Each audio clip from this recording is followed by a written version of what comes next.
Lacan. Anti-Philosophy 3. Alain Badiou. Translated by Kenneth Reinhard and Susan Spitzer. Introduction by Kenneth Reinhard. Editor's Introduction to the English edition of the Seminars of Alain Badiou. Kenneth Reinhard, Susan Spitzer, and Jason E. Smith. With the publication in English of Alain Badiou's seminars, we believe that a new phase of his reception in the Anglophone world will open up, one that bridges the often formidable gap between the two main forms in which his published work has so far appeared. On the one hand, there is the tetralogy of his difficult and lengthy major works of systematic philosophy, beginning with a sort of prelude, Theory of the Subject, and continuing with the three parts of Being and Event, Logics of Worlds, and the recently published L'Immanence de Vérités, The Immanence of Truths. On the other hand, there are his numerous shorter and occasional pieces on topics such as ethics, contemporary politics, film, literature, and art. Badiou's big books are often built on rather daunting mathematical ideas and formulations. Being and Event relies primarily on set theory and the innovations introduced by Paul Cohen. Logics of Worlds adds category, topos, and sheaf theory, and L'Immanence de Vérités expands into the mathematics of large cardinals. Each of these great works is written in its own distinctive, and often rather dense, style. Theory of the Subject echoes the dramatic tone and form of a Lacanian seminar. Being and Event presents a fundamental ontology in the form of a series of Cartesian meditations. Logics of Worlds is organized in formal theories and greater logics, and expressed in richly developed concrete examples, phenomenological descriptions, and scholia. And for reading L'Immanence de Vérités, Badiou suggests two distinct paths, one short and absolutely necessary, the other long and more elaborate or illustrative, more free-ranging. Because of the difficulty of these longer books, and their highly compact formulations, Badiou's shorter writings such as the books on ethics and St. Paul often serve as a reader's first point of entry into his ideas. But this less steep path of induction brings its own problems, insofar as these more topical and occasional works often take for granted their relationship to the fundamental architecture of Badiou's thinking and thus may appear to have a greater, or smaller, role in it than they actually do. Hence the publication of Badiou's seminars from 1983 through 2016 makes available a middle path, one in which the major lines of Badiou's thinking as well as its many extraordinary detours are displayed with the remarkable clarity and the generous explications and exemplifications that always characterize his oral presentations. One, it is extraordinarily exciting to see the genesis of Badiou's ideas in the experimental and performative context of his seminars, and there is a great deal in the seminars that doesn't appear at all in his existing published writings. The first volume of the seminars to be published in English, on Lacan, constitutes part of a 4-year sequence on anti-philosophy that also includes volumes on Nietzsche, Wittgenstein, and St. Paul. The second volume, on Malebranche, is part of a similar cluster on Being, which also involves years dedicated to Parmenides and Heidegger. And the later volumes, beginning in 1996, gather material from multiple years of the seminars, as in the case of Axiomatic Theory of the Subject, which is based on the sessions from the years 1996 to 97 and 1997 to 98, and Images of the Present Time, which was delivered in sessions over 3 years, from 2001 to 2004. Isabelle Vadas and Véronique Pinault are establishing the French text of the seminar on the basis of audio recordings and notes, with the intention of remaining as close as possible to Badiou's delivery while eliminating unnecessary repetitions and other minor artifacts. In reviewing and approving the texts of the seminars, sometimes as long as 30 years after having delivered them, Badiou decided not to revise or reformulate them, but to let them speak for themselves, without the benefit of self-critical hindsight. Given this decision, it is remarkable to see how consistent his thinking has been over the years. Moreover, each volume of the seminars includes a preface by Badiou that offers an extremely valuable account of the political and intellectual context of the seminars, as well as a sort of retrospective reflection on the process of his thought's emergence. In our translations of the seminars into English, we have tried to preserve the oral quality of the French edition in order to give the reader the impression of listening to the original recordings. We hope that the publication of Badiou's seminars will allow more readers to encounter the full scope of his ideas, and will allow those readers who are already familiar with his work to discover a new sense of its depths, its range, and its implications, perhaps almost as if reading Badiou for the first time. The Seminars of Alain Badiou, 1983-2016. General Preface. Alain Badiou. The Seminars in English. It is a great pleasure for me to write this preface to the first volume of the English-language edition of the entire collection of 30 years of my seminars. It is hardly surprising that this project got its start in California, since it was there that my work and I were recognized early on in an English-speaking country, thanks in particular to Ken Reinhardt, who has always had an original and profound insight into my work. I want to thank Columbia University Press for supporting what I know has been a long and difficult undertaking. And above all, I want to thank my friend Susan Spitzer, an incomparable translator who, for so many years, has been devoted to translating me, to transporting me from one language to another, with amazing creative zeal and accuracy, the fruit of her rich years in Paris. The information below is intended simply to shed some light on what these 30 years of public speaking have meant, to me and my various audiences, and why there may be some interest, or even pleasure, to be found in reading the seminars. A few historical reference points. The word seminar should, in principle, refer to collective work around a particular problem. Instead, where these seminars are concerned, it refers to my own individual, albeit public, work on many different problems, all of which were nonetheless united by a philosophical apparatus explicitly claiming to be systematic. Admittedly, the word seminar was already used in the latter sense with reference to Lacan's famous seminar, which, for me and many other people, has raised the bar very high when it comes to this sort of thing. That a large part of my teaching took the form of such a seminar whose ongoing publication in French, 10 volumes have come out so far, in English now, and in Spanish at almost the same time, will show that it remained virtually free from any institutional authority was originally due to pure chance. At the beginning of the academic year 1966-67, while I was the senior class teacher at the boys' high school in Reims, I was appointed lecturer in an establishment that had just been created and that testified to the rapid expansion of higher education in the supremely Gaullist France of those years, the Collège Universitaire de Reims, affiliated with the University of Nancy. Initially, only so-called propedeutic, i.e., college preparatory teaching was to be provided there. At the time, there was a first year of studies with that name, validated by a final exam that, if successfully passed, allowed students to begin their first year of university. So I was asked to teach the philosophy option in this preparatory year. But all of a sudden, thanks to one of those nasty betrayals so typical of academic life, the University of Nancy announced that, for the time being, it couldn't relinquish its philosophical powers to Reims and that there wouldn't be any philosophy option for the preparatory program to which my position was attached. So there I was, a teacher of a non-existent discipline. Given these circumstances, what else was there to do but hold an open seminar? And that's what I did for 2 years, 1966-67 and 1967-68, before I have to brag a bit here, an increasingly large audience and, what was even more flattering to me, one that was there out of pure interest since there was no final exam to reward their faithful attendance. If I'd had the energy to look for my notes from that time long ago, when no one had either the idea or the means to bring in one of those big, clunky tape recorders to record my improvisations, and to revise those notes and turn them into a written text, I could have proudly begun this edition of the seminars with the one from 1966, 67, 50 years of free speech, the year devoted to Schopenhauer, and then continued with the 1967-68 seminar, when my syllabus was focused on Mallarmé, Rimbaud, and La Tremont, in that order.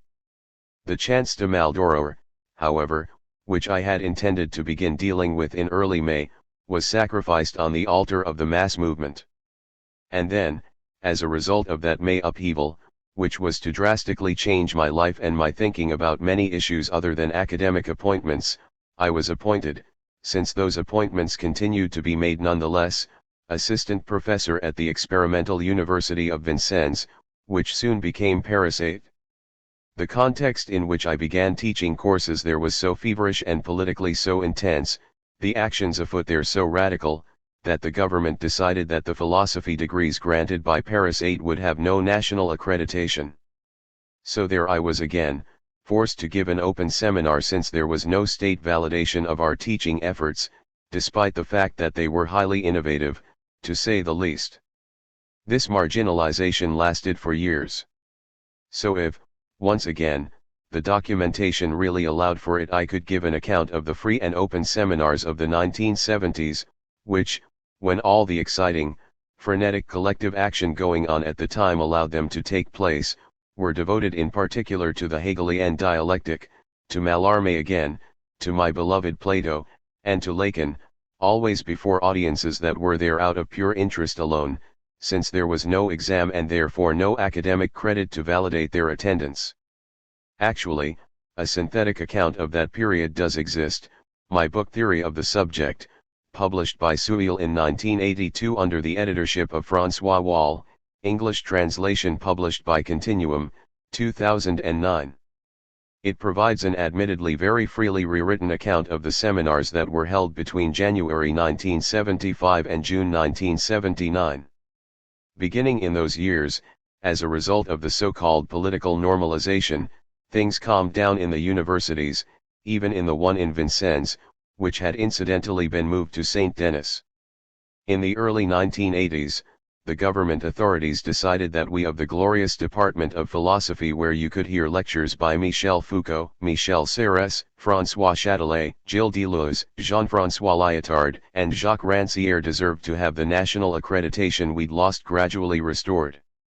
It was from that time on, too, that the seminars began to be systematically recorded by several different attendees.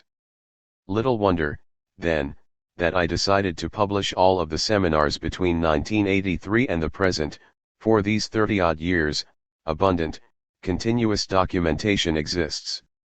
Not that the locations, the institutions, and the frequency didn't change. Indeed, starting in 1987 the seminar moved to the Collège International de Philosophie, which owed its creation in large part to the determined efforts of everyone in living, i.e. non-traditional philosophy, who felt put down and bad-mouthed by the university, Lyotard and Derrida being the two most emblematic names at the time. In that setting, I rediscovered the innocence of teaching without exams or validation. The seminar was now officially open and free of charge to everyone. For the reasons I mentioned above, it had actually always been so. It was held in the locales that the college secured or bargained hard to secure for its activities: the old École Polytechnique on the Rue Descartes, the École Normale Supérieure on the Boulevard Jourdan, an industrial institution on the Rue de Varennes, the Institut Catholique on the Rue d'Assas, and the main auditorium of the University of Paris 7 at Jussieu. In 1998, when my seminar had been held under the auspices of the Collège International de Philosophie for 10 years, a crisis of sorts erupted. One faction of the college's administration viewed with suspicion both the form and the content of what I was doing. As far as the form was concerned, my status in the college was an exceptional one, since, although I'd initially been properly inducted into it under Philippe Lacoue-Labart's presidency, I had never been officially re-elected as a member of the college. The content was viewed with suspicion because in those times dominated by the anti-totalitarian ideology of human rights, rumors were going around that my teaching was fascist. As I was unwilling to put up with such an atmosphere, I broke off my seminar mid-year, thereby causing a lot of confusion. I set it up the following fall at the École Normale Supérieure, where I'd been appointed professor. It remained there for 15 years, which is pretty good, after all. But this seminar was fated to always end up antagonizing institutions. I had to use the largest lecture halls at the ends due to the sizable audiences the seminar attracted, but at the start of the 2014 school year there was a dark plot afoot to deny me all access to those rooms and recommend that I accommodate around 250 people in a room that held only 80. After driving Lacan out, the prestigious ends drove me out too. But, after all, I told myself, to suffer the same fate as Lacan was in its own way a glorious destiny. What happened to me next, however, can literally be called a coup de theatre, a dramatic turn of events. My friend Marie-José Mollies, the outstanding theater artist and great renovator of the art of directing, was appointed artistic director of the Théâtre de la Commune in the Paris suburb of Aubervilliers. She offered to let me hold my seminar there, and I enthusiastically accepted. For 2.5 years, in the heart of a working-class suburb, I stood on the stage before a full house and interspersed my final seminars, which were connected with the writing of my last big book, L'Immanence de Vérités, with actual theatrical presentations. I was generously assisted in this by Didier Gallas, who created the role of Ahmed in my 4-play cycle, written in the 1980s and 1990s for the artistic and stage director Christian Schiaretti, Ahmed the Subtle, Ahmed Gets Angry, Ahmed the Philosopher, and the Pumpkins. On January 16, 2017, my final seminar took place in the Théâtre de la Commune in Aubervilliers, where pure philosophy, congratulatory messages, anecdotes, and theatrical productions all combined to celebrate the seminar's long history for one last time. I'd always wanted the seminar to be for people who worked. That's why, for a very long time, it took place between 8 and 10 p.m., on Tuesdays for a few years, on Wednesdays for probably 20 years, if not more, and on Mondays between 2014 and the time it ended in 2017, because theaters are dark on Mondays. In these various places, there was a first period 5 years, from 1987 to 1992, when the seminar had a feeling of spontaneity to it as it ran through philosophy's conditions, as they're called in my doctrine, poetry, the history of philosophy. The first seminar on Plato's Republic dates back to 1989 to 90, politics, and love. It was over the course of those years, especially during the sessions on the Rue de Varennes, that the size of the audience increased dramatically. From 1992 on, I began putting together large conceptual or historical ensembles, which I treated over several consecutive years, anti-philosophy, between 1992 and 1996, the subject, between 1996 and 1998, the 20th century, between 1998 and 2001, images of the present time, between 2001 and 2004, the question of subjective orientation in thought and in life, from 2004 to 2007.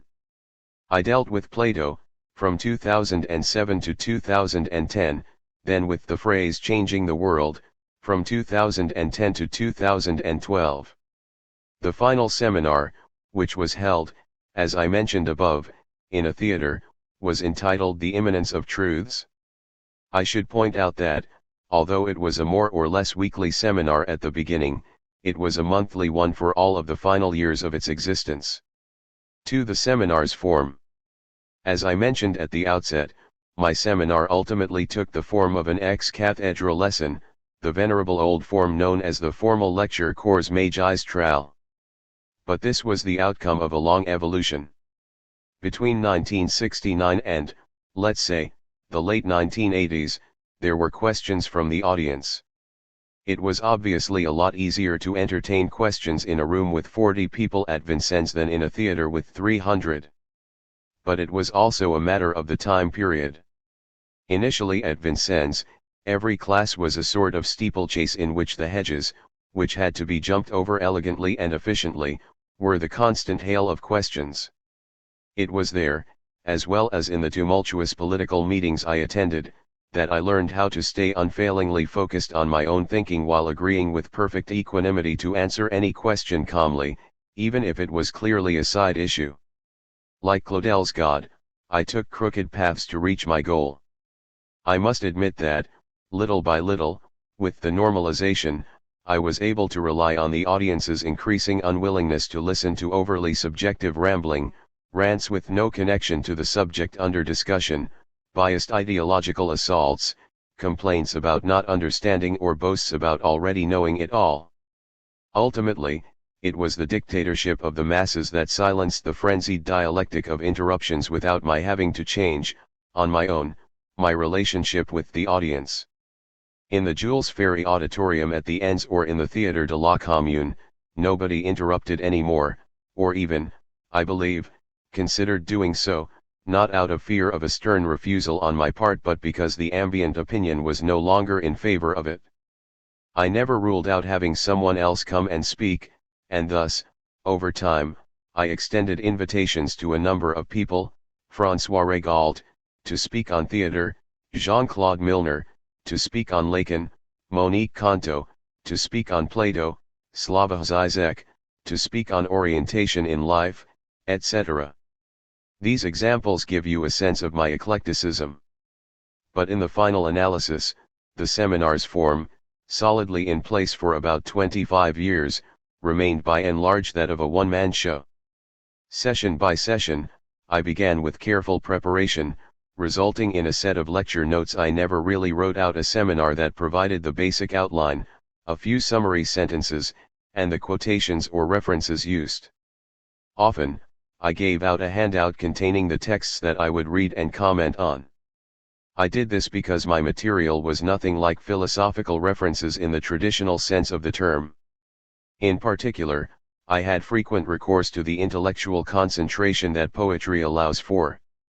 Naturally, I also engaged in logico-mathematical formalism. However, it's very difficult to make extensive use of that resource before large audiences. I usually reserved it for another seminar, one that could be called arcane, which I held for a long time on Saturday afternoons and which contributed directly to my densest and philosophically most important books, Being and Event and Logics of Worlds. But for the time being there are no plans to publish these other seminars. 3. What purpose did the seminar serve? It's hard for me to say in what respect my seminar was useful for people other than myself. What I noticed, however, was that its transmission of sometimes very complex subjects was of a different sort from that of my writings on these same subjects. Should it be said that the seminar was easier? That's not exactly the point.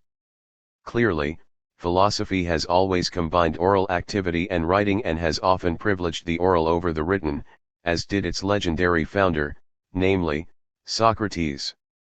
Even those like Derrida who promoted the primacy of writing were very careful never to overlook physical presence and the opportunities oral presentation provides for transference love, which Plato already theorized in his Symposium.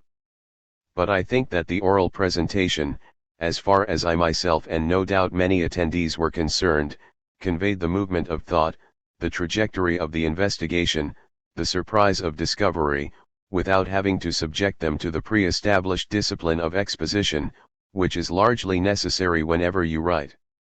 It had the musical power of improvisation, since my seminar was not in fact written out. I met many seminar attendees who hadn't read my books. I could hardly commend them for it, obviously. But I understood that the thinking on the spot effect of the oral presentation had become the most important thing to them. Because if the seminar worked as it should, which was naturally not guaranteed, the audience felt almost as if they themselves had thought up what I was talking to them about. It was as though all I'd done, in Platonic parlance, was trigger a recollection in them, whereas philosophical writing per se demanded sustained and sometimes unrewarding effort. In this respect, the seminar was certainly easy, but such easiness also left traces, often unconscious ones, of which attendees who thought they'd understood everything would have been wise to be wary. For me, there's no question that the seminar served as a laboratory. I tested out ideas in it, either already established ones or even ones that emerged during my public improvisations, by presenting them from a variety of perspectives and seeing what happened when they came in contact with texts, other ideas, or even examples from contemporary situations in politics, art, and public opinion. One of the great advantages of oral presentation is to be able to repeat without really boring your audience, which would be very difficult to do in writing because intonation, movements, gestures, slight accentuations, and changes in tone give repetition enough charm to make it not just acceptable but even retroactively necessary. So the seminar went hand in hand with the inner construction of my thought, something Deleuze would have called the moment of invention of the concept, and it was like a partly anarchic process whose energy could later be captured by prose in order to discipline it and incorporate it into the philosophical system I've created, whose final, and I dare say eternal, form, is nonetheless the written form. Thus, some of the seminars directly became books, sometimes almost immediately, sometimes later.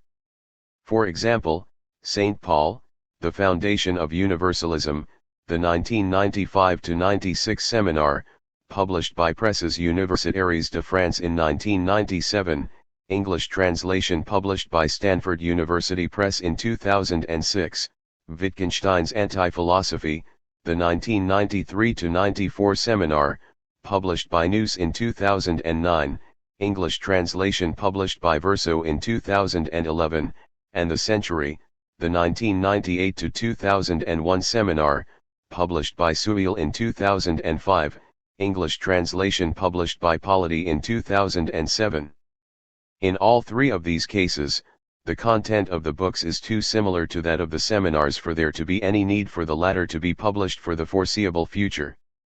But all the seminars are in a dialectic with books, sometimes because they exploit their effects, sometimes because they anticipate their writing. I often told my seminar attendees that I was without a doubt throwing myself on the mercy of their attention span. A 2-hour seminar before such an audience is truly a performance, but that their presence, their degree of concentration, the need to really address my remarks to them, their immediate reaction to my improvisations, all of that was profoundly useful to my system-building efforts. The complete set of volumes of the seminar may, in the long term, be the true heart of my work, in a dialectical relationship between the oral and the written. Only the readers of that complete set will be able to say. It's up to you now, dear reader, to whom every philosopher addresses himself or herself, to decide and pronounce your verdict. Introduction to the Seminar on Lacan. Kenneth Reinhardt. Why does Alain Badiou begin the project of publishing his seminars with the year on Lacan? Badiou often names Lacan as one of his three primary masters, along with Sartre and Louis Althusser, but Lacan is certainly more than just one of several influences in Badiou's intellectual development. In his 1991 essay Truth, Forcing and the Unamiable, Badiou writes, "A contemporary philosopher, for me, is indeed someone who has the unfaltering courage to work through Lacan's anti-philosophy." One for Badiou, it is not Sartre or Althusser or any other 20th century thinker, but Lacan whose challenges every contemporary philosopher worth his or her salt must confront. Point to the present volume of Badiou's 1994-95 seminar, the culmination of his 3-year study of modern anti-philosophy with the special case of Lacan, makes good on this assertion, and demonstrates that in these terms Badiou is truly perhaps the contemporary philosopher of our time. Point 3. As Badiou indicates in this statement, it is not exactly Lacan's work as a whole that he considers urgent for philosophers today, and in this seminar he is concerned exclusively with the later Lacan, but Lacan as an anti-philosopher. The term anti-philosophy was first used by several French counter-Enlightenment figures to describe their reactionary opposition to the philosophes, and Lacan takes it up, perhaps with a touch of irony, in the 1970s. Point 4. Badiou, in turn, repurposes the expression, while preserving some aspects of its Lacanian inflection. For Badiou, anti-philosophy is not the antithesis of philosophy, but a trans-historical mode of thinking and doing that is both critical of one or more key philosophical concepts, such as truth or the good, and proposes a kind of act that it regards as in excess of philosophy's conceptual horizon. Badiou's list of anti-philosophers thus involves figures conventionally included in the history of philosophy, such as Blaise Pascal, Jean-Jacques Rousseau, Friedrich Nietzsche, and Ludwig Wittgenstein, as well as thinkers whose work falls outside philosophy proper, such as St. Paul and Lacan. but however inside or outside, antagonistic or sympathetic, the anti-philosopher may be vis-a-vis philosophy. The philosopher has much to learn from their encounter, which at the very least may assist philosophy in clarifying its own agenda through the challenges of this particularly vexing other. Anti-philosophy overlaps at points with philosophy's other two historical antagonists, sophistry and religion, but its methods and ends are distinct from theirs. Like ancient and modern sophistry, anti-philosophy is skeptical about truth, and like religion, anti-philosophy seeks meanings outside the organons of knowledge. But anti-philosophy is neither a technique of persuasion or deconstruction nor a hermeneutics of revelation or redemption. Most essentially, anti-philosophy aims at an act that it believes is an unconditioned break, a transformation without determination, a groundless leap into the new. There is of course an element of the performative in both sophistry and religion that at moments might seem to align them with anti-philosophy. The anti-philosophical act, properly speaking, however, is not in the service of some other aim, such as persuasion or belief, but is purely for its own sake. And whereas sophistry and religion are philosophy's competitors and often explicit enemies, the encounter of philosophy and anti-philosophy is more complicated, at times like that of therapist and patient, at others, like hysteric and master, and at best perhaps like that of neighbors, occasionally mutually beneficial, but uneasy, and requiring careful minding of borders. 5 The philosopher is well advised not only to tolerate anti-philosophy, but to study it, to take its critique seriously, if not necessarily to heart, to look to anti-philosophy in order to clarify the topology of philosophy, what is proper to it, what is improper to it, and even perhaps what, to echo Lacan, is extimate to it in philosophy more than philosophy. Let us return to Badiou's statement that a contemporary philosopher, for me, is indeed someone who has the unfaltering courage to work through, traverser sans faiblir, literally to traverse without weakening, Lacan's anti-philosophy. The term that Badiou uses in this statement, traverser, has a special Lacanian resonance, appearing in the well-known expression to traverse the fantasy, which denotes a moment of subjective transformation or conclusion in an analysis, a moment of the act. 6 For Lacan, the aim of psychoanalysis is not self-understanding, but for the subject to traverse into a new position in the topology of the other, the position of the object in its fundamental fantasy, in an act which involves the destitution of the subject itself. 7 Badiou's imperative that a contemporary philosopher must traverse Lacan's anti-philosophy would then urge us not merely to think it through and appropriate it, the way, for example, continental philosophy has explored and absorbed the lessons of structural linguistics and anthropology. Rather, the traversal of Lacan implies something transformative for philosophy, a shift in its fundamental position or orientation in thought through the encounter with the work of this self-proclaimed anti-philosopher. For Badiou, the essential philosophical ideas are the subject, truth, and being, and to traverse Lacan requires unflagging strength and the courage to rise to the real challenge that Lacan poses to these fundamental philosophical topics.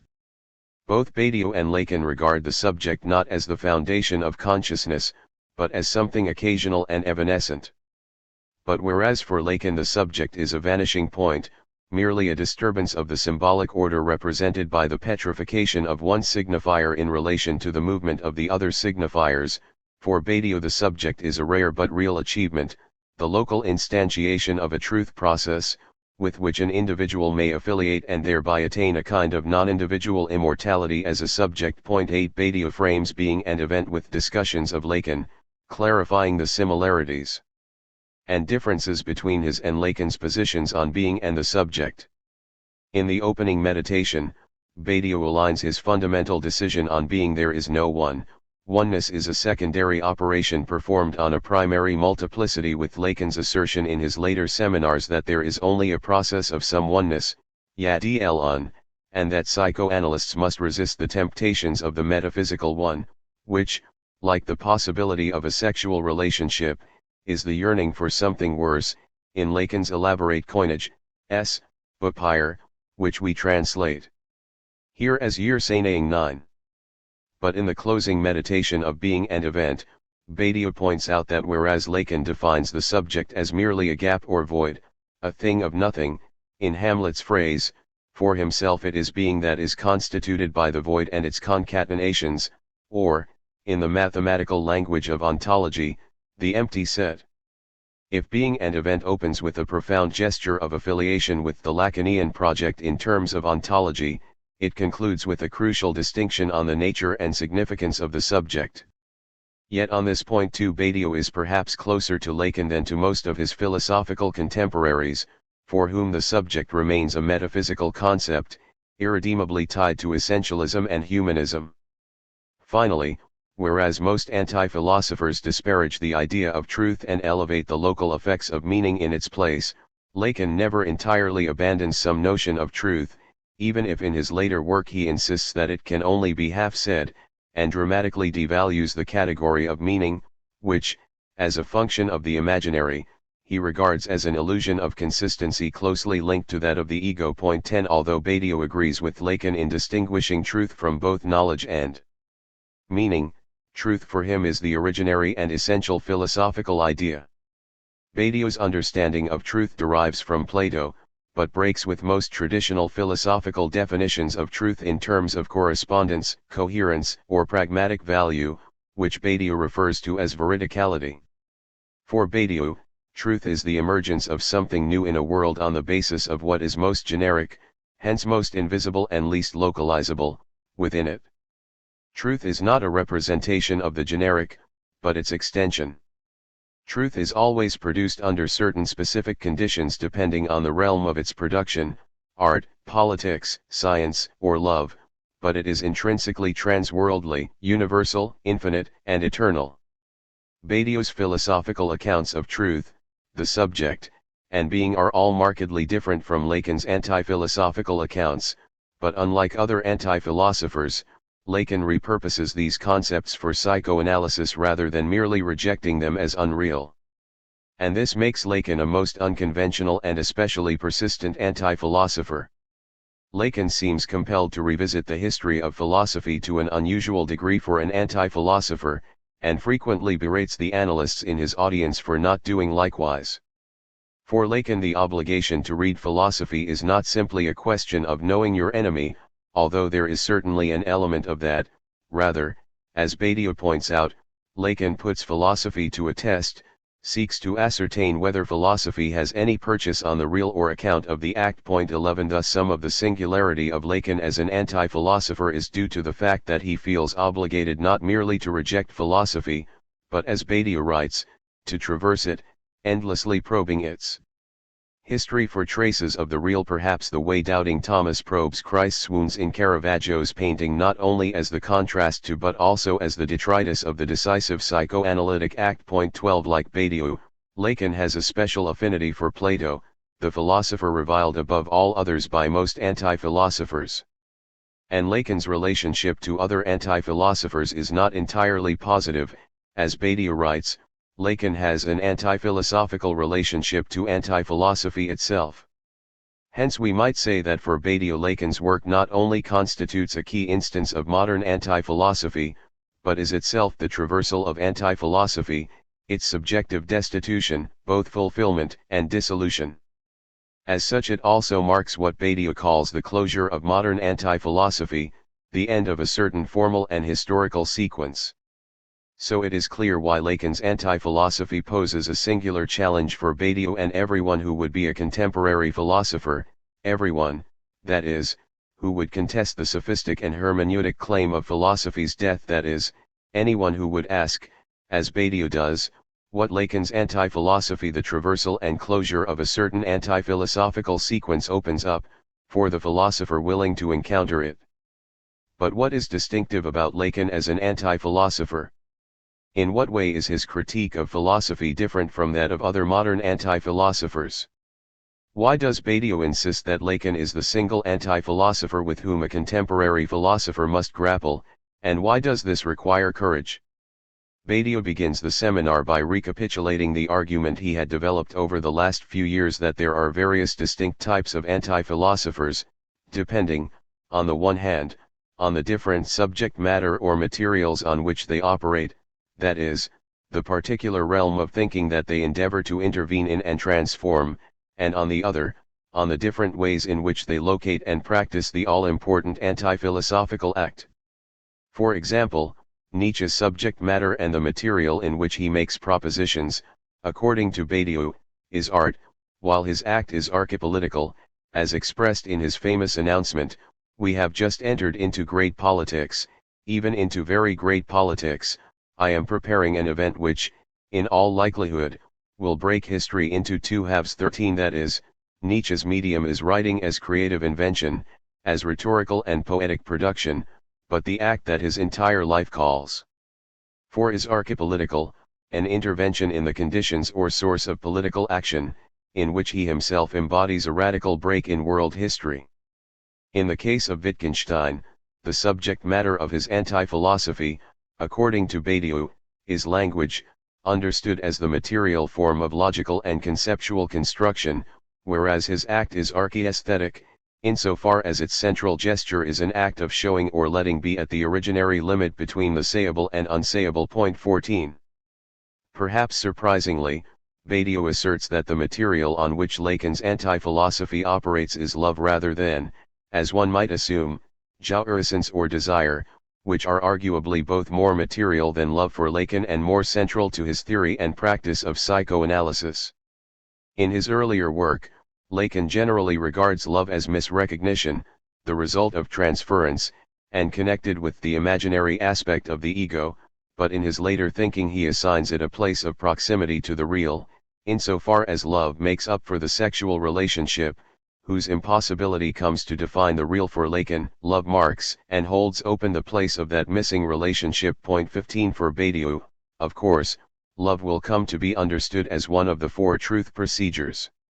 Along with politics, art, and science, that are the conditions of philosophy. 16. Moreover, psychoanalysis is not just a theory, but a practice, something that takes place, and as such it seems to constitute an event in the truth procedures of love, as Badiou writes in his Manifesto for Philosophy, in the order of love, of the thinking of what it conveys with respect to truths. The work of Jacques Lacan constitutes an event. 81. As we will see, one of the key elements of Lacan's critique of philosophy is that it puts a mere semblance of love, philosophia as the love of truth, at the center of its discourse. In doing so, according to Lacan, philosophy obscures the fact that, although love may be imaginary, always transferential, merely a repetition, it nevertheless substitutes for something much worse, the illusion of the possibility of a sexual relationship. 17. Lacan's anti-philosophical act, according to Badiou, is finally archiscientific, an attempt to transform the relationship between knowledge, truth, and the real. Badiou cites Lacan's 1970 statement, "Truth may not convince, knowledge passes in the act," as a key account of the act and its affiliation with knowledge rather than truth.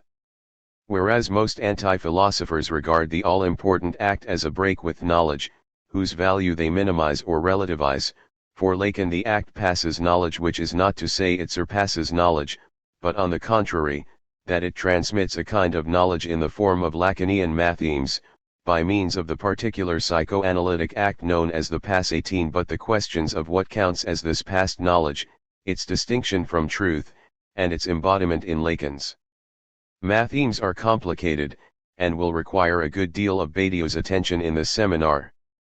If, according to Lacan, philosophy seeks knowledge about the truth of the real, it is because philosophy assumes that the real is the way things are, however that may be defined, and that there is an essential truth of this real, however complex that truth may be. Furthermore, philosophy sees knowledge as the attempt to establish the coherence of truth and its correspondence to the real, and to articulate it in meaningful and adequate representations. Badiou shows that for psychoanalysis as anti-philosophy there can be neither truth nor knowledge of the real.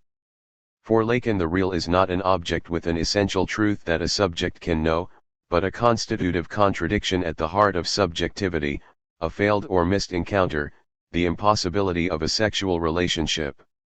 Philosophy's fusion, or confusion, of knowledge, truth, and the real on the basis of these reflective correspondences resembles what Lacan calls the imaginary tripod of psychosis, the pseudo-symbolic structure that lends a fragile stability to the psychotic's delusions, temporarily forestalling complete breakdown. Point 19 For Lacan, the coherence of each of these dyads is illusory, and the three terms can only be understood as the irreducible strands of a Borromean knot in which no single term or link is self-sufficient.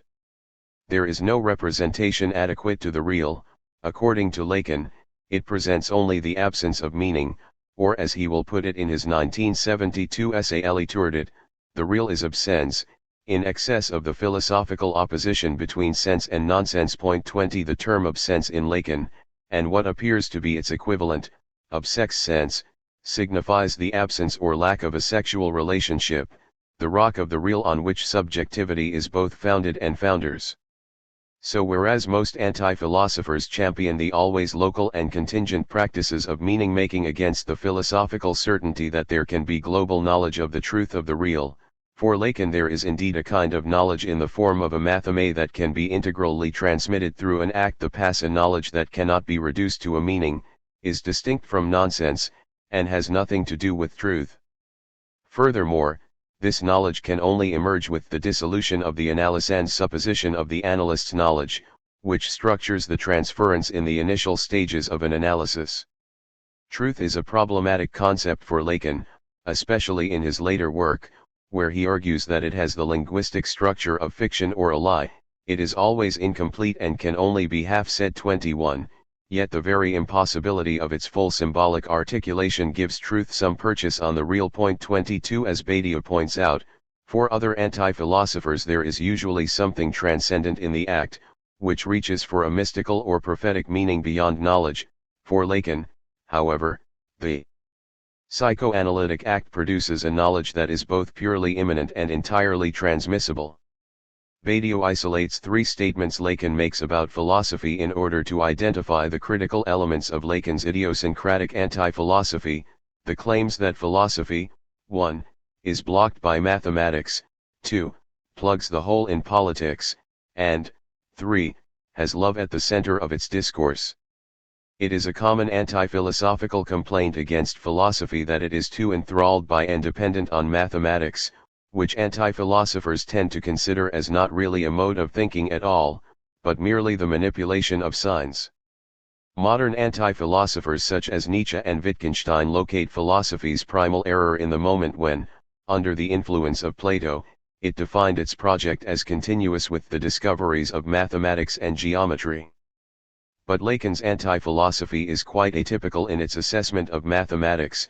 When Lacan says that philosophy is blocked by mathematics, according to Badiou, he does not mean that it is too much under its sway, but, on the contrary, that it has failed to fully comprehend mathematics. According to Lacan, philosophy is blinded to mathematics by its belief that the signs and formulas it uses are intended to discover or produce meanings linked to the world. Such a semantic or hermeneutical function is completely foreign to mathematics' real work, according to Lacan, which is based on purely axiomatic decisions. In Lacanian terms, mathematics is an act of saying, undire, rather than a statement, a meaning that is said, undid. Badiou agrees with Lacan's account of mathematics, at least on this point, but he will object that Lacan's critique of philosophy here is too sweeping. It is true that such a reduction of mathematics to semiotics is an ongoing temptation for philosophy, but, Badiou insists, it is a temptation that philosophy also actively resists.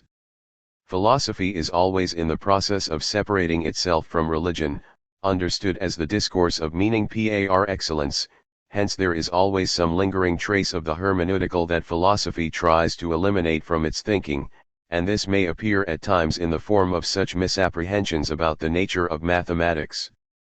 But the originary philosophical gesture, according to Badiou, is to distinguish the truths that are its conditions from opinions and the encyclopedias of knowledge as such. And contrary to the suspicions of most anti-philosophers, philosophy's closest ally in this project is mathematics. In this sense, Badiou argues, philosophy can unblock mathematics, allow mathematics to realize its unique status as ontology. Badiou's account of Lacan's critique of philosophy as plugging the hole in politics is more complicated and requires explication, in classic Lacanian fashion, in terms of the imaginary, the symbolic, and the real. There is a certain ambiguity in Lacan's formulations, moreover, as to whether there is a hole in politics that philosophy conceals or whether politics is itself a hole that philosophy obstructs with its metaphysical theorizations. First of all, Badiou points out that for Lacan philosophy fails to see that politics functions as an imaginary hole in the real, a hole that functions, paradoxically, as a glue that produces solidarity in the face of capitalism's intrinsically fragmentary forces. This is indeed politics as denial of the real of capitalism, but it is also politics as shelter from or compensation for the trauma of that real. Politics, in this sense, we could say, makes up for the impossibility of authentic human relations under capitalism. Secondly, Badiou shows that, in a sort of dialectical reversal of his first argument, Lacan also sees politics as a symbolic hole in the imaginary, insofar as politics cannot be reduced to communitarianism, the imaginary coherence of the group, but involves symbolic authorization in a discourse, such as collective will, beyond any organization based on individualism, a discourse that produces knowledge as a whole in the imaginary unity of the nation or state. Finally, Badiou demonstrates how politics for Lacan acts as a real hole in the symbolic, as the decompletion of the impersonal order of political ideals and law.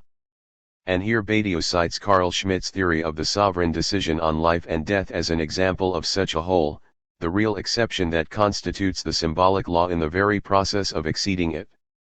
For Lacan, philosophy, beginning with Plato, has done nothing but obscure the nature of these political inconsistencies with theories that would grant politics one form or another of consistency. 23 Badiou argues that for Lacan, on the other hand, the definitive political gesture is neither the foundational chartering of a collective nor the sovereign suspension of its laws, but the act of dissolving a group as such a frequent occurrence in the history of Lacan's psychoanalytic associations themselves. For Lacan, a political organization is always contingent and temporary, it has a task to accomplish rather than a status quo to prolong, and the authentic political decision is the determination of the proper moment to liquidate the political structure that has served its purpose. The third element Badiou points out in Lacan's critique of philosophy is the claim that philosophy puts love at the center of its discourse, in the form of the love of truth. Badiou shows that for Lacan, when philosophy voices the superego-like command to love truth, this is finally the imperative to love one's own impotence or symbolic castration as a speaking being, since truth is structurally incomplete, can only be half said. The truth of the subject is its impotence. Philosophy promotes a lie about truth, that it is powerful, in order to conceal that truth is a lie, that it is limited by the conditions of linguistic structure, only available in the form of paradoxical spoken statements such as "I am lying." Badiou shows that for Lacan, philosophy could achieve a modicum of power by acknowledging that the truth it loves is merely a defense against its own impotence, and finally the lack of a sexual relationship as such, which it would prefer to know nothing about. Only in this way could philosophy intervene in the all-too-human passion for ignorance. Philosophy has also erred, according to Lacan, in its promotion of happiness, which Lacan associates with the American way of life, as the affect connected with truth. And Badiou agrees that happiness is both the aim of philosophy, although perhaps not in the American sense, and the affect of the truth procedure of love. 24 For Lacan, however, what philosophy and American ego psychology call happiness is only a defense against jouissance and the anxiety that is its affect.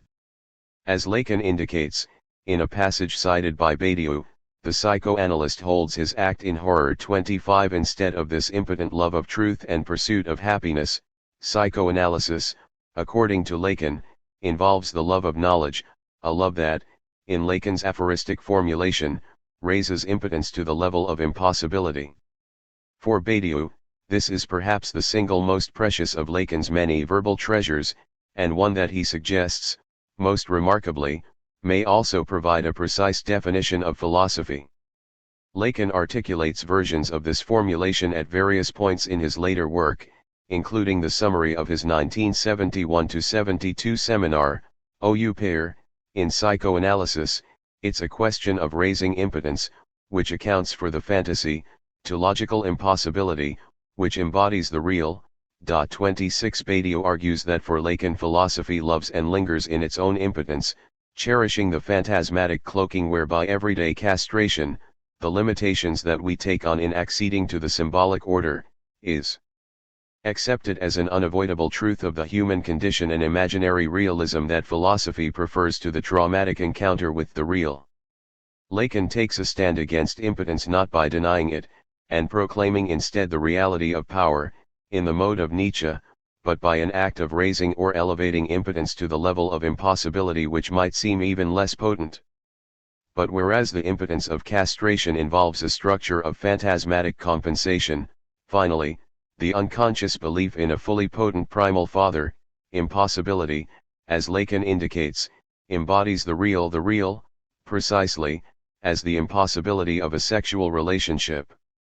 We may hear an echo in this formulation of raising of Lacan's account of the dynamics of sublimation in the 1960s, in which the object is elevated to the dignity of the thing. 27 But the effective work of psychoanalysis as an act of lifting up something imaginary or symbolic, potency or impotence, to the level of the real, impossibility, does not have the dignity associated with the cultural work of sublimation.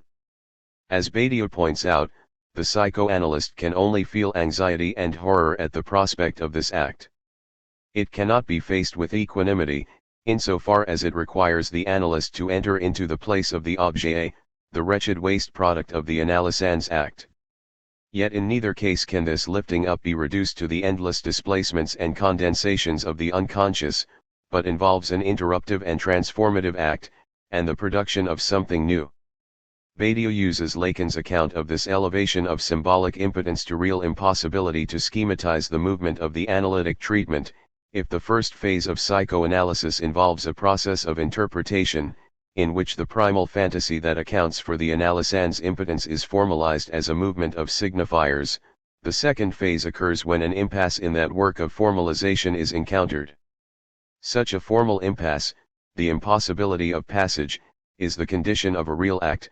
The work of the analyst is not to bring the analysand to the realization that an act or real change is possible. An act that is possible is, in fact, no act at all. An act that appears as possible in a given situation can only remain within that situation. Rather, it is only by demonstrating its impossibility, by reaching an impasse in interpretation, as if with one's back to the wall, that the pass of a real act can emerge. Some readers may find elements of Badiou's reading of Lacan unorthodox, quixotic, or even outrageous, especially coming from someone who does not hesitate to confess that he is unanalyzed, has never been either an analyst or an analysand. 28 Badiou is not concerned about whether his ideas correspond with the doctrinal interpretations of one or another Lacanian school. He does not take a position about the various polemics that animate and divide them. Nor is Badiou interested in criticizing Lacan's anti-philosophy, although he points out what he takes to be limitations in some of Lacan's descriptive accounts of philosophy. Lacan's anti-philosophy is the only one that the philosopher really must work through, the only one that does not merely reject truth and knowledge, but rethinks their relationship with each other and to the real. The locus and matter of this thinking, according to Badiou, is love, and the philosopher cannot afford to ignore Lacan's eventual eruption within the field of one of philosophy's four fundamental conditions. Finally, Lacan's project of elevating everyday impotence to real impossibility for the sake of a radically transformative act provides a working model for the intrepid philosopher of change. The philosopher who rejects the finitism and relativism of today's dominant ideology of what Badiou calls democratic materialism, ruled by the assertion that there are no truths, only bodies and languages, will find guidance and inspiration in Badiou's presentation of Lacan's singular anti-philosophy, and pointers towards a materialist dialectic which must encounter and traverse that impossibility. About the 1994-95 seminar on Lacan. Alain Badiou. Since the late 1950s, Lacan has been as indispensable a companion along my intellectual journey as he has been a difficult one.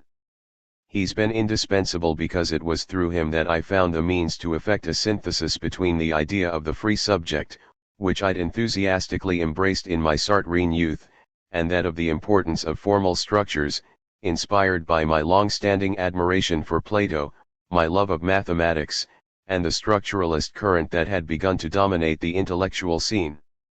And he's been difficult, because, even though Lacan constantly worked with philosophers, from Plato and Aristotle to Heidegger by way of Descartes, Kant, Hegel, and Kierkegaard, he not only refused to be identified as a philosopher increasingly so as his system of thought took shape, but he also made a point of playing up a marked difference between the discourse of psychoanalysis and the discourse of philosophy.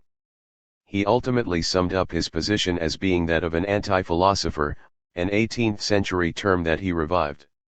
Since a rigorous practice, the analytic clinic, was the real on which his thinking was based, Lacan could only see in the philosophical discourse a pretension of thought to dispense with the real. Before I began the seminar you're about to read, I had written a great many texts on Lacan, right from the time I was involved in the Cahiers pour l'analyse, during the years 1966 to 1968.1. The most important of these can be found under the general heading Philosophy and Psychoanalysis in my book Conditions, Seuil, 1992, English edition, Continuum, 2008.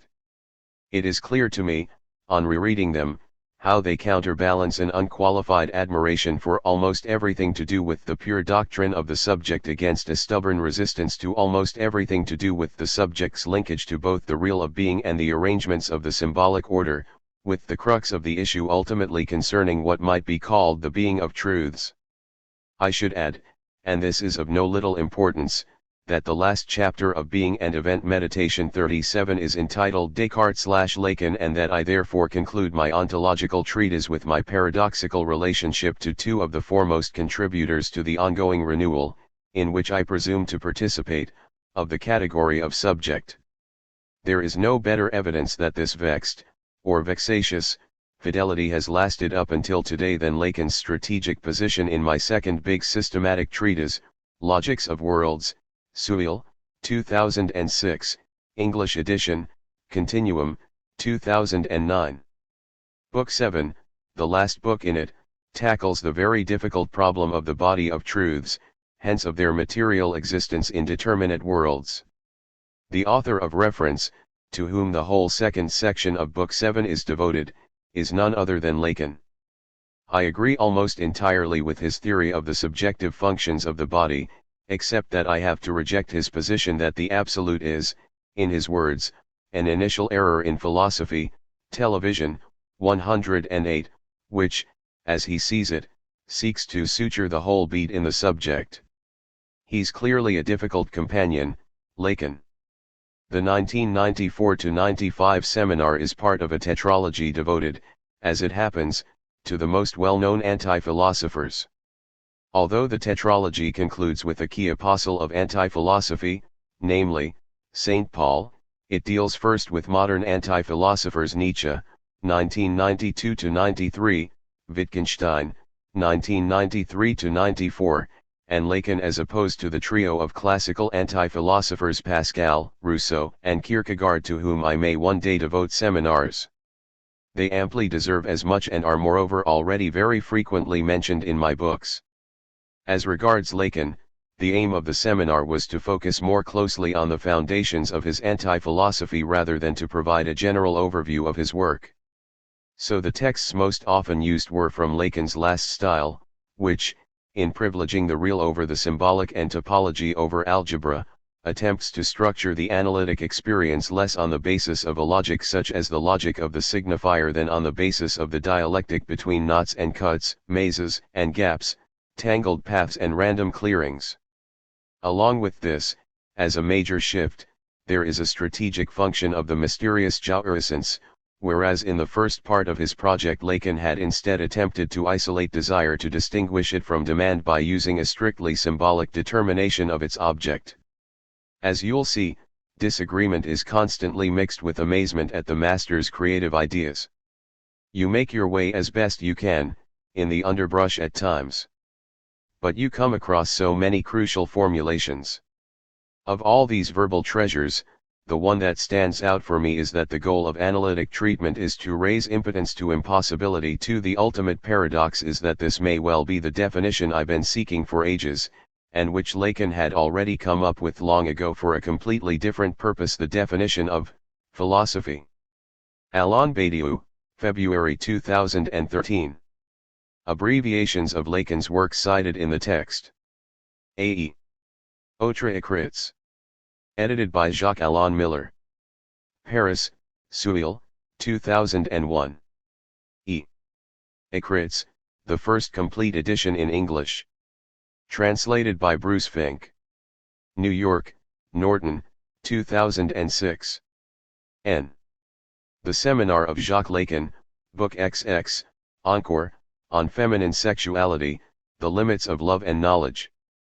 Edited by Jacques-Alain Miller. Translated by Bruce Fink. New York, Norton, 1975. F. The Seminar of Jacques Lacan, Book 11, The Four Fundamental Concepts of Psychoanalysis. Edited by Jacques-Alain Miller.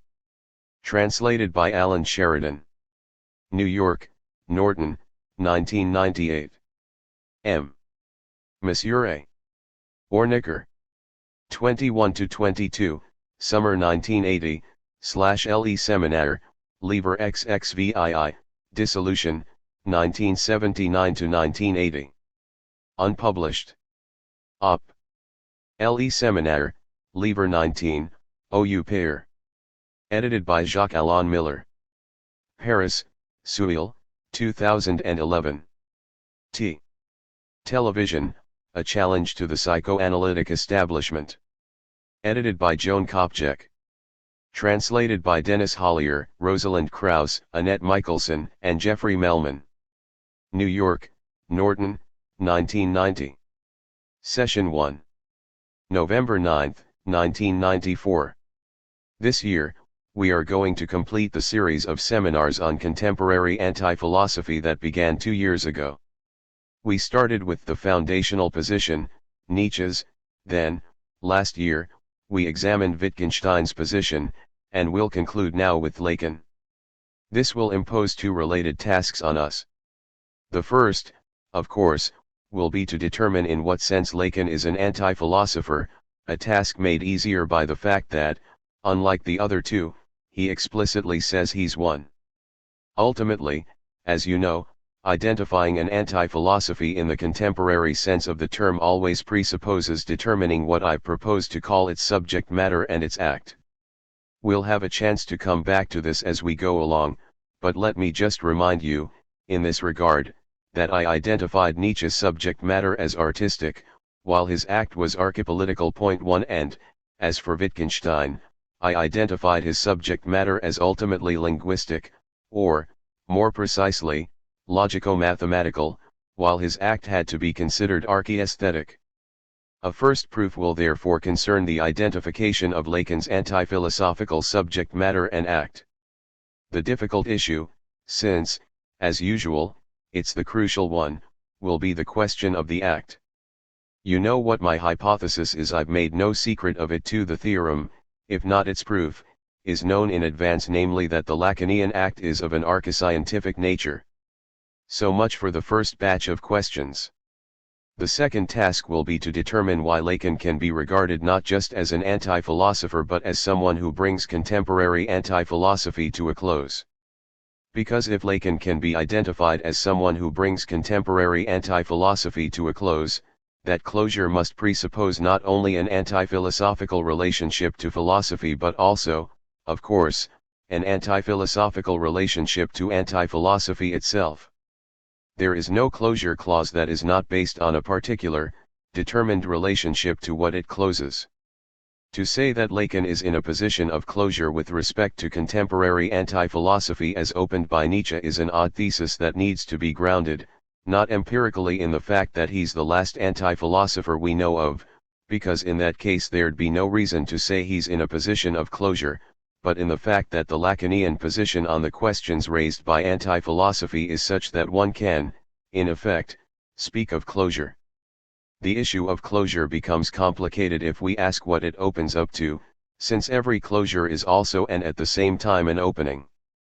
So if we say that Lacan closes contemporary anti-philosophy, the question immediately arises as to what this closure opens up to in the general dispositions of thought, along with, of course, my own particular penchant for posing the problem of what it opens up to in philosophy. In other words, what does Lacan's closure of contemporary anti-philosophy testify to with respect to what is opened up in philosophy? So that's the core group of the very precisely formulated problems that we'll attempt to solve this year, which are as follows. The distinctive nature of Lacanian anti-philosophy in terms of its subject matter and act. The question as to in what sense it's a closure where anti-philosophy is concerned, and the question as to what this closure opens up to in terms of philosophy.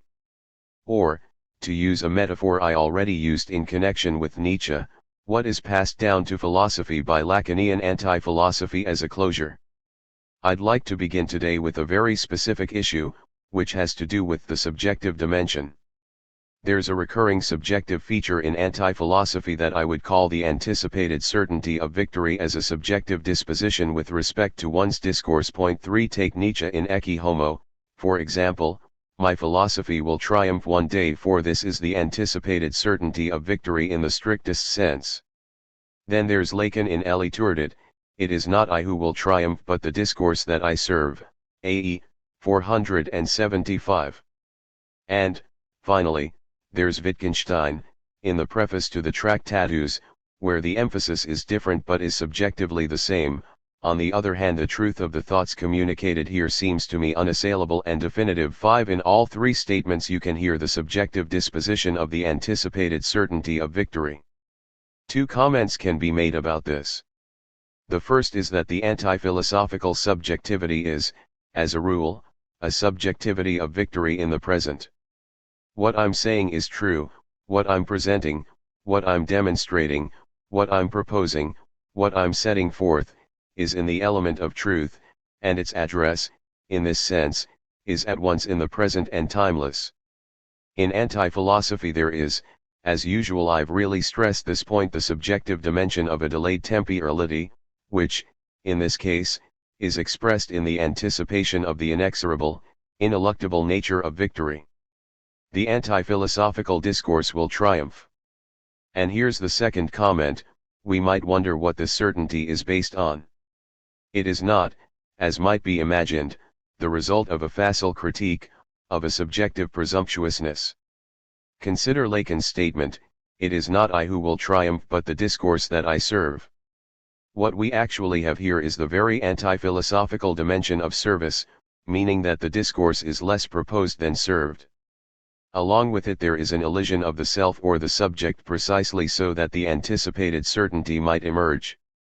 Even in Nietzsche's case, as I pointed out 2 years ago, the same holds true. We know, and this is the difference that will have an impact on everything I'll be saying this year, that Nietzsche himself absolutely had to appear on the stage of his act. So he couldn't avoid saying, in a certain way, I will triumph, because he had to come to the gaping place of his act as a sort of thing. It is moreover this coming to the gaping place of his act that has come to be called his madness. Nietzsche comes between two worlds, but, as he is careful to say, it is not a self that comes there, in the sense of a presumption of the self. Indeed, Nietzsche will say very precisely that what comes there, between two worlds, is a destiny. Consider the chapter of Ecce Homo entitled Why I Am a Destiny. It is only after answering this question that this I qua destiny can be said to come to the place of the act. Better yet, what comes to the place of the act is a thing, a something. Remember that amazing letter of February 12, 1888 that Nietzsche sent from his boarding house in Nice to Reinhard von Seydlitz. Between ourselves, it is not inconceivable that I am the first philosopher of the age, perhaps even a little more, something decisive and fateful that springs up between two millennia. 6.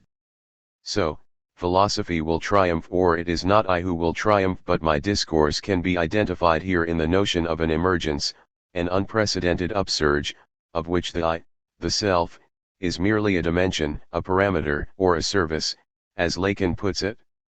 and it is at the point of this inevitable upsurge, separate from the self, which, here, is but the emergence of a something between two worlds, between two discursive tenses, between two millennia.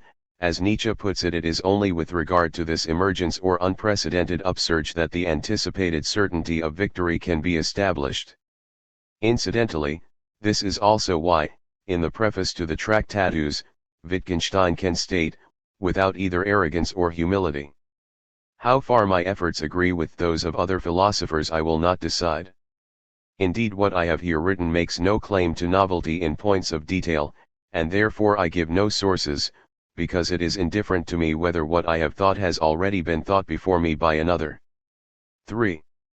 This statement, "It is indifferent to me whether what I have thought has already been thought before me by another," shows that the anticipated certainty of victory has nothing to do, either, with any presumption of originality. Originality, as far as an anti-philosopher is concerned, is ultimately just an academic notion. The point is not originality, it is the upsurge, which, as such, is unprecedented or unrepeatable. And therefore, even assuming that others might have said one thing or another resembling, or even identical to, what I have thought, it is truly a matter of indifference. This is why the anticipated certainty of victory as a subjective feature of anti-philosophy is clearly of the order of the act. It is on the basis of the act that this certainty is guaranteed. And if the certainty is anticipated, if I say in the future tense I will triumph or my discourse will triumph, it is because we can only be sure of the act by its effects. The act itself can only be grasped as the certainty of rupture on the basis of its visible effects. That's why, inasmuch as certainty is at the heart of the act, it can only be anticipated certainty, because victory becomes legible in the general system of the act's effects. Let me remind you that, for Nietzsche, the archepolitical act is an act that breaks the history of the world into two halves. That's his catchphrase, and as such, it will render the demise, the breakup of the world, or, as he puts it, the transvaluation of all values, visible. For Wittgenstein, the archaesthetic act, or the archaeethical act, which is absolutely the same thing, or indistinguishable from it, will open up access to the mystical element, the silent principle of salvation, which, as the principle of the silence of salvation, will also only be legible in the system of its effects on the personal life of someone who submits to it. So how is this issue presented in Lacan? What is at the heart of the anticipated certainty of victory, as expressed by Lacan in his statement to the effect that it is not he who will triumph but the discourse he serves? It's the analytic act, of course. That is why our whole approach will be to attempt to identify it as the real of the anti-philosophical act.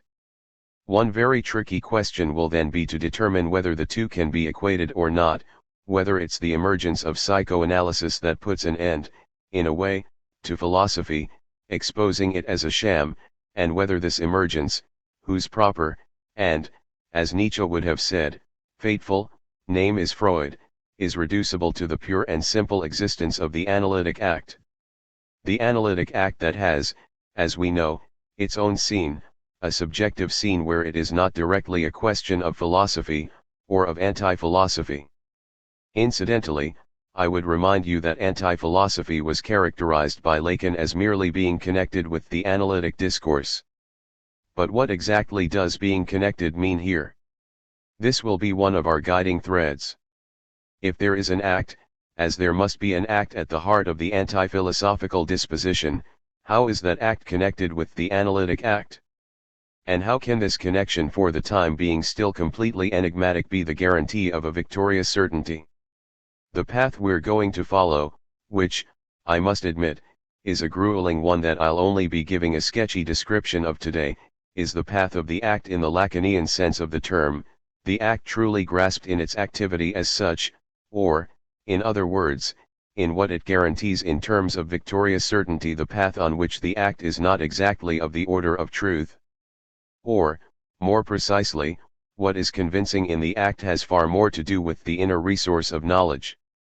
I'm mentioning this thesis, whose legitimation alone is complicated, right away, so that we can already see in it a dispute with philosophy that will become strained at the point of the linking, which is also an unlinking, of truth and knowledge. In a nutshell, for those of you who attended my seminar last year, we will see that, in Lacan's anti-philosophical strategy, the question of the truth/knowledge disrelationship occupies a position that is ultimately comparable to the question of the truth/meaning relationship in Wittgenstein. In this regard, and it was like a starting signal, the opening bell of a fight for me, I'm amazed by the last sentence in Lacan's closing address to the Congress of the École Freudienne de Paris in 1970. In that speech, Lacan said, and this is really the last line of it, truth may not convince, knowledge passes in the act, la vérité peut n'est pas convaincre, le savoir passe en acte.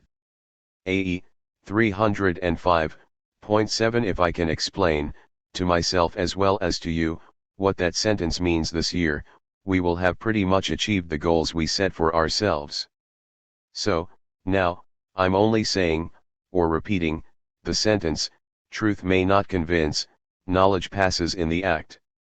It is because we can identify the act as the passing, or the pass, of knowledge, the pass will be seeing what that's all about. 8. That slowly, step by step, we'll be able to say that the act, for Lacan, is archescientific, or rather, as we'll see, that it gradually became so. This is why I'm using the sentence in question as the epigraph for what I'm going to attempt to say this year. Truth may not convince, knowledge passes in the act. I'd like to clarify this sentence with two comments that are quite unrelated, as you'll see, but that will open up a whole terrain of investigation for us. Remember, first of all, that, to stick with what we know for certain, the basic gesture of every anti-philosophy involves a destitution of the philosophical category of truth. It could even be said that the essence of modern anti-philosophy, which is descended from Nietzsche, is the attempt to destitute, by various means, the philosophical category of truth. This is perfectly clear in Nietzsche's work, where there's a plethora of passages in which we can observe the fact that the category of truth is ultimately a category of ressentiment, and that the typical figure found in it is the priest. The most famous passage, I'll quote it for you, may be in Twilight of the Idols, which Heidegger discussed at length.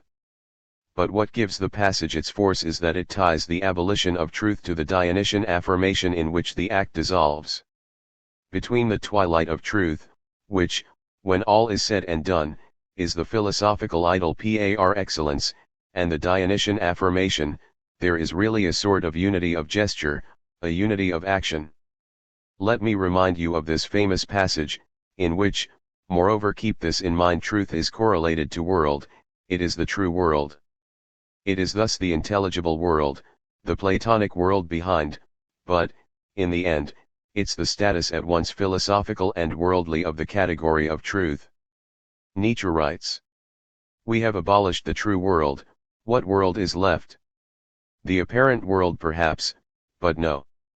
With the true world we have also abolished the apparent world." 9.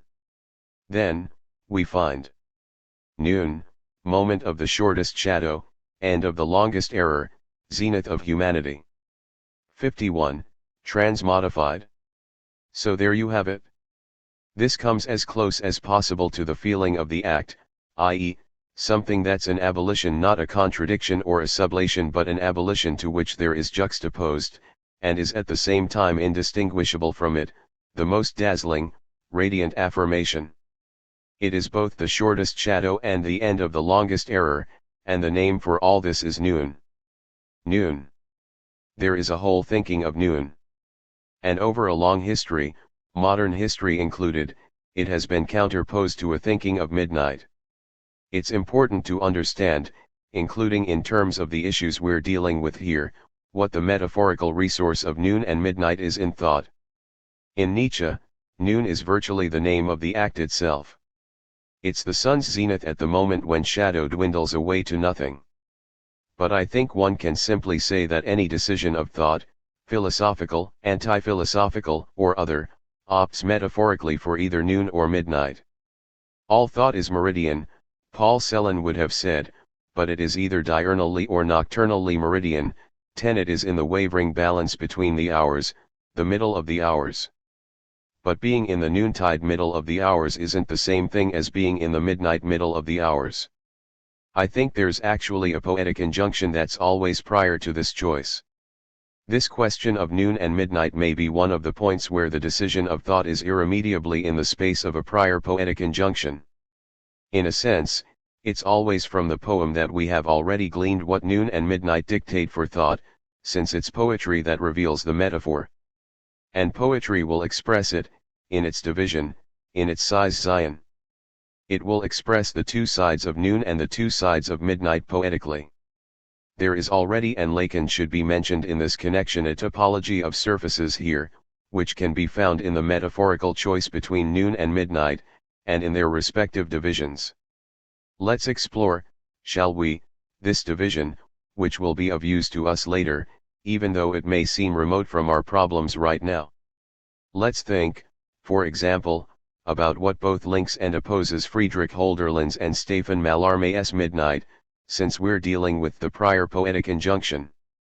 Hölderlin's night, there's also a whole problematics of day in his work, and his midnight proper are the time of the sacred treasure and the time of the holiness of oblivion. It is really in the holiness of oblivion that thought meditates as midnight. For Mallarmé, on the other hand, midnight is precisely the time of the undecidable, that is, also the time of gambling, of chance.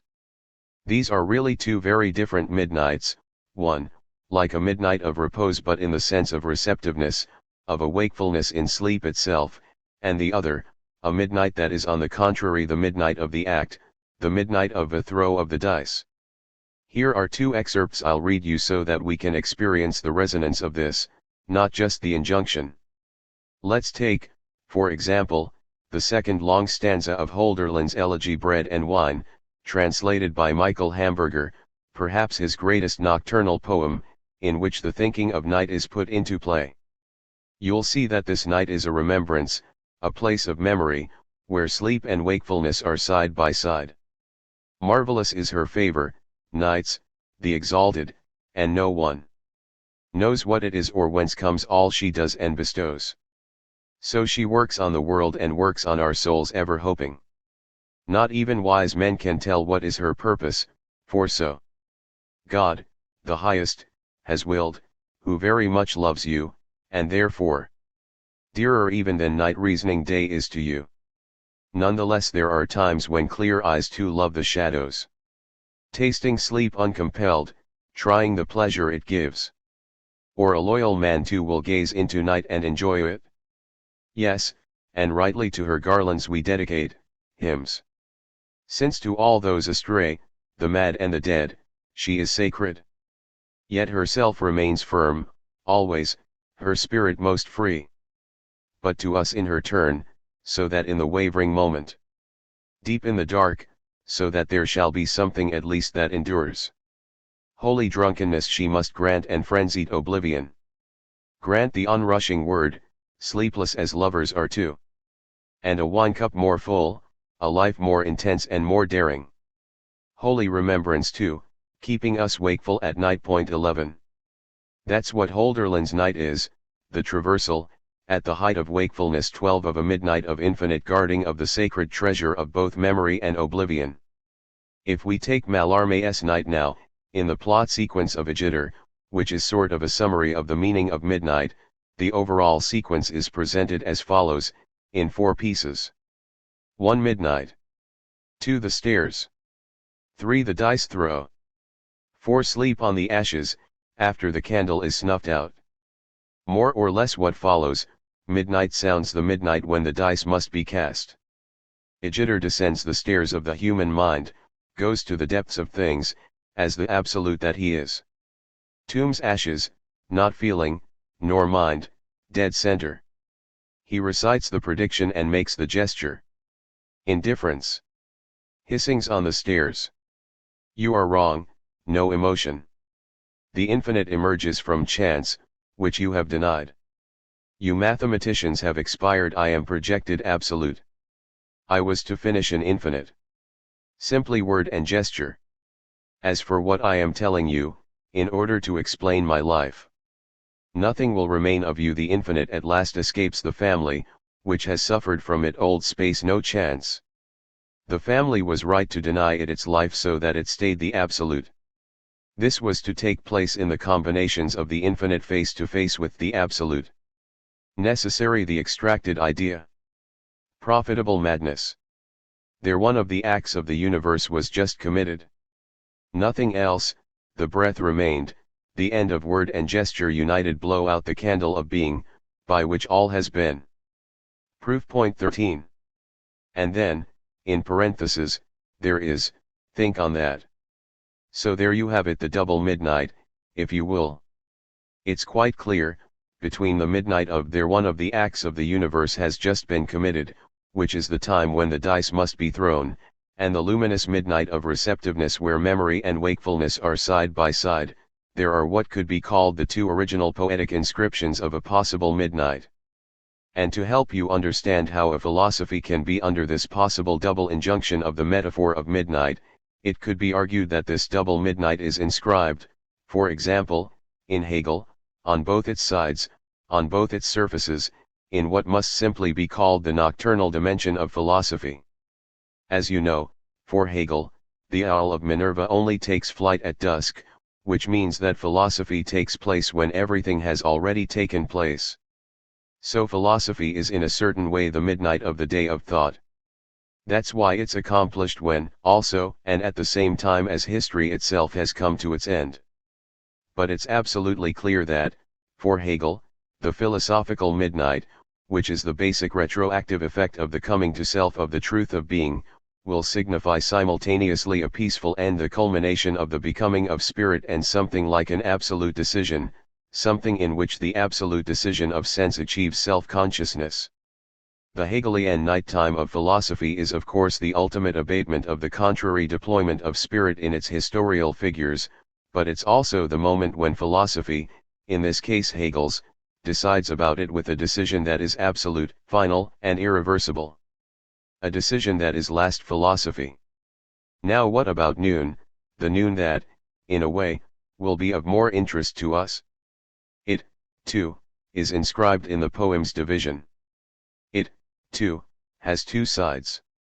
There is what could be called a heavy, leaden noon, a noon at once defeated and triumphant, the noon, king of summers, 14. But, more to the point, in terms of what concerns us here, it is noon as the name of thought dissolved in the splendor of day, or, closer to my own thinking, noon is basically the annihilation of the void of being by the radiance of what is éclat de latent. Due to the extreme brilliance surclat at noon of what is, its own bedazzlement, the void, the withdrawal of being themselves disappear, and there is nothing but this radiance, which is the radiance of what is as a figure of the moment when thought is in reality discordant with what has withdrawn behind this blaze of presence. The poet who focused most obsessively on this figure is without a doubt Paul Valéry. This is why Jean Beaufret 15 could almost always draw a sort of specifically French line connecting Heidegger and Valéry. 16 Valéry focused on noon because, for him, the question of the coexistence of appearing and light was crucial to his own conceptual framework. I'm going to read you one of his most well-known, but also most striking, passages on this issue, stanzas 3 and 4 from Sketch of a Serpent, an excerpt from the collection entitled Charms. The sun, you dazzling fault. You, sun, who mask mortality. Under the gold and azure vault, where flowers keep their secrecy. You, by unfathomable delight, proudest accomplice and the height of all my insidious traps. You keep all hearts from ever seeing. The universe is just a lapse in the purity of non-being. Great sun, you whose alarm so rings for being, who follow up with heat, then close it in a sleep that brings the landscapes painted with deceit, feigner of joyful phantoms there, that render visible in air the dubious presence of the soul. I'm always pleased the way you shoot the lie about the absolute. O flame made king of shadows, 17. O flame made king of shadows. That's what this noon is. In other words, the noon in which the radiance of appearing, in its very appearance, is actually the annihilation of shadow, of an essential withdrawal with which thought can no longer be in harmony. You could say that noon so conceived is thought dominated by the one. This is why, in Le Cimetière Marin, the graveyard by the sea, Valery would connect this figure of noon with the figures of Parmenides and Zeno, right from the beginning of the poem. The maritime noon into which thought disappears will be the name for Eleatic thought, in which being and the one are in a relationship of absolute co-belonging. 18. But there's another noon in poetry, and this has always been the case, because the poetic pre-inscription is originary. There's another noon of thought that is, on the contrary, the noon of the most important decision, not the noon of the stupor of being but the noon of division, or of a break. Let me mention right off the bat Paul Claudel and his play Partage de Midi, Break of Noon. The noon that can be divided is clearly a different noon from the undivided one of the radiant appearing of what is. At that moment, noon will be the name of the real event, the meridian name, hence the name without number, the name that is not a number, the noon that counts nothing but the sun's zenith again, and will be the name of the real event. That is, the name of the turning point of life. At noon, something irreversible will happen and will consequently bear the name not of changelessness or the specific way in which thought is dissociated from being by the successive flashes of appearing, but, on the contrary, the name of the impossibility of stopping. After noon, stopping will become impossible because noon has become the name of the irreversible. With regard to this extremely important issue, I'm going to read you the end of Act I of Break of Noon, in the second version of the play, since this noon is only found in the second version. In the first version it's not yet noon. 19. But first a word about the context, for those of you who might not be familiar with the play. The first act of Break of Noon takes place aboard a ship bound for the Far East as it is going through the Suez Canal. There are a woman and 3 men. The woman is Is. Then, there are her husband, Decius, her lover, Amalric, and the man who's madly in love with her, Claudel, portrayed under the name of Mesa. So this woman is surrounded by a set of men, the whole question of which is its completeness. And aboard this ship, at noon, Mesa and Is's love will be determined to be a real, that is, impossible love. Noon is the name of the eruption of this real, of the sudden, silent eruption of this real. The whole play will be about how this noon, which is the name of love as the impossible real, can nevertheless be the locus of a division. It will be the story of the division or break of noon as a division of the real of love at the point of the impossible. In Act I, nothing is declared. Obviously, the event arrives, as Nietzsche put it, on dove's feet, but nothing is declared, except that the noon whistle, the ship's siren that will announce noon, will be the stand-in for this unspoken declaration.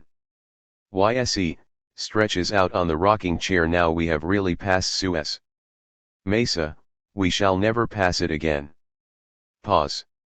Amalric, in a few minutes it will be noon. Mesa, we are going to hear the siren. What a queer name that is. Siren. YSE, there is no more sky, and no more sea. There is nothing left but the void, and in the middle, striking terror, is that species of fossil animal which is going to begin to bray. Just as an aside, you can see that the depiction of noon as nothingness, which was already evident in Valery, is taken up again here, but for a completely different purpose, because, in the midst of this nothingness, noon will be the name of the break, not of the lack of distinction, between the radiance of what is and the essence of appearing. Mesa, what a cry in this desert of fire! YSE, the brontosaur is going to begin to bray. Decius, shh. Look. He opens the awning with his finger. YSE, don't open the awning, for heaven's sake. Amalric, I'm blinded as though by a gunshot. That's not what I'd call sun anymore. Decius, it's like lightning. You feel reduced and consumed in the reverberating furnace. Amalric, you feel horribly visible, like a louse between 2 panes of glass. Mesa, near the crack of the tarpaulin, how beautiful! How fierce! The sea with its shimmering back. Looks like a cow thrown to the ground to be branded with a red-hot iron. And her lover, as they call him, you know, the sculpture you see in museums, Baal. This time he's no longer her lover, he's the executioner who sacrifices her. It's no longer kisses he gives her, it's the knife in her womb. And face to face she trades him blow for blow. Formless, colorless, pure, absolute, enormous, fulminating. Struck by the light she answers in kind. YSE, yawning, oh, this heat. How many more days to the lighthouse at Minicoy? Mesa, I remember that little night light on the water. DCIZ, do you know how many more days, Amalric? Amalric, God only knows. And how many days exactly since we left? I've no idea. Mesa, the days are so much alike they seem to form one single, endless, black and white day. Amalric, I like this great, motionless day. I feel perfectly at ease. I admire this great shadowless hour. I exist, I see. I don't perspire, I smoke my cigar, I'm satisfied. YSE, he's satisfied. And how about you, Monsieur Mesa? Are you satisfied? Well, I am not satisfied. She laughs, but the solemn silence which is settling down is stronger. 20. Note that this laughter occurs just as Mesa is about to name the event, the irreversible that will be declared by him, the impossibility of stopping in any place. Let me continue. Mesa, there is no place where we could stop if we wanted to. DCIZ, pulling out his watch, be quiet. The hour is going to sound. Long pause. 8 bells. Amalric, 8 bells. Mesa, raising his finger, noon. 21. This excerpt was about the division of noon, in symmetry albeit in staggered symmetry with the division of midnight, where we nevertheless come back to the issue of whether we're dealing with the amiable discordance of being or with the point of undecidability and irreversibility of the act. Note that, with Claudel, as so often in the theater, the division is personified. Amalric's noon is all about feeling satisfied, while Mesa's noon is doomed to impossibility. Note that here, too, as I mentioned about Hegel in connection with midnight, it's perfectly possible to say that Nietzsche's noon, which exists implicitly in Claudel's noon, consists of both noons at once, Mesa's and Amalric's, with is suspended between the two. It can't be completely reduced to only one of them, even if Amalric could be said to be more Nietzschean, in the usual sense of the term, than Mesa. Nietzsche's noon is, on the one hand, the absolute, undifferentiated unity of affirmation, namely, one of Nietzsche's ideas according to which the Dionysian noon must affirm things without distinguishing between their values. In other words, it is the lack of distinction between the positivity and negativity of any evaluation, since all of it must in some way be completely affirmed.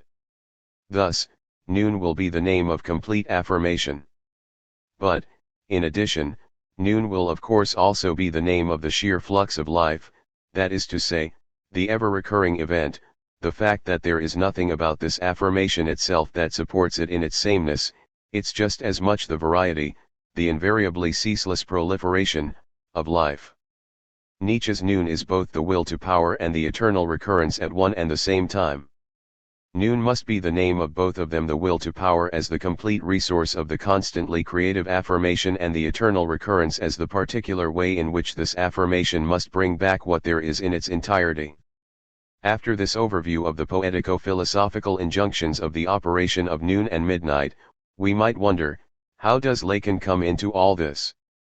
Or another way of asking the question might be, is Lacan a man of noon or a man of midnight? To be sure, it's not really metaphor that guides him. Metaphoricity is essential to Lacan's thinking, there is an important theory of metaphor in it, but it's not metaphor that guides him. Rather, it's connection, the portmanteau word, or the matheme, let's say. But still, it's obviously no coincidence that he states that truth can only be half said. There is a half saying of truth, and if you take the particular way in which this is formulated in THIRD-WORLDISM, you'll say this is the exact sentence: truth can only be half said, de vérité il n'y did. AE, 449. Yes. Isn't that so? The fact that truth can only be half said me did, a homonym of midi, noon, can't be purely coincidental. The fact of the matter is that truth can only be half said. As you can imagine, if Lacan were reading the sentence, he couldn't fail to say that this half-said me did is also a noon midi, and that it could be expressed in the following way: truth can only be me did, t. The problem is whether we're doing credit to truth by connecting it to noon. Is it essentially a statement about truth? Or is it essentially a statement about saying le dire? This might seem like a rhetorical question, but it's not, especially if you recall everything I said about the Wittgensteinian connection between truth and the sayable, and if you recall that the entire anti-philosophical tradition is based on a unique and special proposition concerning this relationship between truth, saying, and act, the great triangulation of the anti-philosophical machinery. I've already had occasion to show this in Pascal. The triangulation of saying, truth, and the act is constitutive of the Pascalian apparatus of thought, and ultimately of the apparatus of thought of every anti-philosophy. So it's vital to know whether, when truth is connected to the me did, taken in its double sense of noon and half said, it is a statement in which the emphasis should be placed on truth, or one in which the emphasis should be placed on saying. So, of course, we're also prompted to ask whether it would be true to say that truth is harmful nude, from nur, to harm, and a homonym of nude, night, or that it is half harmful nude a demi. Is truth that which is half harmful minude, a homonym of minuit, midnight? This is the problem we'll start with, since the destitution of the philosophical category of truth is the basic gesture of every anti-philosophy. I would remind you that in an anti-philosophy, the aim, when it comes to truth in its philosophical sense, is not to refute that truth but to discredit it. This is even the reason why anti-philosophical polemics is not, strictly speaking, a philosophical polemics. Anti-philosophy's aim is to show that the category of truth is harmful, in short, that the half-said is harmful, le me dit nude. This is perfectly obvious in Nietzsche, the founder. But it's no less evident in Wittgenstein, especially in the further development of Wittgenstein's thinking. Remember, the defining feature of an anti-philosophy is that it's always a curative treatment. It's not a critique but a treatment. The point is not to critique philosophy but to cure people of philosophy, which has made them terribly sick, to cure humanity of the Plato disease, as Nietzsche put it. And in Wittgenstein's case, to cure it of the philosophy disease altogether, the latter being the propensity, which must be explained, to make absurd, senseless propositions. Thus, the issue of truth being harmful is not a mere language game here, it is absolutely intrinsic to anti-philosophy. Did Lacan say, did he end up saying, or can we assume that he might say, or that he did say, or would have said that, just as truth can only be half said, so, too, truth in a certain sense is that which is half harmful? This is an enigmatic point, and it's a provisional line of inquiry. With Wittgenstein, the destitution of truth is clear right from the Tractatus. Once again, I'll use the preface, in which can be noted a somewhat crazy subjective arrogance, but which needs, on the contrary, to be understood literally as a sort of integrity. This is always the problem with the anti-philosophers: you have to understand as integrity what is clearly a sign of insanity. Wittgenstein writes, I am, therefore, of the opinion that the problems have in essentials been finally solved. And if I am not mistaken in this, then the value of this work secondly consists in the fact that it shows how little has been done when these problems have been solved. 4. This passage comes right after the sentence I quoted a little while ago about truth. Here's the whole passage again, in the Piers McGuinness translation 22. On the other hand, the truth of the thoughts that are here communicated seems to me unassailable and definitive. I therefore believe myself to have found, on all essential points, the final solution of the problems. And if I am not mistaken in this belief, Then the second thing in which the value of this work consists is that it shows how little is achieved when these problems are solved. Point 23. The destitution of the category of truth begins in the following way: I have purified the notion of truth, I have eliminated its philosophical sense, I have fundamentally and definitively solved all the problems. And after doing all this, I realize that almost nothing has been accomplished. Hence, how little is achieved when these problems are solved. So Wittgenstein's thesis is twofold. First of all, the category of truth in its philosophical sense is harmful because it's linked to nonsense. But second of all, even if we were to unlink it from nonsense by proposing an anti-philosophical category of truth, this would in any case not be very important.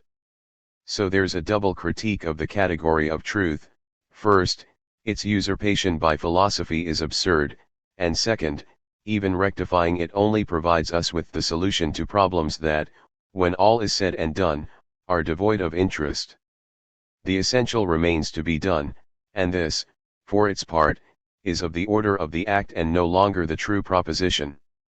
I don't have the time here, but it could be shown that the destitution of the philosophical category of truth always has this double meaning in an anti-philosophy, showing that the philosophical category of truth is harmful and, on top of that, showing that, assuming that what's harmful about it were removed from it, that's the rectification, or the treatment, well, it still wouldn't be very interesting or of great import as compared with the definitive resource of the act.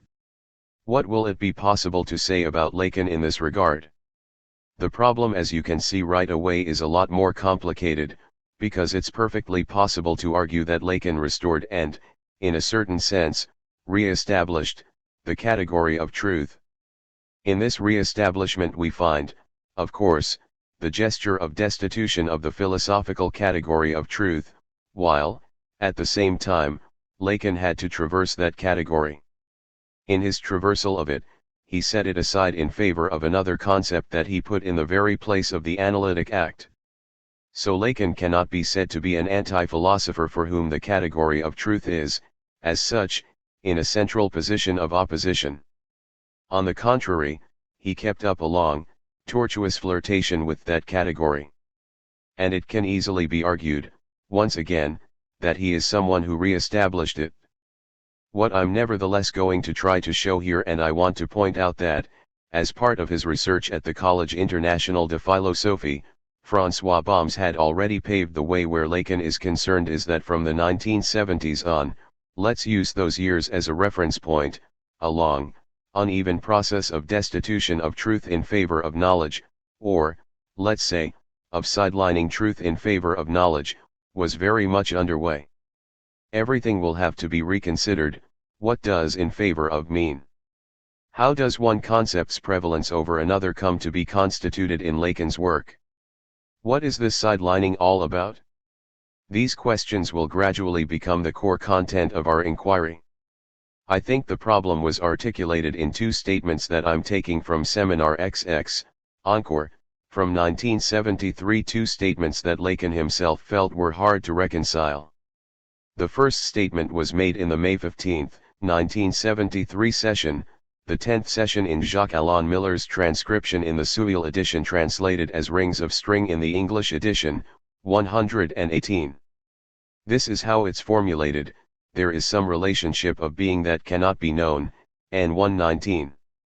The other statement, from March 20, is taken from the 8th session, to which Jacques-Alain Miller gave the title Knowledge and Truth, 90. In it, Lacan says that the essence of analysis, i.e., what defines it, is that knowledge about truth can be constituted on the basis of its experience, 91. Two statements, then: there is some relationship of being that cannot be known, and knowledge about truth can be constituted. Why is reconciling them so complicated, and why is there a tension between them? Of course, one is tempted to say that this relationship of being that cannot be known only concerns truth, and to that extent it would make a hole in knowledge and would be subtracted from something that cannot be known, something that belongs irreducibly to the order of the unknown and supposedly communicates with anything you like, including the unconscious. But, on the other hand, the essence of analysis is precisely the fact that knowledge about truth can be constituted. So it could be said that the tension, which I think is one of the most powerful moments in the final Lacan's work, could be expressed in the following way: on the one hand, truth is supreme insofar as it is unknown, there is some relationship of being that cannot be known, and, since this is the case, it is the language of truth to which the mastery of the unknown is linked. But, on the other hand, the essence of analysis is precisely to constitute knowledge about truth, or, in other words, let's face it, knowledge about the unknown. This is unavoidable, and it's a Freudian insight. After all, analysis does in fact consist in bringing unconscious knowledge to light.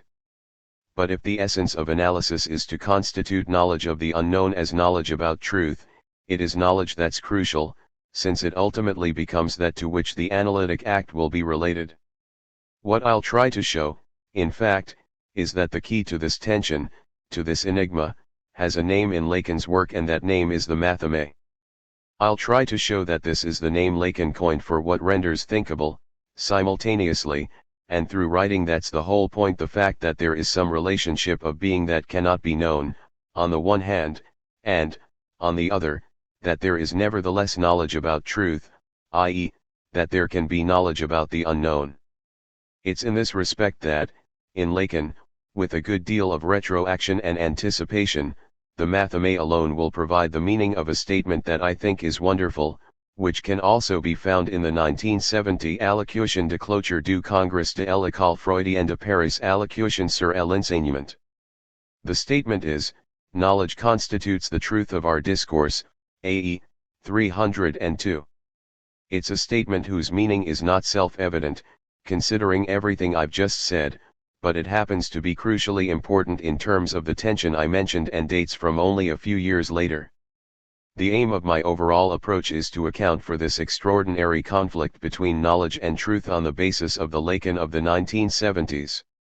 As I said earlier, this was my first enigmatic formulation, the analytic act, as the passing of knowledge, as the knowledge that constitutes the truth of our discourse. What will it be? As far as understanding it goes, I don't know whether we'll have made much progress by July, but in any case, it's fair to say that, in its Lacanian conception, the analytic act is first and foremost the fall of a knowledge that is supposed in the subject, the knowledge that the analysand presumes the analyst possesses. There has to be a fall of this figure of the subject supposed to know in order for there to be an act in the act itself. 24. So long as the analyst's subject's supposed knowledge is maintained or reinforced, the act cannot occur. The act whose stake is the subject that the analysand, the patient, is to become therefore involves the taking on of a knowledge that the analysand must stop supposing is possessed by the analyst. But what does an unsupposable knowledge mean? An unsupposable knowledge means a transmissible and, if possible, integrally transmissible, knowledge, a knowledge that is no longer dependent on the singularity of a subject, no longer dependent on the analyst's position, because it can be integrally transmitted to anyone at all. If there is to be an analytic act, it will simultaneously be the destitution of a knowledge supposed in the subject and the taking on of an integrally transmissible knowledge. This obviously recalls the upsurge, in Nietzsche, of something fateful between two millennia, of something between two eras, of something that drops off, of something that is unsupposed in the subject and is therefore positively transmissible.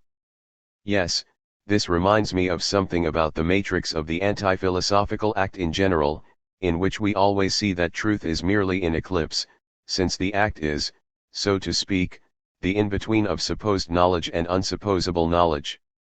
Truth is merely in eclipse behind two different types of knowledge. It has to be there, of course. What does has to be there mean? We shall see.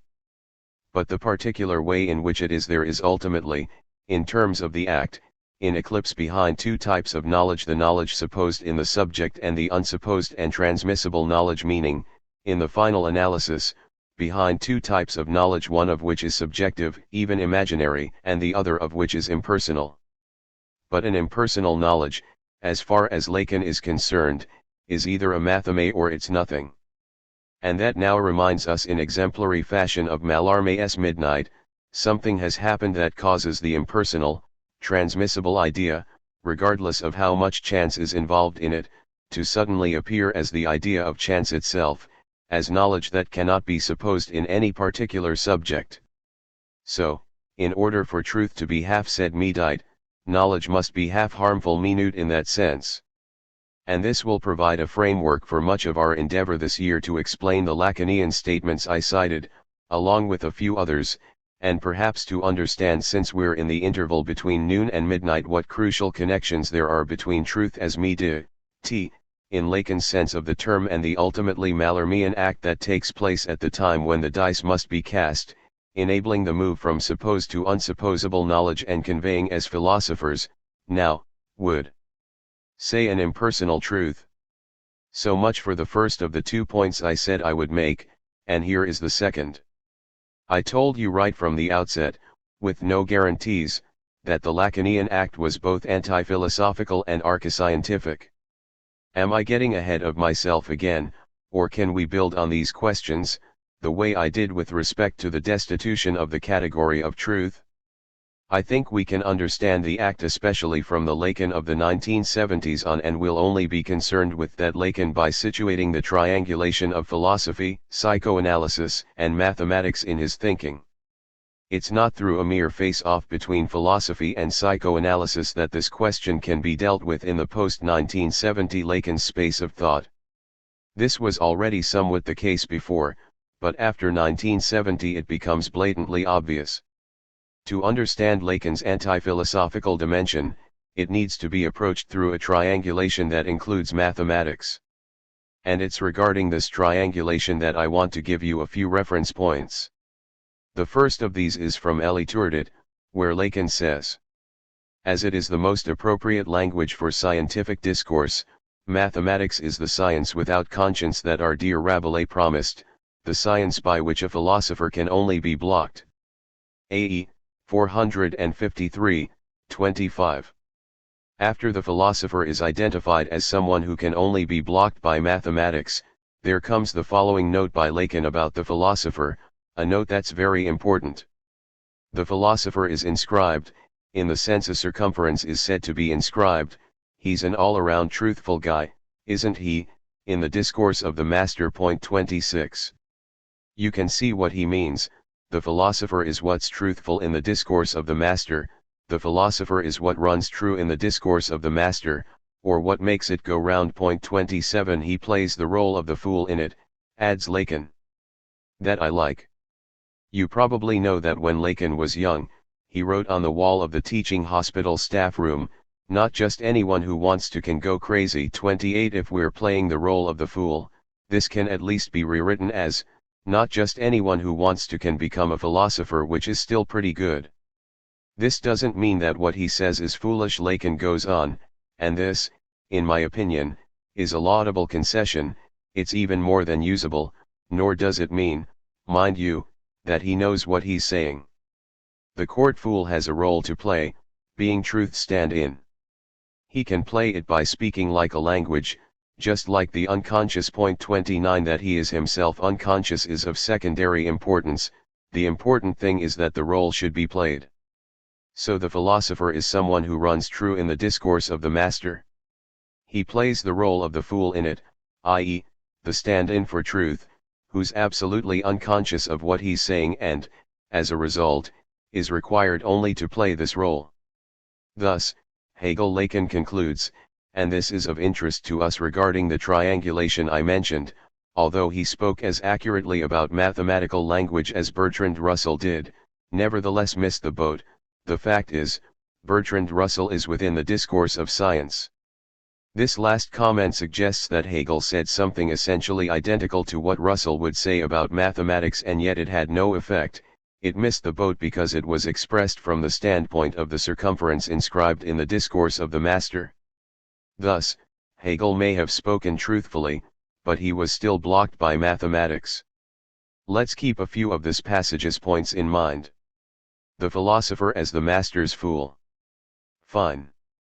And what he aspires to is science with consciousness, so he's blocked, as a result, by mathematics, because mathematics is in exemplary fashion science without consciousness. You'll note the very subtle difference here between Lacan and Wittgenstein concerning the philosopher's relationship to mathematics. Wittgenstein's thesis is that the philosopher is deluded about mathematics in that he thinks, and this is not at all Lacan's thesis, that there's an absolutely unique resource in it, a resource that Wittgenstein will make every effort to show is not in it.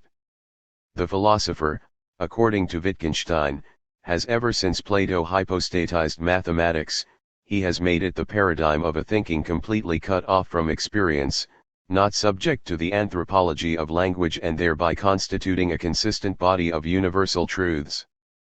The philosopher thinks that that's what there is in mathematics.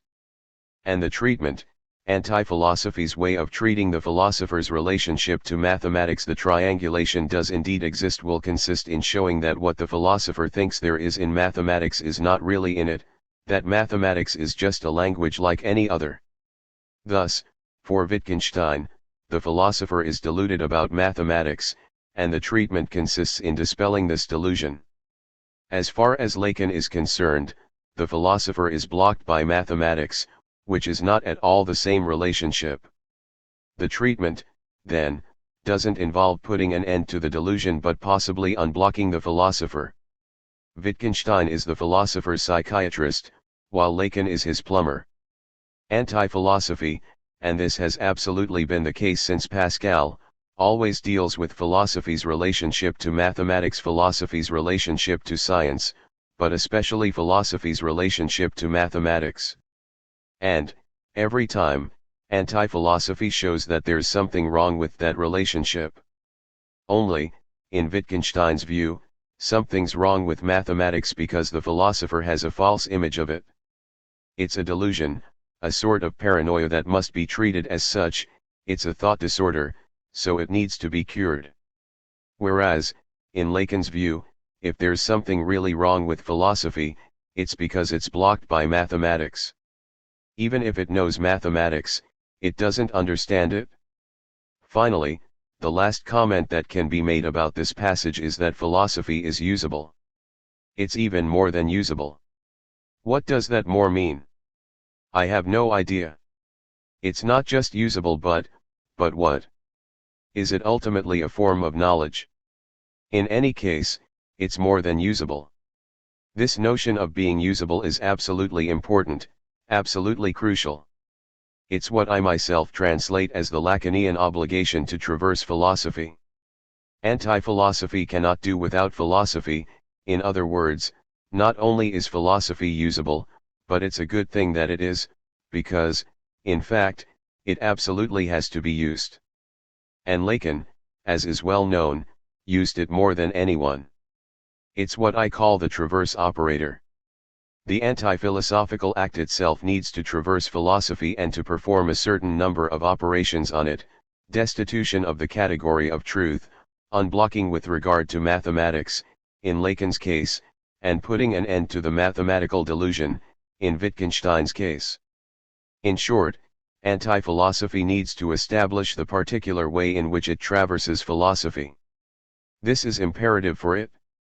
And this is what is recapitulated here by the fact that philosophy is quite, or more than, usable, and so it must indeed be used.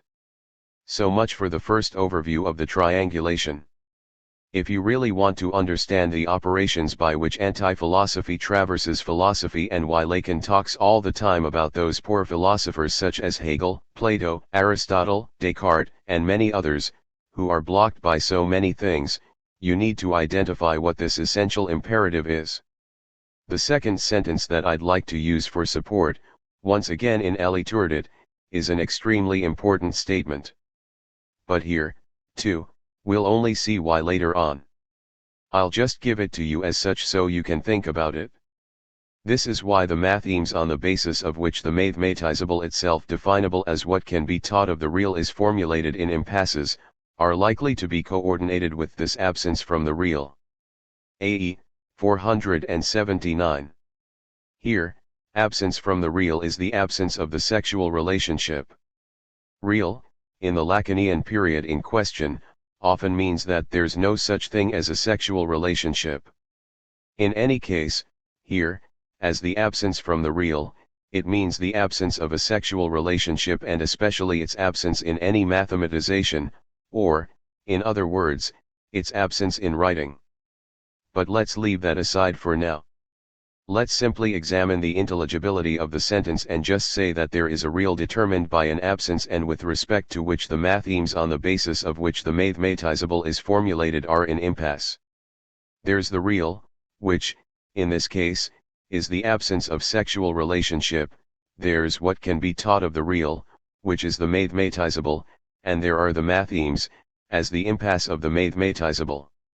It is here, to my mind, that the archiscientific emerges in the place where the act will appear as what can only be called a phrase Lacan would find abominable, a real of the real. Before we overdo it, let's say more precisely, the writable real of the real that is taught. The matheme will be at a point of impasse, but this point of impasse is the point of the real. So the matheme will be at the real point of the mathematizable, which is what can be taught of the real.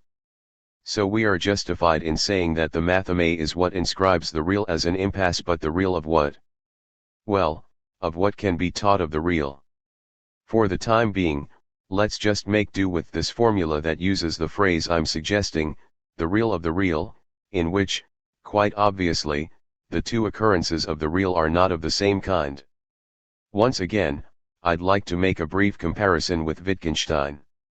For him, a truth that can be taught about the world, let's take world as the equivalent of real, is what can be expressed of the real in the form of propositions whose meaning is true. The sense of the world, not a truth about the world or in the world, but the truth of the world as such, hence of life as such. The sense of the world is what cannot be expressed of the real in the form of true propositions. These things are very similar, very closely related to each other, if you think about it. In Wittgenstein's case, at bottom, you also have the mathematizable, i.e., the proposition as what can be written of the real, so to speak, in truth, that is, as a proposition that says something true about the world. And you have the sense of the world, namely, what really matters, in Wittgenstein's eyes ethics, aesthetics, which, since it can't take the form of true propositions, will be termed unsayable. The sense, the unsayable truth, of the world will thus be that aspect of the real, which, since it can't be spoken about, one must keep silent about. Point 30. Lacan will add, what cannot be expressed in speech can be expressed in writing, in the formula. What must be kept silent about, in Lacan's view, is indeed that real of the real that cannot be spoken about but only written. Such is precisely the matheme. For Lacan, in what is absent as real there is what can be taught of this real, there is science. Then, of what can be taught of this real, there is what is at the real point of its impasse, what I call the real of the real. And at that point there is not, strictly speaking, what can be taught, rather, there is what can be transmitted, which is not the same thing. Consequently, in terms of structure, the Lacanian matheme is the exact same thing as Wittgenstein's mystical element, since he calls mystical element anything that cannot take the form of propositions and is nevertheless what matters in the highest degree to us. Thus, the matheme is structurally equivalent to Wittgenstein's mystical element, except that there is a writing of it. If we move between Lacan and Wittgenstein, the matheme is like written silence. This is the thesis I mentioned to you before, which I'll now argue. The matheme, which is the key to the act insofar as it is the passing of a knowledge, is the name of the archiscientific.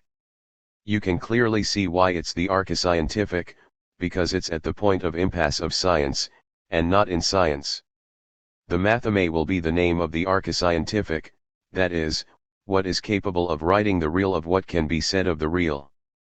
This is not a saying of the real but rather what inscribes the real of what can be scientifically said of the real if what can be said is taken as a synonym of what can be taught.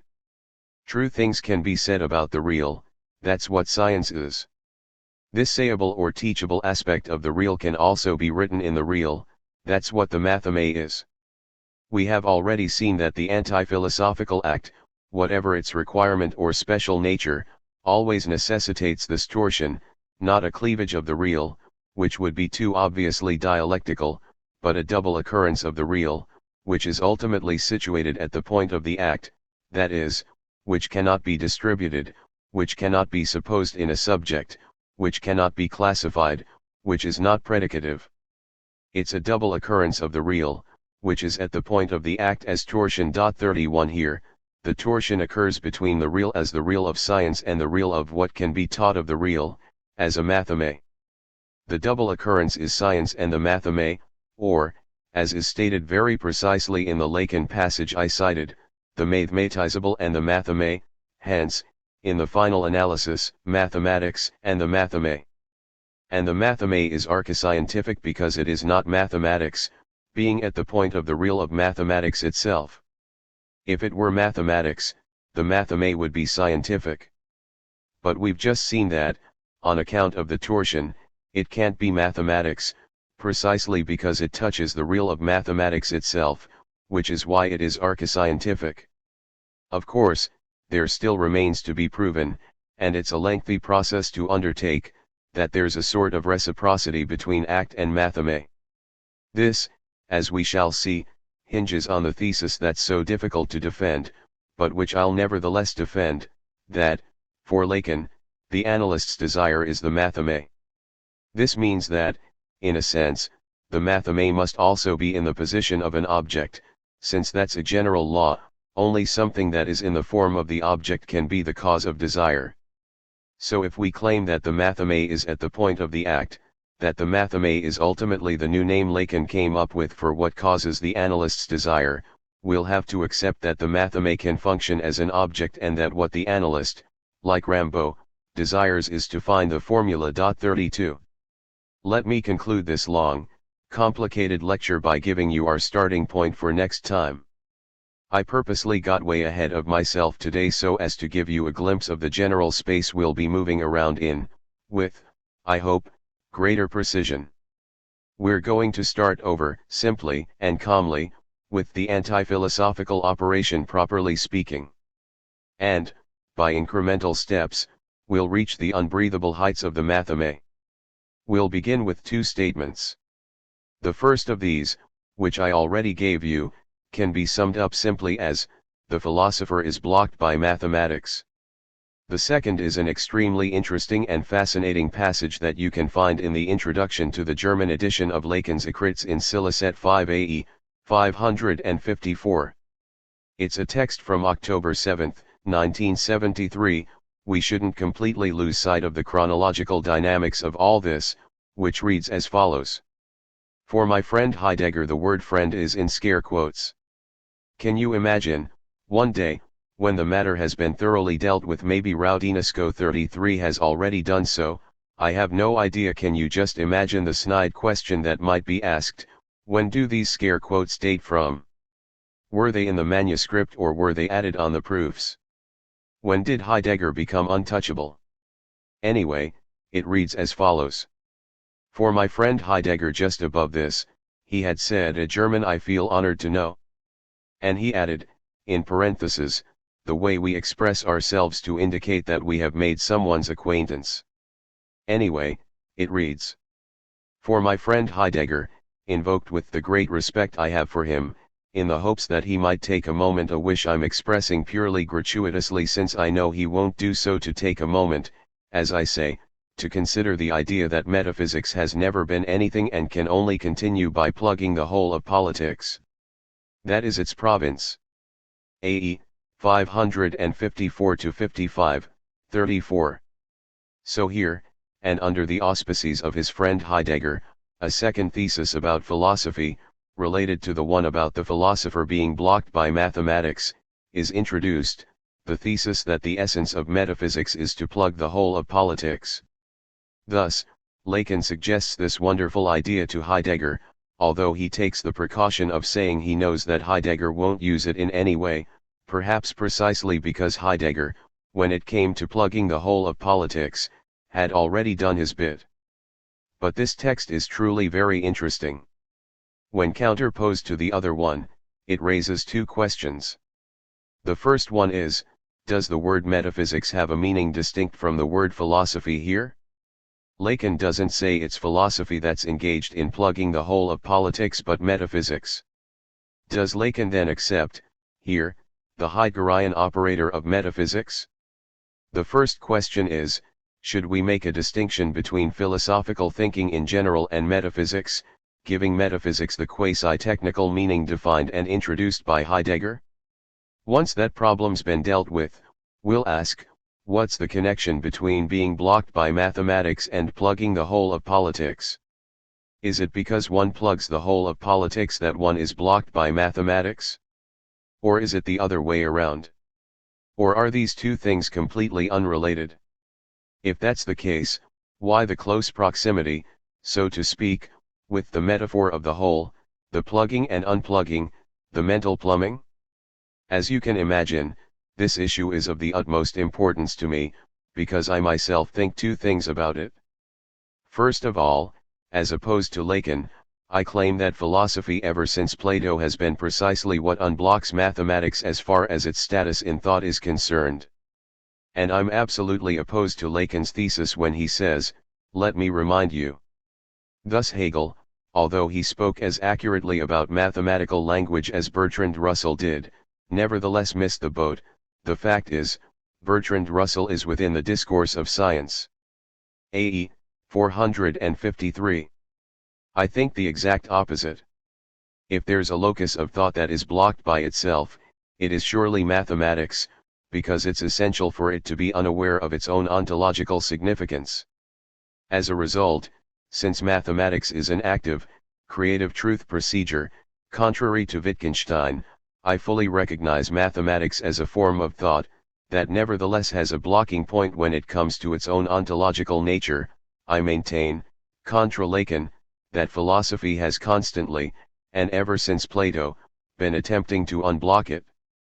The philosopher isn't someone who is blocked by mathematics but someone who attempts to unblock it with regard to itself.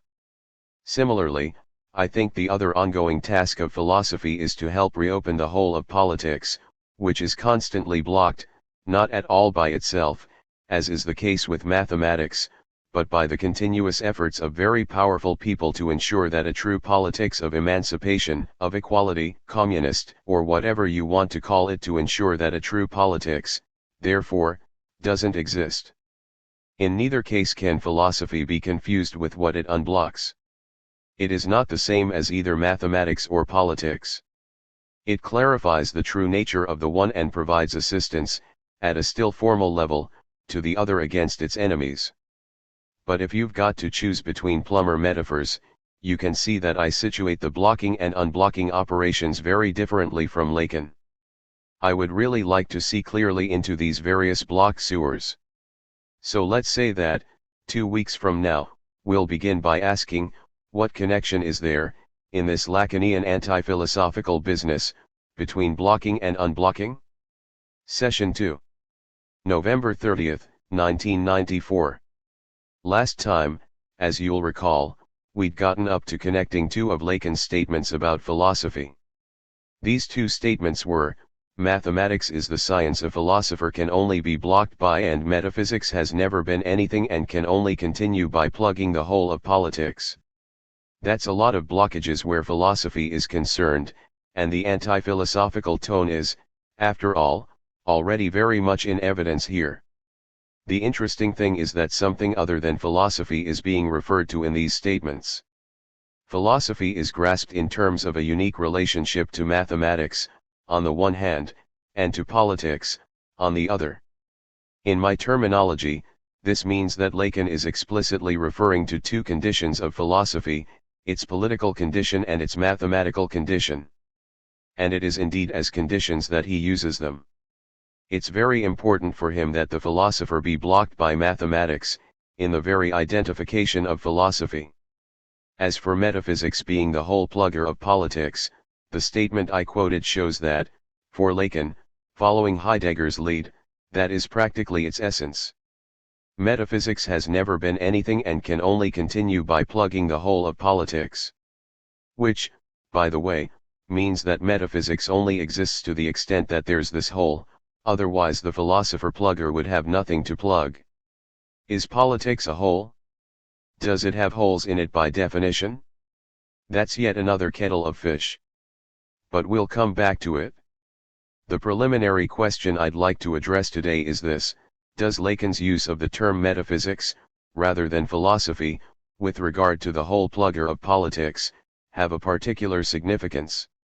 Just as an aside, in the talk he gave at the Lacan avec les philosophes Conference 1, a talk devoted to Sophocles' Antigone entitled On Ethics, apropos of Antigone, Philippe Lacan remarked, in passing, about Lacan, didn't he once say that politics was the whole of metaphysics? That's not exactly what Lacan said, that politics was the whole of metaphysics. Of course, it served Lacan's purposes to say so, but it's not exactly what Lacan said. He said that metaphysics plugged the whole of politics, but he didn't say that that whole of politics was a whole of metaphysics. Where is the whole, ultimately? What is this whole the whole of? What has a hole in it? If anything, you get the impression that metaphysics is the plug for a whole of politics, about which Lacan didn't immediately say what sort of hole it was or from what breach it resulted. At any rate, he didn't say it was the whole of metaphysics. This slip of the tongue made by Lacan, who assumed that metaphysics was the historical destiny of philosophy, alerts us to an issue: what can Lacan possibly mean here by metaphysics? Especially since, as I told you last time, the passage in which the sentence appears contains a dedication to his friend Heidegger. So it does indeed seem as though metaphysics is being invoked here as a Heideggerian category. It is moreover a piece of advice he gives Heidegger: you'd be well advised, dear friend, to consider that metaphysics plugs the whole of politics, even though he knows, he says, that Heidegger won't do anything with this suggestion. In any case, metaphysics is most likely taking the place of philosophy here, in line with Heidegger. But a question then arises, a basically very simple question, but one that, to my mind, hasn't been addressed head-on. It's this: is Lacan, implicitly or explicitly, in agreement with Heidegger's historical framework? Which amounts to asking, does Lacan, in one way or another, endorse the Heideggerian category of metaphysics, which is a category of the history of being? Of course, if Lacan was in agreement with Heidegger's metaphysical problematic, I'm not saying with Heidegger overall, but with this particular issue that I call Heidegger's historical framework, i.e., with the Heideggerian category of metaphysics, or if Lacan saw himself as being contemporaneous with the idea of the end of metaphysics, of its closure, then the question of his anti-philosophy takes on a different meaning. That's what's important. It's this question that's crucial as regards Lacan's relationship to Heidegger. The question of that relationship has two common forms, even though they may give rise to some rather sophisticated analyses. The first, which is the low form, the celebrity form, is whether it was wise of Lacan to have lunch with Heidegger, whether, in hobnobbing with an unrepentant ordinary Nazi and an unreformed ordinary anti-Semite, he wasn't being a little foolhardy. Was it wise of him to invite his friend Heidegger, with or without scare quotes, to his home, knowing what we know, what he knew, what everyone had known for ages about Heidegger and National Socialism? The second form of the question can be expressed this way: in what terms can Lacan be linked with what I'd call Heidegger's anti-humanism?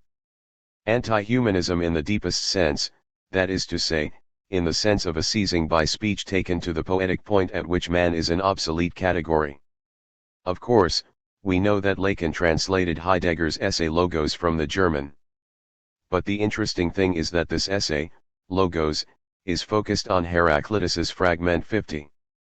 Not after listening to me, but after listening to the account Logos, one does wisely in agreeing that all things are 1.2. And, in effect, what I'd call the figure of Heideggerian type anti-humanism can be detected in Lacan's interpretation of the statement of Heraclitus's and of Heidegger's commentary on it. In this context, anti-humanism amounts to saying, it's never I who must be listened to but something that transfixes and seizes me, whose historical figure holds total sway over me, and that, here, takes the name of Logos. But, ultimately, the most important question concerning Lacan and Heidegger goes far beyond the explicit citations and references that do in fact touch mainly on the question of the Logos, or, in other words, on the question of the specific way in which thought is based on the originarity of a saying undire. This issue is very evident, but above and beyond it there is really the question, did Lacan see himself as being contemporaneous with the declaration of the end of metaphysics and therefore contemporaneous, in one way or another, with the category of metaphysics itself? Or again, did Lacan, either directly or indirectly, make use of the category of metaphysics as a singular figure confronted with its own closure? And, in that sense, is there a contemporaneity between Lacan's project and Heidegger's thematics of the end of metaphysics, that is, of the end of philosophy in favor of a thinking whose origin lies with the poets? I would venture another remark, namely that what's essentially at stake in this question, in terms of what we're concerned with here, becomes clear if we connect it with another question, which I don't intend to deal with right away. That question is, isn't Heidegger himself an anti-philosopher?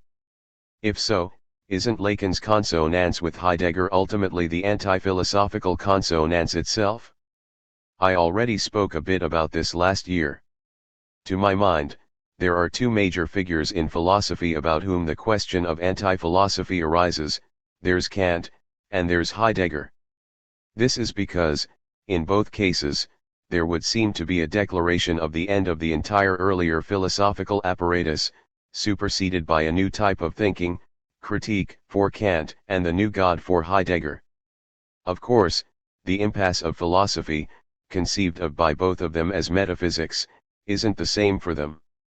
For Kant, it is the critical impossibility of any theoretical metaphysics, an impossibility demonstrated in the transcendental dialectic. It is impossible to anchor philosophy's traditional assertions in a consistent body of knowledge. So we must give up maintaining them. For Heidegger, it is metaphysics as a figure of the history of being that has reached the exhaustion of its essence and calls for its own end and its replacement in thought. Is this anti-philosophy, then, where both of them are concerned? Well, no, actually. It could be shown, albeit, once again, this would have to be done in great detail, and it would amount to a long digression, but it could be shown that neither Kant nor Heidegger is an anti-philosopher, in the sense I attribute to that word. And this is so for two reasons I'm only going to briefly outline here. The first reason is that the space of apprehension of philosophy, in both Kant and Heidegger, is still that of an acknowledgement, either historical or pre-critical, but in any case an acknowledgement. The distinctive operation and tone of radical discrediting that is characteristic of the anti-philosophical gesture is not evident in these writers. The question of philosophy remains the starting point for them, even if only to invalidate its apparent authority. But there's no proposition of a radical surpassing that denounces philosophy, from one end to the other, actually, as a pathology. This was already not the case with Kant, who, as a man of the Enlightenment, shared the rationalist and scientific ambition of all the classical philosophers. And it's even less the case with Heidegger since, for him, metaphysics is an epoch of the history of being. And insofar as it is the history of being, it remains an essential, and in a certain sense necessary, vection of the specific way in which the destiny of being is fulfilled. There is a destinal element that obviously cannot be dealt with in the figure of absurdity or of the purely pathological, in which, by contrast, Nietzsche's priest or Wittgenstein's senseless propositions are grounded. The second reason, and I'll leave it at that for today, has to do with the fact that there's no alternative act, strictly speaking, in either Kant or Heidegger. They don't identify a distinctive anti-philosophical act that would both undermine philosophy and signal the advent of a different, unprecedented, completely unexpected disposition of thought. There may be a promise that's the case with Heidegger, but the figure of the promise needs to be absolutely distinguished from the figure of the act. Okay, let's leave this aside now. In the final analysis, and this is what I wanted to say, I will not contend that the connection between Lacan and Heidegger is based on the anti-philosophical gesture itself. So we've got to go back to our point of departure. Is there, in Lacan's thinking, a clear identification of metaphysics or philosophy as a historical figure that has entered the period of its completion or closure? I'd like to start with a passage from Radiophony, which dates from 1970, Silicet 2/3, reprinted in Autres Écrits. It's right at the beginning. In it, Lacan attempts to determine the impact of linguistics on the general theory of the symbolic, in response to the first question he was asked, which was as follows. In the Écrits you say that, without realizing it, Freud anticipated Saussure's and the Prague Circle's research. Can you explain what you mean by this? AE 403. For our purposes, his answer contains three important statements. First, Lacan mentions the success that linguistics has achieved in its own field and says this is the first statement, which is expressed clearly. It is thought that the success of linguistics could be extended to the whole network of the symbolic order by admitting meaning only on condition that the network guarantees it and the impact of an effect, yes, a content, no. AE 404. This first part of the passage tells us that meaning is thinkable as an effect of the symbolic, an effect that is itself attributable to the symbolics being defined as a network. All well and good.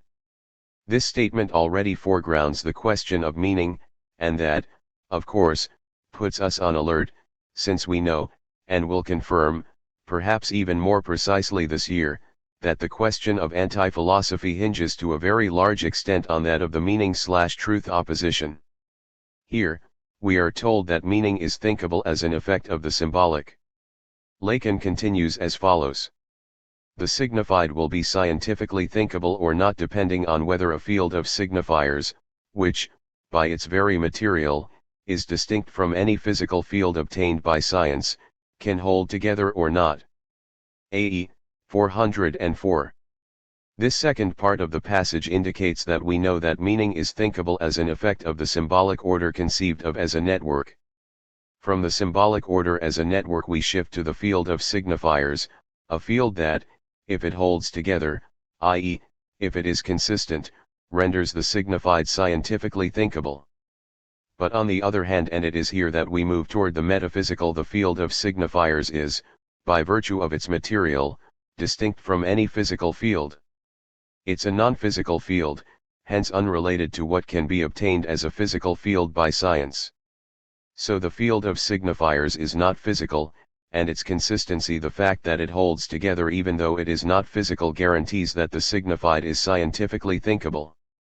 This is where science comes into play. The signified will be scientifically thinkable to the extent that this non-physical field of signifiers, and Lacan is very explicit about it being non-physical, that is, not able to be obtained by scientific means, has consistency. This should be understood in the following way: some science, let's not say a science, exists, or at any rate something scientifically thinkable exists, whose condition is not physical in the scientific sense. So something scientifically thinkable exists whose condition, the consistency of the field of signifiers, is not physical in the scientific sense. Insofar as it is not physical, it is metaphysical. Which is what Lacan will say. In fact, he goes on. This entails a metaphysical destitution, which should be understood as an act of disbeing. D*3 No meaning will henceforth be held to be self-evident. AE 403. You see how the word metaphysical occurs here. Metaphysics, as conceived of here, appears as a disbeing of meaning. What is prohibited by this metaphysical operation is the fact that meaning can consist by itself, can consist in its being of meaning son être de signification. No meaning will henceforth be held to be self-evident. This is really an operation of disbeing, because meaning cannot be thought scientifically perhaps, or, in other words, cannot enter the realm of the thinkable under the assumption that it derives this thinkability from its being. So being must be subtracted from meaning in order for meaning to be thinkable. All in all, everything is clearly articulated. A metaphysical condition of the thinkable exists as soon as thinkability has to do with meaning. This thinkability of meaning, requiring metaphysical consideration, which is itself linked to the consistency of the field of signifiers, can be said to produce a truth of meaning. But it will then be necessary to say that this truth can only be obtained as scientific truth, as scientifically thinkable, under condition of a subtractive metaphysical operation, an act of disbeing, a destitution. What, then, would Lacan's question be in relation to Aristotle's definition of metaphysics? Let's not go back to its beginnings but just take metaphysics in the clear definition Aristotle gave it. Lacan emphatically states here that physics does not exhaust the thinkable, not even the scientifically thinkable. Since physics is understood as that aspect of nature that comes to be scientifically thinkable, Lacan concurs with Aristotle about the fact that that aspect of nature that comes to be thinkable, which can be called a physics in its generic sense, does not, in fact, exhaust the thinkable. And so there must be a metaphysics. But Lacan obviously objects right away that, in this metaphysics required by the thinkability of meaning, it's certainly not a question of a science of being qua being, as is the case with Aristotle. And this is even what must be expressly prohibited, since the idea that meaning has a metaphysical truth in the realm of being must, precisely, be prohibited. It's not in being that we'll find what is thinkable of meaning, but, on the contrary, in an act of disbeing, that is, a destitution of being. It's only by prohibiting being from the consideration of meaning as thinkable that meaning can be guaranteed to be effectively scientifically thinkable. That said, it's striking that this subtractive operation, this destitution, is precisely, in the strictest sense of the term, what Lacan calls metaphysics, what is not determined by any physics. So this is of course closely related to what was stated at the outset, namely that meaning is not thinkable as content, it is never of the order of content. To the extent that it's thinkable, let's leave aside the question of its being, since we need to remain within the logic of disbeing to the extent that it's thinkable, or, in other words, under the condition of the destitution of its being, meaning is not of the order of content. It is of the order of the effect. Fine. This is a very strong and coherent statement, and it defines metaphysics as 1. Aristotelian, since what comes after or along with physics forces us to see that it's not true that physics exhausts the thinkable, and as 2. Anti-Aristotelian, so to speak, inasmuch as it's not a matter of the science of being qua being, let alone of substance, as is the fate of Aristotle's metaphysics, substance, what is there in what consists, but, on the contrary, of a radical disbeing that eliminates all thinkability of a content in favor of the thinkability of an effect. We could say that Lacan both acknowledges and has reservations about metaphysics. He acknowledges it because the thinkable can't be contained within the strict realm of the physical, however broadly the word is defined, and he has reservations about it in the sense that, even if it's not a question of the physical, it's nonetheless not a question of the content of meaning in terms of its being, nor is it a question of ontology, which Lacan liked to write, as you know, with an H, ontology. Point 4 on another occasion he would say, onto shamelessly now, I will say something. Point 5 Well, from this point, we can shamelessly pick up the thread of our original question, is metaphysics the same thing in Lacan's sense of the word and Heidegger's? We could cut right to the chase and say no, because metaphysics, for Lacan, is not in the space of metaphysics in the Heideggerian sense for a reason that seems obvious. For Heidegger, modern science, the scientifically thinkable, is prescribed by metaphysics as the history of being. So science, for Heidegger, is a figure that is itself dependent on the metaphysics of the subject, whereas, for Lacan, the point is to establish a science of meaning, or, at any rate, to make meaning scientifically thinkable, by taking on, by performing, a metaphysical operation, a metaphysical destitution that, far from having to do with the historiality of being, is constitutive of a disbeing. You can see that it's absolutely clear that, for Lacan, neither science nor Descartes, who represents the thinkable condition of the subject of science, are, strictly speaking, figures of metaphysics as he understands it. The problem is, this angle overlooks a lot of questions and doesn't allow us to accurately gauge to take the full measure of the difference between Lacan's operation with regard to philosophy and the scheme of Heidegger's historial framework. We need to be more demanding and rigorous. We will therefore work our way through Heidegger so that everyone has as clear a view as possible of the parameters of the question. Ultimately, what, for Heidegger, is the distinguishing feature of metaphysics, as he himself calls it. We need to go back to this question with precision, because the whole little world of philosophy is in such agreement about the idea of the closure of metaphysics that, in the end, no one knows what's closed or open anymore. In this connection, let me refer you to a text by Heidegger that I'm very fond of, which has the peculiar advantage of not being a text. It's actually the notes you'll find in Chapter 9 of Nietzsche, published by Gallimard, located at the very end of Volume 2 under the title Projets pour l'histoire de l'être en tant que métaphysique, Sketches for a History of Being as Metaphysics. Point 6. These notes date from 1941. In this text, written almost in shorthand, Heidegger tries to tell the history of being to himself. It's the history of being as told to children. I don't know if it's a story that would be enchanting enough to make them fall asleep, but it's the history of being reduced to its bare bones, although at the same time it is albeit very elliptical, at times almost just lists of words very important. The operations of metaphysics, as Heidegger attempts to narrate them, will reveal the ultimately distinguishing feature of this metaphysics.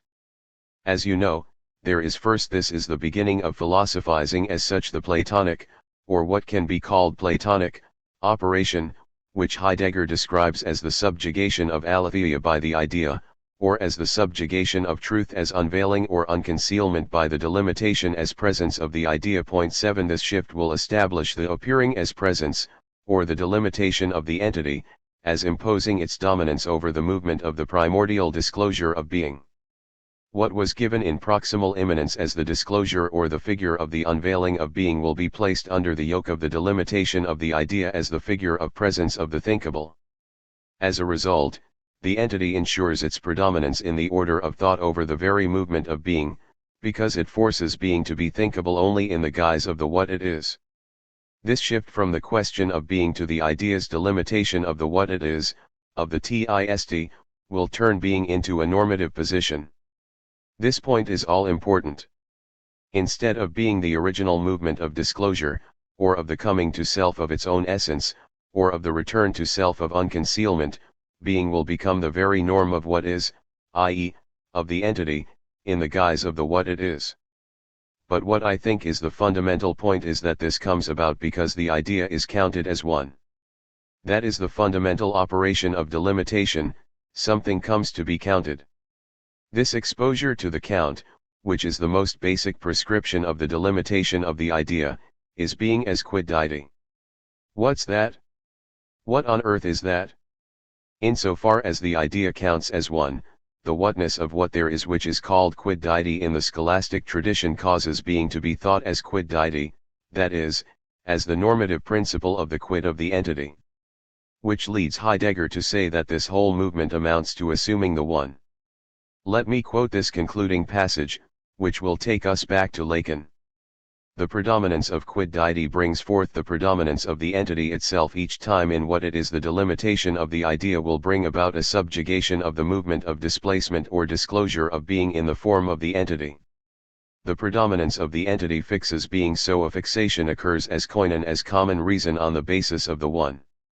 The distinguishing feature of metaphysics is decided so it's decided by that, at that very moment. The one as unifying unity becomes normative for the subsequent determination of being. 55. Transmodified to conform to the French. It is to this that the whole initial movement of the history of being leads us.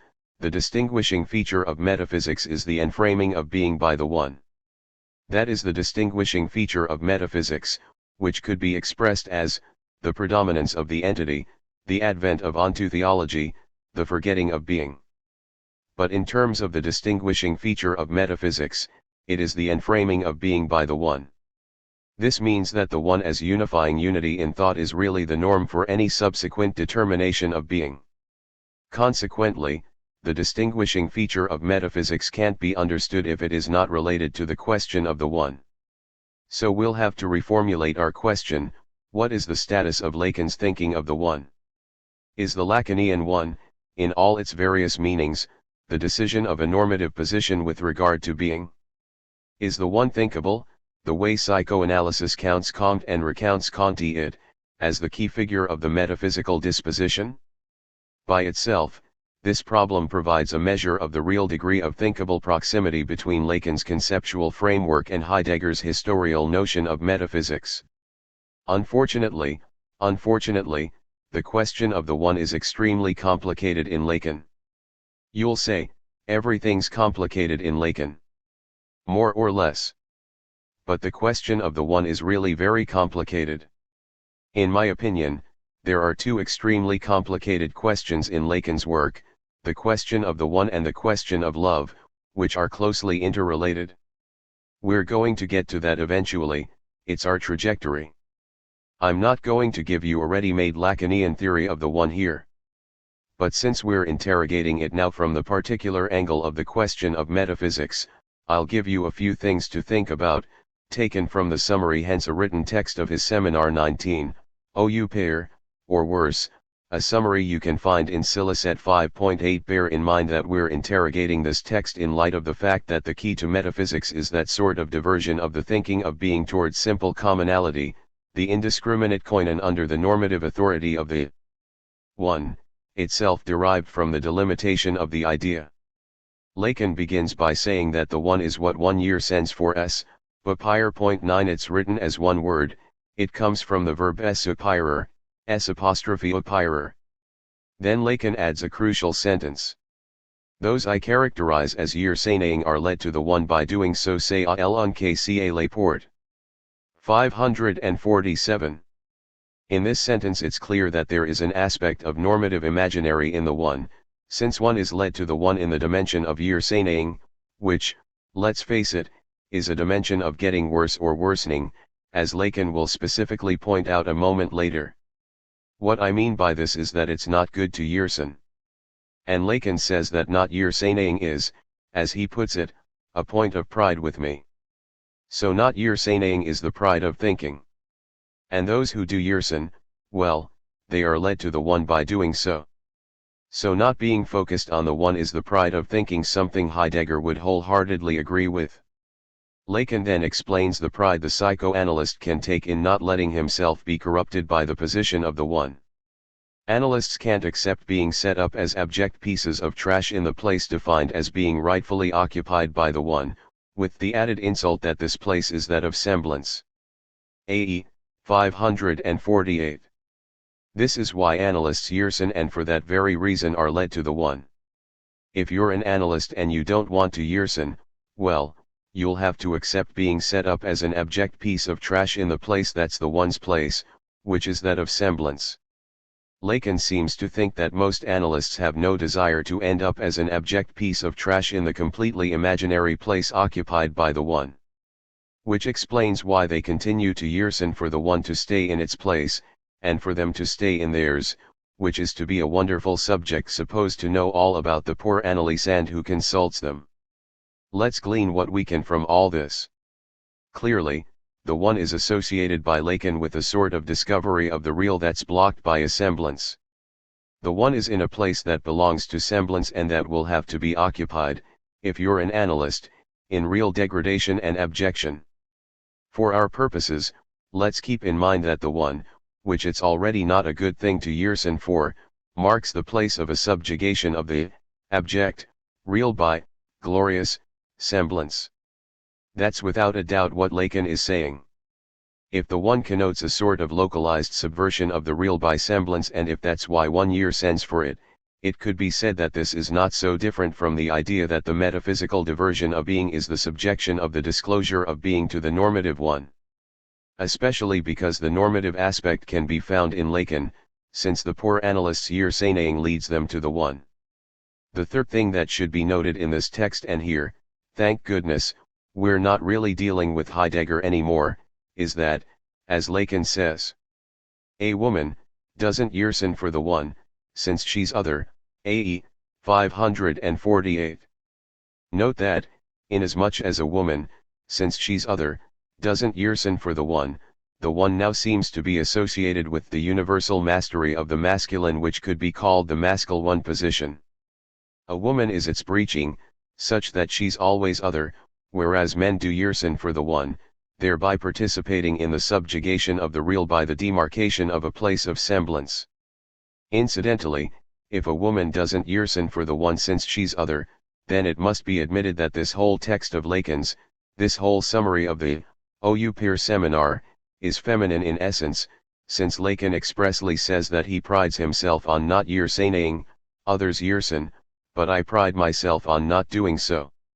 Even if its tone is absolutely unique, all of this is still more or less in line with the distinguishing feature of metaphysics as defined by Heidegger, and therefore also in line with the critique of metaphysics as the normative subjugation of the real by the one placed in a position of semblance. What Lacan calls a metaphysics in the subtractive sense, that is, the metaphysical operation of disbeing that alone allows for a truth of meaning, is indeed a critique of metaphysics in Heidegger's sense of the term, namely, the subjugation of the real by the normative authority of the one. So the Lacan/Heidegger consonance would seem to be proven. But, as usual when it comes to Lacan, we're going to have to give things one more twist again, or we'll end up being played for fools. Lacan takes a first precaution, which he thoughtfully alerts us to in the same text. Moreover, I didn't propose a thinking of the one, but based on saying that there's some one chu yadl on, I tracked how it's used, so as to turn it into psychoanalysis. 547. So we have to be careful. Everything I just said about the one Lacan does not claim is a thinking of the one. But what is it, then? Well, it's the definition of its operation. There is an operation of the one. The one is only of interest to Lacan to the extent that there is some one, whose use can be tracked so as to turn it into psychoanalysis. Here we've reached an absolutely, intrinsically fundamental point.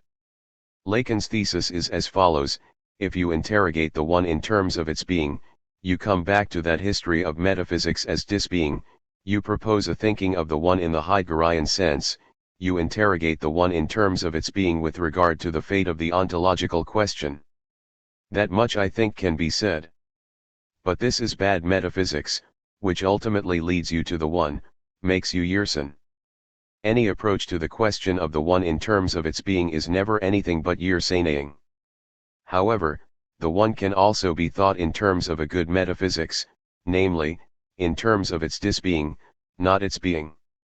This will mean thinking the one in terms of how it's used, i.e., and this is completely consistent with our point of departure regarding the question of disbeing. Thinking the one in terms of its operations in no way involves you in yearning.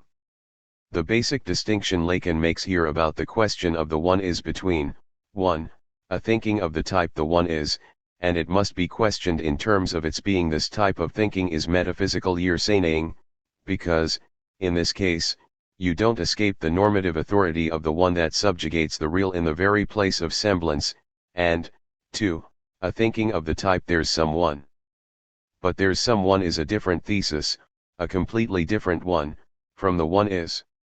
It doesn't require thinking the one in terms of its being, but simply noting that there may be some one in a realm of operations that's important, as Lacan says, to turn into psychoanalysis. And the thesis that there's some one is itself subtractive, that is, consistent with the principle of disbeing. It will think the one as an empty place, as a demarcation or as an operation, but not as normative subjugation.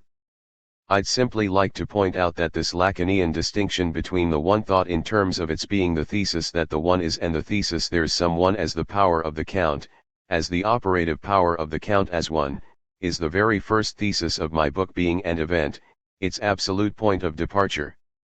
That goes to show the importance I attach to the whole of this difficult, fraught discussion. It is in fact the thesis on which will be based the proposition that, in terms of being, there is nothing but the multiple without one.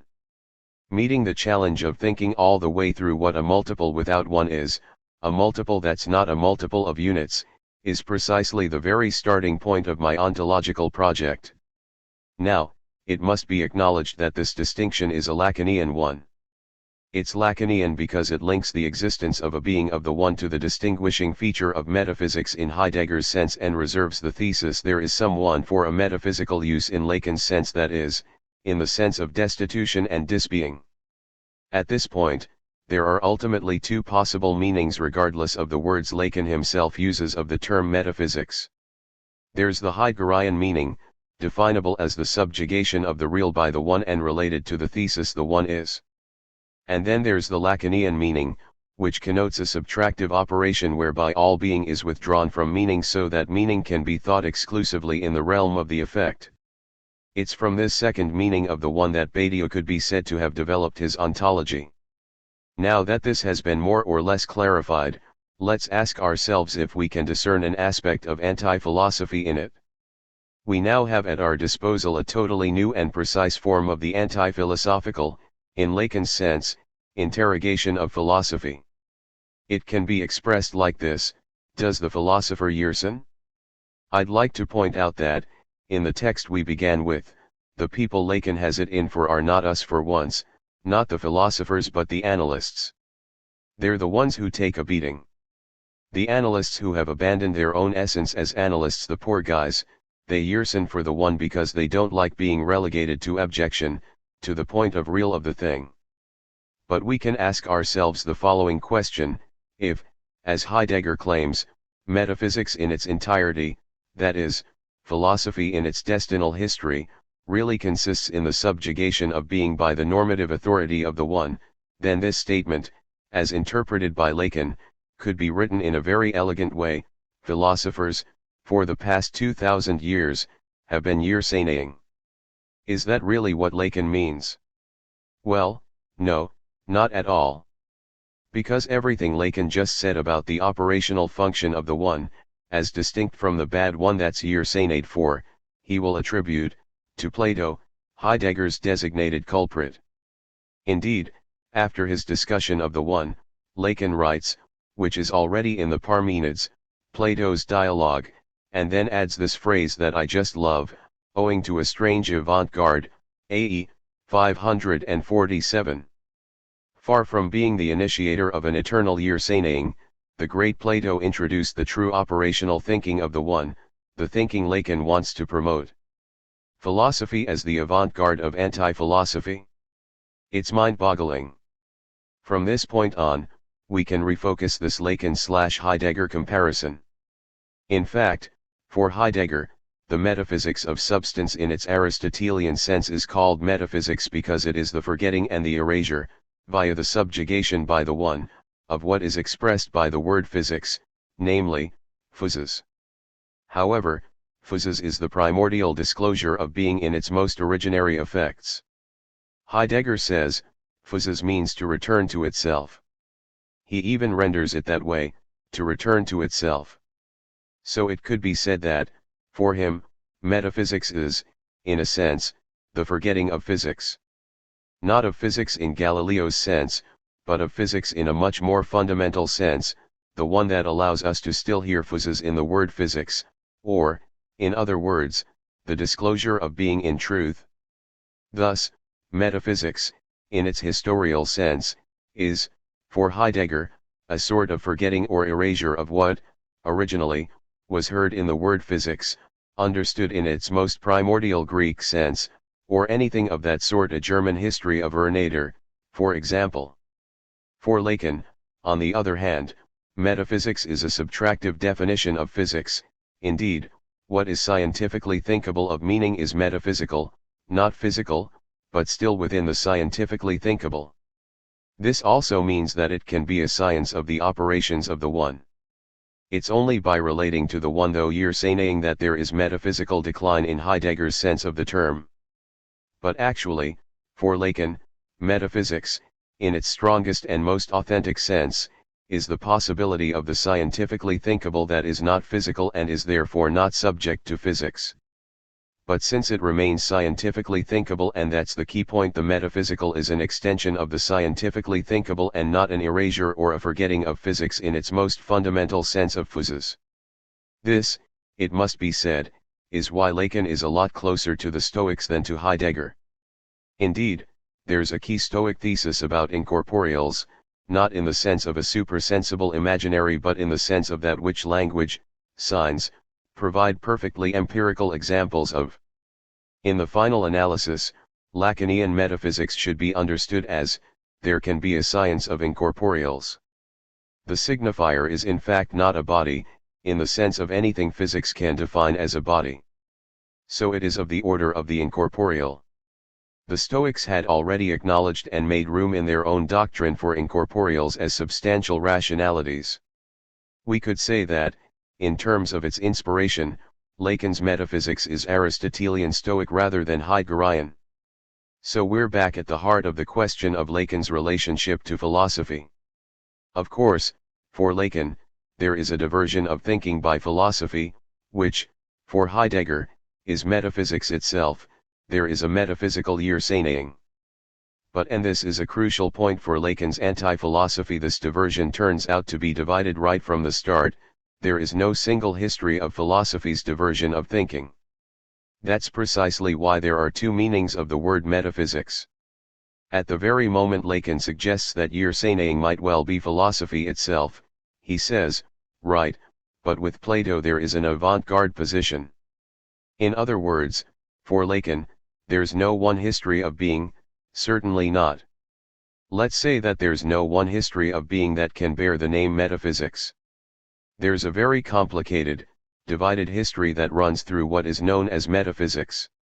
It's fair to say that for Lacan, to use a metaphor of Heidegger's, the history of philosophy is conjointly, in the sense of a disjunctive conjunction, as Deleuze would say, the divided history of being and disbeing. In the historical field of philosophy's operations, something like a Yersaneing history of being can certainly be observed, and there, in effect, Lacan is on many occasions close to Heidegger, including as regards the one. But the gradual construction of the operation, itself metaphysical, of disbeing can also be seen. As a result, Lacan's relationship to philosophy, and consequently the terrain of his anti-philosophy, is far more complex than Heidegger's. It's a really convoluted relationship. Heidegger's relationship to philosophy, when all is said and done, is that of a Hegelian-type historicity, with its own investigatory categories, its originary site, its successive stages, its present distress, and so on. It can be shown how Plato, then Descartes, then Kant, then Hegel, and finally Nietzsche all constitute systems of thought through which the history of being as metaphysics takes shape. But there's nothing like that in Lacan, even when there are flirtations with Heidegger, the reason for which, as I pointed out, basically revolves around the Yersaneing for the one. There, yes, something of metaphysics persists. But Lacan's fundamental relationship to philosophy is completely different. It's not a historial relationship, because what he wants to do is to put philosophy to a test. That's what he undertakes on the terrain of anti-philosophical operations. It's a matter of putting philosophy to the test of the analytic act. It's when put to the test of that act that the philosophical position will be discerned, divided, and made to appear as an inextricably tangled web of operations on being and operations on disbeing. We'll have occasion to come back to the act. But let's take one of Lacan's countless provisional definitions in Seminar XX, Encore. When does the act occur? It occurs when, says Lacan, there emerges, as soon as you're involved in the act, you're involved in the emergence of speaking, dire, that does not always go so far as to be able to exist with respect to the words spoken, ex sister o did, n. 22. So it's the emergence of a speaking that is not always able to exist with respect to what has been spoken. A speaking has to emerge in which something of what has been spoken irremediably insists. A sort of fusion of the speaking and the spoken? Yes, but in that case a speaking that emerges and carries off with it a part of the unspoken that is attached, as it were, to the spoken, riveted to the spoken. At that moment, the act has occurred. This is why the act isn't the speaking but the emergence of a speaking spoken on dire did. Do I understand what this means? I sort of understand it. Because, when you come right down to it, you could say that it's still very similar to Wittgenstein. It's the sudden emergence of a speaking whose relationship to silence, to what cannot be said, is essential. That is the moment of the act. Lacan then says. That is the acid test, épreuve, by which, a certain real may be reached. N. 22. Parenthetical gloss in original. So the act is a test that's an emergence, the emergence of a speaking, and through this test a certain real may be reached. This temporary description will suffice for the time being. But it's what Lacan adds that's of interest to us, and it's terrific. An even bigger pain in the ass for us this year will be to put to this test, épreuve, a certain number of sayings, dires, from the philosophical tradition. Can you imagine? N. 22, parenthetical gloss in original. That was the syllabus of Lacan's 1972-73 seminar, and having to put the sayings of philosophy to the test of the act was a big pain in the ass. That is Lacan's real relationship to philosophy. This relationship, as you can see, is not a theoretical one. Sure, it's as theoretical a relationship as you like, but in its heart of hearts it's not a relationship of theoretical sampling or conceptual reference, not at all. Lacan's relationship to philosophy is a relationship of testing. Philosophy will be put to the test of the analytic act, meaning that philosophy's sayings will be put to the test of the singular emergence of a speaking spoken.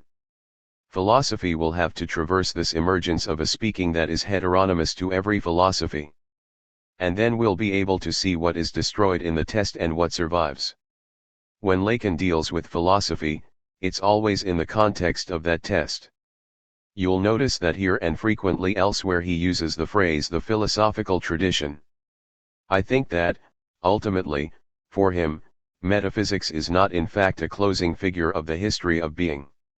Instead, although the philosophical tradition of course conveys the two meanings of the word metaphysics, its meaning of being and its meaning of disbeing, it nevertheless does not constitute a history, only a corpus passed down by tradition, any given saying of which can be put to the test of the analytic discourse and its act. But why are the sayings of philosophy, put to the test of the analytic act, such a pain in the ass? Why are they the biggest pain in the ass? To my mind, if they're a pain in the ass, it's because the origin of this tradition lies in its double-sidedness. It's not easy to grasp. There's something fundamentally and primordially double-sided about the sayings of philosophy. And the test of the philosophical tradition by means of the act is largely the test of this double-sidedness. This can easily be seen in the figure of Socrates. Lacan's Socrates will have to be written about someday. There are Nietzsche's Socrates, Hegel's Socrates, Aristophanes' Socrates, Kierkegaard's Socrates, Plato's Socrates, Xenophon's Socrates, and there's Lacan's Socrates. He's an incredible character, Lacan's Socrates. But if there's one thing we know, it's that Lacan's Socrates is a double-sided character. There's a Socrates, or rather Plato, who's simply dependent on the figure of the master, and then there's a Socrates, Socrates himself, who is more of an analyst. There's an identification of Lacan with Socrates. There's no doubt about that. There's a dimension of disidentification, too. But this double-sidedness of the figure of Socrates is a double-sidedness it would be very interesting to compare with that of Nietzsche's relationship to Socrates. These two different double-sided figures really ought to be compared. Such a comparison would shed light on the very status of philosophy put to the test of the analytic act. There's a passage in Encore that has always fascinated me, an exemplary passage about this issue and virtually about the origin of the difference between Lacan and Heidegger, too. Lacan points out that there is such a thing as the other, that the other is a whole, that it founds truth, and so on, and he then speaks about science. Here's what he says. The fact that thought moves in the direction of a science only by being attributed to thinking, in other words, the fact that being is presumed to think, is what founds the philosophical tradition starting from Parmenides. N. 114. Here, once again, he's on the side of metaphysics, except that this time something Heidegger wouldn't like, he includes Parmenides in it. Metaphysics doesn't begin with Plato but earlier, with Parmenides, because Parmenides is the one who'd supposedly already instituted the subjugation by the one, by presuming that being thinks. And Lacan goes on. Parmenides was wrong and Heraclitus was right. The unity of the original makeup of philosophy is shattered. This is clinched by the fact that, In fragment 93, Heraclitus enunciates, the prince, who prophesies in Delphi neither avows nor hides, he signifies, n. 114, transmodified to conform to Badiou's paraphrase. Thus, Heraclitus's theory of signification opens an alternative to Parmenides's theory of the identity of being and thinking.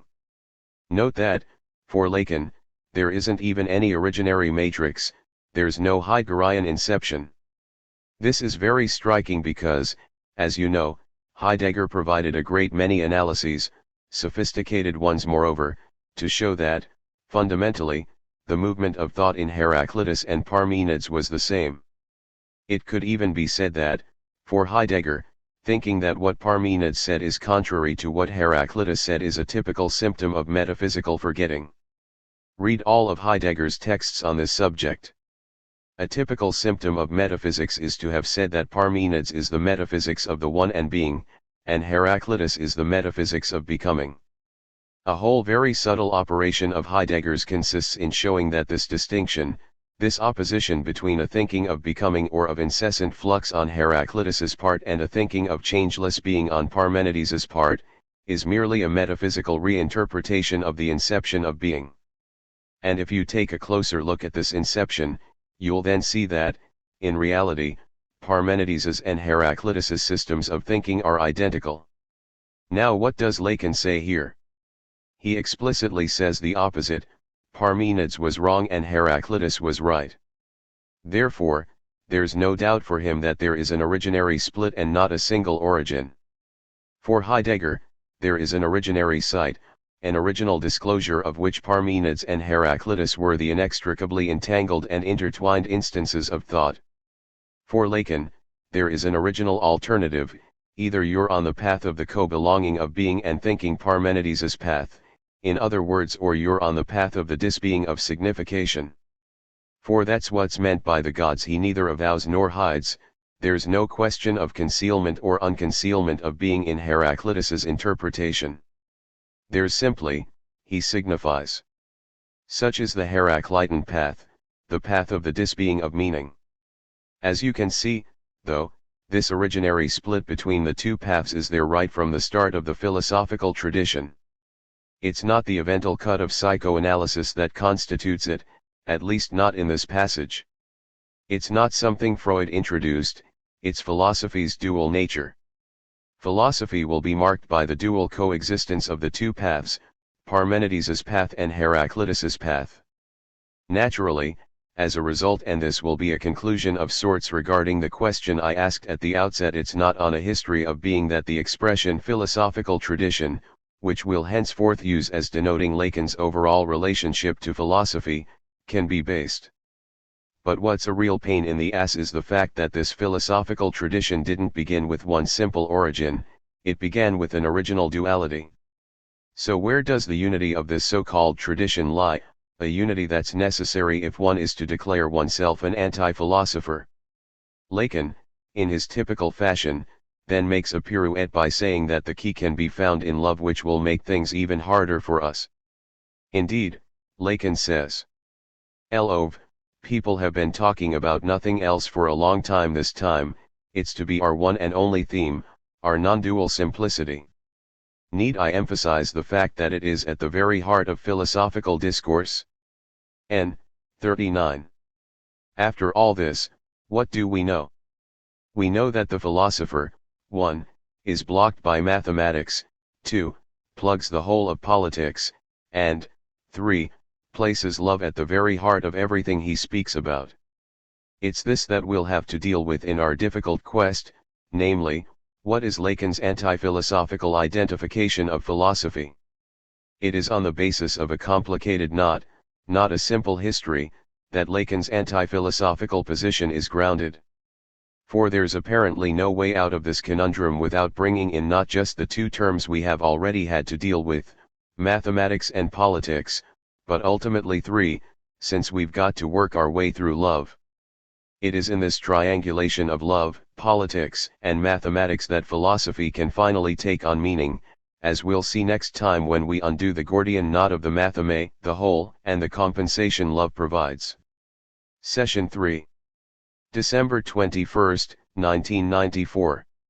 Last time, I singled out 3 statements that could be considered a first attempt by Lacan and by the post-1970 Lacan, the one we're primarily concerned with here to identify philosophy. Let me give you those 3 statements again. The first one points up a relationship of philosophy to mathematics. The philosopher is blocked by mathematics. The second defines a relationship of philosophy to politics, metaphysics. Lacan explicitly says, plugs the whole of politics. And the third defines the relationship of philosophy to love. At the heart of the philosophical discourse there is love. Now, we're going to deal with a very unique and interesting protocol, namely, the way in which an anti-philosophy, of whatever sort, identifies philosophy. We know that this identification strategy is always a discrediting strategy. The identification is linked to the effort to stigmatize philosophy in its very essence. Nevertheless, it's still possible to isolate identification protocols that differ depending on the various anti-philosophies concerned. It's fascinating to isolate one of these protocols from the philosophical standpoint and to see how, in what terms, and on the basis of what paradigms a given anti-philosophy proposes a thinking of what it calls philosophy. I'll run through a few classic examples of anti-philosophers so that you have a good understanding of this identification protocol, because one of the challenges of this year's seminar is that Lacan's protocol for identifying philosophy is extremely complicated. I'd even say that there's an element of indirection in his anti-philosophy. And it is essential to think through this indirection because it is what justifies the thesis I'll attempt to argue, that, in a way, Lacan brings contemporary anti-philosophy to a close. Not anti-philosophy in general but one period of contemporary anti-philosophy. He brings it to a close by establishing with philosophy not just a simple relationship of direct discrediting but a very special kind of indirection. Let's begin by noting that every anti-philosopher has his own favorite philosopher, his own personal whipping boy. If we ask how Pascal identifies philosophy, it's clear that for him it's Descartes. But in what Pascal is targeting above and beyond Descartes there is a general identification of what can be called philosophy. Now, there's no doubt that, for Pascal, philosophy is a sophisticated form of divertissement. Philosophy diverts us in that it takes us as far afield as possible from acknowledging what our real situation is. And philosophy's singularity lies in the fact that it is specifically the diversion of thought. There can be diversions of mood, of existence, of the body. The theory of diversion is complicated, but at the heart of the diversion of thought itself there is philosophy. And this is so for one main reason: philosophy claims to deal with God. The classic opposition, of course, is that between the God of Abraham, Isaac, and Jacob, on the one hand, and the God of the philosophers and scholars on the other. In reality, the identification of philosophy depends on the identification of God. And the philosopher's conceptual God, the concept God we could call it, is, at bottom, the ultimate form of diversion with respect to what, in real life, can be tied to the true God, to the God felt by the heart, and to the God of revelation. Philosophy is grasped in its real heart as that which, owing to its concept of God, diverts us from the true God, namely, from the God who can only reveal himself as an intimate aspect of existence. There is clearly another feature that is typical of Pascal's anti-philosophy but can be found in pretty much all of them. It's the fact that the identification of philosophy, the identification of the concept God, of the demonstrable God, goes hand in hand with the appearance of what we might call, following Deleuze, a counterfigure, that is to say, a counterfigure to the philosopher. Indeed, one aspect of anti-philosophy sometimes overlooked but in my opinion absolutely crucial to the anti-philosophical strategy is that the anti-philosopher always speaks as if there were no point in addressing philosophers. This is a very important twist. You can find it even in Lacan. He is always careful to say, in his writings about the philosopher, that everything in them is intended for the analysts. It is by no means a question of engaging in a discussion in which you debate with the philosopher. The philosopher's case has already been settled or lost. What I call the counter-figure is the figure addressed in this very process of identification of philosophy, and that figure is never the philosopher. A true anti-philosophy is always an apparatus of thought that is intended to tear someone away from the philosophers, to remove him from their influence. That someone, whom I call the counter-figure, is the person who will have to be brought around to the act. The anti-philosophers think there's no hope of bringing philosophers around to the act, since they are precisely the ones in relation to whom the act is constituted as anti-philosophy. This is why, in Pascal, the negative identification of philosophy is intended for the libertine. He's the one who's being spoken to. He's the man who's addressed in this whole business. And the libertine is not Descartes, he's another figure, another configuration. He's the person who might possibly be influenced by Descartes or fall under his sway. The libertine is the one who needs to be wrenched away from philosophy and returned to true thought, which is Christianity as Pascal conceives it. Who is Lacan's counter-figure? Well, it's the psychoanalyst. Not the analyst as someone identical to Lacan's anti-philosophical position, but the analyst as a wavering, vacillating position. Lacan always maintains that, ultimately, the analysts shouldn't be trusted. They always have to be forcibly led back to the analytic act. It would be really great to put together an anthology of the insults Lacan heaps on the analysts. An anthology like that would be fascinating, wouldn't it? No opponent of psychoanalysis would dare say even a small fraction of the things Lacan says to the analysts, especially to the ones who come to listen comfortably to his seminar. But when he insults them, it's on the basis of something crucial that's being addressed to them, which the insults themselves constitute. Just as, for Pascal, the libertine is truly the lost soul and yet he's the one being addressed, so, too, it could be argued that, for Lacan, the analyst is the lost soul. He's always treated as if he were in a lost condition. There are countless texts in which Lacan explains that the analysts especially and even exclusively them have of course not understood a thing of what he's been saying for the past 20 years. But even so, it's still to them that he speaks, with the patience of a saint. The same kind of patience can be noted in Pascal vis-a-vis the libertine. But these two instances of patience are obviously correlated with impatience vis-a-vis the philosopher, who will doubtless be lucky enough to end up being a little less insulted, simply because the anti-philosophers have always refused to speak to him. The very rare remarks addressed to philosophers that can be found in Lacan's work, I mentioned one with regard to Heidegger, are clearly throwaway remarks, remarks that admit they have no chance of being heard. This is perfectly clear. However, Lacan never says he has no chance of being heard by the analysts, albeit he notes, even as he whips and kicks them, that they haven't understood, that they don't understand, that they'll have to understand, that maybe someday they'll understand, that they'll understand 100 years from now, and so on. It's hand-to-hand combat, an antagonistic way of addressing them. Such is the counter-figure, namely, the anti-philosopher's true addressee, even in the identification of philosophy.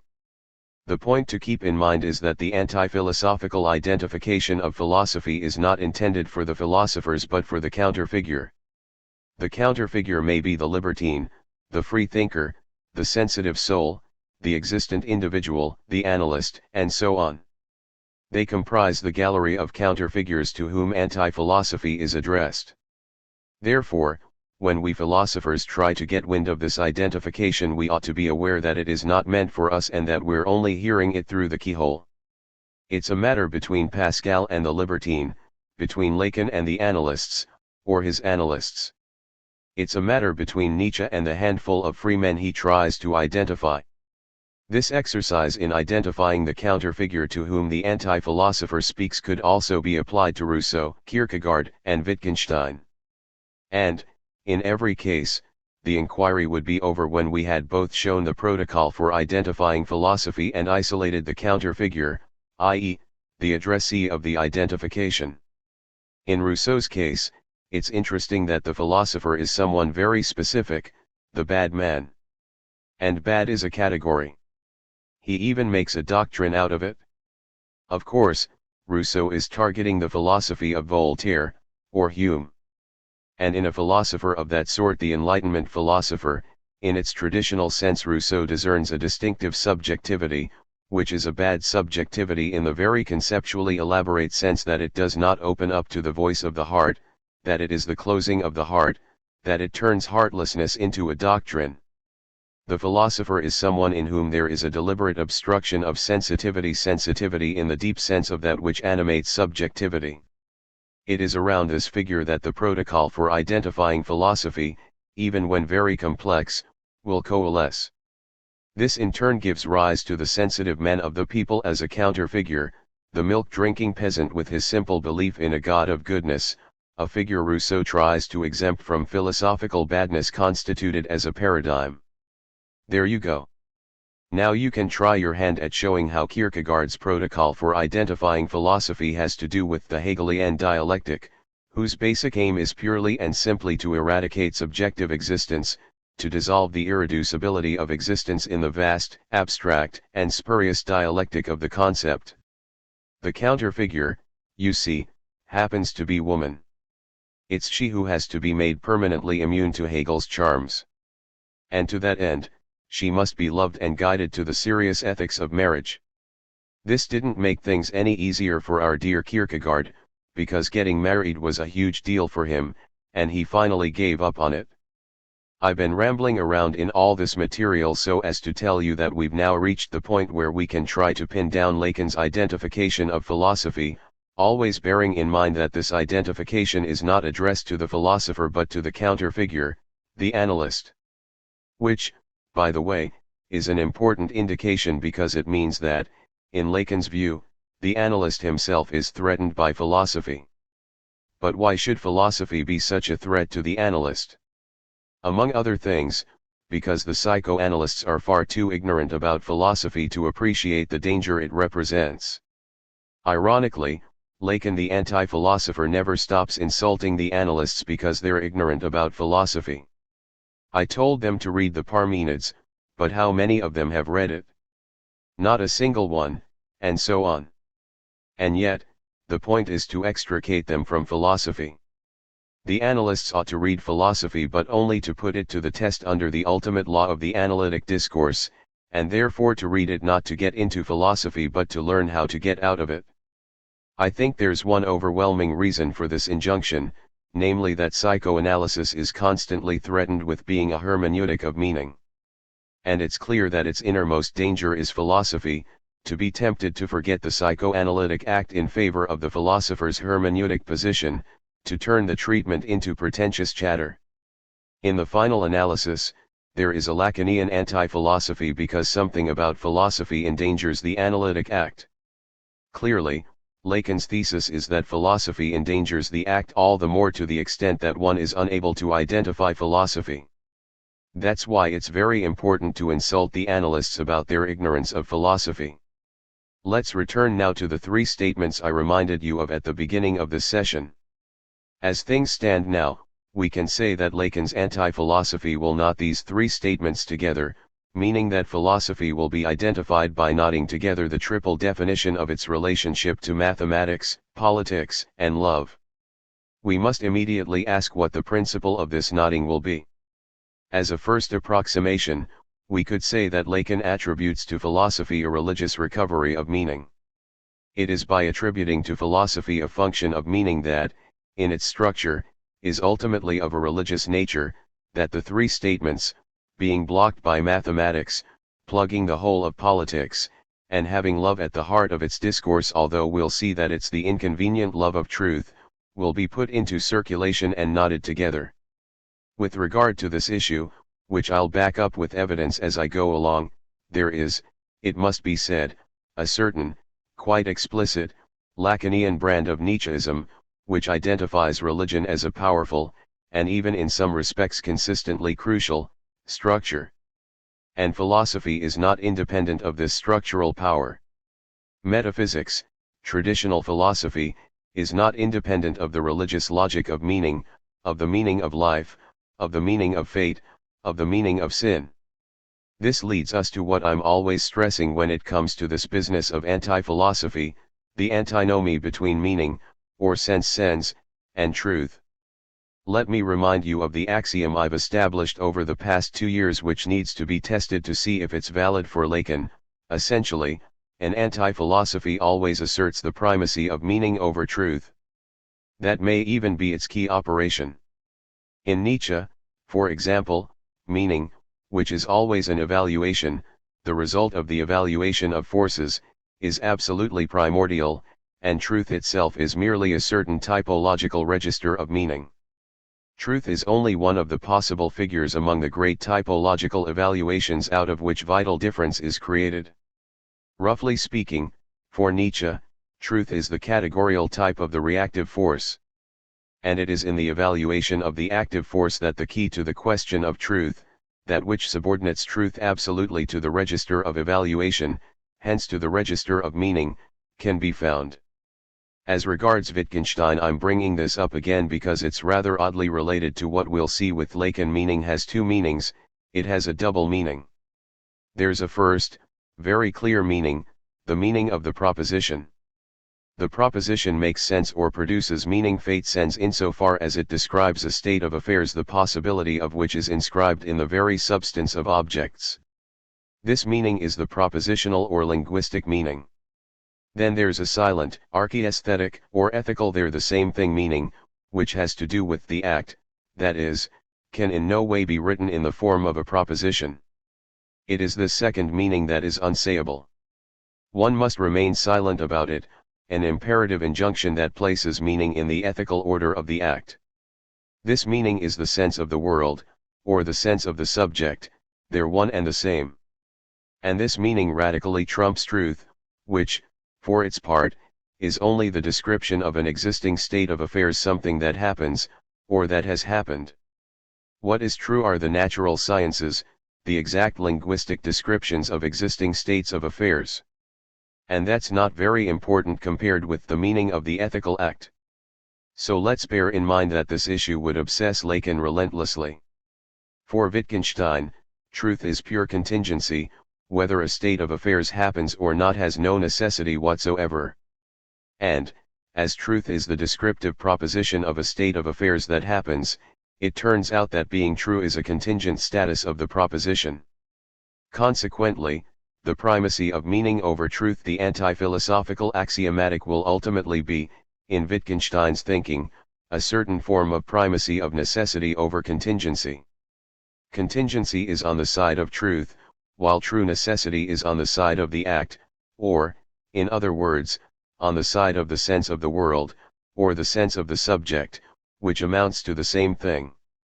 At any rate, in both Nietzsche and Wittgenstein, despite their completely different itineraries, a manifest primacy of meaning over truth can unquestionably be observed, even and especially if meaning is real only as an act and is not accessible as a propositional or linguistic figure.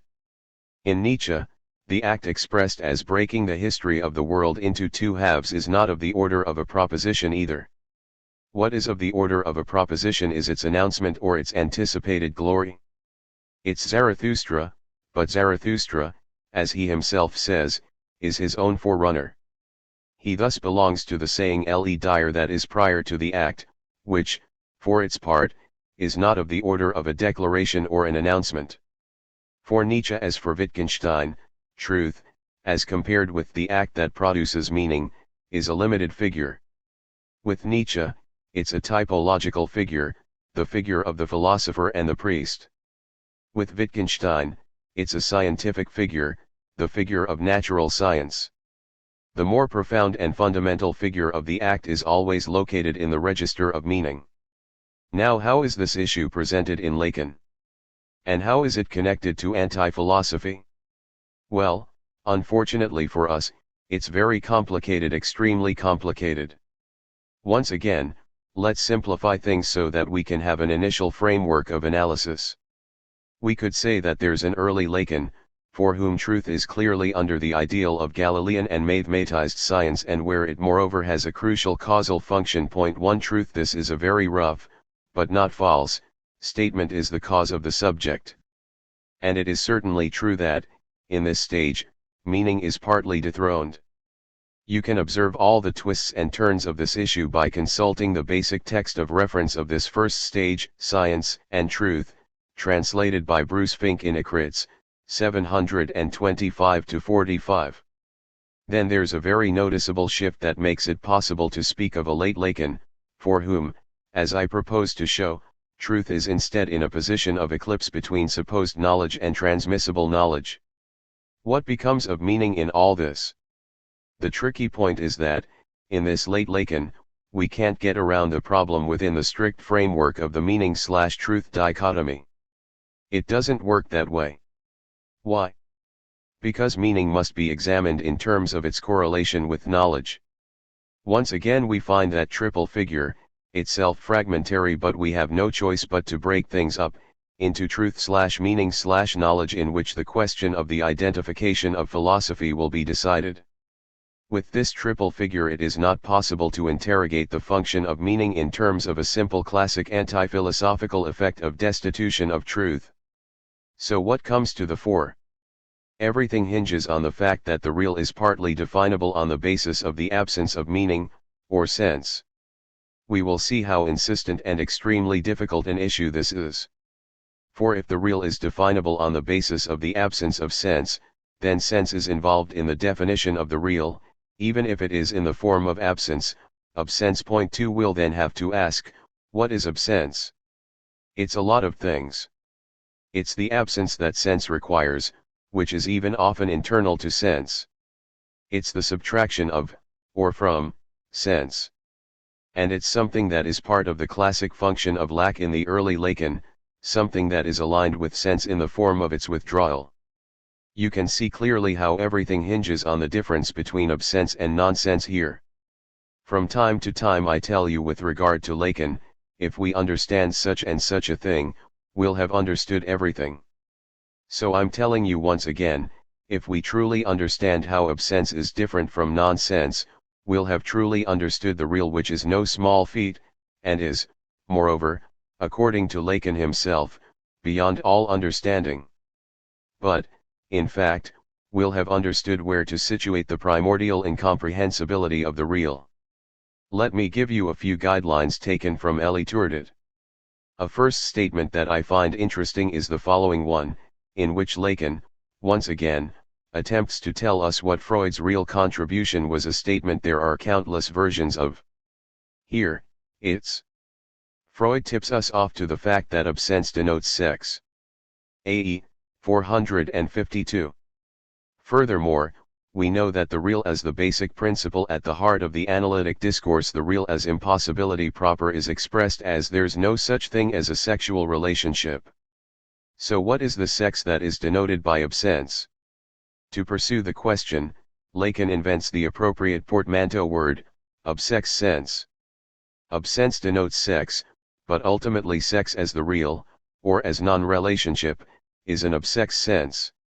So we could say that absence isn't nonsense, because it is absex sense, meaning that absence does indeed denote a real in a register that may, after all, be called the register of sense, even if it is sense as absence. We're making progress, because sense as absence is also sense as absex, and therefore it is indeed real. Don't think I'm losing my thread, the thread of knowledge and meaning. Because it may well be, then, and this is all consistent, that the transmissible knowledge, the famous transmissible knowledge of which, as we know, the real is the impasse if there is a knowledge and an integrally transmissible knowledge, and ultimately if it's a matheme, then, it must be a touch of the real, even if in impasse. And this transmissible knowledge must be correlated with absence, that is, with absex sense. Truth, for its part, is instead the veiling, or the unveiling, insofar as something remains concealed right from the start. Very roughly, this could be put as follows: 1. The matheme is what is integrally transmissible. 2. Truth can only be half said. So it's certainly not integrally transmissible. The logic is impeccable. It is therefore true that integrally transmissible knowledge is not essentially connected with truth, which, precisely because it's the gesture that both unveils and conceals, is essentially only half sayable, capable of many things but definitely not of being integrally transmitted. We might then maintain that, if it's a question of knowledge here, such knowledge must be constitutively connected to that function of sense of the real that is of sense, which is the same thing as of sex sense. It is nonetheless very important to understand that of sex sense means real sense, that the real is there's no such thing as a sexual relationship, it's of sex itself.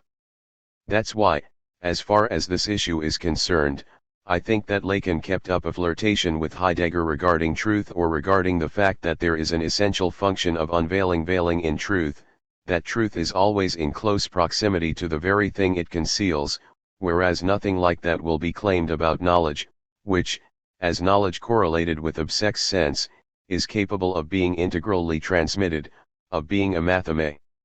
Let me quote a passage from THIRD-WORLDISM that illustrates what we're talking about here.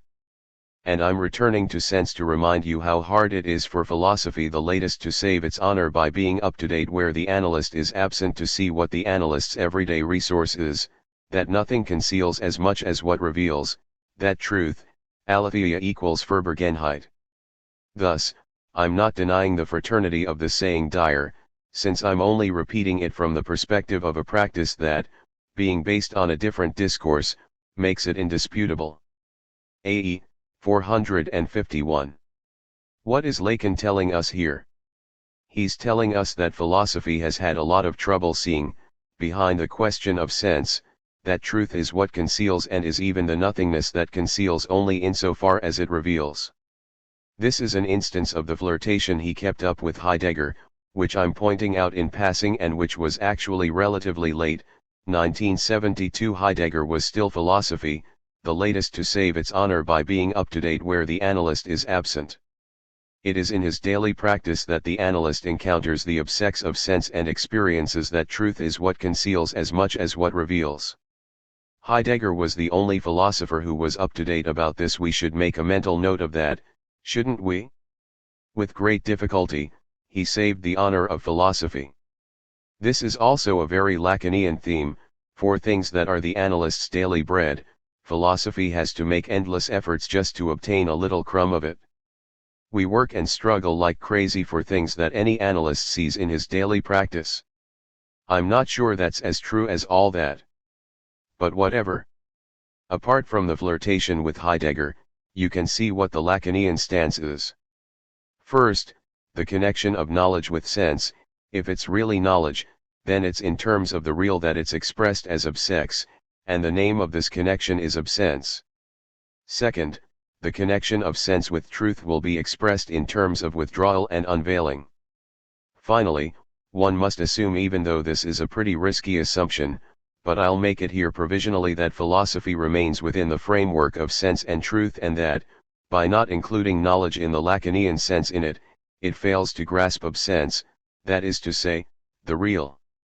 This is a very strained hypothesis in terms of what it implies about the identification of philosophy, but if it's correct, it becomes clear that Lacan's problem is not that of sense without truth. That's not what he actively opposes to philosophy.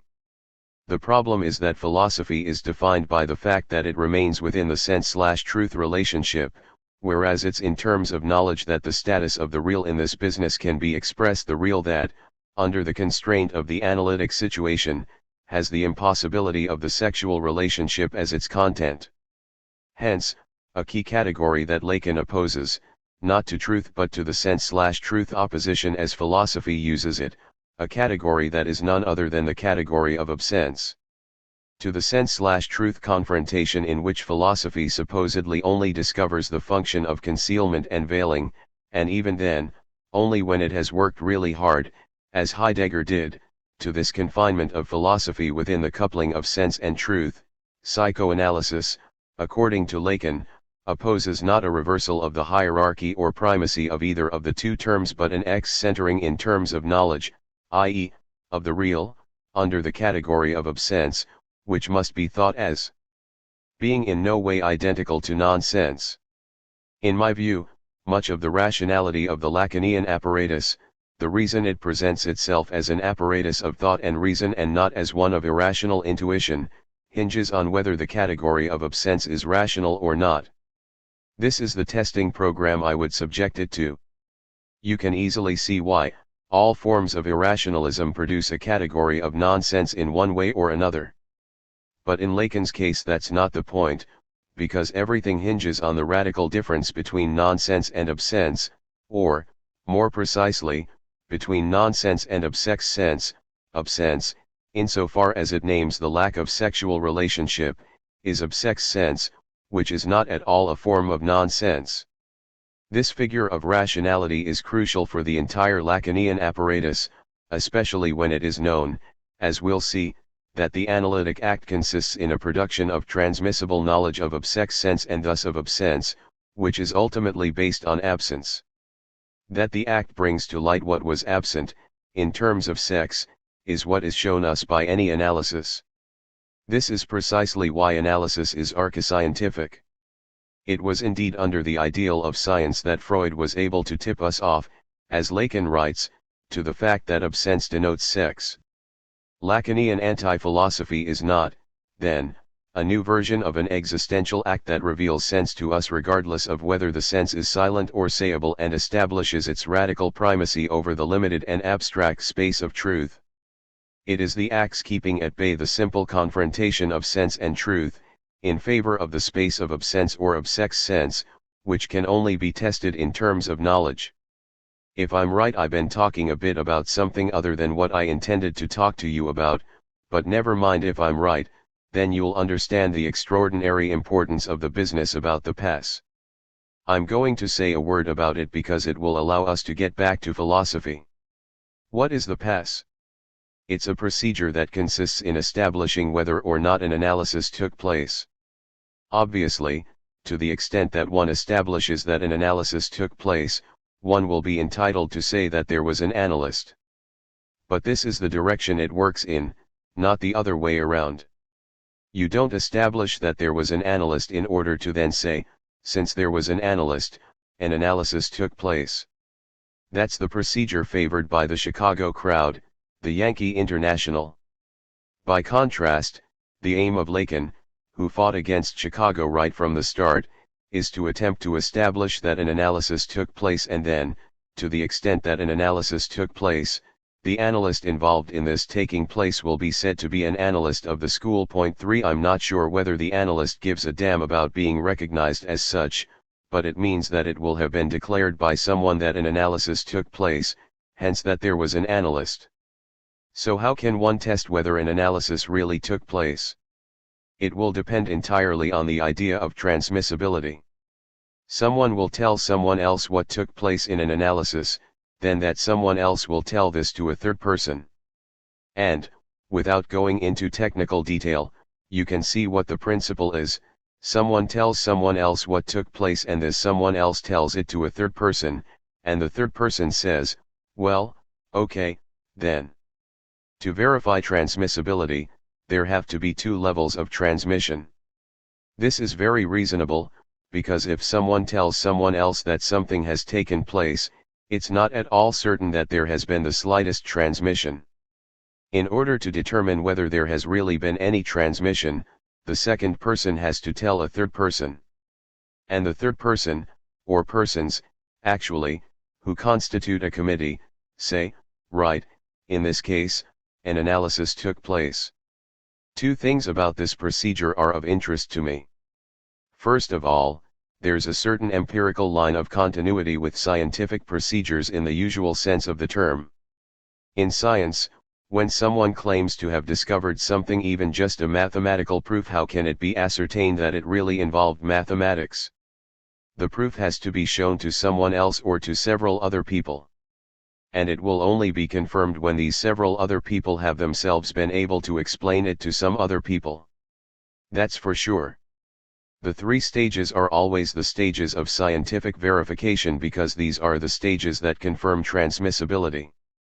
When it comes to science, it's clear that there is a certain form of integral transmissibility, verified by the fact that the person who thinks he has discovered something will submit his discovery to the people called referees in the journals, who have to vouch for it before a final tribunal, usually the editorial board of a scientific journal, which tries, as far as possible, not to publish too much crap. Alright. So this procedure is needed, the discovery has to pass, and it always passes in 3 stages. That's why the pass is an empirical confirmation of the archescientific nature of the Lacanian conception of the act. The institutional form of the test of an analysis took place is based on the model of the transmissibility of a scientific discovery that serves as a test for its validation in the organized world of scientists. Second of all, what is of even more interest to me is this: an analysis can only really take place if there's an analytic act, since in all thinking of the anti-philosophical type an ultimate primacy of the act can be observed. So if the proofs of an analysis took place are wholly of the order of tested transmissibility, that means there can be no confirmation of the act other than knowledge. For, in the pass, it's really a question of transmissible knowledge, and of it alone. So it would have to be maintained that the analytic act as the real of analysis can only be confirmed by the production of transmissible knowledge on which the act is based and which it validates. You can see that we're very close here to a question that's essential for all anti-philosophies and has to do with whether or not the nature of the act is ineffable. Is there something that remains unsayable in the act? Does the act put a stop to all language protocols? Is the act essentially silent, as is the case for Wittgenstein, for Pascal, joy, tears of joy, and, in fact, for the whole anti-philosophical tradition? When it comes to this issue, Lacan's position will once again be quite surprising, innovative, or, at any rate, unique.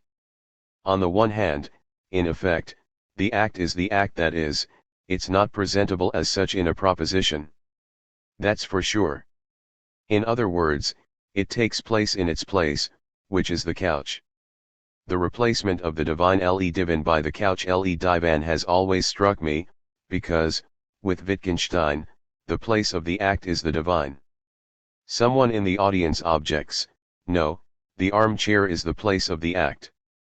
The armchair then? Mind you, there are 2 places, the armchair and the couch. Does the act take place sitting up or lying down? There are 2 possible places or locations for it. Whatever the case may be, the act takes place in its place. Fine. In this sense, it must not, as a real act, be in the form of a proposition. And yet, the act can only be confirmed in the form of knowledge.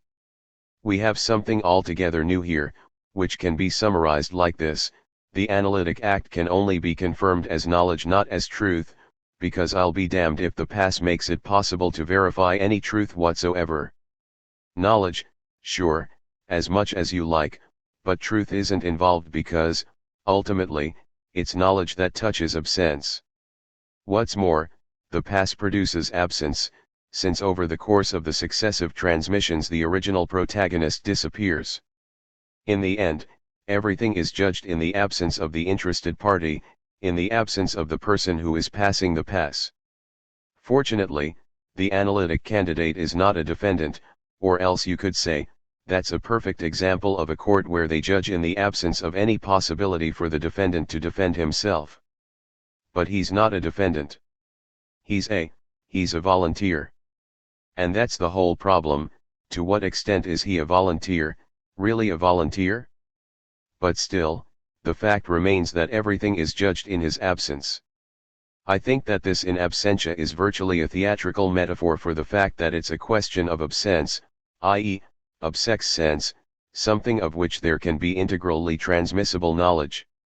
And the verification of the transmission, which is the very procedure of the pass, makes the act depend on the singular connection between knowledge and sense as absence. That's why it has to be judged in the absence of whatever person has experienced this absence. But, you'll say, what about philosophy in all this? Well, philosophy is that which doesn't pass. This is something Lacan was deeply convinced of. I'd even go so far as to say that the detritus of a pass must be entirely philosophical, the waste material of a pass, if you look at it, which would moreover be very interesting. Show me the trash cans of a pass sometime, I think they'd be full of philosophy. That's what doesn't pass. And why doesn't the philosophical aspect of an analysis pass? Because it consists of everything that turned out to be hermeneutics, banal interpretation, various and sundry types of bullshit, disastrous totalization, self-awareness in an intense cogito concenter, absolute false knowledge, the triumphant authority of the master who never criticizes himself, and so on. What is all that? It's philosophy, ultimately. In that respect, the treatment can consist of pleasant philosophical bull sessions. But Lacan's hope was that, at any rate, would not pass. Not for doctrinal reasons, not because the judges would say, no, that's not it, that's very different from analysis, but it wouldn't pass because, in its very essence, it doesn't pass into knowledge, because it remains trapped in the dichotomy of meaning and truth, at best. At best. It may be just a horrible load of meaning, but even at best it remains trapped in the coupling of meaning and truth, and because it's trapped in it, it doesn't pass. In the end, you could say that the pass procedure is the ultimate expression of anti-philosophy, its practical form of organization. In Wittgenstein's case, there was also the temptation to invent an anti-philosophical device to detect and sort the philosophical garbage. It was a grammatical device. You examined the sentences to see if they made sense or not. If they made sense, fine, they were scientific. If they didn't, they were philosophical. So you sorted, too. But it's not anywhere near as good as the pass device. The grammatical device is a poor, hit or miss device. And as for deciding whether something makes sense or not, everyone ends up getting confused. Whereas with the pass, that's not the case. In principle, philosophy quite simply doesn't pass. There's no need for outside criteria, it must not pass. So the pass is the ultimate organized form of anti-philosophy. Thus, we can ask ourselves the following question: why was it in the field of psychoanalysis, and particularly in its Lacanian guise, that a serious anti-philosophical device, a philosophical garbage sorting machine, was finally invented? I'm convinced, incidentally, that Lacan had a pretty machine-like notion of the pass.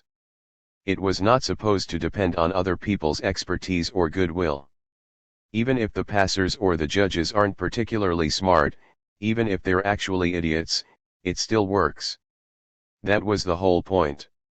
Because you can easily see that if the pass depended on people's expertise, it would be all over for it. There'd be no test of transmissibility. Sure, a little competence is needed. Naturally, you're not going to submit mathematical propositions to someone who's never done any either. But in principle, there's something stupid about the pass, because all that's required is seeing whether something passes or not. So it's a machine-like procedure, and that's why I'm speaking of a device. An anti-philosophical device, because, in my opinion, the waste material, the stuff that doesn't pass, is the blah blah blah, the brilliant interpretations, the brand new concepts, the sophisticated psychological explanations, the analyst's postures and impostures, and all of that is philosophical. There's a crucial difference here between Lacan's anti-philosophy and that of the other anti-philosophers. I would call it a historical difference because it has to do with history, with the foundation of psychoanalysis, with the perennial need for a return to Freud. Why is the return to Freud a recurrent slogan in the history of psychoanalysis? It's true, you always have to return to Freud at one point or another, which is a sign that this is not like what happens in science. In science, you can study the history of science, but you don't need a slogan about the return to Euclid, that has long been assimilated. So why is it necessary to return to Freud? You'll say, because psychoanalysis isn't a science. Okay, sure. But in the specific domain that concerns us, which is psychoanalysis as a production of knowledge, it's very important to ask why it's periodically necessary to return to its foundation.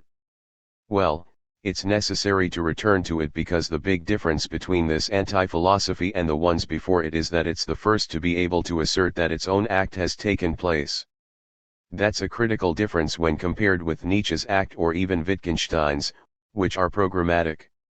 They spelled out the act's conditions, lines of demarcation, boundaries, and borders, but they couldn't say that it had taken place, whereas something of the analytic act did take place, as was proved by psychoanalysis founder, Freud. He wrote 5 case histories and had all 5 of them pass before an eternal pass committee, namely, all psychoanalysts without exception. This doesn't mean that there shouldn't constantly be new places for new acts, but the proof is there, for all to see, that an analytic act took place. Therefore, the analytic act is not a program, and psychoanalysis is not a programmatic anti-philosophy.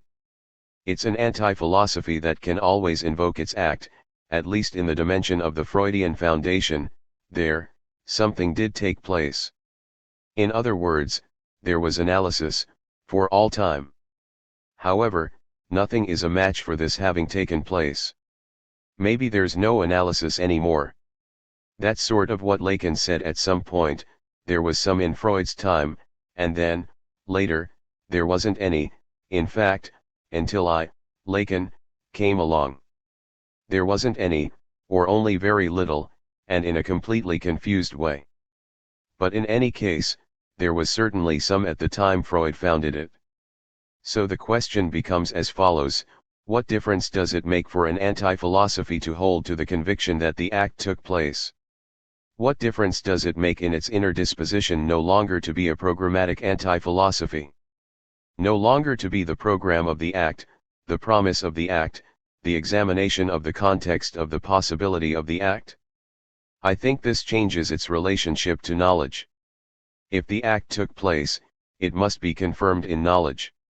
If the act did not take place, or is unsure about its taking place, then it is beyond any knowledge. The latter situation is patently obvious in the case of the other anti-philosophers, who are all, in one way or another, prophets and mystics. And therefore what is changed but this is a major transformation, if it's true is that, in reality, the act is no longer transcendent, as it inevitably was in all the previous anti-philosophies.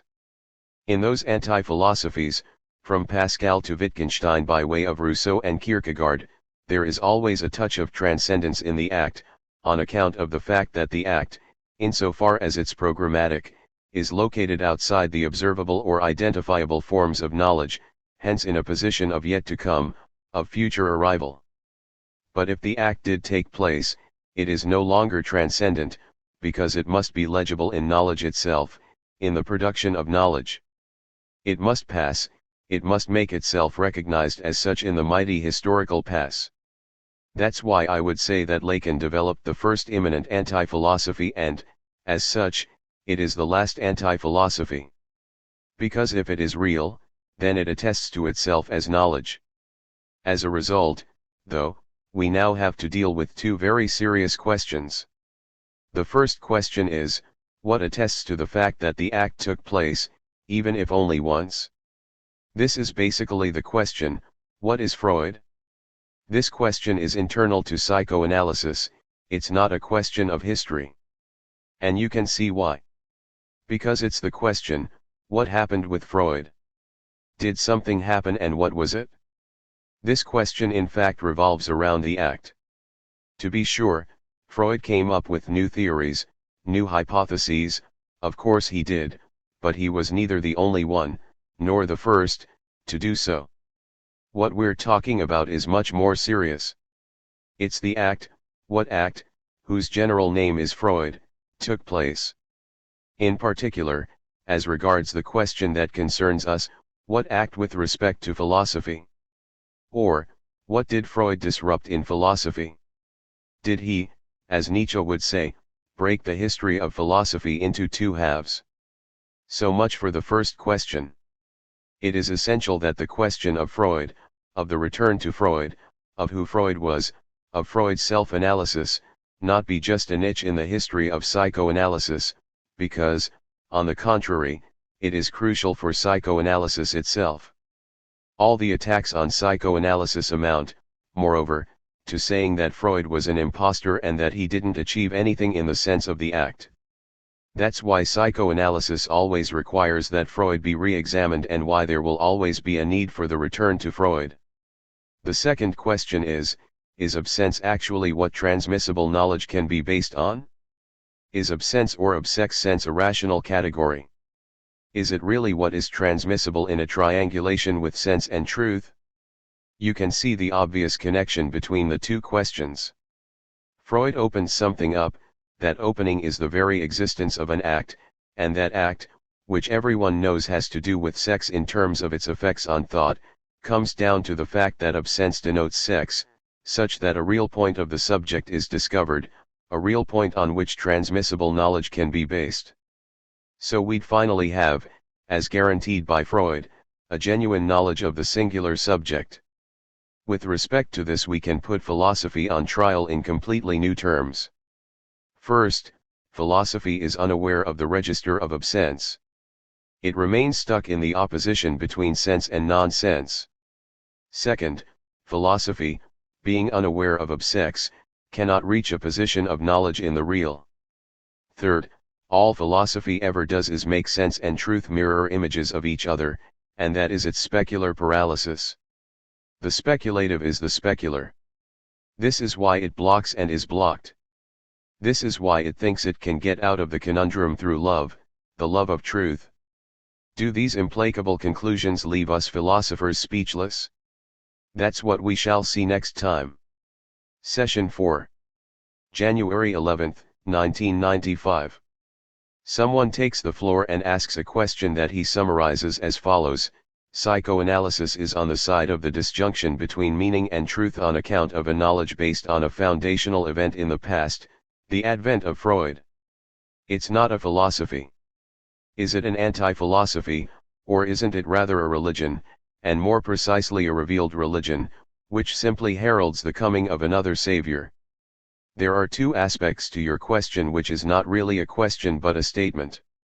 The first aspect is that every time anyone, including myself, claims that something, if not about knowledge then at least about the specific way knowledge is connected to truth, is based on the event, it's clear that the figure of Christianity, and especially Pauline Christianity, in that second foundation that's actually St. Paul, crops up as if it were paradigmatic. This first point, which I think I touched on in Being and Event with regard to Pascal, is inescapable. No doubt I'll have to have it out publicly with St. Paul someday. This persistence of the Christian paradigm can obviously be interpreted in two ways. You could say that it's the only true event and any other figure is an inferior copy of it. This amounts to saying that there is no event but the God event. Or you could simply say, and this is obvious, that something about the relationship between truth and event was brought to humanity's awareness in the first dimension in which things are often revealed, the dimension of a fable. In this case, it's the fable of Christ's resurrection. That doesn't diminish the formal significance of the paradigm, but neither does it require taking a stand on whether the miraculous event was real or not. So we can deal with the second aspect of your question now. As regards psychoanalysis itself, there will in fact need to be an evental attribution, as there must be for anything that's an apparatus of truth, if there is an apparatus of truth. And the fact that there is this evental attribution will itself be judged according to the answer given to the first part of the question. If you think there's really only one unique event, an event that is the emergence of evental transcendence as such, this is indeed the status of Christ's coming, death, and resurrection, then any other event, whatever it may be, is only an inferior copy or an imitation of it. However, if you think there's nothing in these religious fables but the advent in fictional form of the possibility of a thinking of the event, then psychoanalysis shouldn't be particularly blamed for having originated in an event, since that's the case with any truth procedure.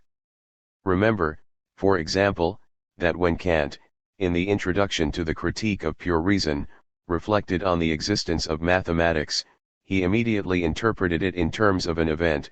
It was due to the happy inspiration of a single man, one whose name, for Kant, was Thales. Generally speaking, it could be argued that every truth procedure can be traced to an event, with the understanding that, if that's the case, we will have to acknowledge that there's an irreducible multiplicity of events, without any paradigmatic event of which the individual events would be replicas. In the final analysis, leaving aside for the moment the specific question of the Freudian foundation of psychoanalysis and its relationship to Lacanian anti-philosophy, the basic question is there a paradigmatic event or not in the figure connecting the evental upsurge to truth procedures? Is there an event that, by its very nature, establishes once and for all what an event is, an event with a capital E? Christianity's great strength is to have placed this question at the heart of its apparatus, that is, to have announced that the event had taken place. Of course, there could be other ones, but all the others, from then on, would be mere replicas or shadow images. For if there is an event in the sense of the emergence in immanence of transcendence as such, in this particular case the emergence of a man who is God, then any other truth event is a pale and pointless imitation.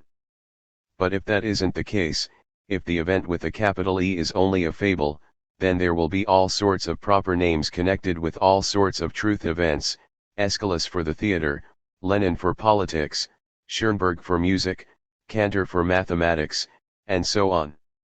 The multiplicity of truths is also the multiplicity of events to which a proper name is attached. The same is true of Freud for psychoanalysis. Let's return now to our three-part question about Lacan's identification of philosophy. The philosopher as someone who is blocked by mathematics, plugs the whole of politics, and has love at the heart of his discourse. Today we're going to examine these Lacanian-style dictums one by one. First of all, why, in Lacan's eyes, is the philosopher blocked by mathematics? This question of mathematics, clearly, I never stop harping on it, is extremely important in the anti-philosophical apparatus, and always has been. For instance, we've seen that in Wittgenstein's or Nietzsche's anti-philosophical apparatus. I'm reminding you of this because it's a framework that will not, in fact, be Lacan's. It is essential to be able to assume an ultimate identity between mathematics and logic, or between mathematics and a simple theory of signs. And then it will be shown that philosophers' predilection for mathematics, which they mistake for a form of thought, is nothing but an illusion with devastating consequences. In other words, in a consistent anti-philosophy there is always a certain thesis about mathematics, as a prolegomena to the discredit attaching to philosophy. This is the anti-Platonic side of every anti-philosophy, insofar as, from the very beginnings of philosophy, Plato defined a particular linkage between philosophy and mathematics. Since there's this particular linkage in Plato, the anti-philosopher's recurrent anti-Platonism will always have to take a stand on mathematics in order to take a stand against philosophy itself.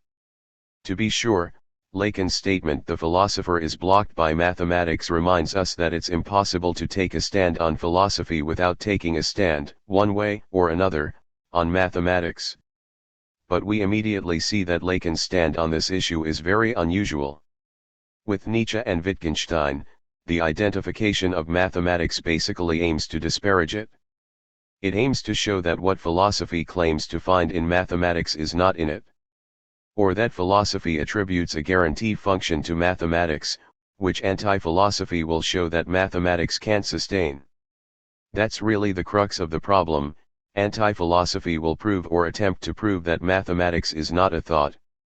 That is its central thesis, which amounts, more or less, to saying that mathematics is only a grammar, a logic, or a logical grammar, let's say. And if mathematics is not a thought, then whatever aspect of thinking, and even of paradigmatic thinking, philosophy claims to find in it is completely illusory. Lacan's statement, it would seem, is the exact opposite of this. His fundamental gesture seems to be to identify mathematics as a thought, or even as the only possible science of the real. He will go so far as to state, at least in Encore, that what philosophy lacks is precisely the real thinking dimension of mathematics. You can see that this is the opposite of Nietzsche or Wittgenstein. It's not a question of saying that philosophy finds a thinking dimension in mathematics that doesn't really exist, but of saying, on the contrary, that philosophy doesn't see in mathematics the thinking dimension of access to the real that is in it, and by which it remains blocked. So it's Lacan himself who will base himself on mathematics, rather than blaming philosophy for doing so mistakenly. I explain this by the fact that Lacan's anti-philosophical act, unlike Nietzsche's archepolitical act or Wittgenstein's archaesthetic one, is archescientific, i.e., dominated by the matheme. It's because his act is dominated by the matheme which, don't forget, is nevertheless not mathematics but the impasse of the mathematizable that the relationship to mathematics is the reverse of that of the contemporary anti-philosophical tradition. Now we need to interpret blocked. What is this fundamental dimension of mathematics that philosophers fail to grasp, that they remain blocked by? It's important to understand that, for Lacan, mathematics is a figure of what could be called the bone of truth. Let's take bone of truth to mean that aspect of truth that is stripped of all meaning. To the extent that meaning is part of consciousness, mathematics is in exemplary fashion its stripping. Mathematics, as Lacan often repeats, is science without consciousness. To this also means, as he points out in Le THIRD, that in mathematics, and I quote, he said Le did renews itself by using a saying undire rather than any reality. AE 452. This is what's integral to the discourse of mathematics, the fact that the said renews itself by using a saying rather than any reality. Just as an aside, I want to say something that's still a bit esoteric for the time being but will become clear later on in this seminar. I think Lacan reached a genuine understanding, in his own opinion, of what mathematics was only by means of the dialectic of the saying and the said and not exactly by means of the dialectic of the signifier and the signified. There are complex overlappings between the two, but the identification of mathematics is really the fact that the said renews itself by means of a saying. The saying is, I wouldn't say an event, but at least an appearing. It's only insofar as there is the saying that it is said. And it is really only in the space of this connection between the saying and the said, and the specific way in which one can use a saying to transform, invent, or renew the said, that mathematics can be identified, in Lacan's view. Mathematics is related to the saying, not to any reality. I'll have a chance to show how this is different from a figure that would attempt to grasp mathematics strictly within the field of the signifier/signified correlation, as well as from a formalist thesis about mathematics, which would purport to reduce it to a crystal clear said, an entirely and explicitly coded said. But let's leave that for later. What accusation will be made against philosophy? Because it is an accusation. A serious one. After mentioning Tristan Tzara in one of his final texts, Lacan says, I rebel, so to speak, against philosophy, m. 17. I have to find it for you, it's so wonderful. It's a text that dates from March 18, 1980, entitled Monsieur A. Lacan had come across one of Tristan Tzara's titles, a Dadaist title, Monsieur A. l'antiphilosophe, Mr. A. the anti-philosopher. Lacan remarks in passing that when he gave Tristan Tzara his essay The Insistence of the Letter in the Unconscious, or Reason Since Freud, e. 412-41, it had made no impression on him. It left him indifferent, wrote Lacan, even though Tzara was an anti-philosopher. I thought, Lacan laments, that I'd said something that might be of interest to him. Well, no, not at all. You see how mistaken one can be. The insistence of the letter was of no interest to the letterist 3 Tzara, the anti-philosopher Tzara. But Tzara may have had good reason not to be particularly interested, as an anti-philosopher, in the insistence of the letter. He may have been perceptive. Lacan nevertheless comments on the letterist whom the letter in its insistence left indifferent. Let me quote, with a few of my own remarks in passing. This Mr. A is an anti-philosopher. As I am.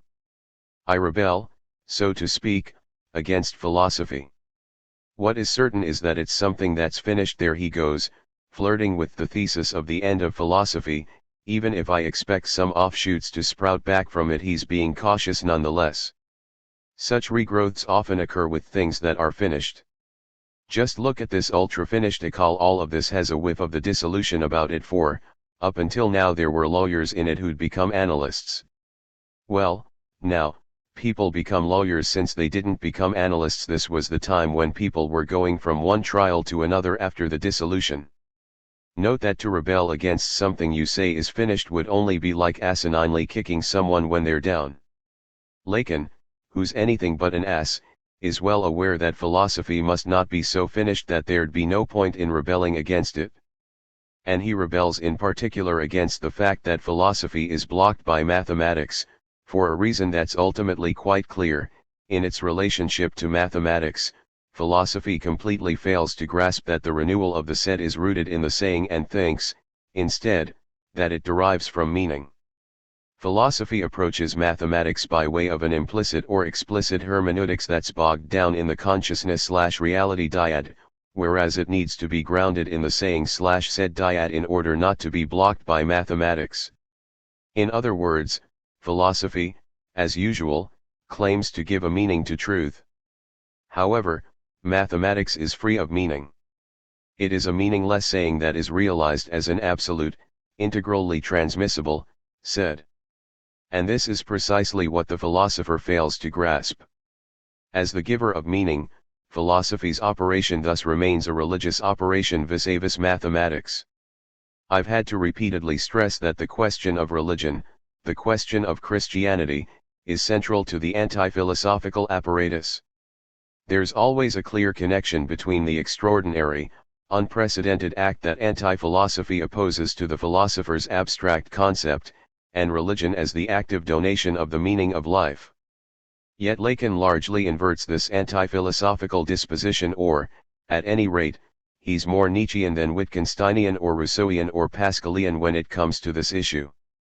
And what's interesting and important is that he inverts the implicit relationship to religion at the same time as he inverts the position of mathematics. At the same time as Lacan says that philosophy fails to grasp the real and meaningless essence of mathematics, he will not invoke meaning but inveigh against it as an ultimately religious figure. And so you could say, even though this is a bit forced, albeit still enlightening, that Lacanian anti-philosophy switches the positions of mathematics and religion with respect to the anti-philosophical tradition. Mathematics comes to be in the position of what has essentially failed to be grasped, rather than fetishized, by philosophy, while, as Lacan sees it, there's a collusion between philosophy and religion with regard to meaning. Consider this key statement from the letter of dissolution of January 1980. The stability of religion stems from the fact that meaning is always religious. The idea is explicit, meaning is always religious. T. 130. And Lacan goes on to say something no less interesting. Whence my obstinacy on the path of mathemes. These two statements, the stability of religion stems from the fact that meaning is always religious, and my obstinacy on the path of mathemes, sum up what I call the switching. Instead of opposing the silence of meaning in its Wittgensteinian archaesthetic dimension or its Nietzschean archipolitical dimension to the formal emptiness of mathematical truth or of mathematical pseudo-truth, Lacan will oppose the path of the matheme to the irremediably religious nature of meaning. It is precisely in this respect that philosophy is accused of colluding with religion in the very way it deals with mathematics, because it stubbornly attempts to ground mathematics in the dimension of meaning, and, ultimately, meaning is always religious, while the paradigmatic value of mathematics lies in its being the unsurpassable model of a thought that has no meaning. Okay. But is this thesis any good? Is it true that philosophy's historical relationship to mathematics consists in arranging it religiously in the space of meaning? I'd like to take three examples, those of Plato, Descartes, and Hegel. In all three cases, as we shall see, some indisputable support for Lacan's thesis can be found, but, as I see it, so can some indisputable objections. Let's consider the support first. Let's take Plato's Meno, a text that Lacan returned to time and again. You're familiar, I assume, with the classic scene where Socrates has a slave boy brought in to show that the slave can understand a geometry problem, the problem of doubling the area of a square, and, on that basis, to present the theory of recollection by saying that the slave can figure out this difficult problem even though he has never learned how to. So the idea underlying the problem must somehow already be virtually at work in the slave's ignorant mind.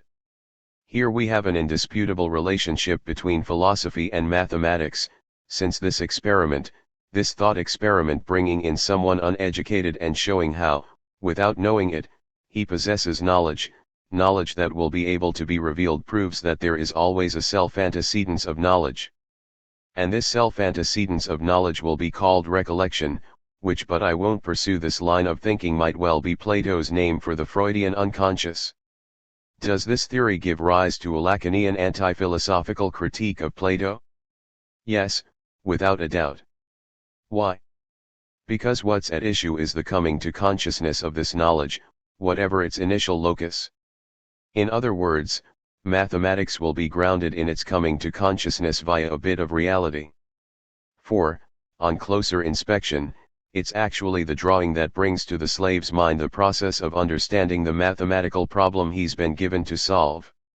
It's only by making the drawing, the diagrammatics of the problem, that the slave's mind awakens to the concepts involved. You could say that in this relationship between the coming to consciousness and the figural diagrammatics, the square and its diagonal will be drawn and will aid the conscious comprehension of the mathematical proposition. Plato demonstrates that mathematics can always be inscribed in the space of the consciousness/reality dyad, and that it's there that it will make fair sense to anybody, even someone uneducated like the slave boy. So in the Meno there is indeed a philosophical experiment in which mathematics is brought in only to prove that it makes sense to the mind once a way is found to restore it to the consciousness/reality dyad. This crucial experiment would support Lacan's accusation that the philosopher is blocked by mathematics because all he ever does is try to ground it where it is not, in the consciousness/reality dyad. So, in Lacan's view, Socrates' operation in the Meno ultimately amounts to a mystification, which will have consisted in bringing forth the consciousness/reality dyad by means of a dialectical trick that eliminates the connection between the saying and the said as the true essence of the mathematical method. If we take the example of Descartes now, what is striking is that mathematics is used, in philosophy, as a methodic paradigm of something other than itself. You all know the famous passage, those long chains of utterly simple and easy reasonings, etc., 5 of which mathematics is the paradigm and model. The whole aim is to construct a metaphysics that's truly faithful to that paradigm. But it's clear that, here, mathematics is being treated as a method, or, more precisely, as a methodic paradigm, such that, when equipped with this paradigm, one can grasp properly metaphysical chains of reasoning, without Descartes admitting, Lacan would say, that, in reality, mathematics cannot be paradigmatic for any signifying reality whatsoever, since it only renews its said from its saying. The connection between saying and said is all important here, since, if mathematics only renews its said from its saying, that means it's not capable of being paradigmatic for a meaning or reality effect that is different from it. Therefore, the very idea of method in its Cartesian sense is a restoration of philosophy's relationship to mathematics in the space of meaning. Finally, if we take the example of Hegel, who is on Lacan's mind in Les THIRD-WORLDISM, and if, this time, we take the tremendous remark about infinitesimal calculus in Hegel's Science of Logic, then it's even clearer here, because Hegel's aim is to say, to grossly oversimplify, that mathematical infinity is an infinity that of course exists in and of itself but doesn't grasp its own intelligibility in the element of the for itself. And that, after all, it's a blind infinity. You could really say that what Hegel contends is missing in the mathematical concept of infinity is, very precisely, the element of consciousness in the Hegelian sense of the term, namely, the element of internalization. This amounts to saying that, for Hegel, mathematical infinity is cut off from its own meaning. What he calls the speculative concept of infinity consists precisely of restoring to infinity the process of its meaning, a process to which mathematical inventiveness remains blind. So here we find almost immediately the meaning/consciousness or meaning/internalization dichotomy as that by which mathematics needs to be supplemented for it to be introduced into the space of philosophy. With these three examples, which I'm oversimplifying in the extreme without, I think, substantially misrepresenting them, you can clearly see where the Lacanian thesis takes root. It's true that there is, on philosophy's part, an operation on mathematics that attempts both to deliver it over to meaning to bring forth its meaning and to connect it to the consciousness/reality dyad. In my opinion, however, you could also argue, if not the opposite, then at least that the opposite is at least as true as its opposite.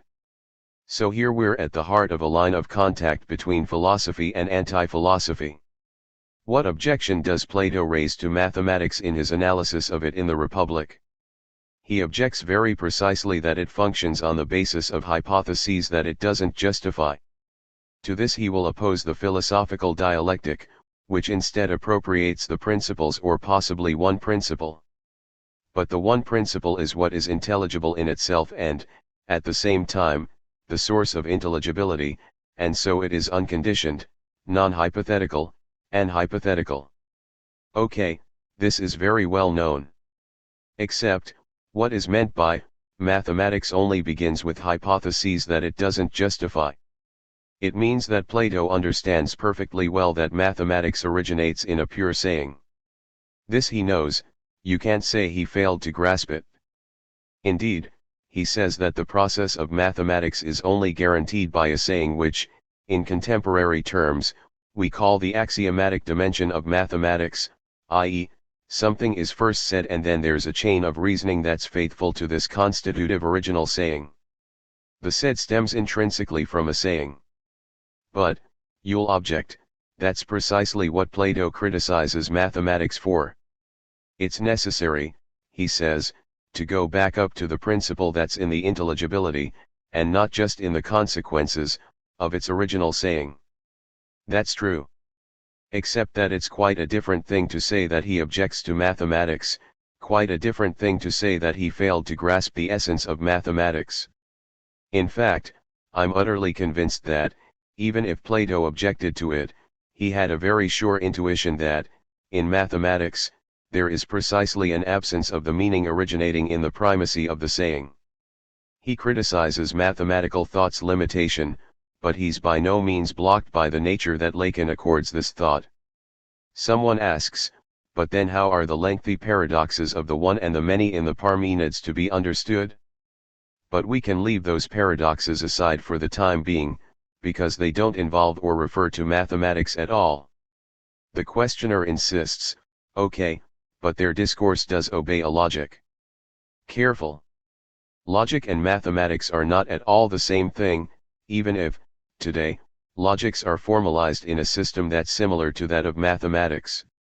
Furthermore, our inquiry, for the time being, has to do with the letter of the texts, insofar as it constitutes a symptom for the conflict between philosophy and anti-philosophy. Our aim is very precise, it's to determine, on the basis of a word-for-word analysis of the texts, whether Lacan's thesis that philosophy is blocked by mathematics because its own discourse attempts to contaminate mathematics with meaning is justified or not. So I say, yes, in a certain sense, there are texts that allow for such an objection, but there are others that run counter to it. The fact that mathematics is based on a pure saying is something that Plato completely understands and that will in fact establish the difference between philosophy and mathematics for him. That's the essential thing. Plato's thesis doesn't seek to assimilate mathematics to something outside itself, to a hermeneutic of meaning. Plato says mathematics is wonderful, it should be studied for at least 10 years, but we dialecticians have a different objective, a different ambition, a different aim, which replaces the rigorous consequences of a meaningless saying with the power of thought of principles. There's a distinction in Plato between dialectic and mathematics that runs precisely between the dialectic of meaning and the prescription of the saying. Mathematics is governed by the prescription of the saying. In Plato, philosophy seeks the self-foundation of meaning, but in a position of separation from opinion, from immediate experience, and in this position of separation, mathematics is a model, a key source of support. That it then must be acknowledged that mathematics is incapable of making use of the dialectic of meaning is actually tantamount to acknowledging that mathematics is indeed something like the bone of thought, something that, because it provides absolute support for the renewal of its said from the saying, is unable to initiate or implement a real problematics of meaning and to answer the question, What is the true life? Even if, to understand the body of truth, you have to be very familiar with its bone. As regards Descartes, there is no question, as I said, that the methodic use of mathematics means that a formal disposition is taken from mathematics and is then used in operations of meaning production.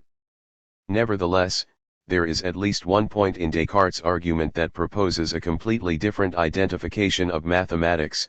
For him, mathematical statements have a special position in relation to the operation of doubt. Why? Because, in actual fact, mathematical statements are first and foremost things that cannot be doubted. We can't doubt mathematical statements, or mathematical truths, as he calls them. To doubt them, hyperbolic doubt will be needed, that is, not subjective doubt, simple negation, but a hyperbole of doubt that calls for totally extraordinary operators, the evil demon, the deceiving God, nothing short of the hypothesis of a bad other, Lacan would say, an other for whom our thinking is merely its mislaid toy. This is a theory that Descartes would, of course, later discard. But still, it requires nothing short of that. Which means that mathematical truths are such that, once they've been stated, they are binding on the subject, and this is the great subtlety of the thing, not as a result of any reality, because realities have long since been able to be doubted. Ordinary doubt, with the help of a few rhetorical tricks, can eliminate the fact that there's something, an outside world, a world tout court, or, in a nutshell, anything in the guise of reality. But when it comes to mathematical truths, hyperbolic doubt is required. Here, mathematics lies in the gap between doubt and hyperbolic doubt. It is hyperbole, meaning that, between mathematics and subject in the Cartesian sense of the word, there is a singular linkage that does not depend on reality. So it could certainly be argued that it's because mathematical truths, being of the order of the saying, are not based on any reality that doubt about reality doesn't affect them. So it's not entirely true that Descartes grounds mathematics in consciousness and in meaning only by way of the method. It is just as true that he grounds it in this exceptional position that ties it to the subject in a figure from which reality is subtracted. This is at the same time compatible, and this was his stroke of genius, with the idea of its ontological contingency, because, as you know, mathematical truths are created by God. They therefore have no necessity, in terms of their being itself.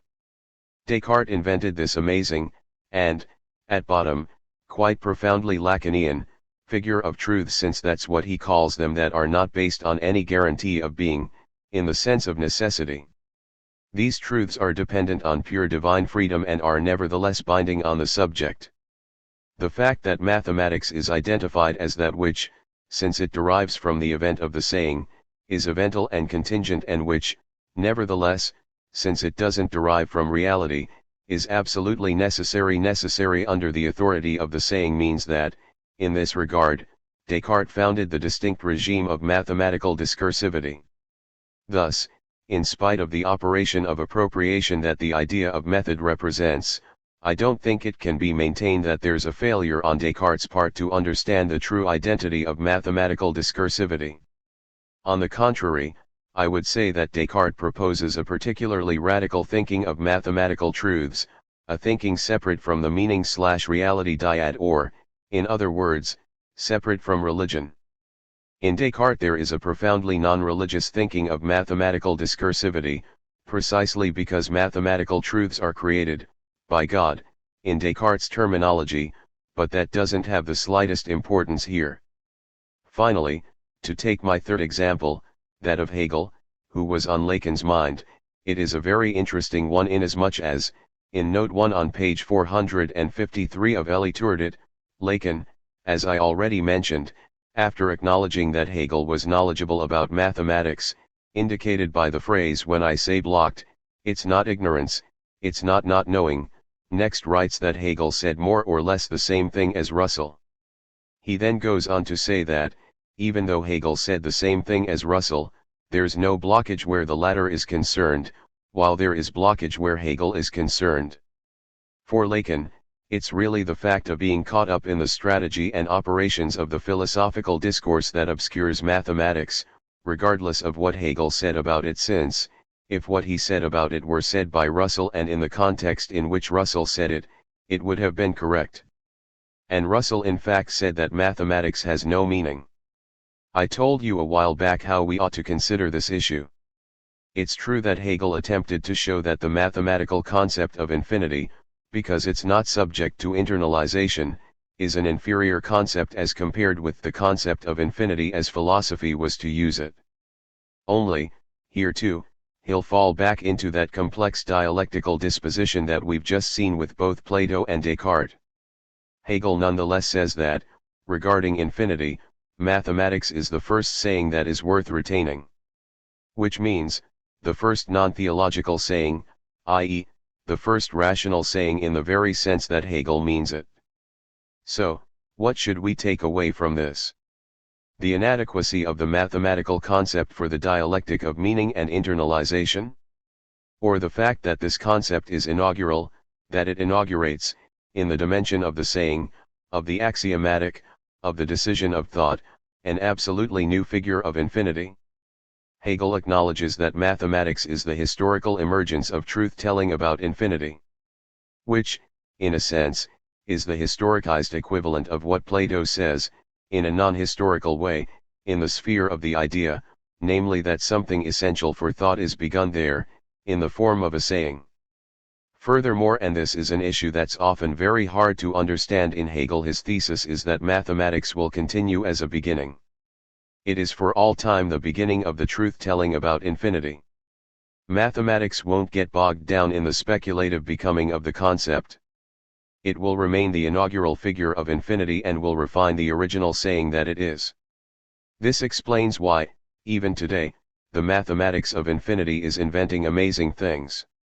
Mathematics is the saying without internalization, to be sure, but it is nevertheless utterly alive and creative. It is therefore true for Hegel that mathematics, as such, will only renew its set from the saying and will never succumb to the internalization of its own meaning. This enables him to simultaneously glorify it, to let it be in its creative becoming, and to go beyond it toward the absolute idea, within which it is constantly beginning the trajectory of infinity. This is why I think it's totally wrong to claim that Hegel is blocked by mathematics.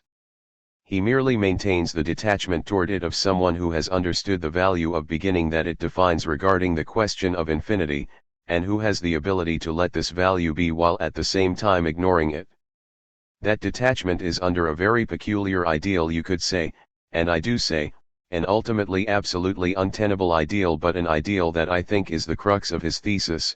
Hegel is the thinker in the history of philosophy who has assigned as telos to philosophy to gradually become free of all its conditions, to go through them only in order to win its full independence. Henceforth, in the realm of pure thought, once it has reached the absolute idea, philosophy will no longer need art, no longer need mathematics, no longer need politics, and no longer even need philosophy itself in its historical form. That is what is meant by art being a thing of the past, and by mathematics continuing to refine its own saying. Philosophy will no longer need politics, that's what's meant by the end of history. So it will be free of all its conditions. Hegel dreamed of what I'd call a pure, unconditioned philosophy. One could naturally say, and this would be right, that the ideal of a pure philosophy is untenable, because, ultimately, philosophy is intrinsically always under eventual conditions external to it. This is what I think about this specific issue. I'm not a Hegelian. But you can't say that Hegel misunderstood the intrinsic meaning of mathematics as inauguration by the saying of truths about infinity. You can't say that he was blocked by mathematics. Last but not least, Lacan undivides philosophy when it comes to the question of its relationship to mathematics. He undivides it, that is to say, he fails to recognize what, in my view, is an essential aspect of philosophy, namely that it is always an immanent resistance to its own temptation, the temptation of the one. Lacan is well aware that philosophy's temptation is the temptation of the one, what Heidegger calls the enframing of being by the one. But philosophy is not reducible to its immanent temptation, it is also the specific way by which it frees itself from that temptation. And as regards mathematics, I think that in Plato's Meno, in Descartes' rules for the direction of the mind, and in Hegel's science of logic, both aspects are present. There is of course the specific way in which philosophy's primacy over mathematics is asserted, that is, in which the temptation of meaning is produced. In Plato's case it would be expressed as, substituting principles for axioms, in Descartes' case, organizing metaphysics methodically, and in Hegel's case, overcoming or subsuming the mathematical concept of infinity. It's true that this aspect is there, and it's ripe for Lacan's invective. But in every great philosophy there is also the imminent production of resistance to this. In Plato, it will be expressed as, the identification of mathematics as being under the law of the saying, or, in other words, the acknowledgement of both its constraint and its contingency. In Descartes, the position of mathematical truths in the order of the hyperbolic, and in Hegel, with regard to the question of infinity, mathematics is inaugural and remains so. Let me make one comment, by disregarding this constitutive division of philosophy, by giving into a somewhat Heideggerian uniform judgment on an inherent errancy of philosophy, it is Lacan who shows himself to be a bit, just a little bit, blocked by philosophy. Lacanian anti-philosophy consists, in part, in undividing philosophy when it comes to this particular issue while actually basing itself on philosophy's division. This is a fundamental schema, and if we were to indicate its conceptual figure, as Deleuze would say, it would be Lacan's relationship to Socrates. For Lacanian anti-philosophy, this relationship to Socrates, and to Socrates/Plato, consists at once and indivisibly. So to speak, we're talking about the origins of philosophy in a process of destitution and identification. Socrates is the first philosopher but also the first analyst. Why? Well, precisely because philosophy is conceived of as both undivided and as a possibility of using or exploiting its division. This is why Lacan is just a little blocked by philosophy, a tiny bit. Identifying with Plato's Socrates in order to disparage Plato, he experiences in his own way the syndrome of temptation and resistance to temptation that has haunted philosophy from its inception. Now what about the philosopher plugging the whole of politics? Obviously, the first question is, in what sense is politics a whole? I think we can really get into the Borromean knot here and say that this business about the whole of politics can be formulated in terms of the imaginary, the real, and the symbolic. Let's consider it first as an imaginary whole. This is the most well-known and obvious aspect. Politics is a whole because it is undeniably linked to the group imaginary. Very specifically, it can be put like this: insofar as politics is located in the group imaginary, it is an imaginary whole in the real of capital. The real of capital is the real of universal dispersal, circulation, and absolute atomization.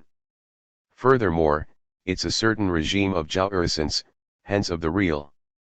So, in the granular consistency of this real, politics consists in making kinds of glues collays, kinds of school glues ecoles, pun on the word école, school, which are actually times when the consistency is like a pierced or porous bone.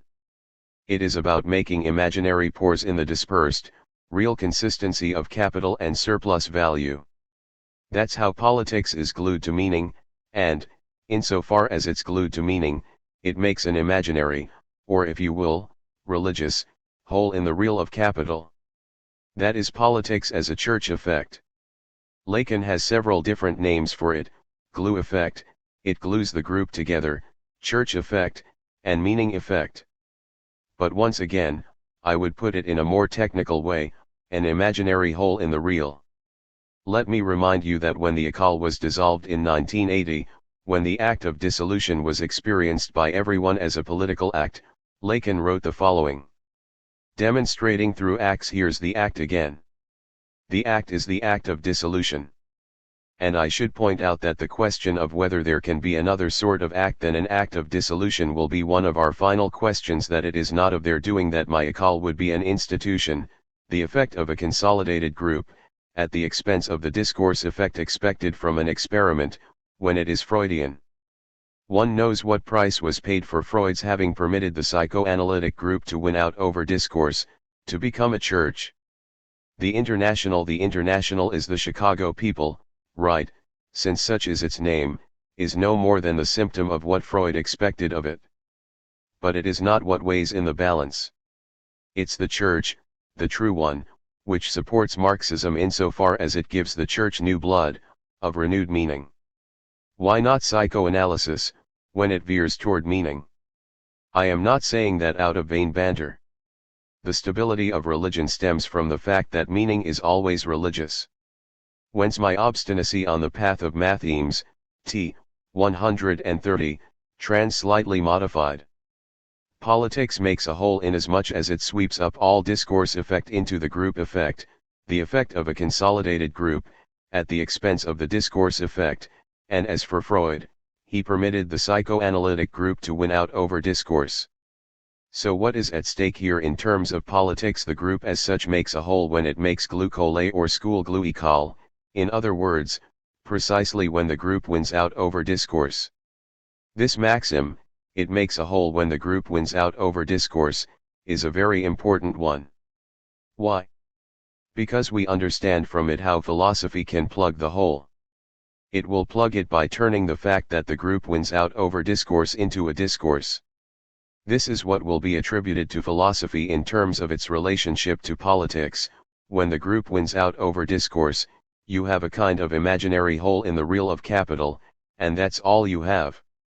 In this sense, we shouldn't think that political philosophy or philosophy dealing with politics only plugs something that's lacking. It's a much more complicated operation.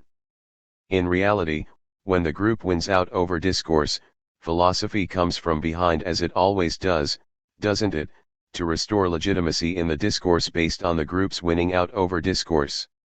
And philosophy will call this politics. It's when philosophy calls politics the fact that the group wins out over discourse and turns this into a discourse that it's playing its role as whole plugger of politics, whereas it should leave the whole open so that we can see in it that the group wins out over discourse and that, as a result, it's the imaginary breach or collapse of the pure glue effect.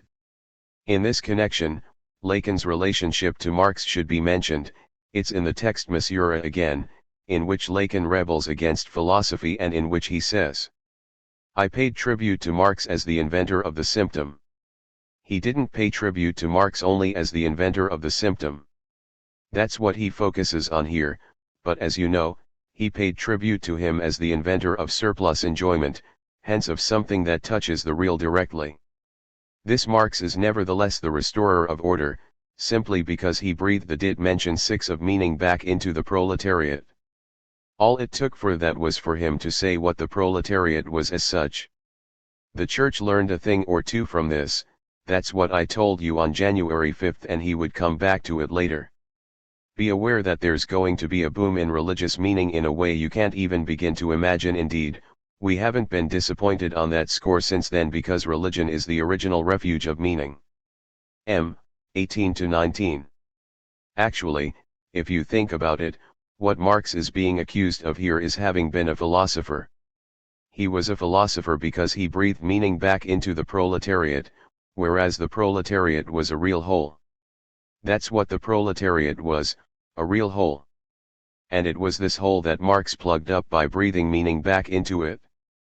Consequently, Marx allowed the proletariat as a group to win out over any possibility of a discourse. He could then be said to be the restorer of order in Lacan's eyes precisely because he silenced the proletariat.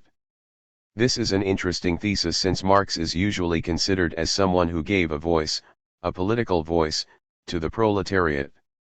In Lacan's view, he silenced it precisely at the point where, once it was Marxized, the proletariat was no longer anything but a group. That's the party position. The proletariat was a group, or a party, and the party did, in fact, take precedence over discourse. And it turns out that, by a sort of retroaction, Marx was the philosopher who plugged the hole beforehand, by discursively allowing the group to win out over discourse, by launching, what? Well, the Communist Manifesto, or, in other words, by letting it be known that the group was the condition of discourse. But when it is assumed that the group is the condition of discourse and not that discourse is the condition of the group, then you have an effect of blockage of the real whole. There would have been something real if there had been a proletarian discursive discontinuity, so to speak, authorizing the group. Lacan constantly created groups, so the point is not whether or not there are any. The point is that the group must be prohibited, if possible, from authorizing discourse. This thesis of Lacan's is very interesting because, at bottom, what was Lacan's dream about this issue? His dream? No, his project. Let's say his project. Lacan presents this project in the passage I read you a moment ago, an effect of a consolidated group, at the expense of, an experiment must be prevented at all costs. The discourse effect expected from the Freudian experiment must win out over the group. But if the group wins out over discourse, both a real, whole effect and a philosophical, plugging of the whole effect will necessarily occur. We might, however, wonder what all of this means in actual fact. Indeed, everyone is constantly wondering about it. When Lacan says this, he is admitting, I failed. Then, of course, as a man who won't give up on this issue, he quickly starts over again.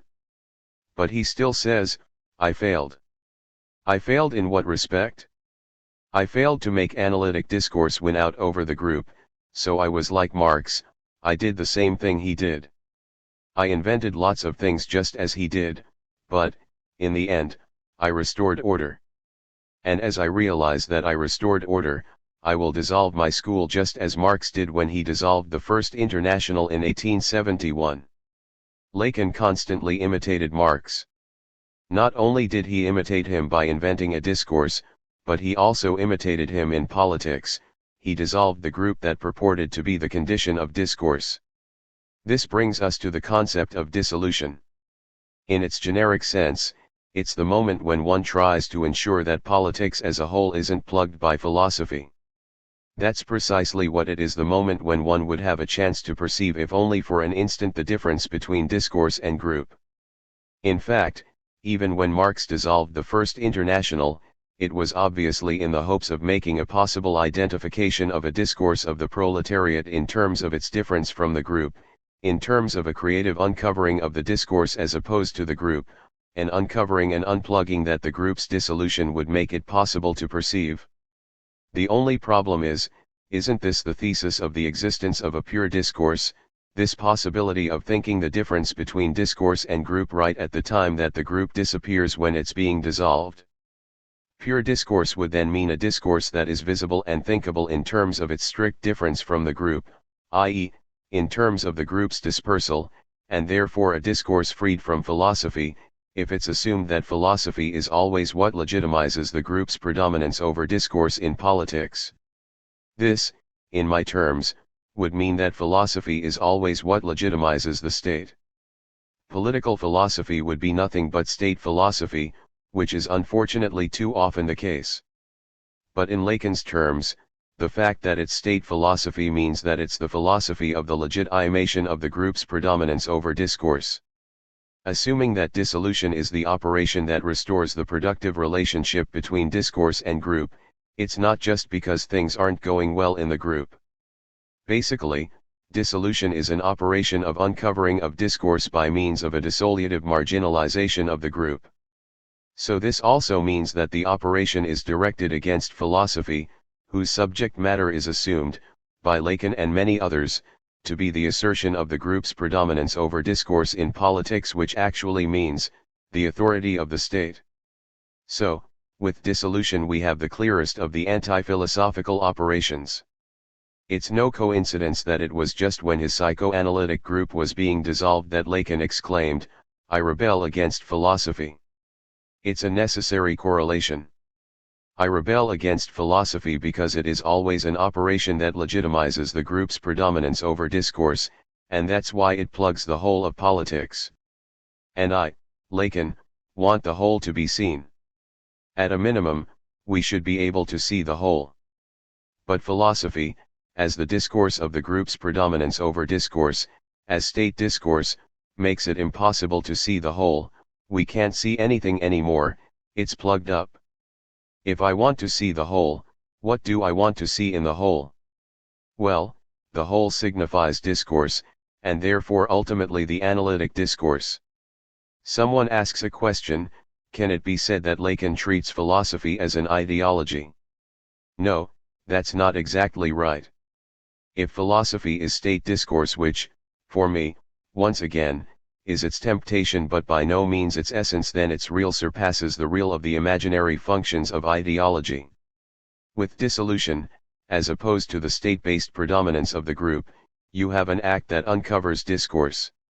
That's what's so extremely difficult, because the operation of uncovering of discourse is a political operation and not just the practice of the true, or scientific, discourse against ideology. It's a specific operation that Marx, Lenin, and Mao Zedong constantly struggled with.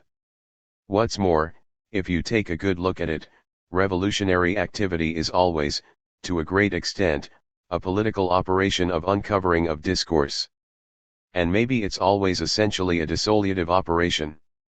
This operation introduces an extreme tension owing to the correlation between anti-philosophy freeing the whole of politics from its plugging by philosophy and the dissolutive conception of the group as the act of uncovering discourse. The question of dissolution has haunted revolutionary politics since Marx's day, from the dissolution of the First International to Lenin's threat, in the middle of the transition from February to October 1917, to dissolve the party at any moment. This is well known, we've got the texts to prove it. Consider, for example, the crisis has matured, in which Lenin constantly says, if that's the way it is, I'm going to quit. The party's nothing at all, I'm going to quit, I'm going to dissolve it. And, in a way, the Cultural Revolution in China was nothing but a gigantic operation of dissolving the party. Dissolution persistently haunts the figure of the revolutionary act because there is always a question of the political uncovering of discourse. Lacan was the absolute heir to this. He was perfectly right to compare himself to Lenin in terms of his relationship to Marx.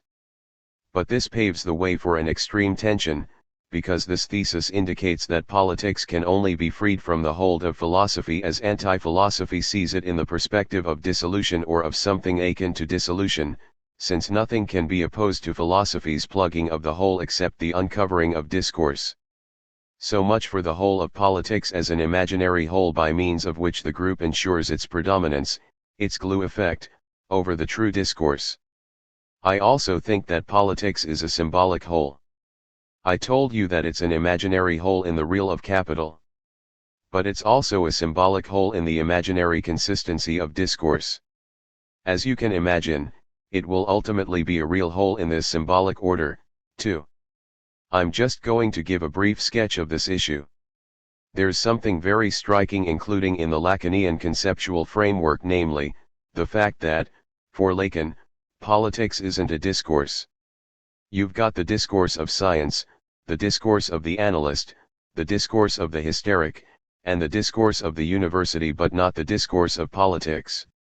Yet this point, which may seem to be just a simple statement of fact, is in my opinion an all-important point.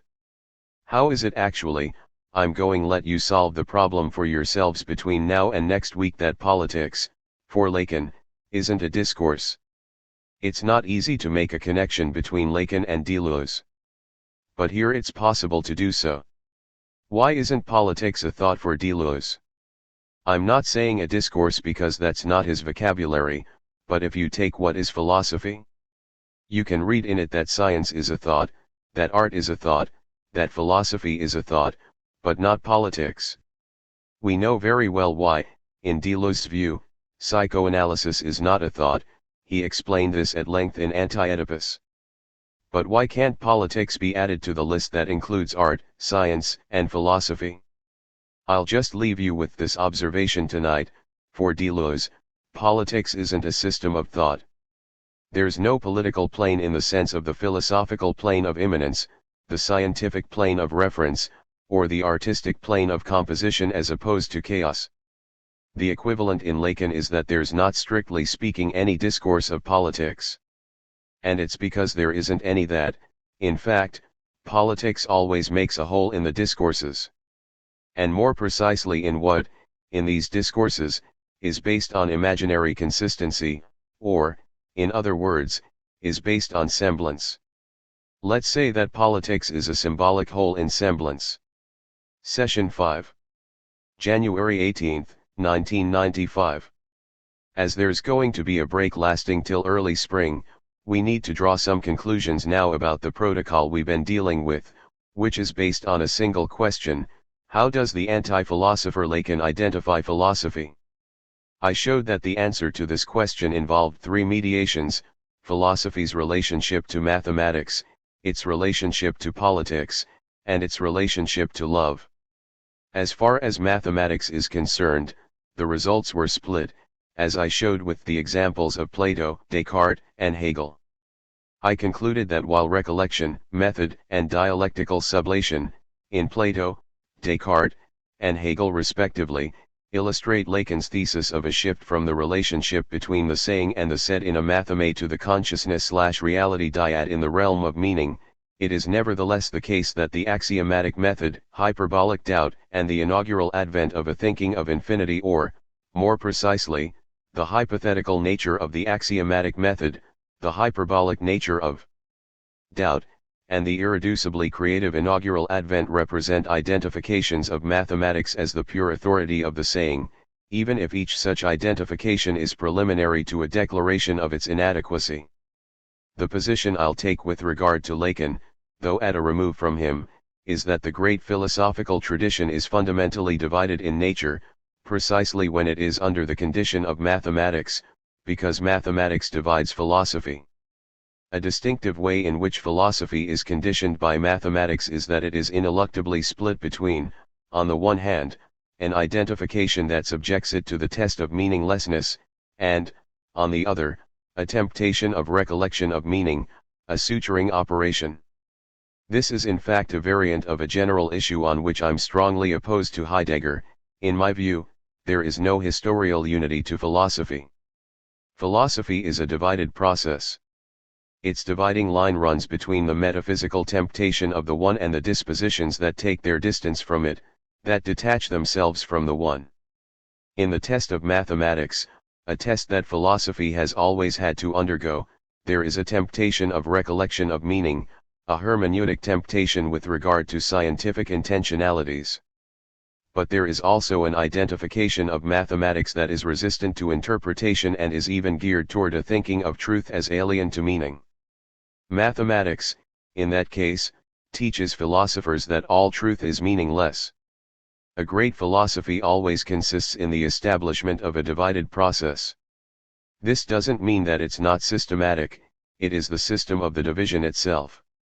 And it's not a dialectical division, a division open to a synthetic use. It is philosophical thought itself that is the process or the establishment of this division. It's just that mathematics is a particularly sensitive issue when it comes to establishing this division. This can be put even more simply: philosophy is a procedure of separation from the religious, so you can always say the religious is in it, that's always possible. What is separated from is presupposed in the act of separation. This is what the positivist, scientistic, anti-metaphysical, etc. critiques all say. Fine. Religious is being taken here in its broadest sense as the establishment of a space in which truth is absorbed back into the space of meaning. But philosophy is not just the ultimately ever-present religious, since it is the separation from this presence of the religious, and this is why it's a living operation rather than a historically defined reiteration of the same gesture. Philosophy is that which, under conditions of constantly changing truths, always begins the separation from the religious anew. Ultimately, philosophy, even theological philosophy, has always asked what man would think and become if God weren't there, if God were to die. We can grant Lacan that the religious is intrinsic, but it should be added that philosophy is one of the sites where the separation from the insistence of religion begins anew. And so you can say that religion insists in philosophy, but only provided that you add that philosophy is constitutively a certain regime of disruption of that insistence. Next, I considered the question of the identification of philosophy, or metaphysics, as plugging the whole of politics. I said in what sense politics could be identified as a whole. I suggested in this regard a structure related to the RSI, real/symbolic/imaginary, schema. Here are its components. 1. Politics can be regarded as an imaginary whole in the real. 2. It can be regarded as a symbolic whole in the imaginary. 3. It can be regarded as a real whole in the symbolic. Philosophy would then plug this triple whole all at once. The first point, politics as an imaginary whole in the real.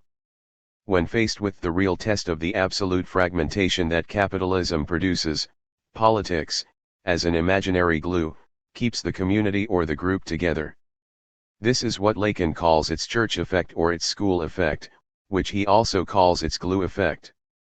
I'm not going to go back over this point since we dealt with it at length last time. So let's begin with the second point this time, politics as the symbolic whole in the imaginary coherence of discourses. Politics is not, strictly speaking, a discourse, it's an interdiscourse, a practice, and insofar as it is operative, i.e., that there is a certain being of politics, it is precisely only in the sense that its functioning never coincides with any discursive imaginary coherence whatsoever. When it exists, politics is a functioning that is not reducible to the discursively presentable imaginary coalescences. Marxism expressed this in its own language: the political theory of revolution, communist theory, makes a whole in the dominant ideology. Lacan would end up saying, and I think this is a maxim by which the whole is in fact exhibited as a symbolic whole, as a whole in which one operates in an eccentered and autonomous way as opposed to the cohesion of the imaginary discursive position. Lacan, then, would end up saying, I expect nothing from individuals, and something from a functioning, T133. That was his final statement about politics. Consequently, the functioning produces effects that can't be recapitulated in the group's discursive imaginary. As measured against these effects, individuals, leading personalities, are relegated to their own nothingness. It's an interesting thesis. Basically, for Lacan, politics, in its most general sense, is related to a symbolic authorization that functions on its own, without requiring any specific individuals to be connected to it in the position of necessary agents for the functioning to occur. And something can be expected from this functioning. What is it, this something? We have to come back to it ultimately: it's knowledge. In the sense that it makes a symbolic whole in imaginary discursivity and the subjective positions it involves, politics, for Lacan, is the functioning of knowledge. It's not knowledge per se but the possibility that some knowledge might function with a sort of indifference to the particularity of those using it. This also means that, in a sense, politics doesn't touch truth, at least not directly. Politics is, at best, what can be expected, in terms of knowledge, from a functioning. Finally, politics can be a real whole in the symbolic, or in the law, simply because it can be in a position to decide life or death. It can decide death. And when it does decide it, we know that it always makes a whole in the law. So politics might also be in the position of this real whole in the symbolic. This is what, with Carl Schmitt, will be reformulated as, the purpose of real politics is to establish a state of exception outside the law. All of this is quite a clear structural description. Lacan will then say, this triple whole is transversally seized and concealed by philosophy, which, in this instance, he calls metaphysics. How does metaphysics plug these holes? It does so with a discourse that is assumed to have no holes. And this supposedly whole-less discourse of philosophy is the discourse of ideal politics, good politics, or politics finally grounded in its concept. Indeed, we know that the discourse of ideal, good, or grounded politics is philosophical in origin. Beyond any possible doubt. Suffice it to say that it is, apparently, what motivated Plato. Plato has often been read as if everything, in his thinking, was dependent on the possibility of having a whole-less discourse on politics, a discourse in which everything is in its place. And it has been said that the construction of the communist city in the Republic is under the ideal of such a whole less political discourse. Lacan didn't care very much for the Republic. 1 He said it was like a well-run horse breeding stable. But he didn't conclude from this that Plato was appalling, totalitarian, etc., not at all. He concluded that, from one end of the dialogue to the other, Plato is pulling our leg. In other words, it was absolutely inconceivable that someone great like Plato, because for him, Plato was not just anyone, could have believed in such a horrible, depressing thing. So he thought the Republic was a fundamentally ironic dialogue. That's an interesting hypothesis, because that great edifice, in which each thing is in fact enigmatically put in its place, would actually be an ironic demonstration of the fact that politics is a whole. The best proof that Plato, as revised in this way by Lacan, gives of this is that if you try to plug the hole, you wind up with the depressing figure of a well-run horse breeding stable. That's irony in its purest form. It didn't prevent Lacan, elsewhere, from claiming that this is nevertheless what philosophers do, plug the hole of politics, even if, at the same time, he attributes an irony to Plato that would actually be a monumental irony in history. I mean, literally, an irony in the form of a monument. Except, is philosophy really as blind as all that? The basic question returns here: is philosophy blind to the objection raised to its own enterprise? I don't think so, even taking the extreme case of Plato's Republic. Sure, there's the great Platonic construction of the state, the distribution of places, the craftsmen and farmers linked in a one-to-one fashion with their tasks, and the philosopher guardians, selfless and ascetic, at the top. The least you can do, if you're attempting to plug the hole of politics, is be part of the plugging yourself. So it stands to reason that, at the top, philosophy, or more precisely the dialectic, is doing the plugging. That's exactly what Plato says: if you want a politics worthy of the idea, then philosophers have to be in power. But you'll note that, in the dialogue, Socrates' interlocutors immediately sneer and say, "That'll be the day." And that objection runs insistently throughout the whole dialogue. At the point of the real of politics, then, at the point of what happens, Plato is not at all in the element of reabsorption or blindness. He knows that there's a dangerous hole. 3 features of this dangerous hole can be mentioned, all of them essential for understanding the political construction in the Republic. First of all, the acknowledgement of multiplicity.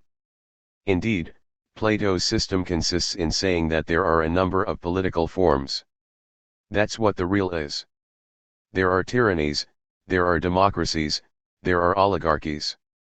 And that's what there is. So in no way is there any blindness on Plato's part when it comes to the fact that there is politics. This there is the there is of an irreducible multiplicity. Second of all, at the very heart of his construction, Plato acknowledges the extraordinary precariousness of politics. Precariousness clearly means that something is never filled, that no hole is plugged forever. Third of all, he admits the chancy nature of his construction. As for the precariousness of the different political forms, it has a threefold meaning. First, every political form is compelled to change into another. None of the real political forms among the multiplicity of political forms is stable. Each obeys a process of self-disidentification and transformation into another political form. The classic example, in Plato's eyes, is the inevitability of democracy's transformation into tyranny, but that's not the only one. In actual fact, any real form of politics suffers from a constitutive instability. The second, even deeper, meaning of this precariousness is the fact that the ideal system proposed by Plato is itself precarious. Plato does not claim to be replacing the precariousness of the real political forms with a political form that would be freed from any precariousness. In one of his commentaries, admittedly a very strange but symbolically very striking one, he points out that, assuming his plan for the state were to come to pass, it, too, would be precarious, it, too, would eventually degenerate. it would inevitably turn into timocracy. The reason he gives for this, something psychoanalysts might consider, is absolutely remarkable. It's that, at a given moment, there will be a repression, a denial, a forgetting, the forgetting of a number. In order for the system to work, the leaders must have the numbers clearly in mind, because the coding of the ideal political construction assumes that each thing is in its place in a harmonic, numbered way, through precodate proportion, distribution, and apportionment. So there is a system of basic numbers that govern the construction. But what Plato explains to us is that memory will fail. Someday, one of the most important numbers will be forgotten, will be lost. And, for once, we can see the whole of politics very distinctly today, its repression, in Freud's sense of the term. The number will disappear in the leader's unconscious even though it's the very symbol of civic order. And what's a bit marginal, but remarkable, is the corrupting effect of that forgetting. Its empirical effect, its observable effect, will be that, in the educational curriculum, gymnastics will prevail over music. Something of the expressly military training will prevail over the generic element of intellectual and spiritual training. All of this is a sure sign that Plato is perfectly aware that any identification of politics must include its precariousness as an irreducible element. Even ideal politics, the politics that's supposed to plug the whole of politics, to use Lacan's phrase, is in fact, in this whole to come constituted by the retroaction of forgetting, a rupture of the subject's unity. This is because this business about the primacy of gymnastics over music means that something of the inner organization of the citizen subjects will come undone and give way to a military dictatorship for which the predominance of foot racing, swordsmanship, and horse racing has prepared the ground. Finally, there's a fundamental point, which is that the whole is inevitable in politics. Plato admits that the success of his project is ultimately a matter of chance. The ideal construction can only be real under iffy and unlikely conditions, atopical, eccentered ones. What's more, for example, he stresses the fact that it is surely not in his own city that someone who's knowledgeable about this well-founded form of politics might achieve all, or part, of it. It will happen elsewhere, in some unknown place that is not his own place. And when Socrates' interlocutors say to him, "Your philosophers will never be in power," Socrates/Plato replies, "It might happen, it might happen. But that's all we'll learn about it." The truth is that there's no reason why it should happen, but no absolute reason why it shouldn't happen either. The real hole is still there, it hasn't been plugged. It's just that, within the construction, the whole has been given a series of different names. As we've just seen, the whole of politics is indeed identified by Plato and named in three different ways: multiplicity, precariousness, and chance. So I'll conclude regarding philosophy's relationship to politics in more or less the same way I did regarding its relationship to mathematics. Even at the height of its will to foundation, and God knows that's the case in Plato's Republic, philosophy identifies something in politics that can't be sutured but instead remains subjected to a sort of contingent whole that even the founding thought can't close up. Because, clearly, multiplicity, precariousness, and chance are, for the founding thought, its real. The rest is its discourse. But its real is the impasse of its discourse. And it can easily be argued that Plato has a thorough understanding of the impasse of his own political formalization, an understanding attested to by these three names: precariousness, multiplicity, and chance. At this point, we can turn to Lacan and say, all right, philosophy plugs the whole of politics. We don't really think so, but let's pretend we do. What would not plugging it mean? What is the anti-philosophical political position? Is there an anti-philosophical politics, or a politics whose essence is not to plug the whole of politics? Does such a thing exist? When it comes to this issue, Lacanian theory is both radical and, frankly, difficult to grasp or understand, because it's presented, in my opinion, only in metaphors. This is why people are still fighting over Lacan's political teaching. It's transmitted in an essentially metaphorical way. Take the question of the group. In what conditions is it not under the sway of imaginary coalescence? In the statutory texts that accompanied the dissolution of his own school in 1980, Lacan expressly says that this imaginary effect must be avoided. What I'm creating here, he says, must avoid the group effect. And I quote, the cause Freudienne too must avoid the group effect that I condemn, m. 18.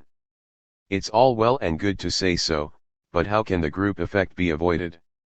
You've got to admit that his proposal is disappointing on that score because, for one thing, it's already well known, and, for another, it's more metaphorical than rational.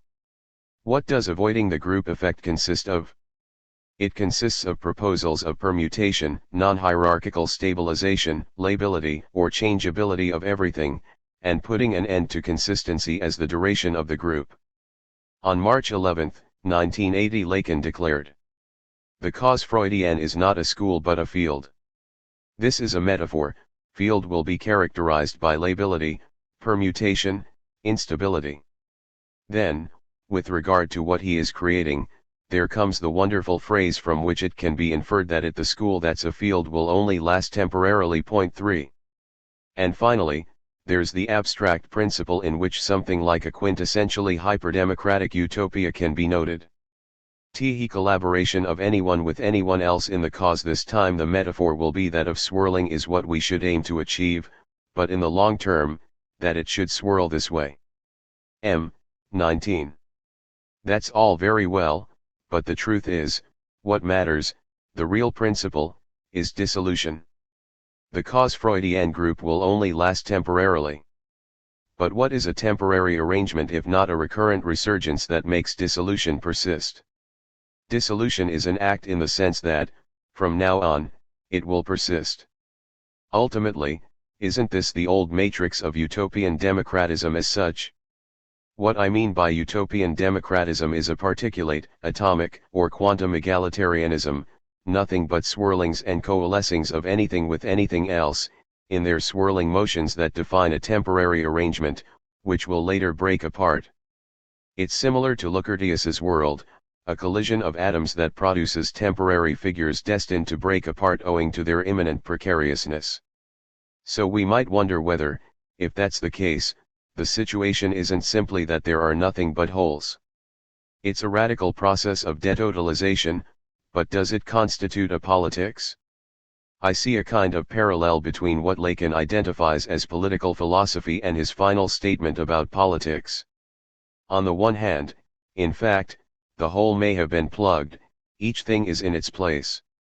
But, on the other hand, the implicit norm is that there's no more place at all. That's truly what the field, the swirling, is. It's a space without place.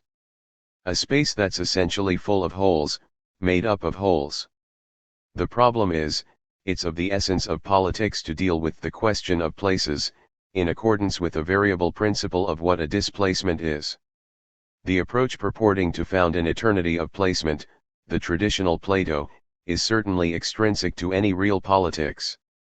But so is an approach that claims there's nothing but the swirling of the nullified place, the omnipresent whole. If we accept that every politics proposes a displacement, then Lacan tells us nothing about politics, or, at any rate, he tells us nothing that hasn't already been said in the well-established variants of anarchist-leaning radical leftism. His most radical proposals, which are the ones dealing with dissolution, express, in actual fact, Lacan's true political vision, which I would call a tyrannical anarchism. I'm saying tyrannical here without any value judgment. That's right, without any value judgment, because I'm not a Platonist when it comes to this issue. To be sure, Plato didn't like tyrants, but that was because, in ancient Greece, as has often been the case elsewhere throughout space and time, they were the representatives of popular forces hostile to the aristocrats. That's why he didn't like them. Plato pretended not to like tyrants because they were bad men and thought only about their own desires. We know very well that, in reality, he didn't like them because the tyrannical movements, in classical Greek society, were the breeding ground for constitutional reforms in a space that was more open than that of the reign of a handful of patrician families. So I'm taking tyrannical in the sense of the act, of the ability to act on oneself in the space of the group. That is indeed how Lacan operates in the Letter of Dissolution T. 129-31, where he assumes a perfectly tyrannical position, which he calls the persevere stern father, pun on the verb perseverer, to persevere position. Lacan assumes the tyrannical position insofar as he is the one who, by withdrawing, ensures that everything falls apart and that he's the only one to have such power. And in addition, he's anarchistic, yes, profoundly so, because the ideal under which everything, including the tyrannical gesture of dissolution, occurs is that of the swirling motion without place. Except for his own place, after all, which is indestructible since it is solitary, as alone as I have always been in my relation to the psychoanalytic cause, t. 97. When you're alone, you can't leave your place, the place of solitude is the plus one of all the other places. But this plus one of all the others is the position of tyrannical anarchism. And this position is a classic, identified and identifiable one in the history of political forms and political philosophy. It's by no means a new position, particular to the analytic discourse. To conclude regarding this issue, at least for the time being, I would say that, on the one hand, Lacan fails to recognize that political philosophy identifies the political real as the impasse of its founding purpose, and, on the other hand, in the same way, that his own political gesture is not exempt from philosophy's identification of politics, that it is identifiable from the very standpoint of philosophy. It is not so unique that it wouldn't be identifiable in the process by which philosophy appropriates the identification of politics. Psychoanalysis, in this sense, remains silent about politics. Lacan didn't create anything new in terms of politics, he didn't introduce or establish anything new.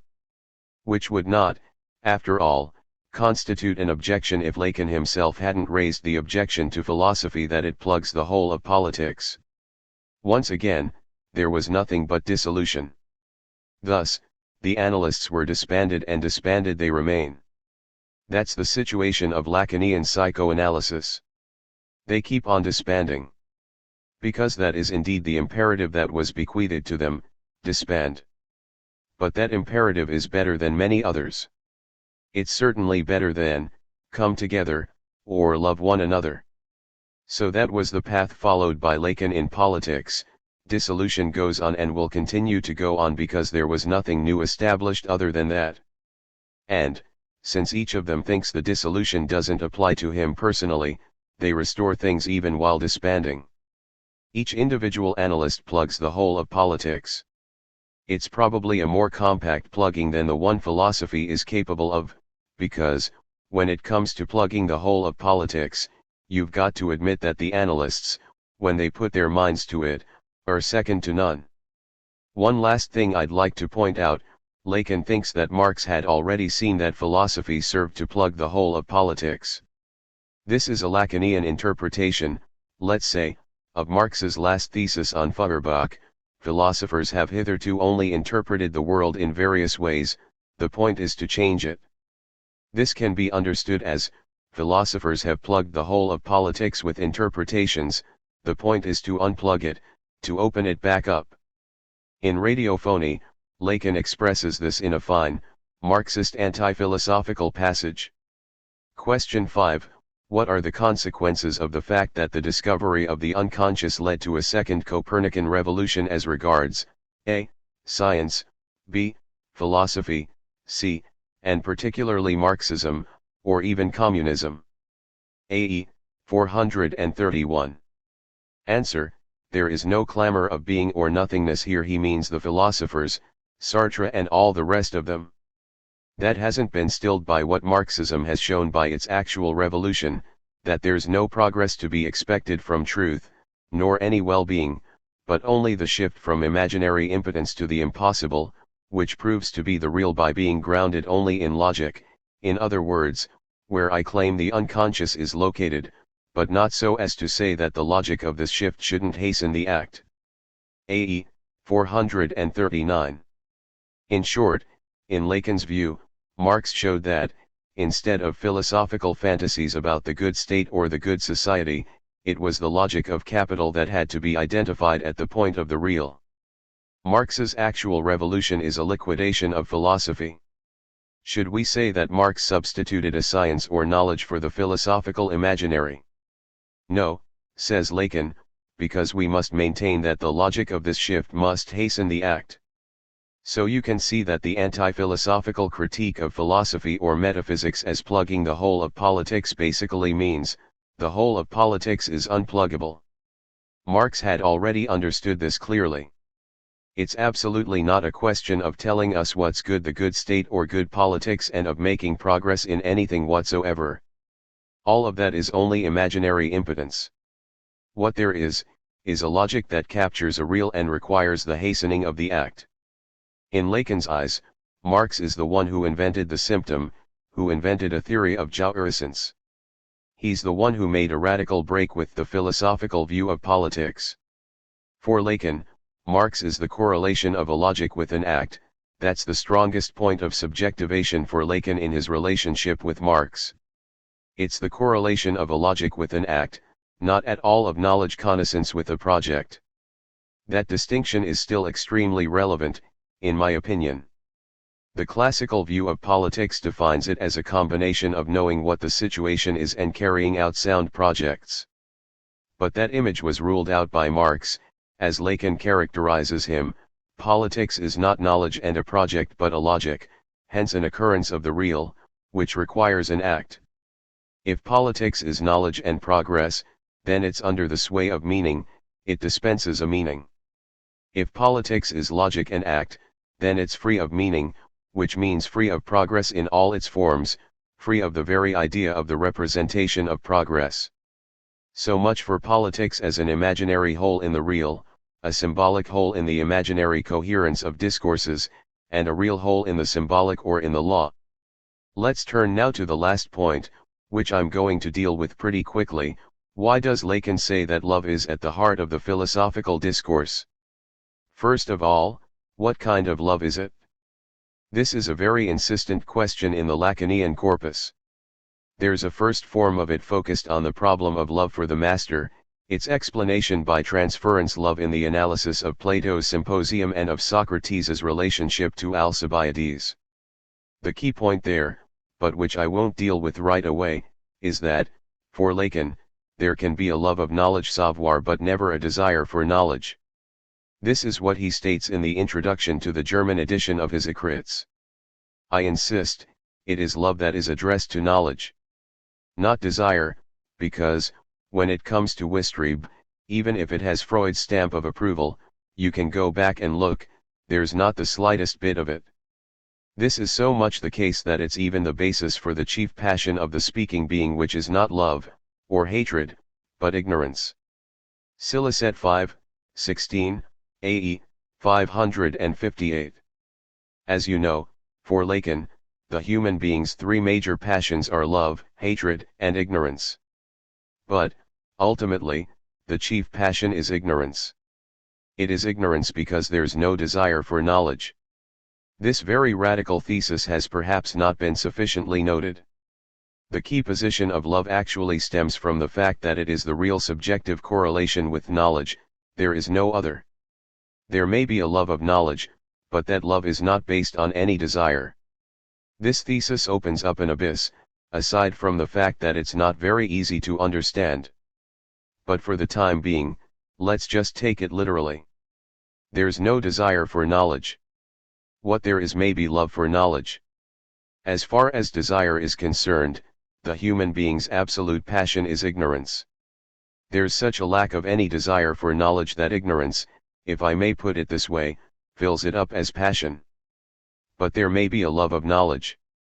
And what philosophy according to Lacan will graft onto that love of knowledge is the illusion of a love of truth. In his eyes, the major philosophical assumption is not only that there is a love of truth but that there must be a love of truth. The philosophical imperative, this is why it's at the heart of philosophy's discourse, would be, you must love truth. And maybe it's even more forceful than that, something like, love truth more than you love yourself. Why, once again, is there an anti-philosophical accusation by Lacan? This will hinge less directly on the question of the love of truth than on what is loved in the love of truth. There are a lot of passages on this subject, but I'm going to use the following one, from Seminar 17, The Other Side of Psychoanalysis, where Lacan asks, what is the love of truth? Locating himself within what he calls the discourse of the analyst, he will answer as follows. The love of truth is the love of this weakness whose veil we have lifted, it's the love of what truth hides, which is called castration. He adds I should not need these reminders, which are in some way so bookish. And then he'll beat up on his usual counter figures, the analysts. It seems that it is the analysts, particularly they, who, because of these few taboo words with which their speech is soiled, never understand what truth is, namely, impotence. Point 4. So there's something that the analysts, who are Lacan's whipping boys, don't understand in the least, namely that the love of truth is the love of weakness, the love of what truth hides, in other words, the love of castration, ultimately. This will also be expressed as, the love of truth is the love of an impotence. After all, it's clear what this means. It's obvious that, for Lacan, there can be no love of truth except as love of what is impotent with respect to the whole. What the love of truth loves in it is the fact that it's impossible to say it all, that it's always only half said. It's this weakness, this impotence with respect to the all, that constitutes an object of love for the philosopher. Furthermore, it's clear that castration is hovering in the background as a figure of the access to the symbolic, and that, ultimately, there is no truth effect except under that condition. The love of truth must be the love of that condition itself, hence also the love of that which impedes, cuts, limits. And from whatever angle it's approached, we understand very well that, if there is love of truth, it's the love of a weakness, of an impotence, of a barring bar, of a limitation, of a half-saying, and so on. Lacan will draw several conclusions from this, that, where the analysts are concerned, it's better not to love truth. There's no point at all in loving it when you're an analyst. However, loving knowledge that, yes. You can see how this theme I mentioned at the outset is constantly in play. You can see the process by which the problem of the act comes into play as a result of the magnetism induced by the question of knowledge, while truth remains partly in shadow. Such is the anti-philosophical thesis. In contrast, the love of truth is at the heart of the philosophical discourse. And it's here that Lacan's case against philosophy finds its main argument. The philosopher purports to love truth as power and not as impotence. So we'd have to say that the Lacanian anti-philosophical statement doesn't have to do directly with the question of the love of truth in its counterposition to the love of knowledge, although that's one of its essential quibbles.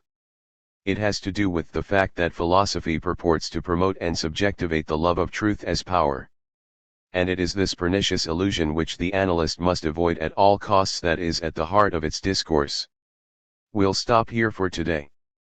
Let's just say that the real Lacanian thesis is that, if you purport to love truth as power, if you reject the fact that all true love of truth is love of an impotence or a weakness, if you purport to love truth as power and not as weakness, then you'll be helpless in the face of ignorance. This is a very powerful dialectic. In terms of subjectivation, you can block the passion for ignorance, which is, so to speak, the normal state of the human being, in terms of truth, only if what you love in truth is weakness. That may seem paradoxical, but it isn't. The power of the love of truth, including its power to block ignorance, is precisely to be the love of a weakness, the love of a certain impotence. Ultimately, the love of truth is only powerful if it is the love of an impotence. Or else you have to have recourse to knowledge, to the love of knowledge, which, for its part, possesses real power. If you want neither one, neither the love of truth weakness nor the love of knowledge power, then the way is wide open for the passion for ignorance. At the point of the real, that passion can only be thwarted, Lacan tells us, by the love of knowledge as power or of truth as impotence. If you want the power of power rather than the power of weakness, then turn, not to philosophy, but to knowledge. I'll leave you with that turn. Session 6. March 15, 1995. As you'll recall, there are three formal features of anti-philosophy. 1. The destitution of philosophy's theoretical pretension, a destitution that always takes the form of a discrediting and not centrally, or mainly, the form of a refutation. 2. The exposure of the true nature of the philosophical operation. Behind its presumed and discredited theoretical pretension there is a properly philosophical gesture that must be identified by anti-philosophy because it is usually concealed by philosophers, and is obscure or indiscernible. 3. The opposition of a new type of act, a radically different act that completes the destitution of philosophy to the philosophical act thus reconstructed. These general features can be found in a generic way in all the well-known anti-philosophies. In what way or in what forms are they found in Lacan? This is what we'll be concerned with in this first recap. First of all, the destitution of philosophy's theoretical pretension means, more specifically, the destitution of philosophy's pretension to be a theory of the real, whatever that presumed real may be. In Lacan's eyes, philosophy is incapable of producing a theory of the real, for no fewer than four reasons. The first reason is that philosophy is dependent on the figure of the discourse of the master. On closer inspection, it should be said, instead, that philosophy claims to be exempt from the rotation of the discourses. The most important thing is not so much that philosophy is enunciated on the basis of the discourse of the master, but that its inherent, constitutive claim is that it puts a stop to the rotation of the discourses. For Lacan, as you know, there are four discursive positions: the discourse of the hysteric, the discourse of the master, the discourse of the university, and the discourse of the analyst. You can find all this in Seminar 17, The Other Side of Psychoanalysis. This is a dynamic theory, not a classificatory one. These discursive positions can only be truly intelligible if the quarter turns by which they move relative to one another are understood. Yet philosophy claims to be a stopping point of the discursive disposition in general. This is another way of saying that, from within the Lacanian apparatus, philosophy claims to be foundational. Indeed, a discourse that supposedly founds itself, that is supposedly self-foundational, as is always the case with philosophy, would be a discourse that would bring the inevitable rotation of discursive configurations to a halt. Thus, this first defect of philosophy could be called the pretension to establish a stopping point that would make its own discourse self-sufficient. This point can be formulated in a completely different way, as is so often the case with Lacan.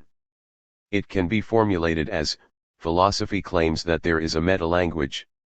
This is the point where Lacan enters into complicity with Wittgenstein, the encounter between two anti-philosophical figures, by giving Wittgenstein credit for having denounced philosophy for its untenable pretension to be a meta-language that supposedly towers over the rotation of the four discourses. The phrase Lacan uses to condemn this pretension is philosophical crookedness. What is specifically crooked is its assumption that there is a meta-language. Incidentally, it would be interesting to ask whether all crookedness involves this assumption that a meta-language exists. It's quite possible that it does, and, mind you, it would also be a way of saying that all crookedness is philosophical. That's a stronger statement than just saying that philosophy is crooked. The second reason philosophy is incapable of producing a theory of the real is that it constitutively fails to recognize that, ultimately, the real is the absence of the sexual relationship.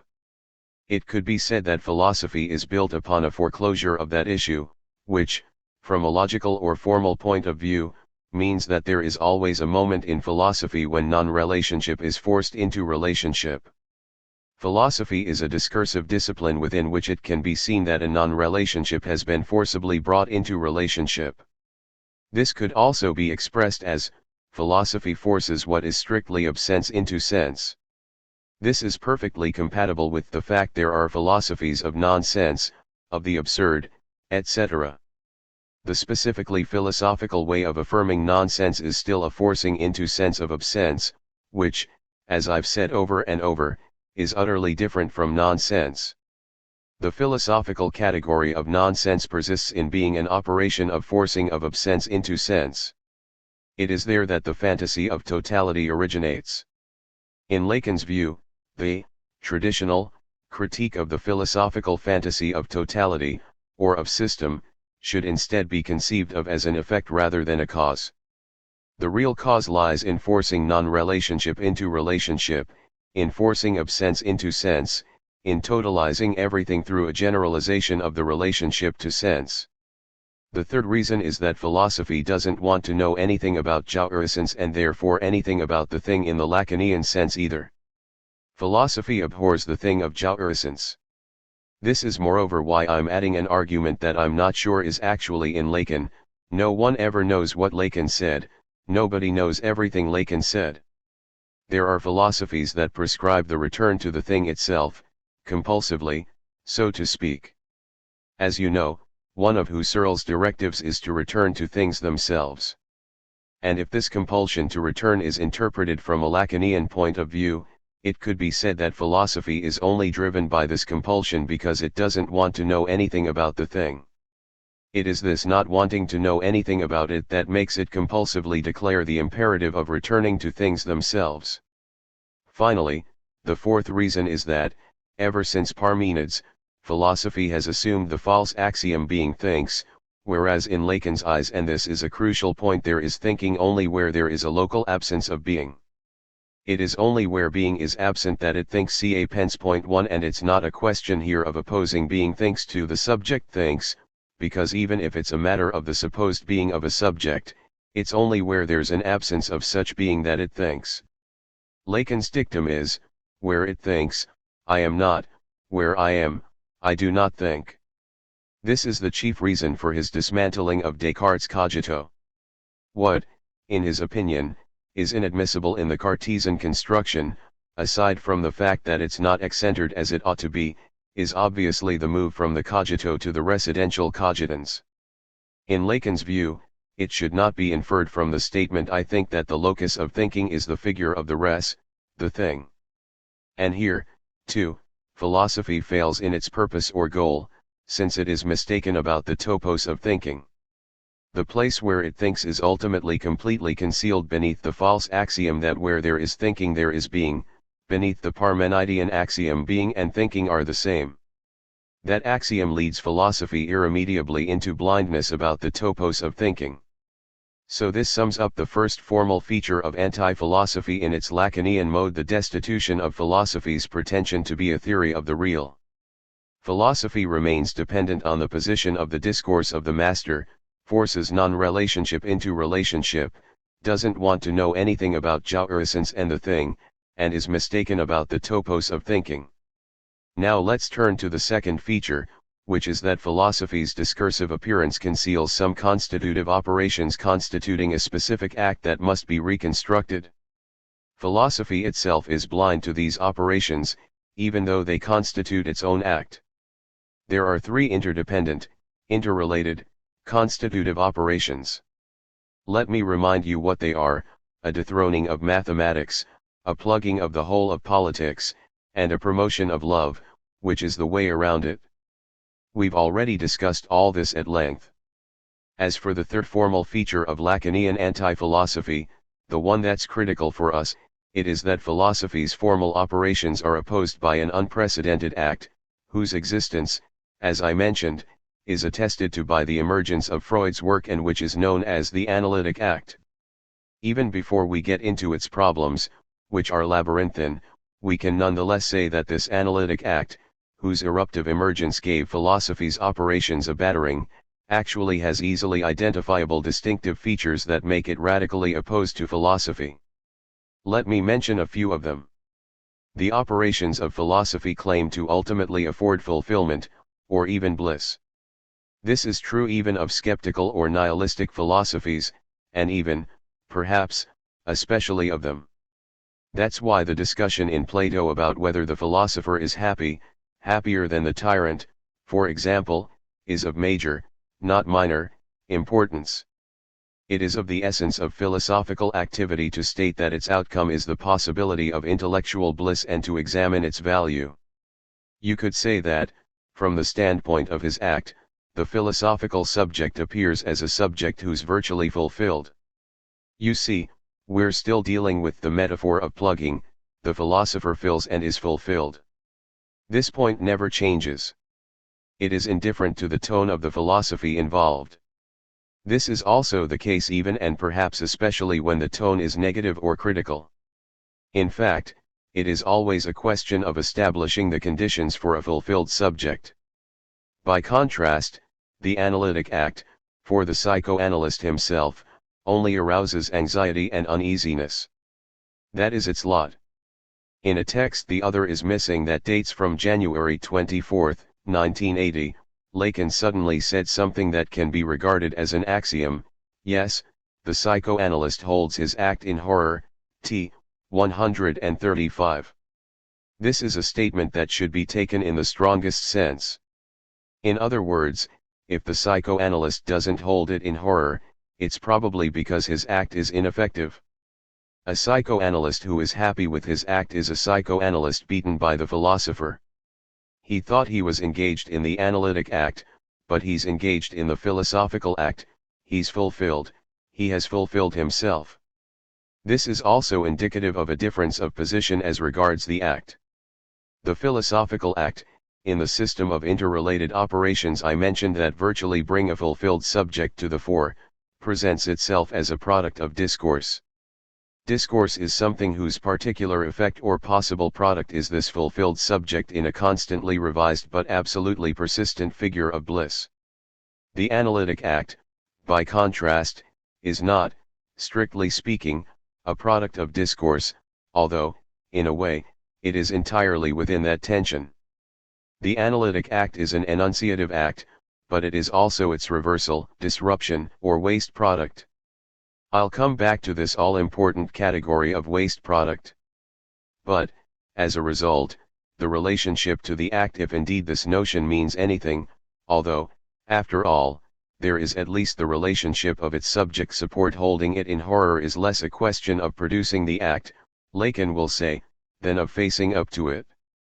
There is a confrontation between the psychoanalyst and his act, a facing up to the act that is a completely different regime from the philosophical conception, whose outcome or product, or so the anti-philosopher says, is the figure of the fulfilled subject or of bliss.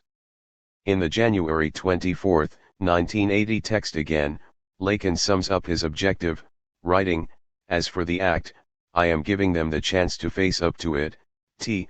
135. I am giving them the chance, giving whom the chance? The poor psychoanalysts, to whom you're always speaking when you're Lacan, because, in his struggle against the figure of the philosopher, they are Lacan's counterfigure. I am giving them the chance to face up to it. That is ultimately what the analytic discourse is about, I mean what its function is.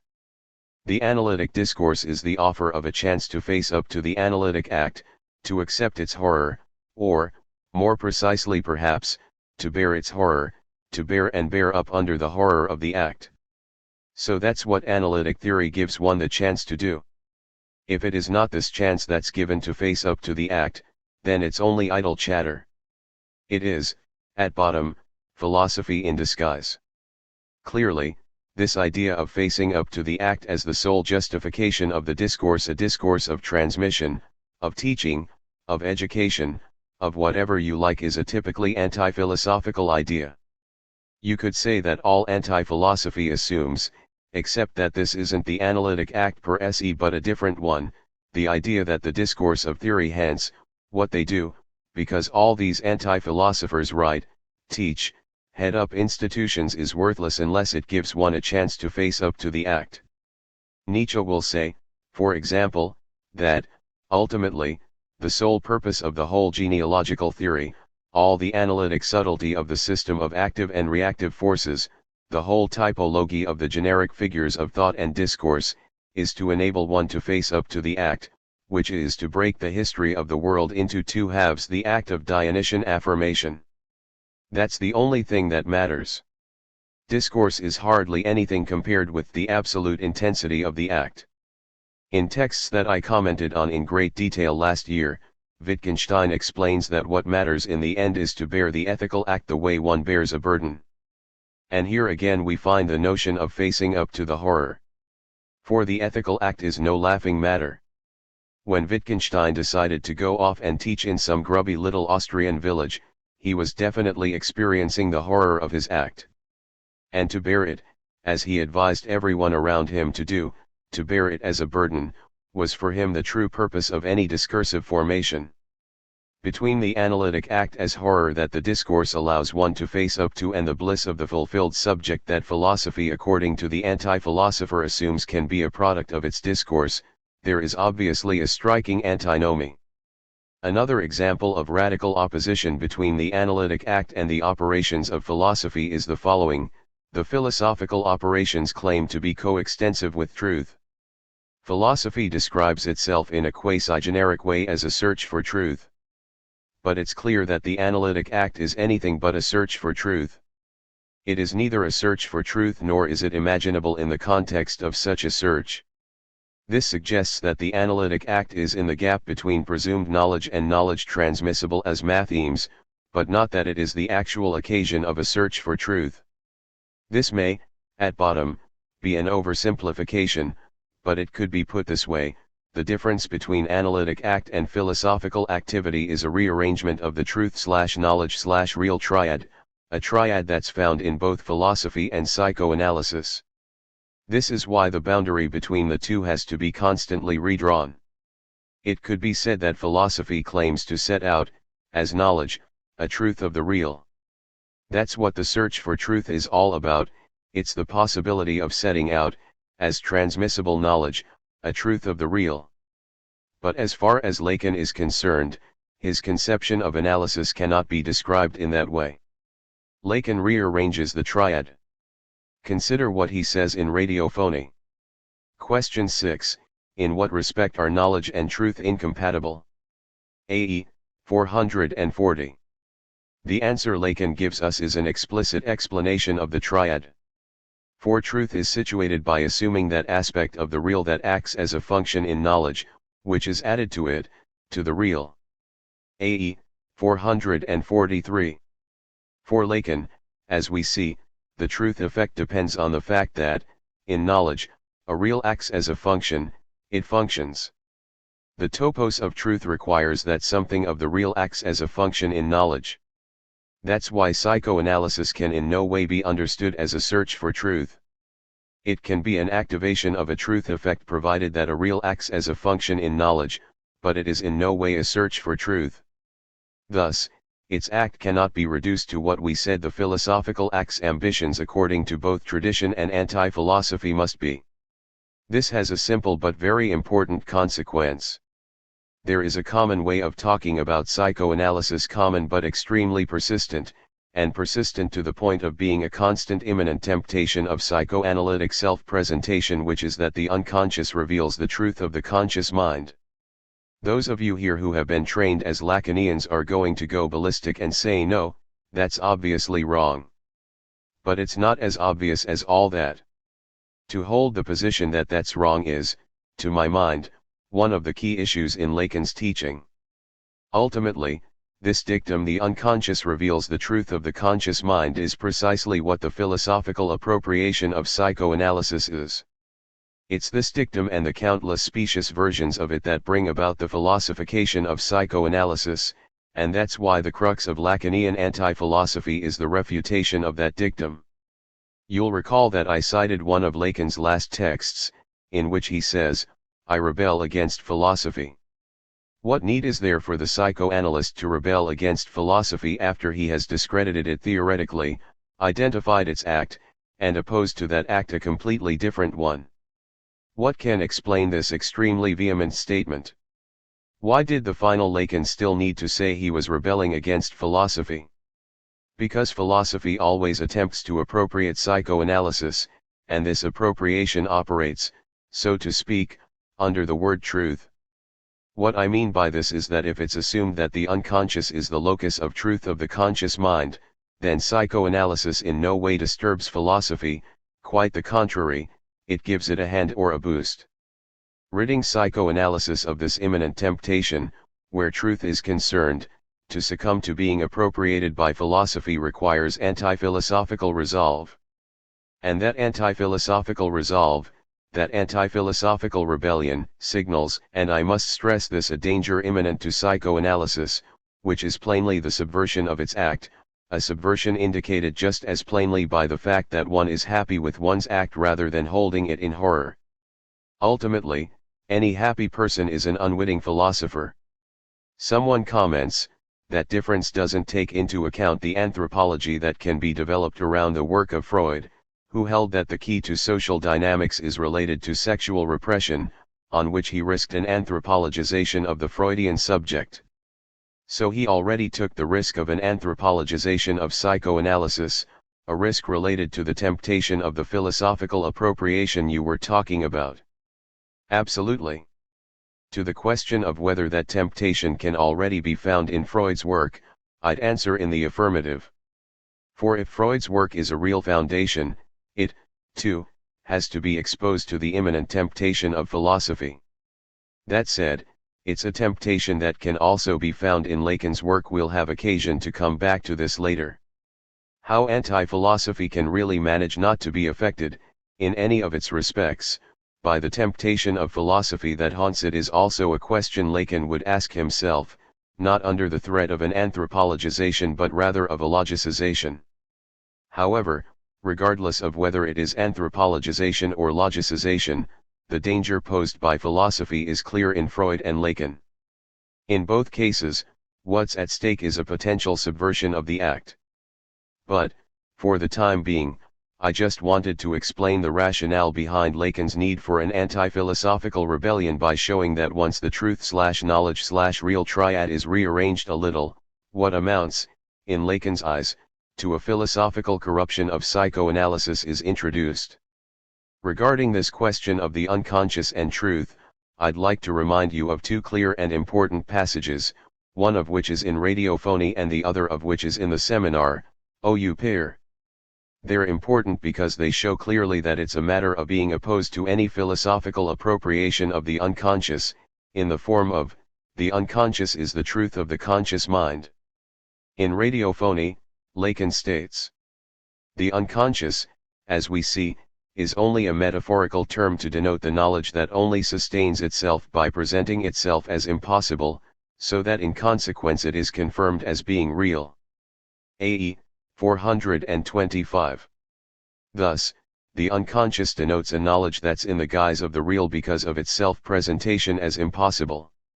You'll note that truth isn't mentioned in the sentence, a sentence that's a definition of the unconscious. It is important to understand that truth is in no way identical to the knowledge in question here, and still much less, of course, to the knowledge of this knowledge. So where can truth in analysis be situated in relation to the unconscious? It is situated in the assumption that if knowledge presents itself as impossible, then there is a function of the real involved in that knowledge. With respect to the unconscious, if knowledge presents itself as impossible, truth can be situated. We can clearly see that the whole anti-philosophical effort to avoid psychoanalysis being appropriated consists in keeping truth at a distance from the unconscious by only situating it as a function of the real in knowledge.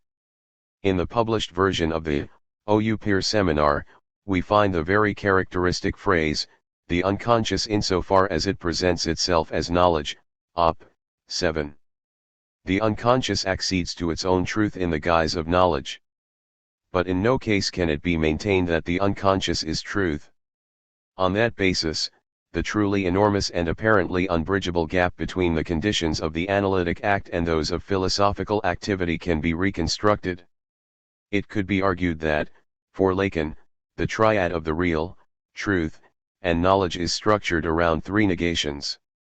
First of all, there is no truth of the real, whereas philosophy could be defined as the knowledge of a truth of the real. There is truth only insofar as there is a function of the real in knowledge. But truth of the real is not, strictly speaking, something that can be said. Second of all, there is no knowledge of the real either. What there is a function of the real in knowledge that enables truth to be situated. Third of all, of course, there is no knowledge of truth either. At most, you could say, and this is a bit metaphorical, that there is truth of knowledge provided that a real is acting as a function within it, is functioning within it. Therefore, there is no truth of the real, or knowledge of the real, or knowledge of truth. Ultimately, there is the truth/knowledge/real triad, which cannot be broken up, which cannot be divided into parts. There is only the triad. So truth is only able to be situated insofar as a function of the real can be identified in or attributed to knowledge. In the final analysis, philosophy is an arrangement of the triad into pairs, since it assumes that there is a truth of the real and that there can be knowledge of this truth. The arrangement into pairs, the pair, and the father pair. It's the terrible arrangement into pairs. It's the arrangement of the triad into pairs in all its possible combinations. There will be truth of the real, knowledge of the real, knowledge of truth, and so on. And, on the contrary, one of the possible formulations of Lacanian anti-philosophy is, no arrangement of the truth/knowledge/real triad into pairs is valid. The unconscious is the ultimate impossibility of the arrangement into pairs. In the final analysis, philosophy, for Lacan, is an inadmissible dismantling of the triad, or a subversion of the three by the two. It is what no longer holds them together. We then have the effect of a theorem, which I won't prove for you today. If you subvert the three by the two, you get a false thinking of the one. This false, philosophical, thinking can be expressed as, the one is, whereas the true thinking of the one can be expressed as, there is some one or oneness ilyadl or, as Lacan puts it more colloquially, there's some one yadl on. Here's another Lacanian homework problem that I'll leave you with. Prove that if you subvert the three by the two, in the sense I've just given a precise example of the philosophical arrangement of the truth/knowledge/real triad into pairs, this assumes and requires a theory of the one of the type, the one is. Which, in Lacanian terms, would be yet another way of opposing the philosophical act and the analytic act to each other by saying, the analytic act is based on the notion there's some one, while philosophical activity requires positing the one is. You'll note that if we take things the other way around, it could be said that if philosophy assumes that there is a truth of the real, philosophy is knowledge of this truth. Therefore, if it's the arrangement of the triad into pairs, the Lacanian statements completely demolish it, since there's no truth of the real, there's no knowledge, strictly speaking, of the real, much less any knowledge of truth. So there's a breaking up, a radical fragmentation of the constitutive statements of philosophy. This is how what I've always told you about genuine anti-philosophy, that its ultimate aim is to destroy philosophy, is accomplished. Anti-philosophy is not just a critique. If the analytic act exists, and insofar as it exists, philosophy is destroyed. Except, the analytic act has to exist and its horror has to be borne. And to bear its horror or to face up to it, the whole analytic discourse has to exist. At bottom, this very complex and probably very aleatory system of the conditions of the analytic act results in the dismemberment of philosophy, a dismemberment from which it constantly revives, the way the body of Dionysus, torn to pieces by the Titans, was put back together. Along this path, the description of the analytic act conceived of as the key to Lacanian anti-philosophy, will gradually become clearer. Let's think about this. The real is not something there is truth about, nor is it something that is known. Indeed, if you assume that the real is something that's known, or that the real is something there is truth about, you're arranging the triad into pairs. If the real can only be situated in the truth/knowledge/real triad, then there has to be a correlation between the real and the act. To put it more simply, it's important to understand that in Lacan's conception of the real is never something we know connaître, either in the sense of truth or in the sense of knowledge savoir, assuming that knowing connaissance is taken here as a non-specific word that subsumes both of them point to for anti-philosophy.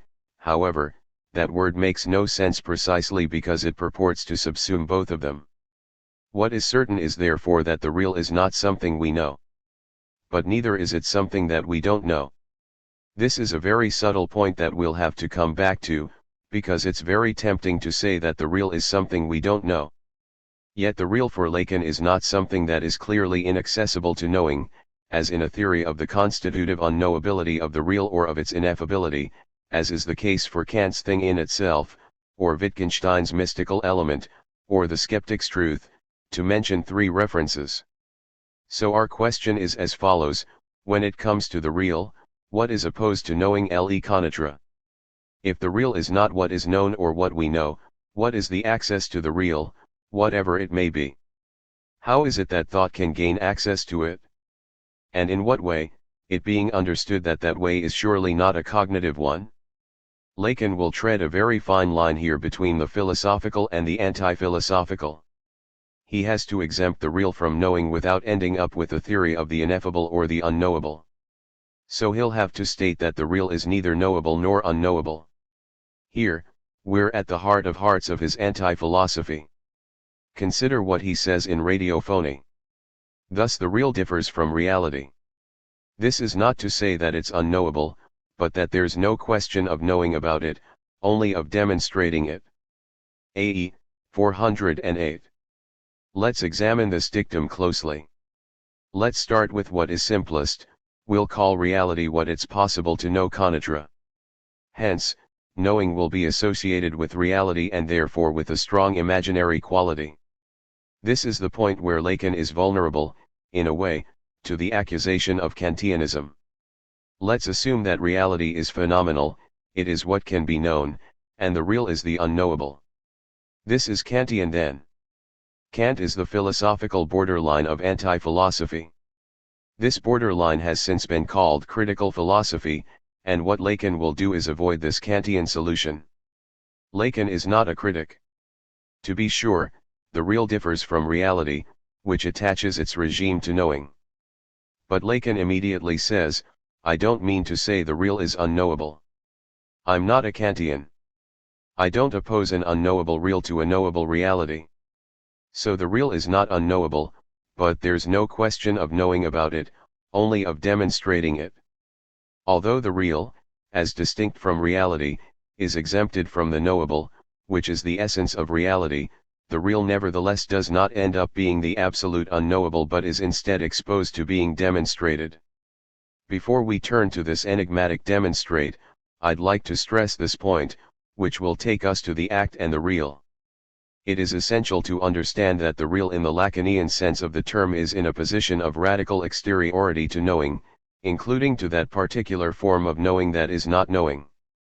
The unknowable is only ever a category of the knowable, a form of the knowable, it is its opposite, but in the same regime, just as nonsense, as we've seen, is a philosophical category of sense, which of sense isn't. To say, then, that the real is unknowable would in fact be to say that the real belongs to the same regime as reality, because it is open to the question of knowing, even if only to fail in relation to it. Real thus denotes something so alien to knowing that it can't be thought of as unknowable either. This notion that the real, what is real, is extrinsic to both knowing and not knowing is a crucial, generic, key anti-philosophical notion. What is truly real is indifferent to knowing but cannot be stated, ascribed to, or symbolized in terms of the negation of knowing either. In other words, the real is indifferent to knowing as such, which encompasses not knowing. It still has to be demonstrated that knowable and unknowable do not cover the whole field of what exists, since the real is precisely what is absent from both the knowable and the unknowable, and yet it imposes itself on existence. So a point of access to the real will have to be found that is apparently supernumerary to the all in its analytic sense, namely, A and not A, or being and not being, or knowable and not knowable. In short, an anti-philosophical thesis regarding the real is that the apparatus of knowing, when added to that of the unknowable, is not exhaustive. The real is the remainder of the disjunction between the knowable and the unknowable.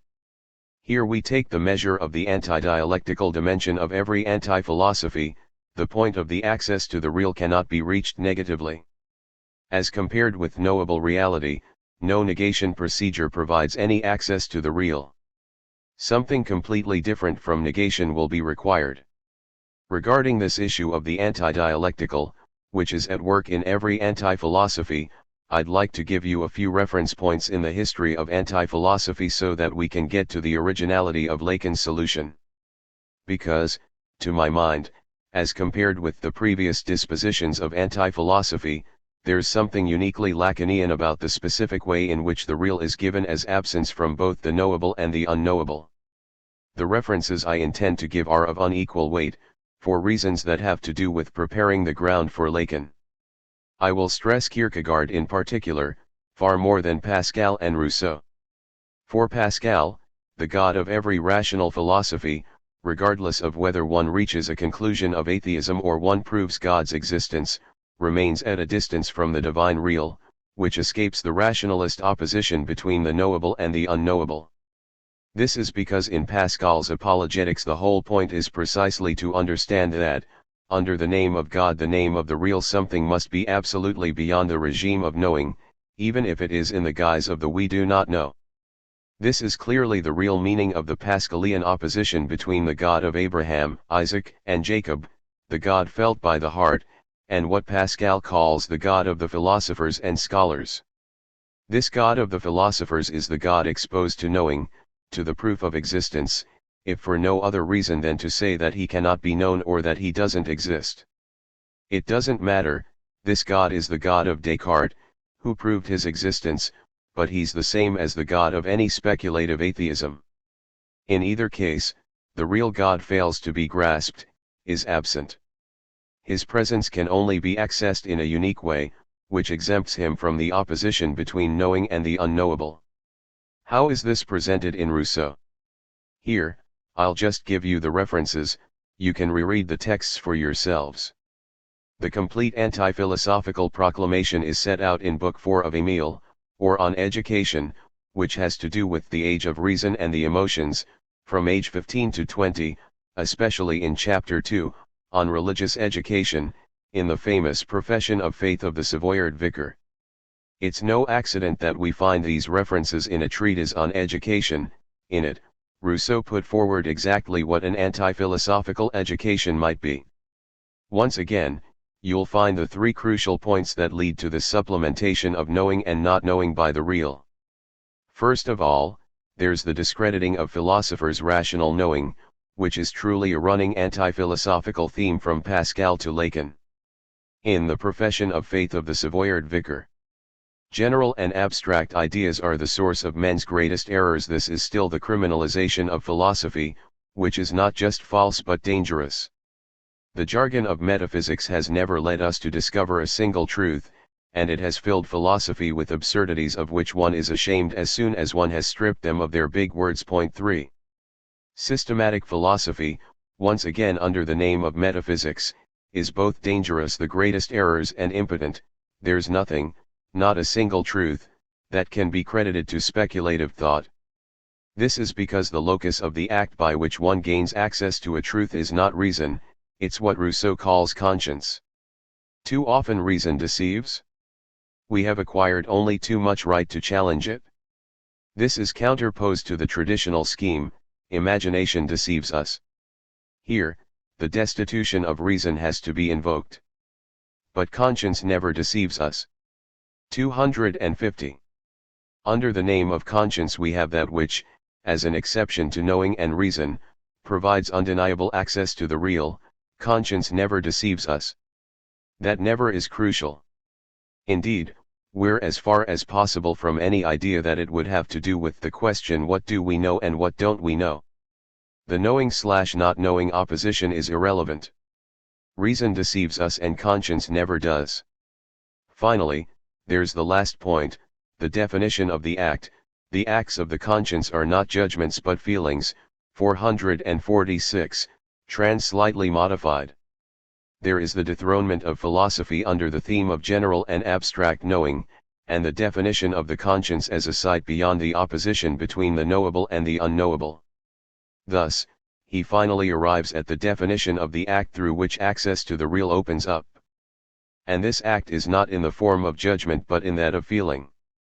Ultimately, the feeling/judgment opposition will be, in Rousseau's terms, that which provides access to the real/truth opposition, which exists to some extent in Lacan, even though that's not his vocabulary.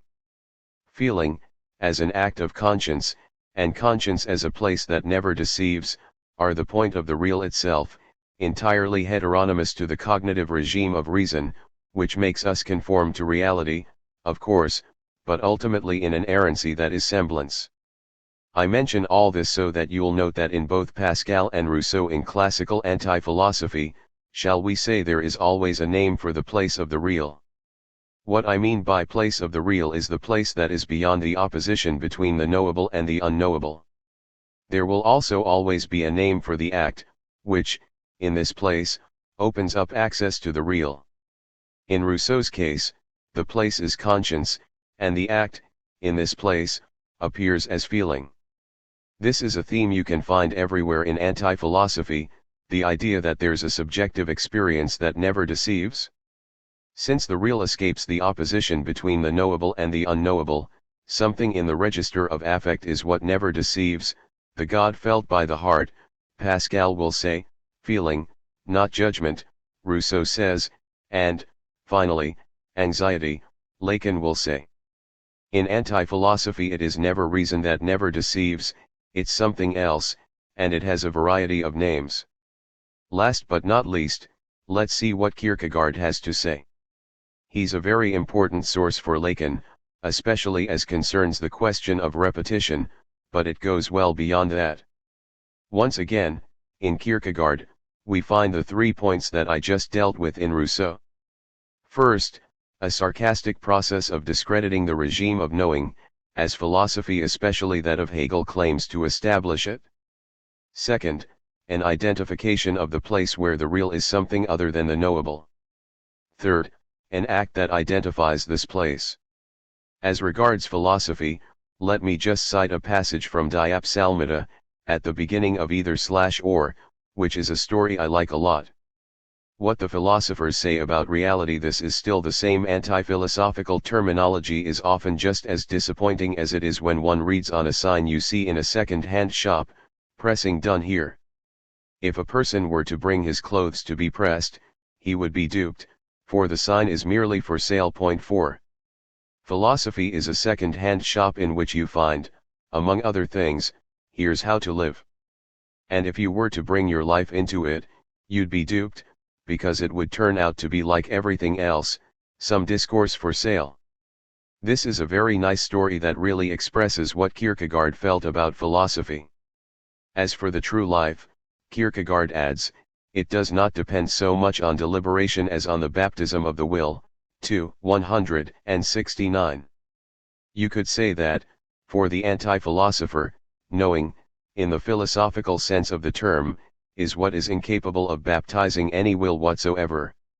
I don't want to go into the very intricate details of Kierkegaard's thinking here, but what needs to be understood is that subjectivation in the instant, or the sudden summoning of the subject as such, overwhelmingly opposes existence to knowing. It is existence, itself coming to exist in the sudden summoning of the subject, that escapes the opposition between knowing and not knowing. And this, Kierkegaard will call the ethical realm, which is opposed to any cognitive realm. To refresh your memory about this notion, read what's in concluding unscientific postscript to Philosophical Fragments.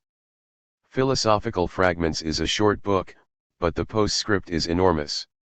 All of Chapter 3 of the second section of the second part, entitled Actual Subjectivity, Ethical Subjectivity, the subjective thinker will give you everything you need in terms of the painstaking construction of a place of the real that escapes the opposition between knowing and not knowing and is different from selling discursive promises.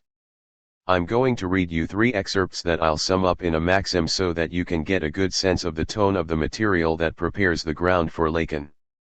Kierkegaard's basic thesis is as follows: knowledge of reality is, immediately and solely, a knowledge of possibilities, not of the real. This is his own particular way of saying that the real is not involved. Any figure of the relation to reality in a cognitive mode is always, also, and solely, an apprehension of possibility. First fragment: all knowledge about reality is possibility. The only reality concerning which an existing person has more than knowledge about is his own reality, that he exists, and this reality is his absolute interest. The demand of abstraction upon him is that he become disinterested in order to obtain something to know. The requirement of the ethical upon him is to be infinitely interested in existing. Point 5. Whence, a little further on, the maxim I suggested that you bear in mind. Second fragment: the real subjectivity is not the knowing subjectivity, because with knowledge one is in the medium of possibility, but is the ethical existing subjectivity. Surely an abstract thinker exists, but his existing is rather like a satire on him. To demonstrate his existence on the grounds that he is thinking is a strange contradiction, because to the degree that he thinks abstractly he abstracts to the same degree precisely from his existing. 1. 316, trans slightly modified. Note the anti-Cartesian sarcasm. If this quibble is examined closely, you can see that it is closely related to the Lacanian disentering of the cogito. Let me read you that sentence again. To demonstrate his existence on the grounds that he is thinking is a strange contradiction, because to the degree that he thinks abstractly he abstracts to the same degree precisely from his existing. What we have here is the assertion that where I think abstractly I am not. Kierkegaard calls that existence. And a little further on, he draws the following conclusion from his critique of the Cartesian cogito. Third fragment: to conclude existence from thinking is, then, a contradiction, because thinking does just the opposite and takes existence away from reality and thinks it by annulling it, by transposing it into possibility. 1. 317, trans slightly modified. For Kierkegaard, the fundamental condition of knowing is that existence be taken away. In so doing, reality is transposed or transfigured into possibility. Reality as a correlate of knowing is only ever a possibility. This is the Kierkegaardian equivalent of what we find in Lacan, namely, the imaginary nature of reality, as opposed to the real. In Kierkegaard, what occupies the position that Lacan ascribes to the imaginary is the possible. If, as a consequence, I want to restore the real, I'll have to remove myself from knowing, for the correlate of the very operation of knowing is only possibility, and therefore semblance. What will this act ultimately be whereby I remove myself from both knowing and the unknowable, which only have to do with possibility? It will be the act whereby the existent gives himself his own real. Once it has been established that the place is the ethical realm, this act will be called by Kierkegaard the choice, which means deciding about existence. Later on, I will stress the very close proximity between Kierkegaard's deciding about existence and Lacan's demonstrating the real. In any event, what emerges there as an instance of the real is, at the place of the act, in the form of a decision about existence, which is the choice, although it immediately turns out, and this is what will need to be re-examined with regard to Lacan, that its essence is in no way the choosing of this or that but actually choosing to choose. Let me give you the key reference, namely, the whole chapter of the second part of either/or, sometimes also translated in French as L'Alternative, which is entitled The Balance Between the Aesthetic and the Ethical in the Development of the Personality. This chapter, entirely devoted to the imbalance between the two, is a theory of the act. It is perhaps one of the most fully elaborated and significant texts about what the anti-philosophical theory of the act might be. Allow me just a moment to emphasize what Kierkegaard is trying to tell us in a remarkably concise way, namely that there is only a real, or an existence released from the antinomy between knowing and not knowing, when there is an act that is not determined by that of which it is the act. This is what Kierkegaard calls the absolute choice, the choosing to choose. For instance, he says, rather than designating the choice between good and evil, my either/or designates the choice by which one chooses good and evil or rules them out. Here the question is under what qualifications one will view all existence and personally live. Either/or 2, 169. It's at this juncture that we'll find what never deceives. If we can manage to get to it, then it never deceives. Kierkegaard will express it this way. As soon as a person can be brought to stand at the crossroads in such a way that there is no way out for him except to choose, he will choose the right thing. 168. If you're at the point of choosing to choose, then it never deceives? Is it possible to think by giving a few twists to the vocabulary and thought, of course, that the aim of analytic treatment is to bring a person to stand at such a crossroads? To bring him to the point where there's no way out for him except to choose? You'll say, choose what? It doesn't matter. No, it doesn't matter. What matters is that there be no way out except to choose, that's all. You're going to object, but then, are we forced to choose? No. There's no way out except to choose means, you've come to the point where you have to choose to choose. That's what the act is, being at the point where there is nothing but the possibility of choosing. And that never deceives? So then, where Lacan is concerned, is something about the connection between the real and the act the same sort of thing? This involves two questions. 1. Does the act presuppose a point of the act? This is explicit in Kierkegaard. But what about in Lacan? Does the process of analysis, and ultimately the analytic act, have the meaning of a bringing the subject to a point? 2. Is there something that does not deceive, in the sense that Kierkegaard, Rousseau, Pascal, and ultimately all the anti-philosophers claim, namely that, once we've come to the point of the act, we can neither deceive ourselves nor be deceived? In speaking about the act in radiophony, Lacan says, the act effect that occurs as the waste product of a correct symbolization, AE, 423. Can the correct symbolization, and what is the correct symbolization anyway, be regarded as that which leads to the point where there is no way out except to choose, even if choose isn't the right word here?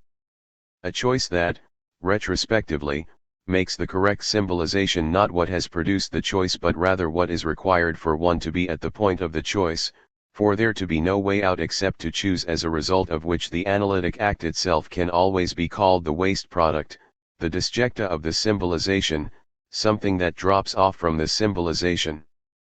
At that moment, it will remain to be asked whether the waste product of this correct symbolization is really what never deceives? You can see that there is apparently one condition nevertheless, namely that the symbolization be correct. The act does not deceive provided and assuming that the symbolization is correct.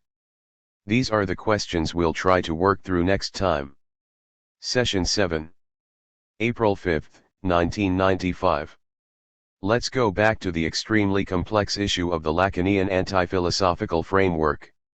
Last time I told you, in essence, that the dismantling of philosophy, a constituent part of Lacan's apparatus, results from three negative statements: there is no truth of the real, nor is there, strictly speaking, any knowledge of the real, and there is no knowledge of truth. And yet, Lacan maintains, the operations of philosophy, whatever the philosophical orientation concerned, are all dependent on the thesis that there can be knowledge of the truth of the real.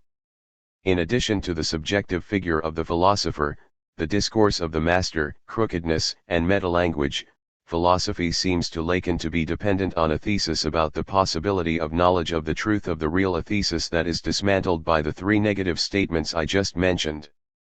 Lacan will assemble the triad of knowledge, truth, and the real in a completely different way. As you'll recall, in radiophony he says, for truth is situated by assuming that aspect of the real that acts as a function in knowledge, which is added to it, to the real. AE, 443. It is this maxim that reconnects the three terms of the triad. The second focal point of this process is that the way the function of the real in knowledge is revealed hinges on the analytic act, two basic features of which I mentioned earlier. First, the analytic act is an act that the psychoanalyst himself holds in horror. This means that it's an act the enduring or tolerating of which is a serious matter in and of itself. Second, and as a result, the most important thing is what Lacan calls facing up to the analytic act. It could be said that the ultimate aim of all his teaching, and there is no other, in my opinion, is, as he himself says, to give the analysts a chance to face up to their act. The whole theoretical construction, all the analytic subtlety, the whole conceptual revision, the whole topology, the whole theory of the analytic instance, everything that can be said about the act itself, all this actually has only one aim, one purpose, to give the analysts a chance, a little better chance, to face up to the act. That is why, to my mind, if the analytic act is not taken into consideration, Lacan's theoretical apparatus can easily be shown to be weak. This has been shown many times, but it's only relevant in terms of a philosophical, not an anti-philosophical, approach to the question. For it is perfectly legitimate that, in Lacan's space of thought, it should ultimately be only a matter of having a chance to face up to the act, and that everything should hinge on that. And on that basis we can begin the process that concerns us here, which is what I call the process of characterizing the analytic act. What is the singularity of the analytic act as an irreducible anti-philosophical act? I said that it was on this act that the revelation of the function of the real in knowledge depends. Since the function of the real in knowledge cannot be revealed from the standpoint of a knowledge of this knowledge, it must be from the standpoint of the act that it is revealed. From the outset, I also said that this act can only be confirmed if an apparatus of knowledge verifies the cut that it makes. So an apparatus of transmissible knowledge must exist for the act to be confirmed, with the further understanding that the revelation of the function of the real is contingent on the act. Finally, since all integrally transmissible knowledge is a matheme, it could be said, and this is the problem, with all its intricacies, that we'll be concerned with, that in Lacanian anti-philosophy everything ultimately hinges on the enigmatic relationship between the act and the matheme. It is owing to this enigmatic relationship between the act and the matheme that the truth/knowledge/real triad can legitimately be assembled anti-philosophically, the hermeneutic temptation can thereby be avoided, and the interlocutors who count, not the philosophers but the analysts, can be given a little chance to face up to their act. Let me make a somewhat empirical digression here. Much of the dispute among Lacanians after Lacan's death, and even during his lifetime, had to do with the problem of the relationship between clinical practice and theory. One whole faction of Lacanians was accused of logicism or theoreticism, or of being too far removed from, or ignorant about, clinical practice, while, conversely, a whole other faction was accused of clinical empiricism or of giving way on crucial points of the theoretical apparatus. Ultimately, the "you're not a clinician," on the one hand, and the "you're giving way on the theory," on the other, is the basic backdrop to this dispute. In this way, it's a replay of a well-known dispute, internal to the communist revolutionary movement, about the problem of the relations between theory and practice. What we should think about this issue is simple, namely that this disjunction undermines the whole edifice. In no way can the Lacanian edifice be examined on the basis of such a disjunction. What I mean by this is not that there might be a synthesis or a fusion, or a clinical application of the theory, or a point where the two would be one and the same. No, that's not it. It's that the very use of this distinction undermines the whole edifice. Indeed, the analytic act, assuming it is confirmed at the heart of clinical practice, can only be productive, in the double sense of its process and its transmission, if it is based on the desire for the matheme. Act and matheme cannot be grasped in a divided figure that would refer, in its turn, to the opposition between clinical practice and theory. It is therefore very important to understand that at the heart of the act there is the desire for the matheme, and that, conversely, the matheme itself is only intelligible from the standpoint of the act. Looking ahead, I would say this: what I call the desire for the matheme, which is a provisional category, is that without which the analyst cannot bear his own act. Without the matheme, the horror of his act wins out.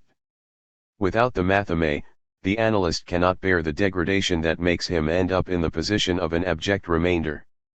Consequently, we shouldn't say that there is the act, on the one hand, and the matheme, on the other, let alone clinical practice and theory, precisely because the question of the matheme is involved in the process whereby a chance is given to the act. Let's make a detour. I reminded you of Kierkegaard's statement. As soon as a person can be brought to stand at the crossroads in such a way that there is no way out for him except to choose, he will choose the right thing. Either/or, 168. You can see that what's called the absolute choice is a disposition in which the access to the real, which exists only in the guise of the act, is also such that it cannot deceive. The whole problem is to have been brought to this crossroads where there is no way out except to choose. As far as this matter is concerned, there's a constraint, which is none other than the harsh constraint of freedom. Even though Kierkegaard speaks about an absolute choice, the choice is constrained. A person will choose the right thing provided he has been brought to the point where there is no way out except to choose. Thus, this choice qua absolute choice, which Kierkegaard calls choosing to choose, does not deceive provided that it's constrained, since there's no other way out. The subject must be brought to it with his back to the wall and must not be able to do anything except choose. Then, the absolute choice will not deceive. This bringing the person to the crossroads is what I call a constraint mechanism. In other words, when you make the question of the real dependent on that of the act, and this is a basic principle of every anti-philosophy, the whole issue is what mechanism brings a person to the act, in what constraining figure the act makes a cut. If you've got the constraining dispositions of the mechanism in which the act makes a cut, then the act has no need of any external norm. The fact that it doesn't deceive means that it is its own norm, that it is self-normed. This is one of anti-philosophy's fundamental notions. There is a self-normed act, an act that is no longer referred, in terms of its truth value, to an external norm but which, intrinsically, does not deceive, since this not deceiving presupposes that the act is embedded in a system of constraints in which its absoluteness is indisputable. How will all this be presented in Lacan? Our point of departure will be a commentary on the second part of a sentence that I already singled out. Thus the real differs from reality. This is not to say that it's unknowable, but that there's no question of knowing about it, only of demonstrating it. AE 408. As far as the real is concerned, it is only a question of demonstrating it. Here, demonstrating is what stands in opposition to the knowing/not knowing pair.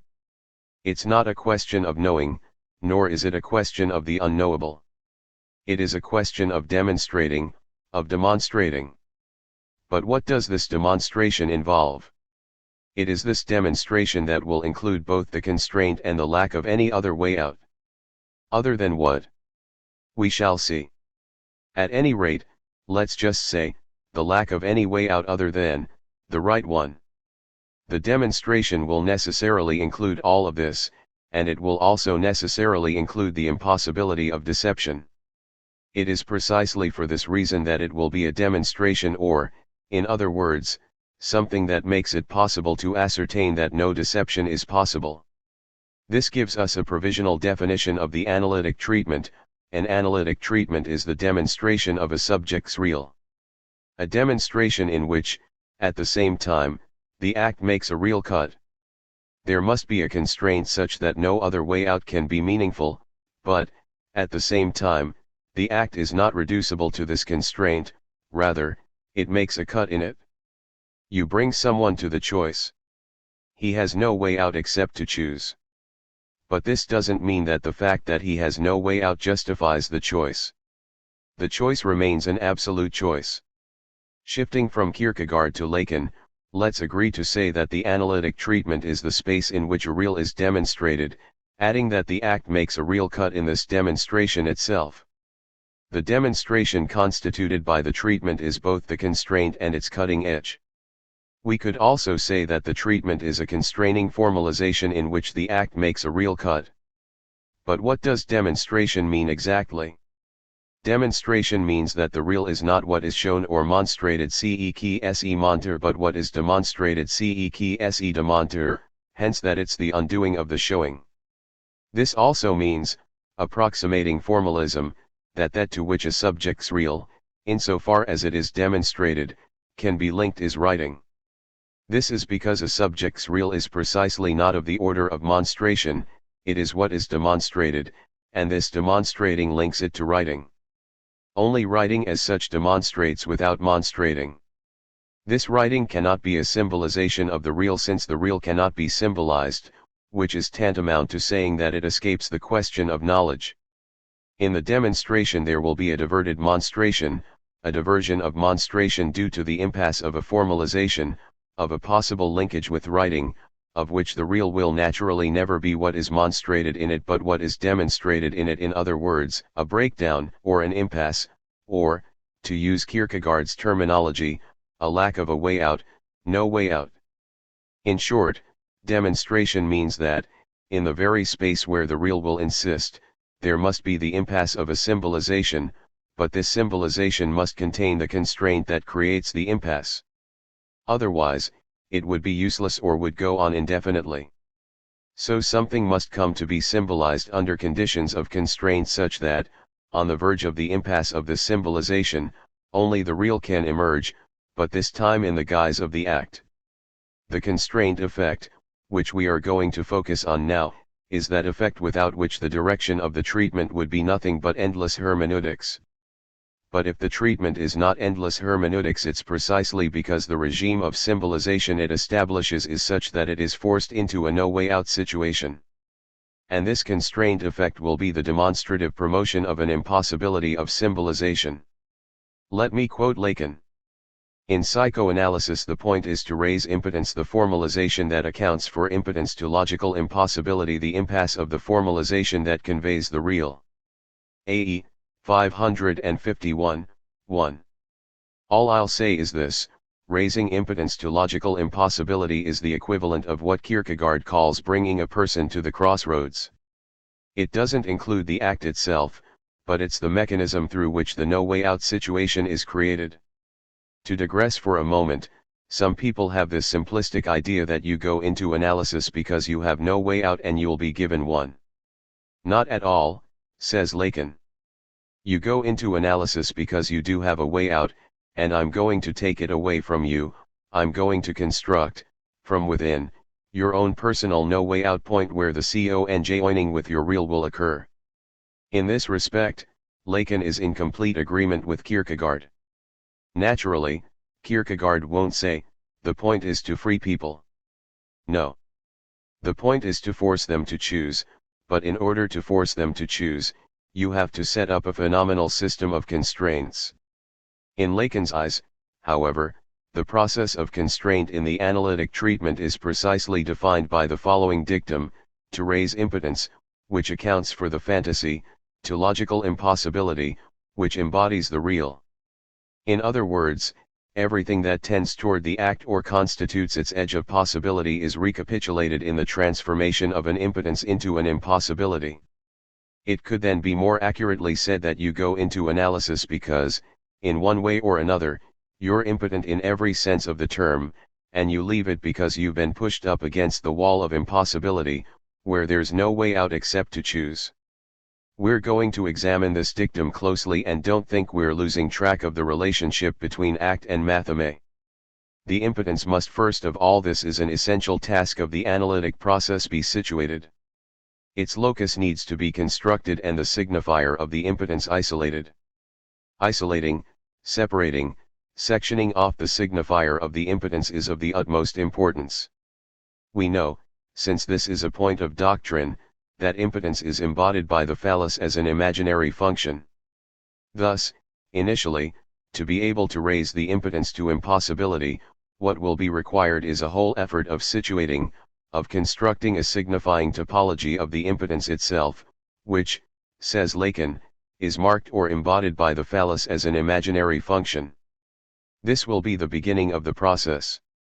Then, once the signifier of the impotence has been isolated, which amounts to a sort of revealing of the fantasy, it will have to be raised to impossibility.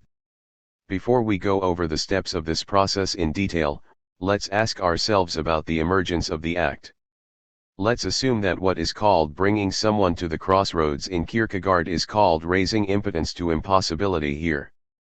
When your back is up against the wall of impossibility, it is hic rotus, hic salta tu, as the Latinist Marx was fond of saying.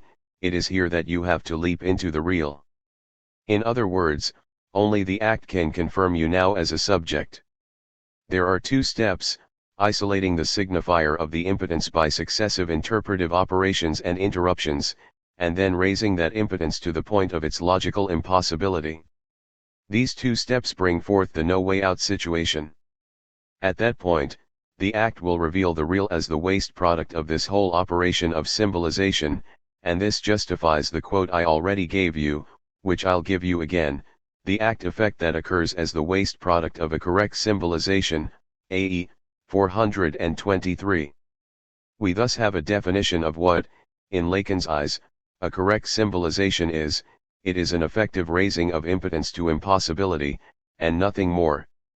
To say that the act effect will occur as a waste product of the correct symbolization means that this effect, in psychoanalysis, is the ultimate waste product, the product as something abject and as the abjection of the whole correct symbolization, which is itself thinkable as the raising of a situated impotence to a logical impossibility. 5 points sum up this process by which is determined what an analytic treatment should be, a clinical practice whereby every philosophy is required to degrade itself. 1. The demonstration of the real is a kind of process, and it is the process of the treatment, if it exists at all. An analytic treatment will have taken place only if a real has been demonstrated in it. This process is regulated, and the regulation can be called the direction of the treatment. I would further argue, and this isn't a Lacanian formulation, that this process only operates, where the analyst is concerned, as the desire for the matheme. Free association and free-floating attention, for example, can only be understood in terms of the desire for the matheme. Why? Because even if they seem to be the opposite, they are really nothing but rules whose purpose is to construct the space of the constraint. 2. The demonstration of the real, as a process, is a sort of formal constraint whose name is correct symbolization. This suffices to make us understand that it is never a hermeneutics of meaning. From that point of view, the word interpretation in psychoanalysis and Lacan explains this point is ambiguous. It can be kept, but it needs to be reconstructed. If what is meant by interpretation is something that amounts to a hermeneutics of meaning, then the word is inappropriate, because what's really involved is an appropriate and constraining formalization and not at all the uncovering of a hidden meaning. 3. The first stage. This isn't chronological. Its accumulated sediment layers requires that the impotence be situated, given that the demand for analysis is basically always to ward off some form of impotence, ultimately the inability to love, of which sexual impotence is only one variant. But it could be called the inability to live, the inability to exist. That's where the demand comes from, but the impotence has to be situated in such a way that the formalization procedure can apply to or inform it, and that's not at all easy at the beginning. The starting point is to set in motion something that will put a stop to the wandering of the impotence. We can moreover, I'm the one saying this, call the wandering of the impotence suffering. It's not so much a question of the impotence itself, for if it were only the impotence itself we could deal with it, and, what's more, we always do deal with it. We're always impotent in one way or another. It's the wandering of the impotence that is devastating. So the first stage of the direction of the treatment involves, at the very least, putting a stop to the wandering of the impotence, which means that it must be pinned down. Only insofar as it is pinned down, secured within the framework of fantasy that assigns it to the imaginary function of the phallus, can its formal raising to logical impossibility begin. To be sure, in the first stage, you'll stop the wandering of the impotence, but if you go no farther than that, it will start to wander again, that's all. So, next, it has to be connected to logical impossibility. For the second stage is therefore to raise the impotence to logical impossibility. This raising of the situated impotence, the impotence whose wandering is temporarily halted in the process of the treatment, is an absolutely crucial stage.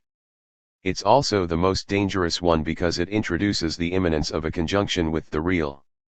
It does not introduce the conjunction with the real per se, which falls under the category of the act, but the immanence of a conjunction with the real, which can only occur, in fact, through the demonstration of the logical no-way-out situation, hence of logical impossibility. This is the moment when one changes terrains or operations. What was situation, situating, stopping, really becomes formalization. The fact is, there's a complete break here with the ambiguities of interpretation.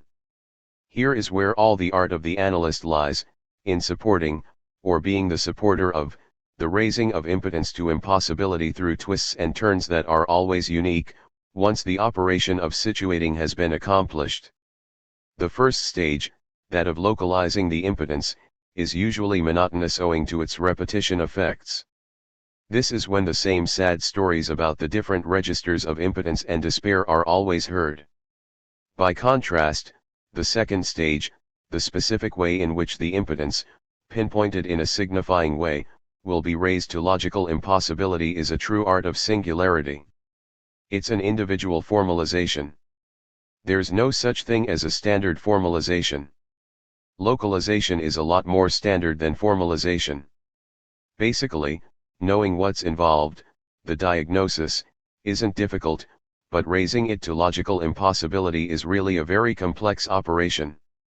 5. Assuming that we have a correct, appropriate symbolization, hence a raising to the impossibility that a logical no-way-out situation represents, then we have a cutting edge, which, at the very point of impossibility, albeit there is only impossibility if there is an impasse of formalization, brings forth the real in the enunciative dimension of the act. Let's sum up: situating, formal raising, and establishing a cutting edge are the main phases of the direction of the treatment, which denotes both the construction of a constraint and the boundary effect of an act. I would say that the anti-philosophical singularity of psychoanalysis, in Lacan's conception of it, lies in aligning the construction of the constraint with the raising of impotence to impossibility. That is specific, unique. Is psychoanalysis capable of changing impotence into impossibility? I think caution is advised, but, in any case, that's what it's all about. Once impotence, the impotence that's the source of the demand in its broadest sense, is changed into the impossibility of being, the conjunction of a subject with his real occurs at the moment of the act. So what, in all of this, doesn't deceive? If we adhere to Rousseau's or Kierkegaard's paradigm, it would appear that this not deceiving should be detectable in the system of constraints that construct the edge of the act. Lacan's formal position is that anxiety is that which does not deceive. See Seminar 11, The Four Fundamental Concepts of Psychoanalysis. For analysis, anxiety is a crucial term of reference, for in effect anxiety is that which does not deceive. F. 41. In the treatment process, with which we're concerned at the moment, what does anxiety correspond to? Be sure that you understand the problem we're going to be dealing with, because it's a pretty difficult but very important problem.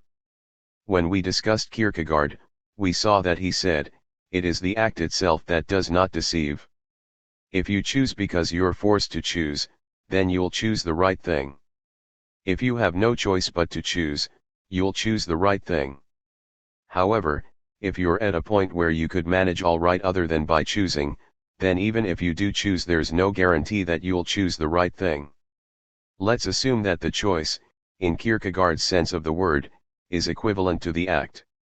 The thesis is that the act does not deceive, provided that it is really on the edge of a constraint, that it's really in the element of there being no way out but the act. This is an extremely important point because, in the final analysis, philosophy and anti-philosophy both share the question of truth, one way or another. What anti-philosophy maintains is that there is an absolutely non-philosophical act, whether it's the voice of conscience, or Kierkegaard's existential choice, or the analytic act, which, as it happens, is precisely the act that does not deceive. It is the guarantee of truth or judgment. And philosophy is mistaken in believing that the guarantee of truth is of the order of knowledge of truth. This is the key debate between philosophy and anti-philosophy. So, when Lacan says that anxiety does not deceive, we must determine what the relationship is between anxiety and the act. Insofar as it would seem that anxiety and the act are not the same thing, we're not dealing with the same topology as Kierkegaard. So we need to situate anxiety in relation to the act. To give ourselves some help, we should note that anxiety is actually one of Kierkegaard's categories, too. How convenient for us. He wrote the concept of anxiety. So what does he say about anxiety? For him, anxiety is related to sin. Anxiety is precisely the inner seat of sin. Now, to connect this with Lacan and the analytic treatment, we can assume that sin is impotence. This point is unproblematic. The first hypothesis would be as follows: anxiety is the inner sign that one is getting close to a situation of impotence, a situation of sin. This is moreover almost exactly what Kierkegaard says: anxiety is the surest psychological approximation of sin. Even so, it's not the presence of sin per se, because, in order to experience the real of sin, sin as the original mark, original sin, we're dealing with Christianity, hence sin as a mark of origin, a qualitative leap is required, even where anxiety is concerned. It is only in this qualitative leap, in a choice, actually, that there's the presence of sin. So anxiety would be the experienced possibility of the real of sin, but not the givenness of this real. And here again we find what I spoke to you about last time, the fundamental opposition in Kierkegaard between the possible and the real. Anxiety doesn't afford us the real of sin, which remains in the realm of the act, but we could say that it is the certain immanent boundary of sin, its surest approximation. For Kierkegaard, anxiety is therefore not directly related to the act. It is an affect of the possibility of the act. It doesn't deceive us about sin. It is trustworthy. When we're anxious, we experience, in an absolutely certain way, the radical possibility of sin, but we don't have the presence of the original mark, whose real is this sin. We could thus say once again, in the terms that I've been trying to suggest to you this evening, that, for Kierkegaard, anxiety is clearly on the side of the constraint rather than on the side of the act. It is the equivalent of a subjective formalism whose real, which remains inaccessible, is sin. It is indeed sin that makes us anxious, but it is not there, all we have is the inner experiencing of its possibility. So, what will Lacan say about anxiety? How will this question of anxiety, which, for him, does not deceive, be set out in relation to the constraint and to the act? As many of you know, Lacan links anxiety to an excess of the real. There is a blockage of symbolization because every symbolization presupposes a lack, and the lack is blocked. Anxiety occurs when the function of absence that enables me to symbolize the symbol actually occupies the place of the absence of the thing, the way the word flower brings forth the one absent from every bouquet. 3. When this absence, then, is eroded or undermined by anxiety, as if the real were spreading throughout. Lacan gives a wonderful definition of it: anxiety is the lack of the lack, f. 11. It's clear why anxiety does not deceive. It's linked not just to the real but to the real in excess, to the real that paralyzes the symbolic function in the order of the lack. Is anxiety the real itself, in the sense of the act, though? No, it's not that either. It is not a matter of conveying anxiety as such in the direction of the treatment. The aim of the treatment is still for the act to take place. I will therefore argue that anxiety remains, for Lacan, as it does for Kierkegaard, on the side of the constraint. Let me remind you that I call constraint the formalization that constructs the impasse in which the real is summoned as logical impossibility. Anxiety will be on that side, too, and this means that the direction of the treatment is a calculation of anxiety. Anxiety is that which does not deceive, provided there is a calculable figure of it in the space of the constraint. This is what Lacan explicitly says, once again in Seminar 11. In experience, it is necessary to channel it anxiety and, if I may say so, to dispense it in small doses so as not to be overwhelmed by it.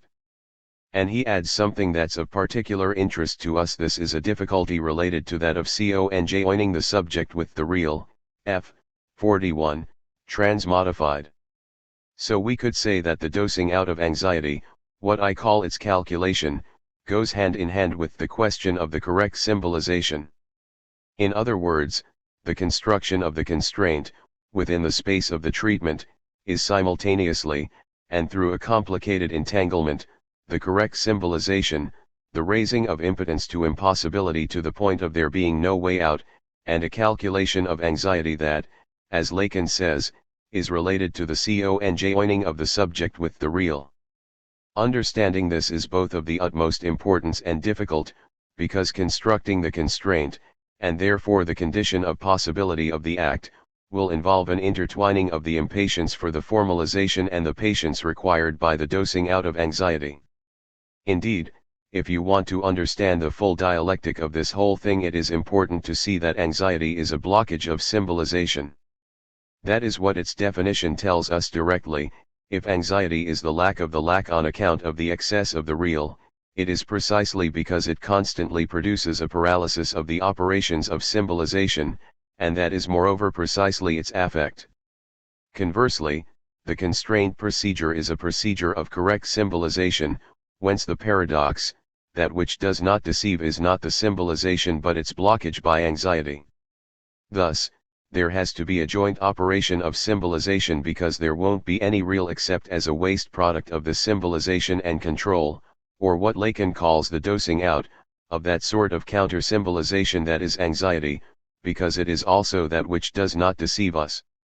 All of this can be summed up in two maxims that are virtually two imperatives.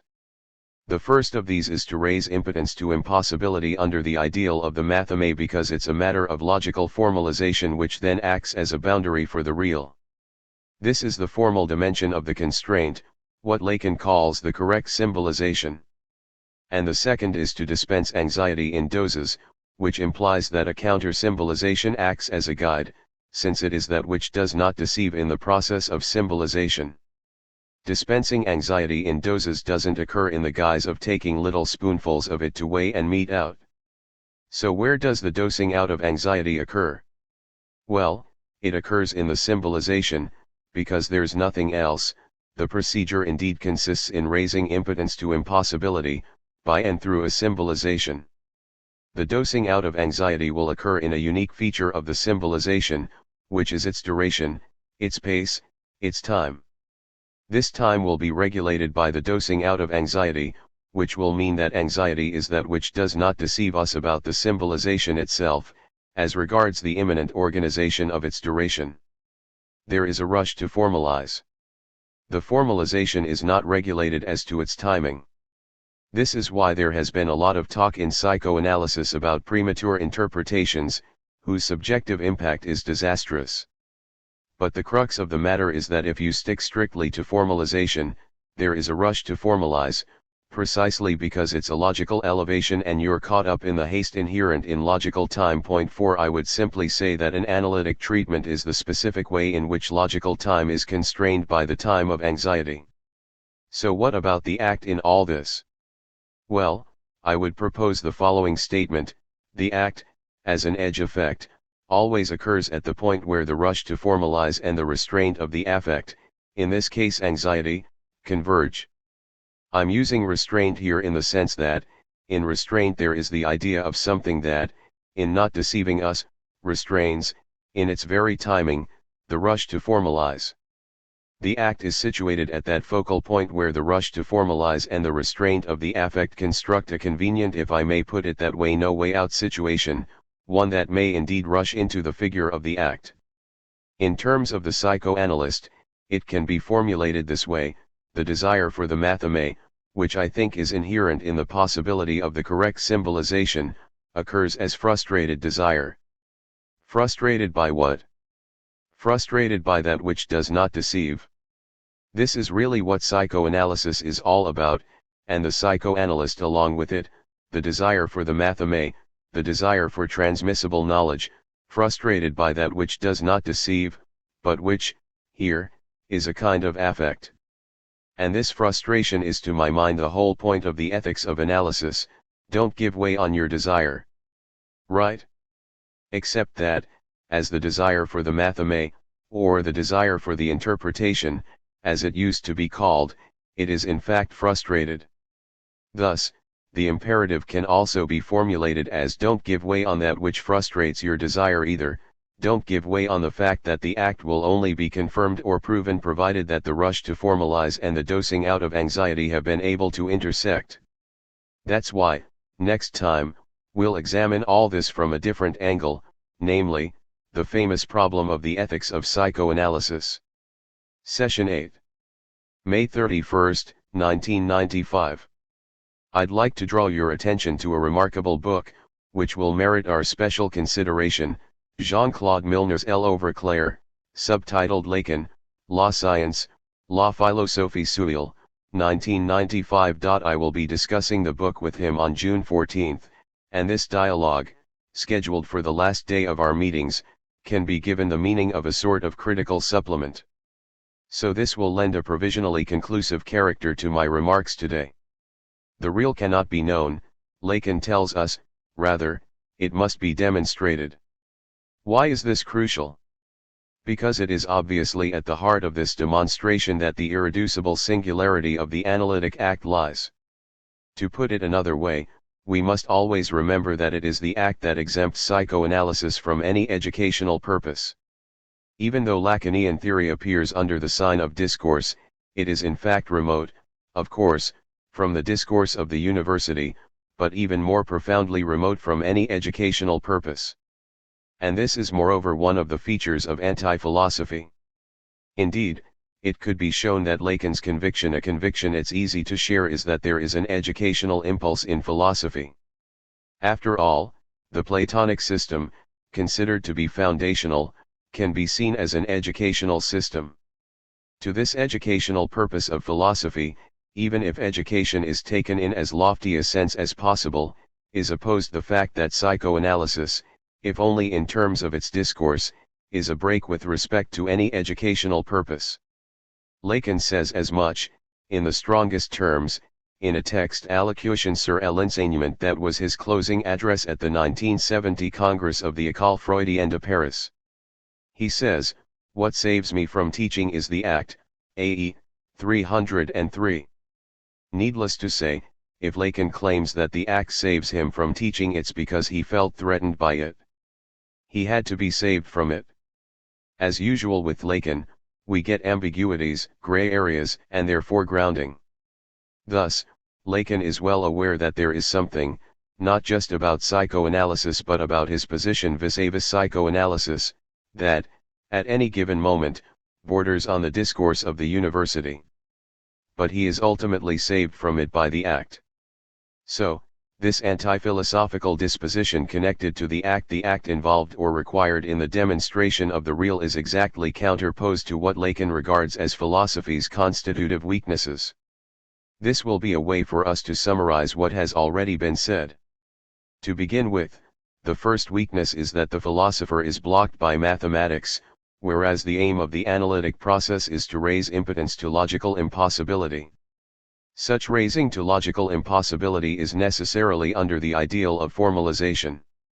This is the issue of the matheme, and it is counterposed to the mathematical blockage that obfuscates philosophical education. The second issue is that philosophy succumbs to the love of truth, whereas the analytic process eliminates that love by bringing in the dimension of truth's weakness, a dimension whose theoretical name is in actual fact castration. So if there's a love of truth, it must ultimately appear as a love of castration, whereas philosophy acts as if there could be a love of truth as plenitude. In this regard it is, in its very love, an imposture. Finally, the third weakness is that philosophy plugs the whole of politics. Psychoanalysis will expose the imaginary aspect of that concealing, the imaginary aspect of that plugging, and implicitly propose a theory of the collective, of something that, beyond the compulsion to dissolve, would finally be worthy of the name school of psychoanalysis. I'd like to dwell on that last point for a moment. Ultimately, what did Lacan end up thinking as regards the theory of the collective, the theory of the organization, the theory of the group? The most important thing seems to me to be that Lacan's final thesis was that there is nothing really relevant for a group except for the short period of its activity and of its explicit activity, its empirical ability to produce transmissible knowledge, to produce a matheme.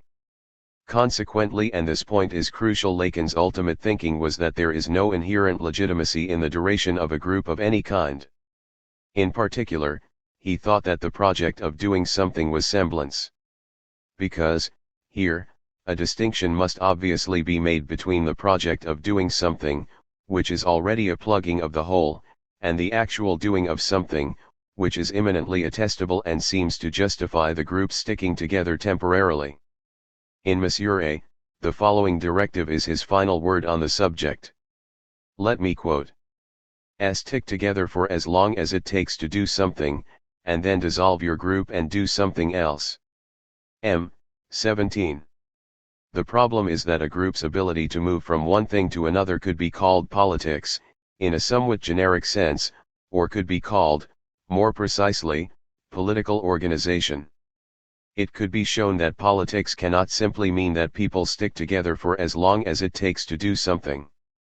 That might be a movement, or whatever you want to call it, a group, or a grouping, or an assembly, or a gathering. But it can't be an organization in the political sense of the term, because a political organization is in fact only required insofar as there's a need to switch from one thing to another. If politics is defined that way, then we could say that Lacan's final thesis is that, as regards the real, there is no politics. What I mean is that there's no politics other than the politics whose hole is plugged by philosophy. I'd even say this isn't something Lacan said, that what he fundamentally thought is that there's no politics at all, there's only political philosophy.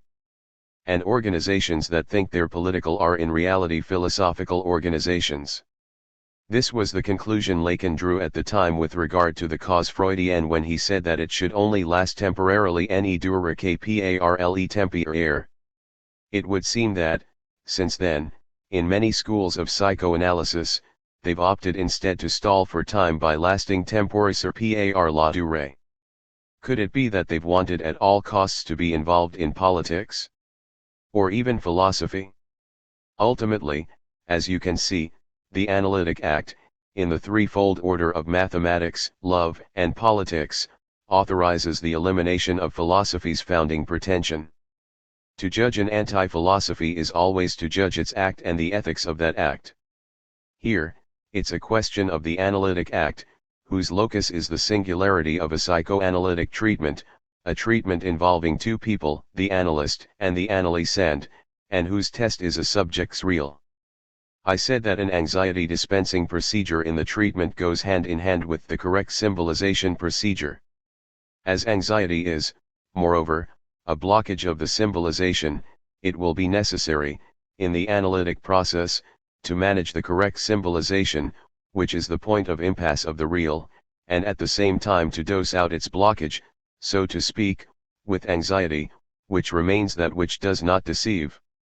So you can see the extreme tension that's involved. That which does not deceive is not the symbolization, it's the counter-symbolization phase. The analytic process, understood almost as an experimental setup, the analytic experiment as preparation for the act, is an absolutely unique, irreducible, methodical experiment. It's not some kind of inspired charlatanism.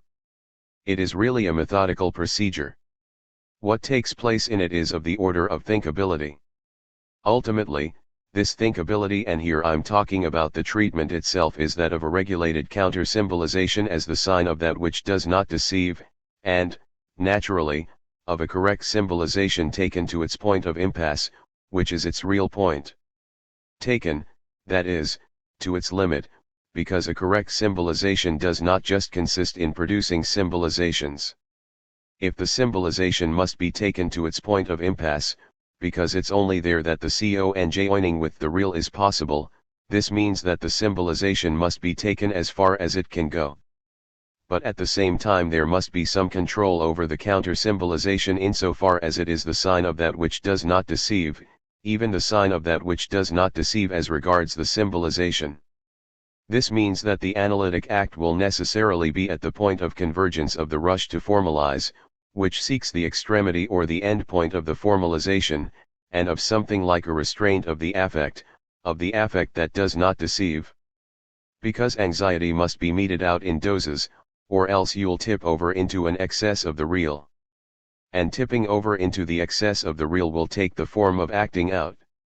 In actual fact, the act, in the analytic sense, is the exact opposite of acting out, which is of the order of the symptom.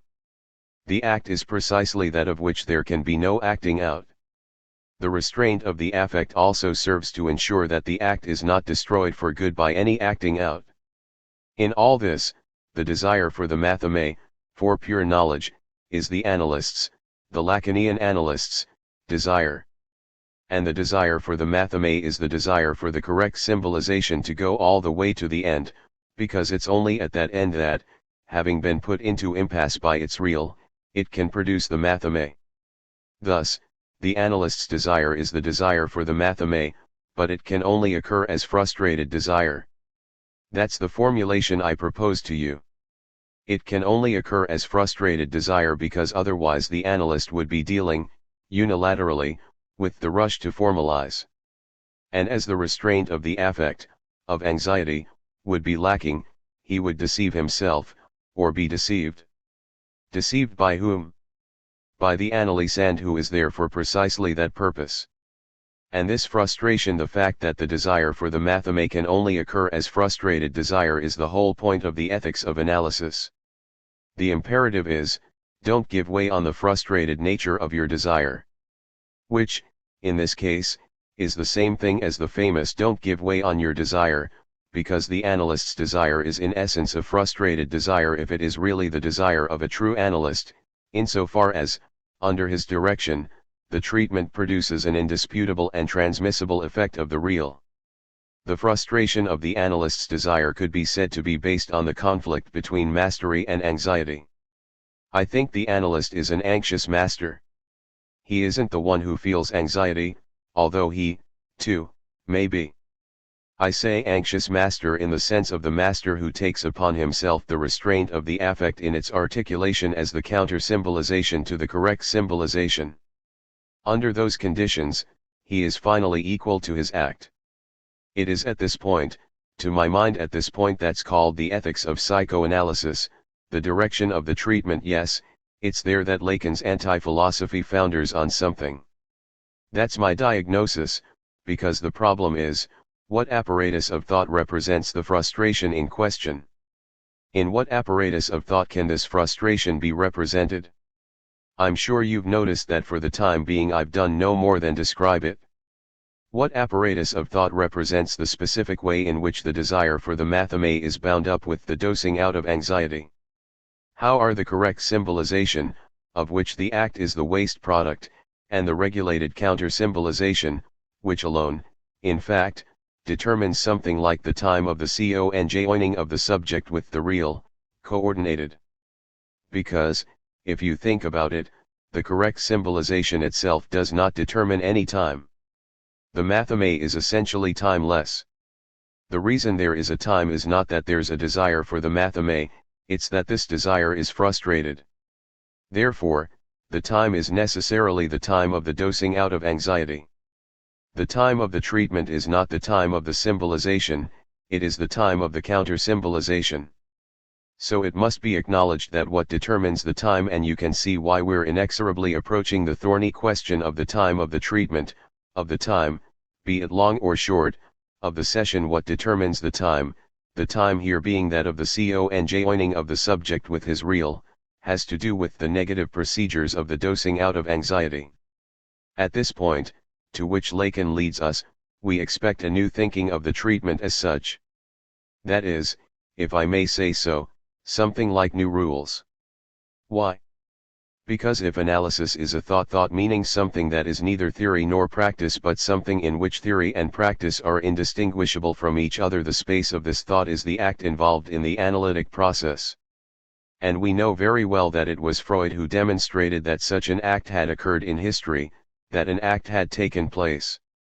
But, with Lacan, we have a profound shift, upheaval, reworking of the issues, terminology, and connections in the general scope of things. You've really got to understand that. The truth is, it bears little resemblance to Freud. Ultimately, it is strangely silent about thought in the sense I just mentioned of thought being the process itself. There is a reflection by Lacan on organization. There are frequent reflections by Lacan on the past procedure I talked about this, and on which mechanism makes it possible to confirm that an analysis took place. There are stunning individual analyses. But Lacan never wrote, "What is to be done?" I say this because on a number of occasions he compares himself to Lenin. He says he's the Lenin to Freud's Marx. I can easily see how Lacan wrote all the rest of Lenin's work. For example, he wrote, Chicago Imperialism, the highest stage of the perversion of psychoanalysis. He wrote, State i.e., the symbolic, and Revolution i.e., the real. He wrote about ideology, I mean about the imaginary. He wrote, How should we organize ourselves? He also wrote, The party should be dissolved, one, which is what Lenin thought in September 1917, the party is crap, it should be dissolved. Lacan wrote all of this, but not what is to be done? His successors are well aware of this, because they don't know what to do. They know how to organize themselves, they know how to read, they know how to study, they probably also know how to analyze. Obviously I'm not insulting the analysts here, they know all of that. But what is to be done, in a Lacanian sense, well, that nobody knows. Underlying Lacanianism, and after Lacanianism, to tell the truth, there's a mystery about the treatment, which everyone is disconcerted by. Everyone just cobbles things together as best they can, a little long, a little short, a little Freud. But what is to be done? I mean, what else is to be done? Yes, what else is to be done, because to be done always means, what else is to be done? In an anti-philosophical disposition, this should have become Lacan's central question. A big deal was made over the issue of short, ultra-short, or even non-existent sessions. I'd be thrilled if there were a Lacanian theory of the non-existent session, the short session, the ultra-short session, but there isn't. There just isn't. In fact, nothing in Lacan either sets out or founds anything at all when it comes to such questions. And there are even a few texts here and there that suggest that people should just do whatever they feel like, actually. Sure, but come on. Can you really say such a thing? When the apparatus of thought is the one I've just attempted to discuss, can you say such a thing when it comes to the question what is to be done? In my view, this is, objectively, an irreducible weakness of Lacan's legacy. There's no doubt about it. And especially in terms of its organizational destiny. Because there isn't anything, in the order of thinkability, that could be called a Lacanian direction of the treatment. You'll object, it's the return to Freud. No, it isn't. The return to Freud is not sufficient. Lenin is not the return to Marx. Because there is indeed a point where the newness of the thought must be attested to in the singularity of the preparation for the act. Otherwise, there's nothing to hold the group together around the analytic activity, that is, around the place of the act. We are well aware that there will never be any rules for the act. But that doesn't mean there are no rules for the place of the act. And the term analytic discourse, or discourse of the analyst, which Lacan sometimes uses almost as a synonym of psychoanalysis, is nonetheless ambiguous when it comes to this issue. Because analytic discourse, in the sense we can understand it in the legacy of Lacan's thinking, doesn't give us the full answer to the question what is to be done. And therefore not exactly to the question what is to be thought, either, assuming to be thought is taken in its strictest sense, i.e., where theory and practice are indistinguishable from each other. The feeling I have, which will round out my analysis of anti-philosophy, is this: anti-philosophy is always based on a proclamation of the act's irreducibility, and, in the name of the act, condemns philosophy for its founding pretension to spread the glue of meaning all over. Well, I have the feeling that this is always accompanied by a relative uncertainty, in thought, as to the place of the act. And this is so for one basic reason, the conviction, held by all anti-philosophers, that if they venture into determining theoretically the place of the act, they'll be led back to philosophy, and then they'll be back where they started.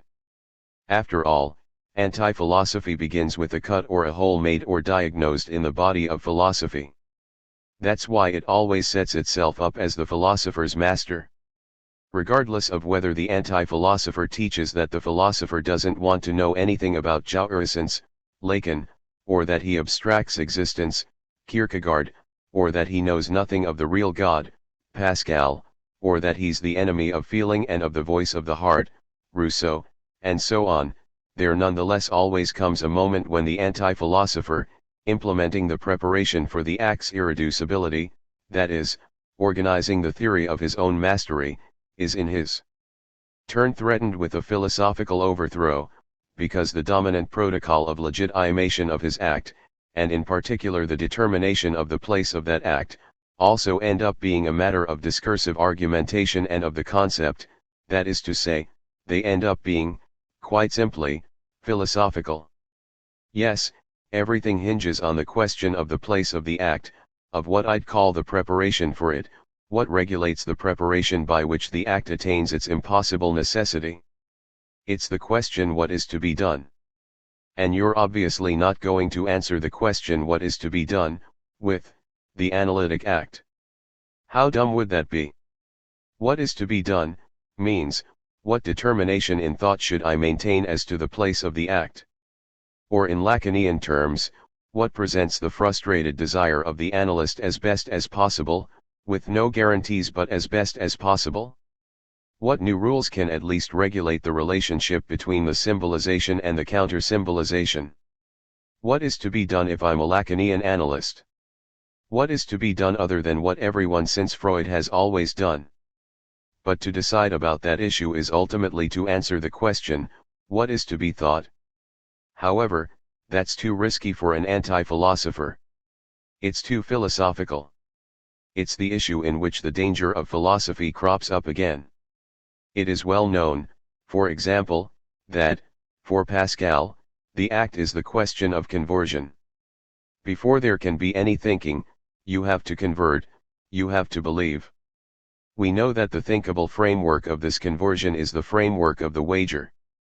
The wager is the time of the act truly grasped in its place, because the wager is a logical argument, the proposition of a reckoning of chances that is obviously not the act of conversion itself but that articulates its place.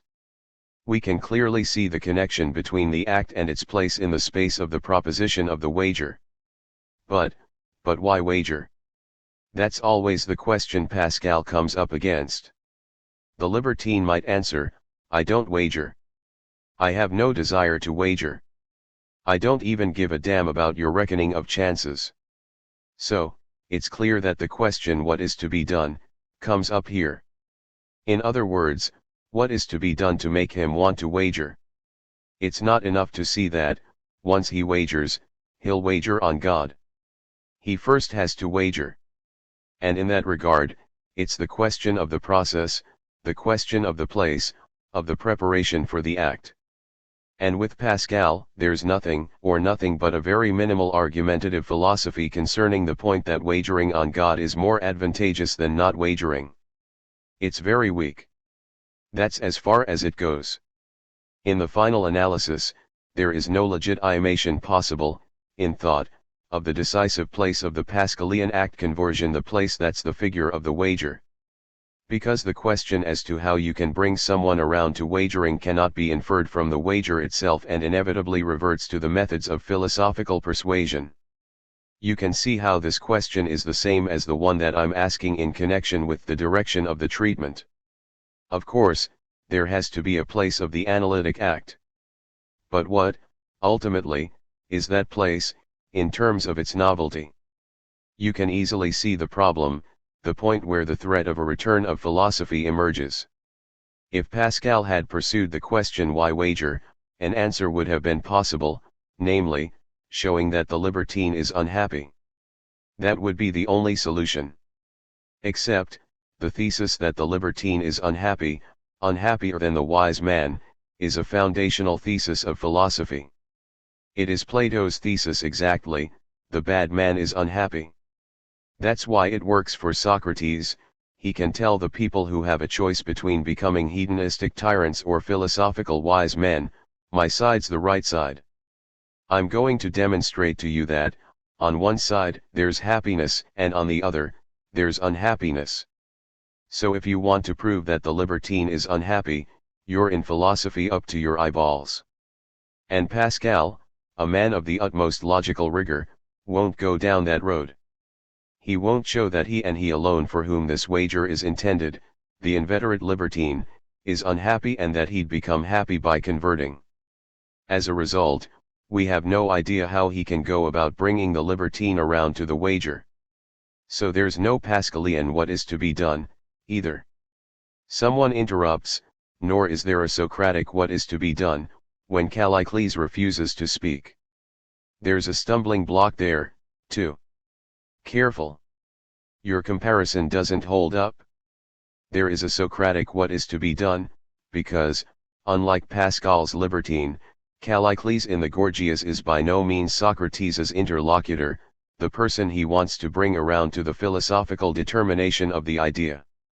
And so when Callicles, or, more important, Thrasymachus in the Republic, refuse to speak, it's no problem for Socrates to leave them to their sorry fate, because we know that what matters are the young people who are at stake between them, that is, between the sophists and Socrates.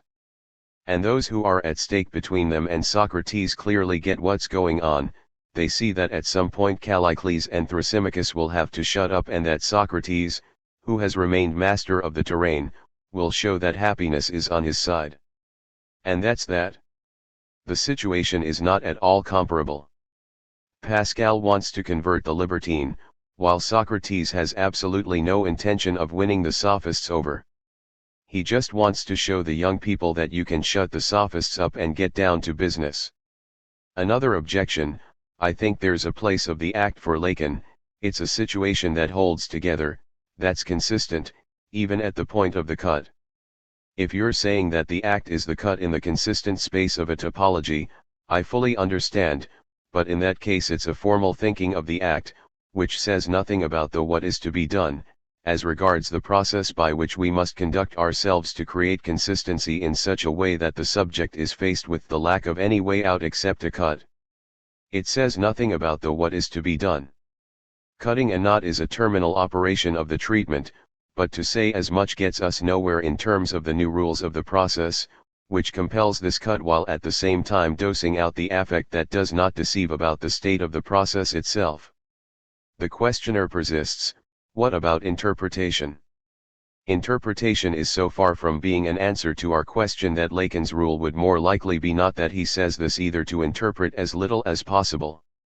That's moreover why one is always tempted, Lacanian analysts are tempted to end the session at precisely the point when an interpretation would seem to be clearly required. Hence, short sessions. But Lacan never proposed anything that amounts to the thinkability of a rule about this issue. Even today it can still be argued that it doesn't matter whether the session is short or not, whether it's 5 minutes or an hour. But come on. It's not true that it doesn't matter. The question what is to be done, definitely matters. I have no idea how to answer that question. But I do have an idea about what the lack of any answer in an anti-philosophical apparatus means.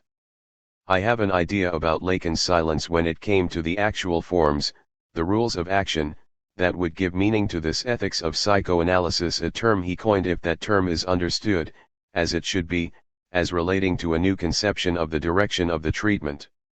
It is well known that the Chicago International had a regulatory and objectivistic ethics that regulated the treatment as if it were a technical process, with a system of quantified conditions. And it is well known that Lacan rightly thought that an ethics like that amounted to a radical forgetting of what was at stake in the analytic act.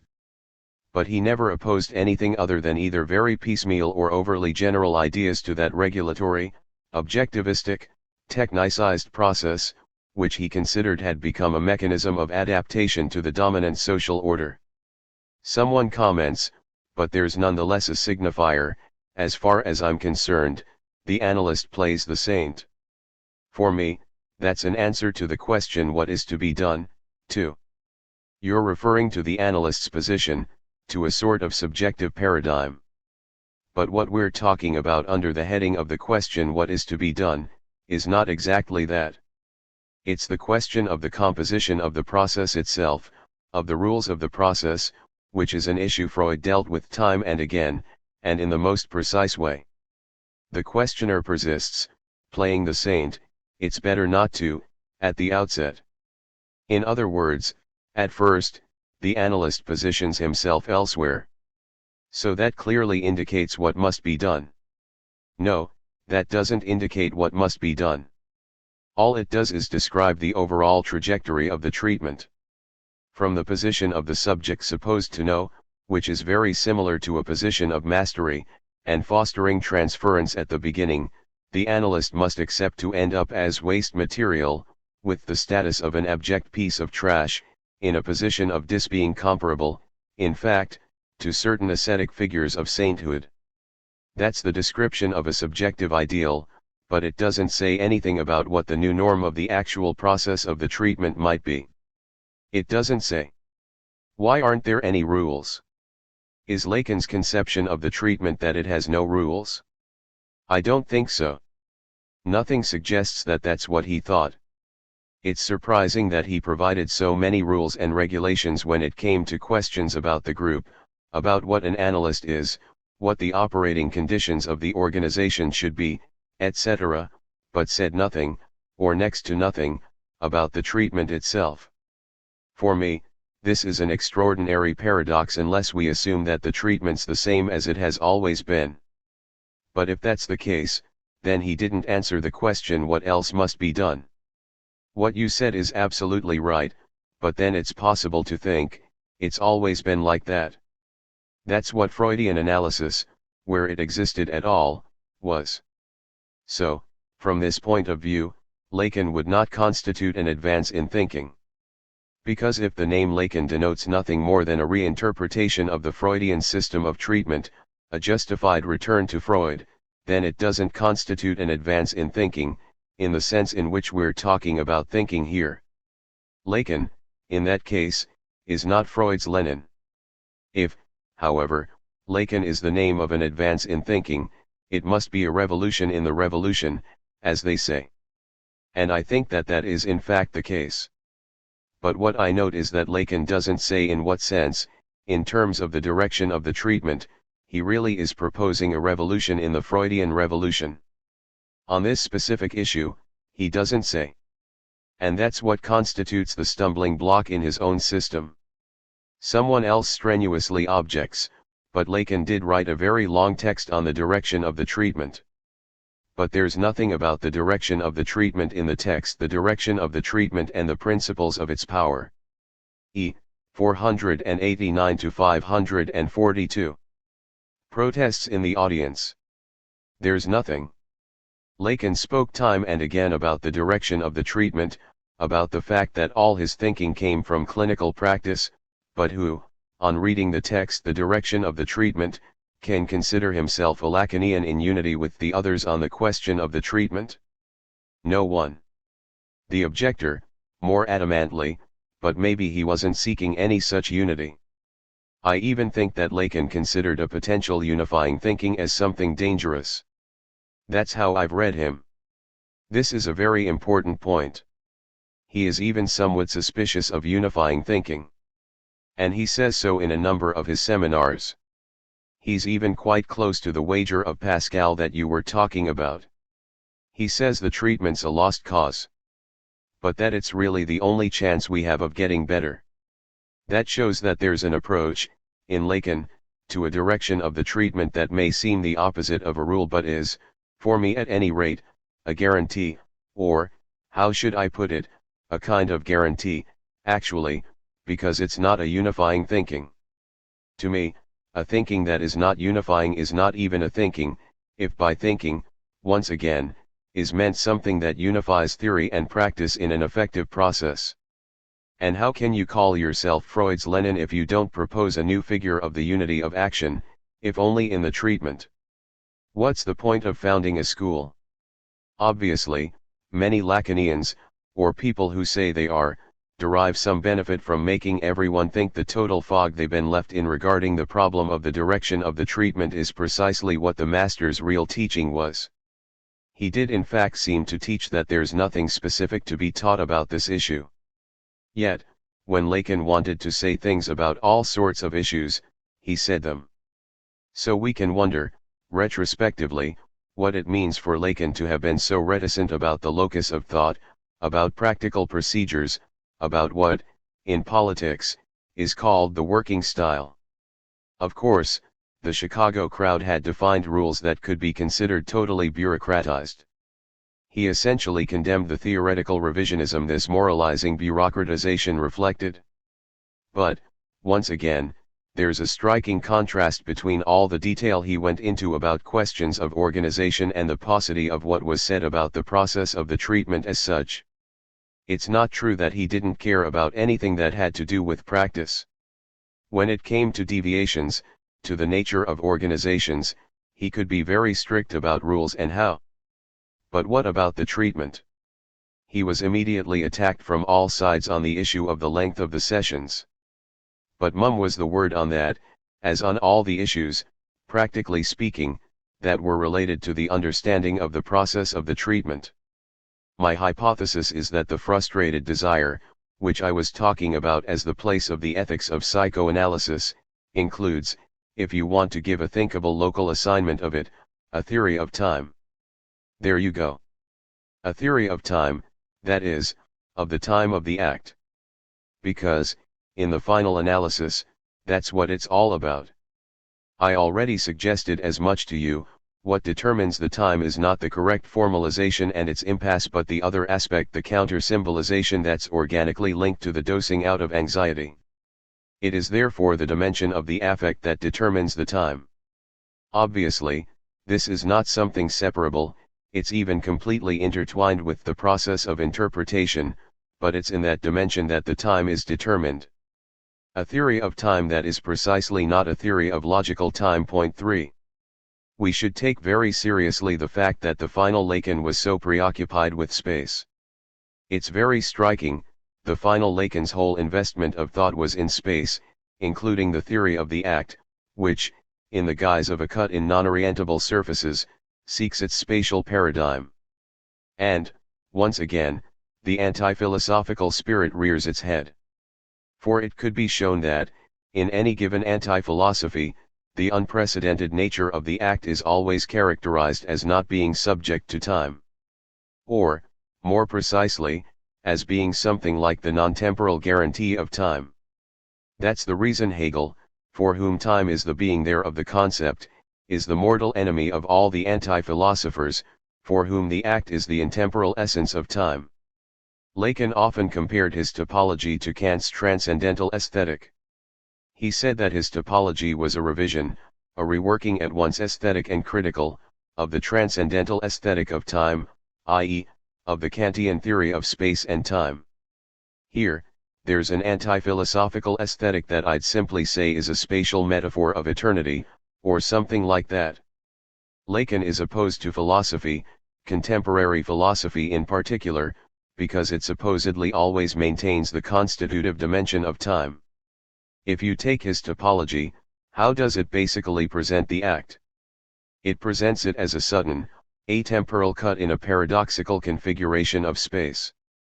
But you can't derive any theory of time from such a view, because the sudden cut is by no means a temporalization of the paradoxical spatial figure. It is, rather, its undoing. That's all. I think that topology, the topological objective of the final Lacan, produces the thinking of a paradoxical general space neither Kantian nor Euclidean, let's say such that no domain is preserved inasmuch as its truth lies elsewhere. That's what the figure of a complete spatialization is, it's that there is a spatiality such that any domain established in would require that another domain be established for the truth of the former to be able to be half said in it. Let me cite a specific passage in Radiophony where Lacan tries to explain why he did topology. I only constructed the topology that sets up a border between truth and knowledge in order to show that this border is everywhere. Then he adds and establishes a domain only if we start to love its beyond. AE 441. To love its beyond, that's the prescription, that every place is also its outside place or lieu for. To subjectivate a domain of thought is to love in it the fact that every place is only ever the torsion of its outside place, just as every point is out of line or ligny. This is indeed consistent with the final ethics of Lacan's silence, the silence of the period when all he did was show knots, that is, when there was nothing more to do than show the space of the outside place, which was the final, complete spatialization. This could be called generalized topology, like a transcendental aesthetic without time. Lacanian anti-philosophy, in an almost silent tension, maintains that a cut in the spatial torsion will dispense with all rules of time. That is its desire as regards the place of the act. It is quite true that philosophy has always opposed to this the imperative of the long detour, which is Plato's term. In the end, there's a balance struck here. Allow me a moment to show that, ultimately, with Lacan, there is an I hereby found aspect. I hereby found, he says, as alone as I have always been, I hereby found. His I hereby found seems philosophical to me, philosophical because it promises a time, I hereby found heralds a new time. It is philosophical because, even without thematizing it, founding introduces a time that tolerates the long detour even if very quickly thereafter Lacan didn't actually tolerate it. Founding as such is always on the side of the long time, it is on the side of philosophy. Then comes an I hereby dissolve. And the I hereby dissolve is anti-philosophical. I've told you why. The I hereby dissolve attempts to dispense with temporal sedimentation. It is the act itself. Dissolution is the sudden cut in the twisted spatial configuration. It's the moment when Lacan publicly exemplified the act. This was really the epitome of the anti-philosophical disposition. But there was no guarantee that the attempt to dispense with temporal sedimentation would work, either. The basis of the I hereby dissolve is, once again, an I hereby found. So, perhaps this final spatialization, with that sudden cut that dispenses with every temporal aesthetic, may simply be the moment when anti-philosophy borders on philosophy, or is faced with the test, with the danger it represents. The danger I was talking about a little while ago, the danger involved in thinking the time of the treatment not just the time of deciding whether the session should last 5 minutes or an hour but the time of constructing the symbolization and the counter-symbolization. This question of the time of the treatment is ultimately the basic danger of having to think time, because there is no modern anti-philosophical theory of it. Perhaps there is only a modern anti-philosophical theory of space. For example, on January 26, 1981, in the text called First Letter of the Forum, Lacan begins this way: "A month ago I cut my ties with everything 5 and on March 11, 1981, in what is actually his last attestable text, he begins this way: my greatest strength is knowing what it means to wait 6. A month ago I cut my ties with everything is an anti-philosophical salvo, and my greatest strength is knowing what it means to wait is a good definition of philosophy. Between the two, without being a Lenin to Freud, stands Lacan. In conclusion, let us say that, as regards any edge effect, there is cutting and waiting. That is the question, cutting and waiting. Or maybe cutting and slash or waiting. I think that it is in this linkage cutting and slash or waiting that we can find the current status of the legacy of a thinking. Thank you. Session 9. June 15, 1995. There is no doubt that a careful analysis of Jean-Claude Milner's book, whose importance I already mentioned to you, is perfectly fitting as a conclusion or even better as a supplement to our whole undertaking this year. To emphasize the importance of today's talk again, I'd like to present the results of my reading of L'Ouvre-Claire in 4 points, after which the control of operations will revert to the book's author.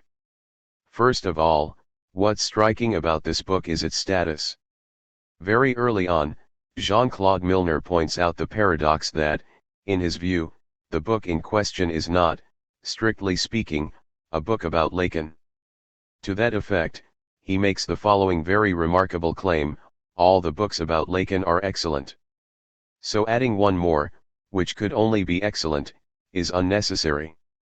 But what can be the intent, then, of this book, which is not about Lacan and therefore runs the risk of not being automatically excellent? To my mind, it should be read on the basis of its title, L'Ouvre-Claire, the clear work.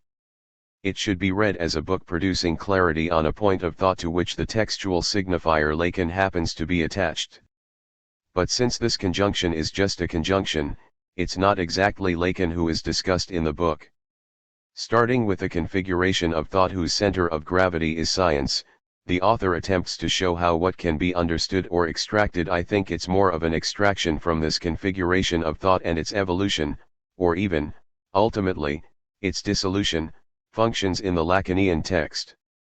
Of course, L'Œuvre claire is a deliberately polemical title because it implies that there's a lot of obscurity surrounding what is at stake when it comes to Lacan.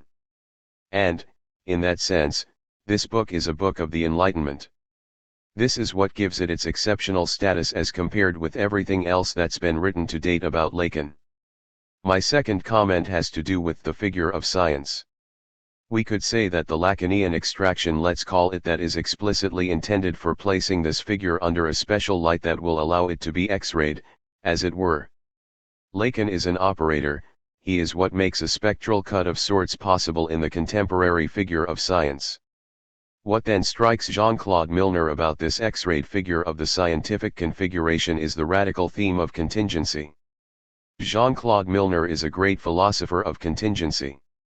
What he means by his scientism, a word whose lost nobility he has gone against the grain of by restoring, is that a sort of confrontation between thinking and radical contingency unfolds within it. At bottom, it could be argued that when Jean-Claude Milner talks about the excellence of all the books about Lacan, what he actually means is that these books are only excellent for Greeks, because they're only about necessity. But we're not Greek. Lacan can no more be thought under the sign of necessity than can anything today.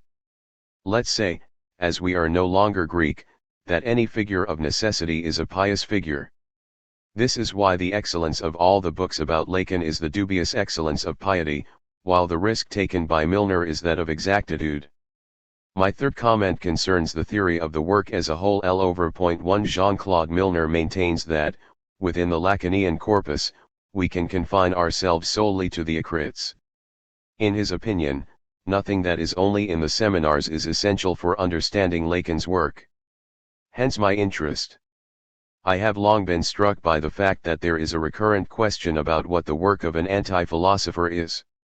Having to decide between what has been published and what has not, what is posthumous, what is oral, what has a connected or disconnected form, what is aphoristic or architectonic, raises a number of very crucial questions. Anti-philosophy can be identified by the fact that, since it is dependent on its act, whatever form the work is in is not essential to it. It would seem that every text by Lacan is an intervention linked to specific circumstances. In the end, we always have to decide what is meant by the work of Lacan. Milner's decision, which is entirely consistent with his general approach, is that the work of Lacan, in terms of what matters to him in it, is precisely all the writings acrits in the strictest sense of the term, those written, revised, and published by Lacan himself. Any other decision will have to produce its own justification. Nothing about this is given, everything must be decided. My final comment has to do with the periodization Milner proposes, the construction of which is absolutely remarkable. Milner distinguishes a first classicism in Lacan, which is a hyperstructural axiomatics.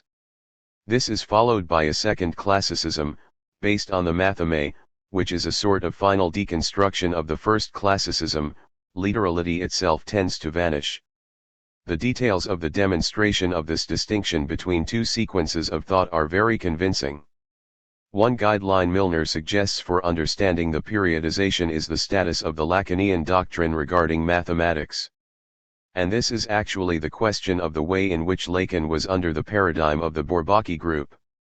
Thus, in his own way, Jean-Claude Milner clearly establishes that, as regards Lacanian anti-philosophy, mathematics is its condition, although he also shows in the most precise way that matheme can by no means be reduced to mathematics. In sum, there is a mathematical condition in the work of Lacan, but this condition, which is a paradigm that forms and breaks apart, is not exactly a state of mathematics, in the sense of a body of theorems, proofs, and innovations.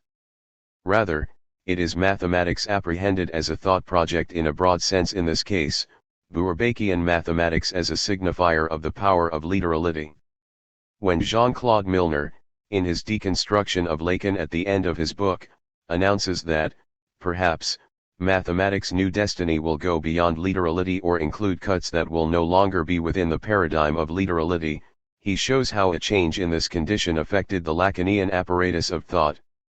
So the following assumption should be made: there is a paradigm function of mathematics that is less in its proof process than in what could be called the configurations of thought it activates. It is something like the prescription of literality at one moment and, at another, geometricality, or the prescription of spatiality in a torsion form. Mathematics would function as a generic condition, for thought, of an activation point grafted onto singular configurations. According to Milner, Lacan was a privileged witness of these variations because he had to undergo a paradigm shift. Finally, where does psychoanalysis fit into all this? Jean-Claude Milner holds that there can be psychoanalysis provided a subject is thinkable, without our needing to be situated outside liminality, liminality being the contingent condition of thought at any given moment. There was a thinkable subject under the structural condition of literality, and there was a thinkable subject under the condition of spatial torsion. It is the there is no outside liminality that is constitutive. Psychoanalysis goes through various liminal configurations. This is also precisely the point to which Jean-Claude Milner assigns anti-philosophy. In his book, he shows that philosophy, which tackled this dilemma on its own account, made use, in an essential way, of outside liminality, of originary necessity, of the historical transcendental not subject to contingent variation. It claimed to escape contingency. Lacan, however, and psychoanalysis along with him, firmly hold that there is no outside liminality. And it is to this, in the end, that the hypothesis of the collective unconscious comes down. The unconscious is nothing but the statement, made from the subject's point of view, there is no outside liminality. Now, let's let Jean-Claude Milner take over. Jean-Claude Milner, I want to thank Alain Badiou, who published L'Œuvre claire in L'Ordre philosophique, the series he edits with Barbara Cassin, for inviting me to come speak about it in his seminar. The question he's asking me could be divided into two as follows: why this book rather than no book at all, and why this book now, rather than at some other time? Let me answer the second one, why this book now? It's because I realized that something similar to what happened with Freud was happening, among French-speaking intellectuals, with Lacan, namely, the evacuation of any thought that could be connected with the name Lacan. I'm obviously not talking about what's happening in the psychoanalytic movement. It's abundantly clear that a work of thought is going on there, particularly in the École de la cause freudienne. I'm not adding anything to that. I'm talking about what is happening, outside the psychoanalytic movement, in what has variously been called the Republic of Letters, intellectual life, knowledge professionals, and so on. Lacan had been very much present, and then he disappeared. In much the same way, Freud, before him, had disappeared. As we know, Lacan made sure that something resembling thought and something known as Freud could continue to be connected to each other. So it's easy to understand what my own intention was. For a variety of reasons, in a variety of ways, my aim was to ensure that something resembling thought could be connected to the name Lacan. In other words, I could sum up my project with a slogan, similar to the one Foucault wanted to borrow from Breton, Char, and Elyard: slow road work ahead, ralentir travaux. Point 2, slow thought ahead, I would say. There is thought in Lacan's work, that's what I wanted to prove or show. Compared with that objective, establishing what that thought consisted in was really of secondary importance. It was secondary in a very precise sense. I only attempted to present the workings of Lacan's thought in order to prove that there is thought in his work. You can understand why, in my eyes, my book is not a book about Lacan. Books about Lacan, and this is their very definition, take something called Lacan's thought for granted. But I hold that, in so doing, there is a risk of overlooking a question: can it be proved that there is thought of some sort in Lacan's work? And if it can't be proved, can it at least be shown? Such a question arises for people other than Lacan. It may even take on a dramatic character. We have a few examples of this near at hand. Take Marx, Books elucidating his thought keep coming out, but they are powerless against the certainty that has developed over the past few years that there's not a shred of thought in Marx's work. So a lot of time can be spent explaining his theory, but if it hasn't been proved beforehand that there is thought in Marx's work, nothing will have been achieved. It can only be proved if the question has been raised. But, at the same time, another one will have been raised: how can it be proved that there is thought? What are the criteria? This is a frequently encountered problem that is usually not resolved. Yet, it's of the utmost importance.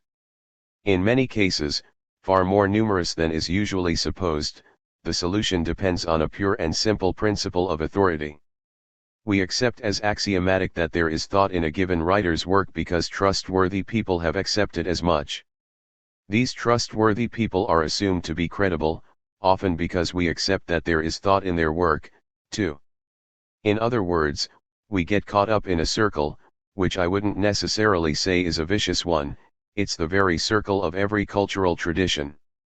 We accept without proof that there is thought in Plato's or Kant's work because we've been told as much. We're free to replicate the proof for ourselves, but whether we realize it or not, that takes us back to the question of criteria. Here's another, completely different case. For a long time the proof of Marx, if I may put it that way, was simply sensorial: the eruptive eventuality of revolutions and the existence of states identifying as Marxist were sufficient evidence that thought existed. It should be noted that this evidence was probative for Marxists and anti-Marxists alike. They might disagree about the judgment to be made about Marx's thought, but their assessment, whether positive or negative, depended on the sensorial evidence. One could speak of a proof by effects here. Now that the sensorial evidence is fading away, or let's say more precisely that it is becoming less evident, as it were, the question of thought in Marx's work is becoming really serious again. Now, in Lacan's case, the evidence was no less sensorial. All things considered, it was bound up with the fond memory some people, who had been direct witnesses to the force of his speech, had of him. As these witnesses become scarcer and their memory grows hazy, the sensorial evidence will fade away, unless it is passed down by some authority. Ultimately, two proofs are at work: in actual fact, the authority, for one thing, and the sensorial evidence for another, with the understanding that, over time, the authority will gradually tend to replace the evidence. How can it be proved that there is thought in Lacan's work? How can it be proved without appealing to some authority? I made a number of decisions about this issue that are obviously decisions about method. First of all, I assumed that there is thought in a discursive ensemble only to the extent that there are one or more propositions. A proposition is a minimal element, ideally a discursive atom. In terms of its expression in language, it tends to be coextensive with a sentence. This sentence may or may not be explicitly present in the discursive ensemble referred to. To that end, I constantly used single quotes.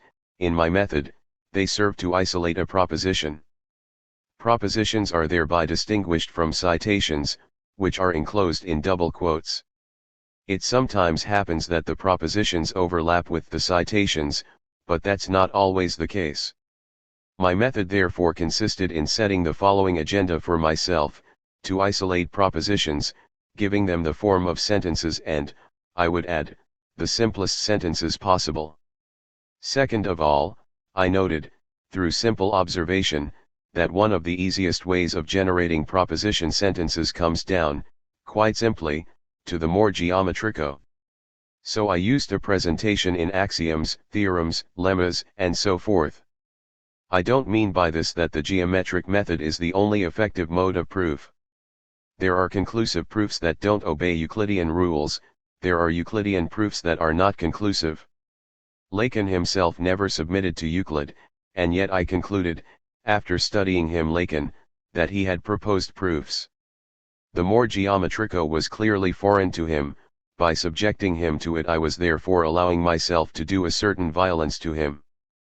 But such violence was part and parcel of my project. Indeed, and here I'm coming to a third point: assuming one has managed to formulate propositions that are coextensive with sentences, they must also be independent of the discursive context in which the investigator has discovered them. In other words, they must retain their properties whatever the context in the double sense of the word, the textual surroundings and the circumstances.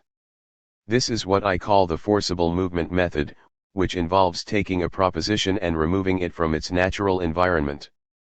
If it retains its propositional properties, then it can be considered a proposition in thought. By using the more geometrico, I put Lacan to this test. To that end, I had to decide on the discursive ensemble to which the test was to apply. So a hypothesis came into the picture. I couldn't prove it. What is even more, I asserted that it wasn't a logical proof but the combination of convergent pieces of evidence. This hypothesis is empirical in that there's nothing logically impossible about the opposite hypothesis. I assumed that, one day, Lacan deliberately decided to put his written interventions, or at least some of them, in the work form. By that I mean a very specific form, whose history Foucault, among others, had begun to write. For us moderns, the work connects an author and an ensemble of published texts. This ensemble is intended to form a unit by itself. The sole author is usually regarded as necessary for this single unit, but he is never regarded as sufficient. Added to this there must be a principle of unity internal to the ensemble of texts. Publication, too, is necessary, even if it's posthumous. I thus pointed out that Saussure's course in general linguistics became a work retrospectively, whereas it was originally a compilation of his lectures edited by 3 of his students. I could also have mentioned Hegel's Aesthetics and many other such texts. Far from refuting the notion of the work, these examples prove that the work form is strong enough to compel recognition on its own. The work is not identical to the book, but the fact remains that the book provides the most faithful material image of it, the name and title on the cover, very similar to a tombstone, embody, as it were, the imaginary representation that comes closest to what a work is in our ideology. 19th-century philology contrasted the work form with textual ensembles that were unaware of any such thing when they were originally created. Were the Iliad and the Odyssey works? The question would have been meaningless for the rhapsodists who put them together. Are the Gospels works? The question would have been meaningless for their redactors. The activity of what has been called criticism consisted in refining ever more the arguments and counterarguments, now for, now against, without always being aware of the anachronism that undermined the enterprise right from the start. In contrast, the 20th century problematized the work form, even for textual ensembles that, at first sight, were supposed to be connected with it. Is In Search of Lost Time a work? It would be interesting to assume that it isn't. And what about Finnegan's Wake or André Breton's Mad Love? Or his Nadia? And so on. Freud interpreted his own dream about the botanical monograph by identifying in it his anxiety about his own book The THIRD-WORLDISM, which was taking him too long to write. My view is that that dream signaled a decision. Freud chose the work form rather than the monograph form, which is used in academic science. However, modern science is opposed to modern culture in that the former is indifferent to the work form while the latter has made it its foundation. Freud wanted to make a name for himself in science, but he in fact failed. He decided, strategically, to accept to make a detour through culture. This is how I interpret his invocation to Akiran, which opens the THIRD-WORLDISM. Since the Olympian gods of science had turned a deaf ear to him, Freud would instead address the kingdom of the dead, culture. Lacan came up against similar deafness on the part of the institutional psychoanalysts, the people he called the Beatitudes, in 1956. He made a detour through the world of culture, whose death-like nature the exquisite corpse 3 the surrealists had taught him about and which he himself associated with the trash can. The term pobellication, a portmanteau word composed of pobili, trash can, and publication, meant the work form at the very time, in 1966, when he became resigned to it, not without an ulterior motive, and published his Écrits. Acknowledging Lacan's choice of the work form, I isolated in him what constituted a work, it was the acrits, supplemented by the later texts, which Lacan could only publish by linking them to the undeniable existence of the acrits. These texts essentially comprise the Silicet articles and Seminar XX Encore. I grouped them all together under the name Scripta. I gave reasons for believing that there's no need to wait for the complete publication of the seminars to examine the question of his thought. The publication of the seminars is of course of the utmost importance, but we already have available to us what Lacan wanted to present as a work. In short, my intention was to provide material proof that there was thought in Lacan's work and to do so on the basis of the discursive materiality of the Scripta. Did this oblige me to further clarify the work form and in particular to reconstitute what might be called an art of writing? I don't think it did. That kind of research is legitimate, but it didn't concern me. Obviously, a situation might have arisen where, in order to prove that thought existed, I couldn't avoid commenting in detail on the texts. But I did that as little as possible. Once you've shown that there is thought in Lacan's work, it's naturally better to explain what it is. Otherwise, the affirmation of its existence leads nowhere. But going further than that, revealing some admiration or a reservation or even just a difference of opinion, amounts to personal thinking. I made a point of refraining from that. Showing that there is thought in Lacan's work and doing so with concrete proof is totally independent of what I personally think or don't think. That's why I stress the fact that there should not be a shred of personal thinking in L'Ouvre-Claire, and if there was, it would be a defect. To put it another way, showing that there is thought in Lacan's work is done through the medium of persons, my own person, in this case, but the point is, it's a question of mediums. You might think that in refraining from any personal thinking I was merely imposing on myself a restraint similar to the restraints historians or biblical scholars impose on themselves. But the stakes were higher. They were related to my conception of thought, it's thought that I regard as impersonal, and it's because it's a matter of thought that impersonality is so crucial. At some point I spoke about discursive materialism. This, to my mind, is opposed to a widespread kind of nonsense that I call discursive personalism. I opted for discursive materialism with regard to Lacan. I don't rule out the possibility, quite the contrary, that it may also be applicable to other textual ensembles connected with other names. However, in the specific case of thought and Lacan, it seemed to me that there was a particularly urgent need for it. On one of the detours I had to take to show that there was thought in the form of propositions, I encountered the question of science. What strikes me as most important is this: in the Lacanian system of propositions, science is the name of the meeting point of contingency and infinity.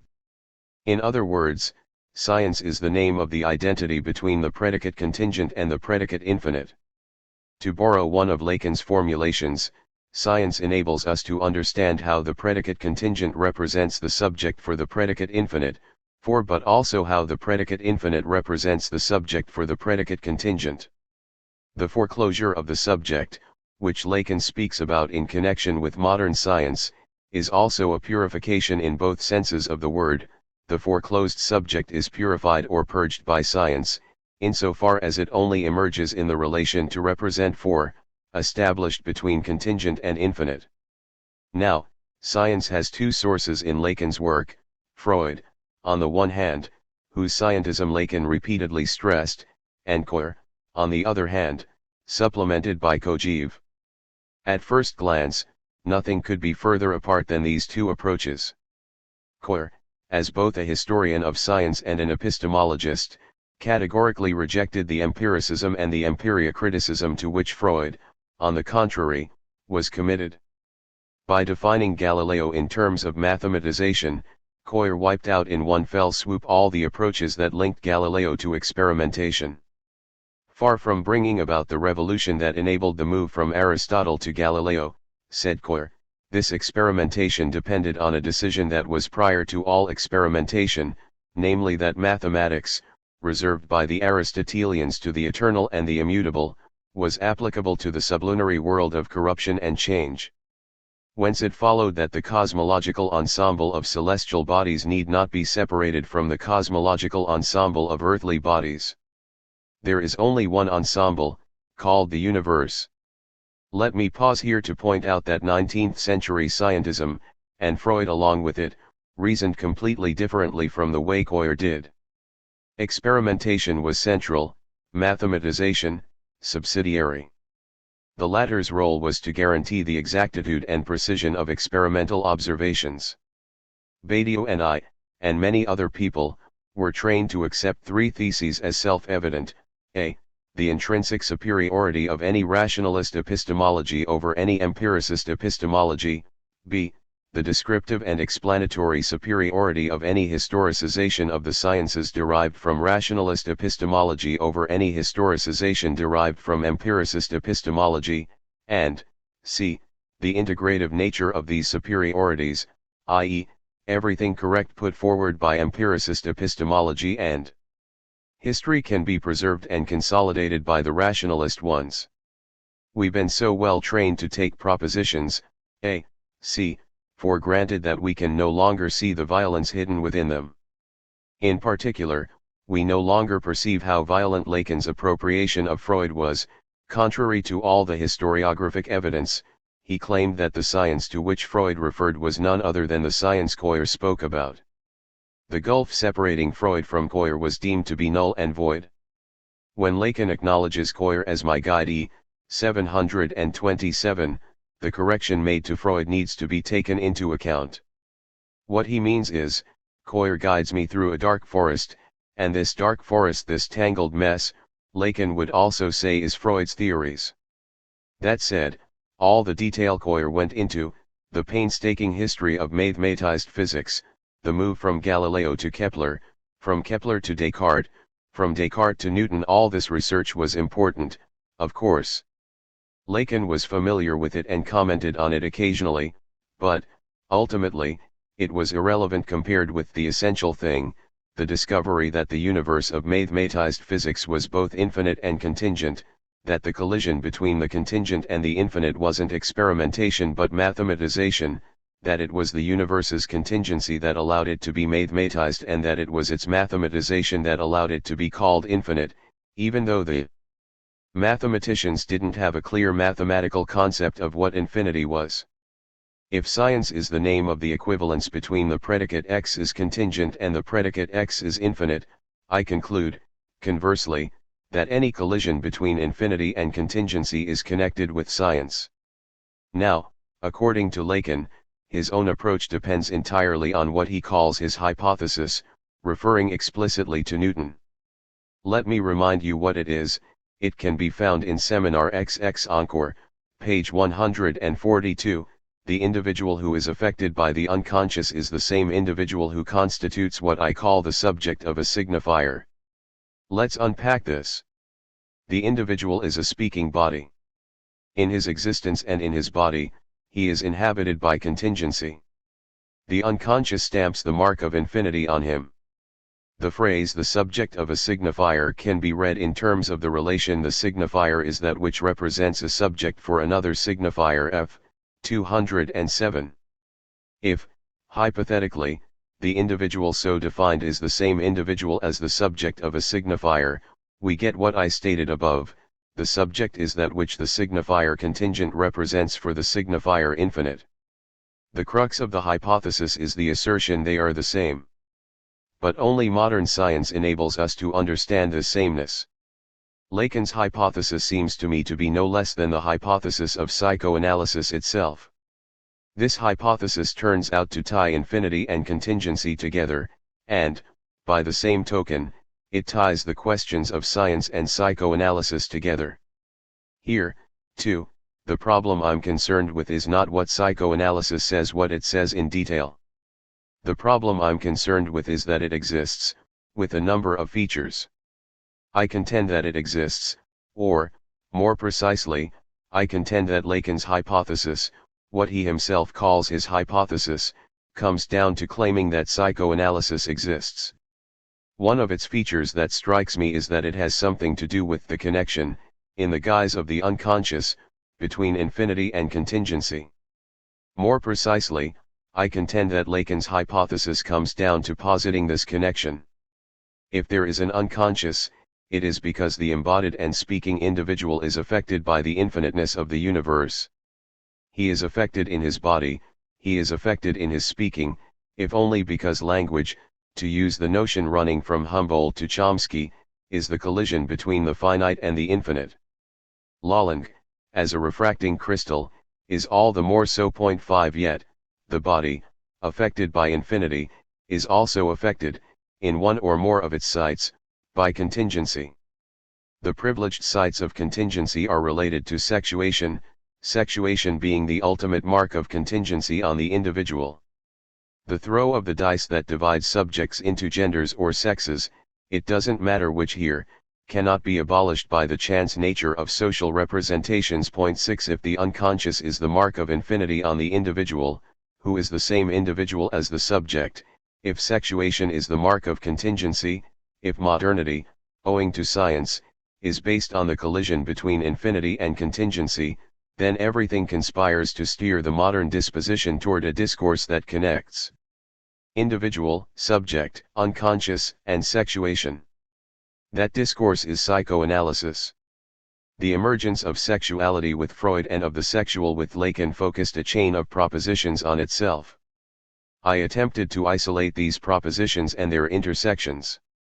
Ultimately, they can be combined with each other again and a single proposition can be arrived at.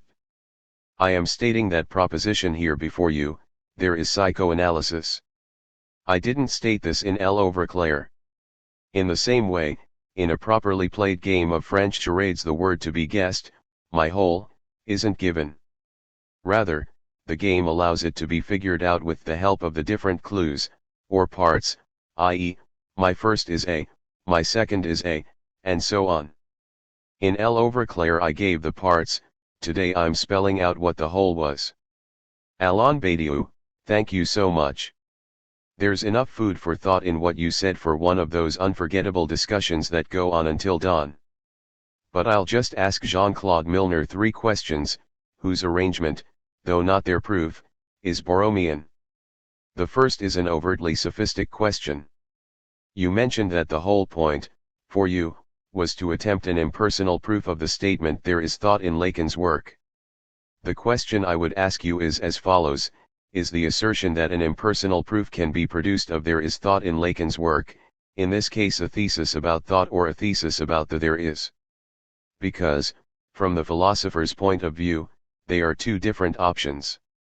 If we assume that there can be an impersonal proof that there is thought in Lacan's work, in this case, and that this is a thesis about thought, then that establishes a connection between thought and impersonal proof. I would call it the Mallarmian thesis.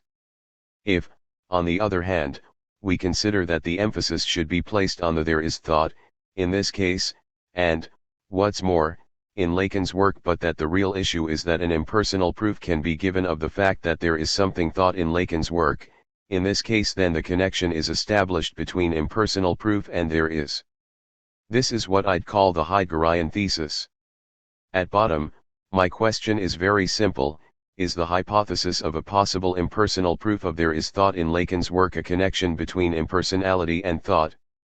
In other words, does it concern the fate of thought, considered as something separate from the fate of being, or does it concern the fate of being, as something assumed ultimately to be subsuming the fate of thought?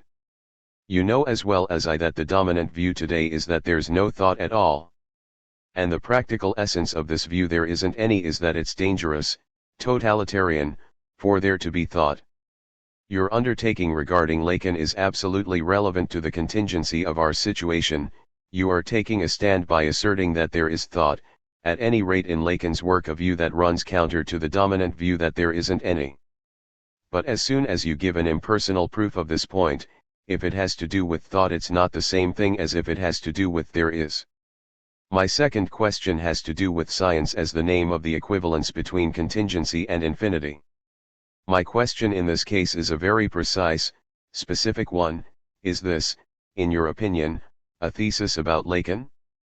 Should we understand that, for Lacan, science is nothing but the name of the equivalence between contingency and infinity? Or is it a thesis shared by Lacan? You'll note that I'm carefully avoiding making you leave the terrain of impersonality. I'm not asking you, Is this your thesis? There is, however, something I can call my thesis with regard to this issue. As it happens, I give the name truth to the equivalence between contingency and infinity. So I'm interested in knowing, when I give it the name truth, what I'm doing compared with what you're doing when you call this same connection, or equivalence, science. The third question is more complex. It has to do with psychoanalysis, with the statement there is psychoanalysis. The question can be formulated like so: there is thought in Lacan's work, but does that mean there is thought in psychoanalysis? This is where we find the there is again, the there is of thought. And there is psychoanalysis isn't a statement that includes, as such, the fact that there is thought in psychoanalysis. So we could hypothesize that there is thought in Lacan's work and that this includes the fact that there is psychoanalysis but doesn't allow us to conclude that there is thought in psychoanalysis. At one point, you note, in a way that's consistent with your proof, that the individual affected by an unconscious, that is, by his coextension with the universe of what is contingent to him, is one thing, while the subject, in that it is the object of a number of Lacan's propositions, is another. Basically, you suggest that the thesis of psychoanalysis is that an absolutely contingent encounter between the two occurs. This encounter is the contingent encounter between individual, in the sense of contingency, and subject, in the sense of Lacan's propositions. The name Lacan gives the contingency of this encounter is the psychoanalytic act. So my question becomes, is there or isn't there a relationship between Lacan's work and this act? Because it could be assumed that Lacan's work exists only as a trace, itself contingent, of the contingency of the act. In that case, the work form itself needs to be rethought, in such a way that it is uncertain whether it constitutes a corpus. If it doesn't, it's uncertain whether the impersonal proof that there is thought, a proof that, as you pointed out, requires this corpus to be circumscribed, can be undertaken regarding it. But if the corpus is only the contingent trace of the psychoanalytic act as a contingent encounter between the individual and the subject, then there is no corpus, there is no work, strictly speaking, and therefore there can be no impersonal proof. Which would mean that the only proof there can be is a personal one. What does it mean to say that the only proof there can be is a personal one? It means that the custodianship of the work of Lacan, which is not, in fact, a work, belongs by necessity to the psychoanalytic organizations. Why? Because only they can testify, personally, in accordance with the principles of the act, to the incompleteness of the work, or even to the irremediable weakness of the work of Lacan. And therefore your project, and mine as well, would be irrelevant. I'll give my question its final form: can the impersonal proof of there is thought in Lacan's work do without the act, without the reference to the act, by purely and simply excluding it, or is the impersonal proof relegated to being just a personal interpretation? Because, ultimately, only the organization could be the custodian of the act's impersonality. So that's it? Jean-Claude Milner: as to the first question, I would answer, if there are only two possible options, the Mallarmian option and the Heideggerian one, I'd go with the former. I link thought and impersonality closely together. That's how I interpret Lacan's dictum "it thinks ca pens." Whence it follows that, in effect, I don't directly decide on the being that the there is would or wouldn't involve. But are there only two options? Rather than to being, the locution ilya to lx, there is, some, x, which Lacan sought to reduce to a single word, yad l alludes to a real point 7 to say that there is thought is to grant thought, or rather bursts of thought, the contingent possibility that they are inscribed as reals. To say that there is thought in Lacan's work is to claim that, in Lacan's textuality, there are points where a reel of thought crops up.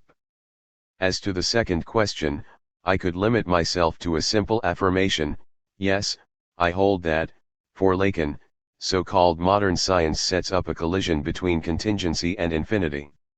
So this is not a thesis about Lacan, I am presuming to reconstruct one of Lacan's theses.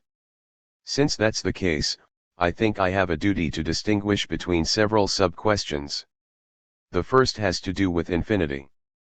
In my opinion, Lacan doesn't speak about mathematical infinity, even if he's interested in it. It's much more a question of an infinity that I'd call philosophical. It's even more convoluted than that. I stress the relationship Lacan entertained with Galilean physics. That physics has two distinctive features: for one thing, it is mathematized, and, for another, it groups earthly and celestial objects together into a self-homogeneous universe. This universe is infinite, if only because it doesn't treat as a special case the reign of the finite that the sublunary world once was. I'll leave aside Descartes' caveats regarding the use of the term infinite, even though they are crucial and show how far Descartes outstripped his contemporaries in depth of understanding. The paradox remains: in the age of Galileo or Descartes or Newton, no mathematician had a clear concept of infinity. On the contrary, after infinity obtained a clear status in mathematics, thanks to Bolzano, Weierstrass, and Cantor, it stopped playing a role in philosophical argumentation, as I've already pointed out, but it also stopped being an issue for mathematized physics. As can be observed in 20th century cosmologies, mathematized physics can assume without contradiction a finite universe, except that the finite concerned is a post-Cantorian finite, with no relation to Coir's pre-Cantorian infinity. For, as I can never stress enough, in Coir's phrase the infinite universe, the infinite in question is not the mathematical infinite. Admittedly, Cantor himself never gave up trying to connect the mathematical infinity he had introduced and the philosopher's infinity, or even the theologian's infinity, which was much more important to him. After Cantor, however, the question of the connection between mathematical and non-mathematical infinity seems to have been abandoned. Either it was asserted, with no proof, that only mathematical infinity had meaning, or it was accepted, without much discussion, that the cumulative progress of knowledge enabled mathematical infinity to absorb a posteriori all the pre-Cantorian discussions about infinity. In his writings about the all, Lacan focused new light on the question. But we still have to make the effort to decipher his writings from this point of view. In any case, it's striking that Lacan's writings about the all opted for logic over mathematics, for Russell over Cantor. Moreover, what was taken from Russell was very narrow in scope, since Lacan confined himself to the quantificational writing. If we remember how extensive Russell's mathematical project was, it could be said that Lacan treated it without much regard. When Badiou and I quarrel about the equivalence between contingency and infinity, it's important to beware that, on my side at least, the substantive contingency encompasses the predicative use x is contingent. Likewise, the substantive infinity encompasses the predicative use x is infinite. However, the predicate to be infinite can involve something quite different from the mathematical concept of infinity. If infinity is incorporated into the series of cardinal numbers, a logician might argue that, in the phrase infinite universe or the proposition the universe is infinite, the idea of infinite is no more a predicate than is 12 in the apostles are 12. In the latter, you can't apply the dictum de omni et nullo, the maxim of all and none, and deduce that each apostle is 12. By the same token, you could interpret the universe is infinite in strictly numerical terms. The universe would then be made up of an infinite number of entities, without each entity being, as such, infinite. But to say that the universe is infinite, making infinity a predicate, is to go beyond an enumeration. It is to assume that each object of the universe, insofar as it belongs to the universe, is assigned the predicate infinite, that it bears its mark. I'm not saying that this is peculiar to infinity. I often refer to the game of the three prisoners 8 which Lacan assigned to collective logic. Without going into detail, I would say that it is based on an operation that turns the number 3 into a ternary. Each of the three prisoners, taken one by one, is, as a 1, affected by the 3 that he forms with the other 2. Likewise, it can be argued that each entity of the infinite universe is, as an individual, affected by the infinity in which it is inscribed with each of the other entities. But infinity of course raises more wrenching questions. Some philosophers have contended that the mark of infinity borne by every entity was freedom. Others have contended it was death. In other words, they went beyond physical entities, something which, in proper Greek, is called metaphysics. What's very striking in both Freud and Lacan is that, in order to situate the mark of infinity borne by every individual, they turned to the universe as modern science has defined it, in other words, the physical universe. The two propositions that the mark of infinity is neither freedom nor death but the unconscious, and, in addition, that the infinity in question is the one defined by so-called modern science intersect. That's why the issue of science plays just as important a role in Freud as it does in Lacan, even though their ideas about it were very different. What I claim about the predicate to be infinite I also claim about the predicate to be contingent. The radical contingency of the universe of science imprints its mark on every entity in the universe. If I confine myself to the speaking being, its contingent being is seen at the level of the zoological species, which might not exist or might exist otherwise, see Darwin, as well as at the level of the individual, who might be missing from his place, at the level of the sexuated body, which might not be sexuated at all, or might be a different sex than it is, or might be subject to polysexuation, Deleuze's thesis, and, finally, at the level of the subject, who is constantly in eclipse. Except that what might be otherwise is in fact not otherwise.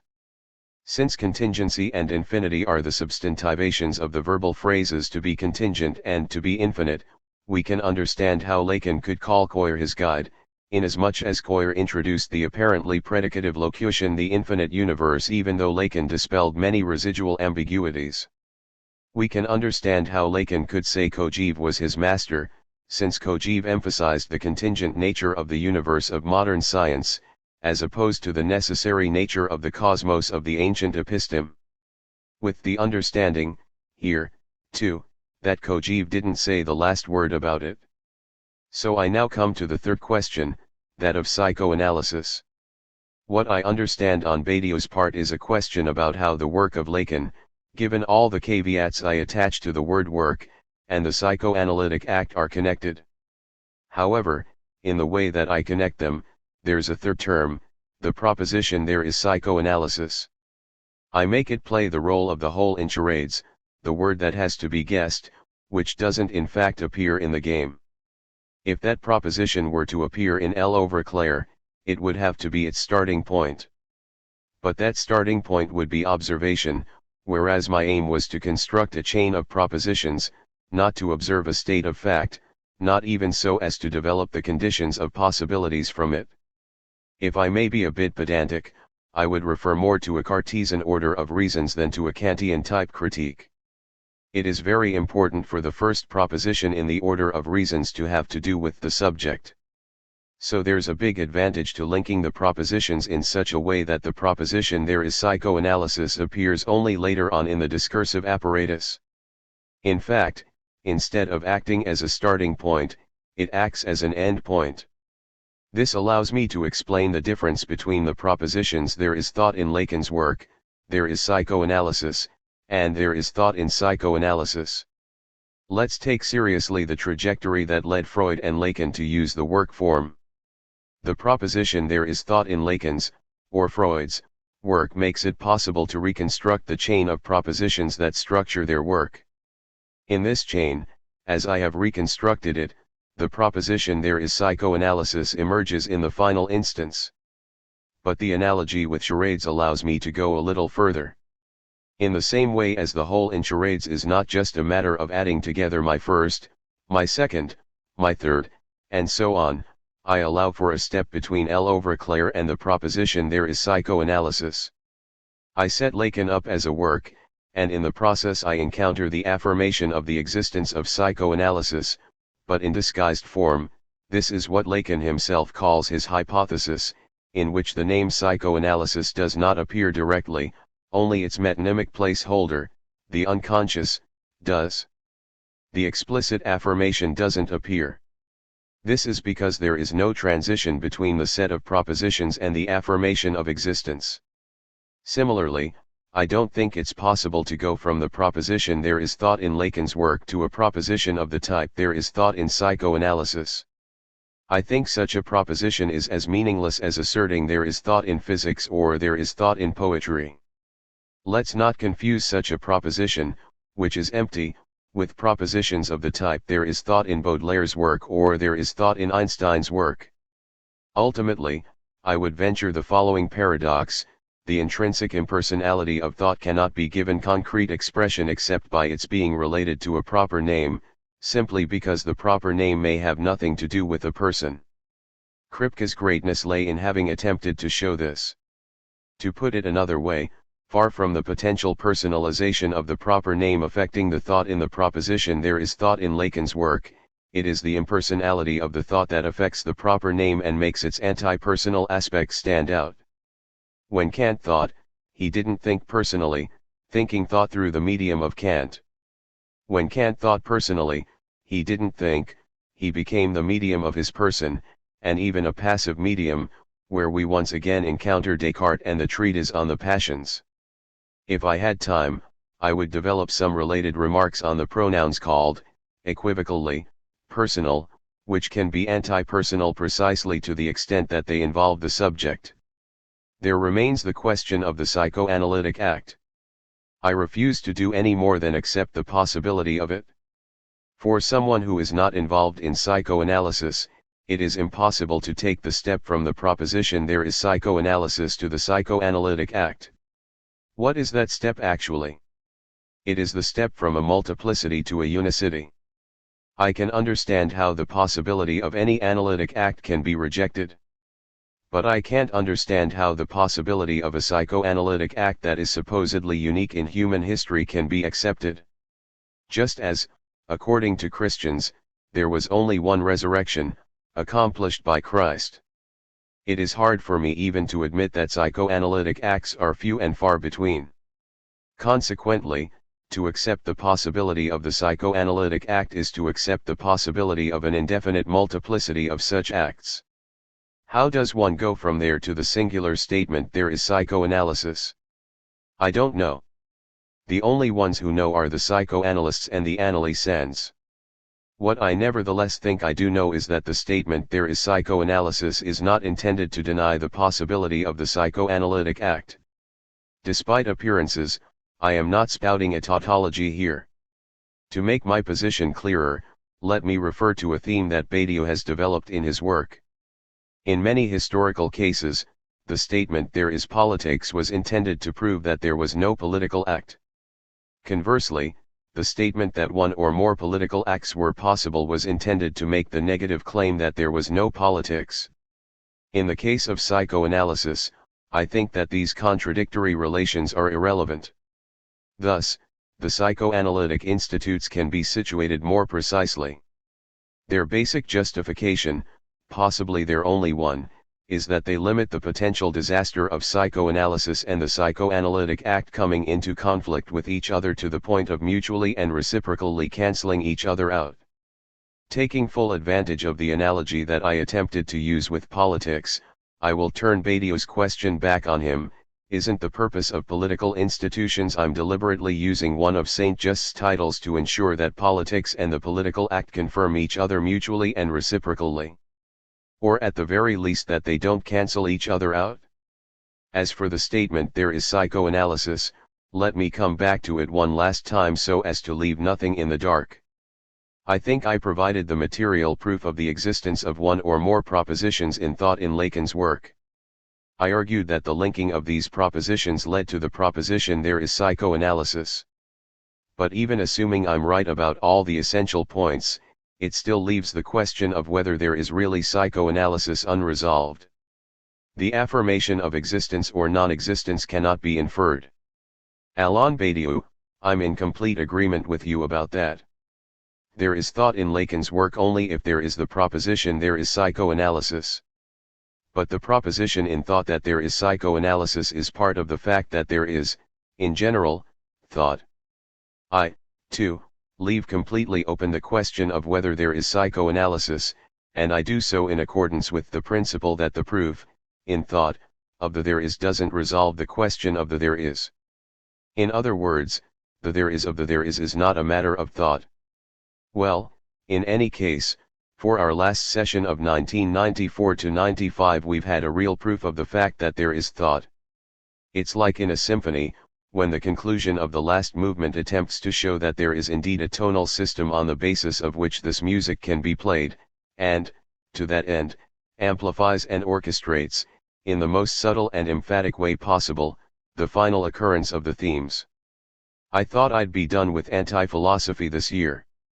That is the case with the trio of major contemporary anti-philosophers, Nietzsche, Wittgenstein, and Lacan. But then the idea occurred to me of going all the way back to the prince of anti-philosophers, the one who directly confronted the philosophers of the time, on the public square in Athens, and who really gave them a good laugh thanks to his subjective preaching and his scathing polemic against argumentative thinking. I'm talking about the Apostle Paul. We'll be dealing with him next year. Have a good summer, everyone. Acknowledgements. We the French editors would like to thank the people who provided the documents that allowed us to establish this text, François Duvert, first of all, whose transcription of Olga Rodel's original audio cassettes we used, and Annick Lavod, who helped us fill in the blanks,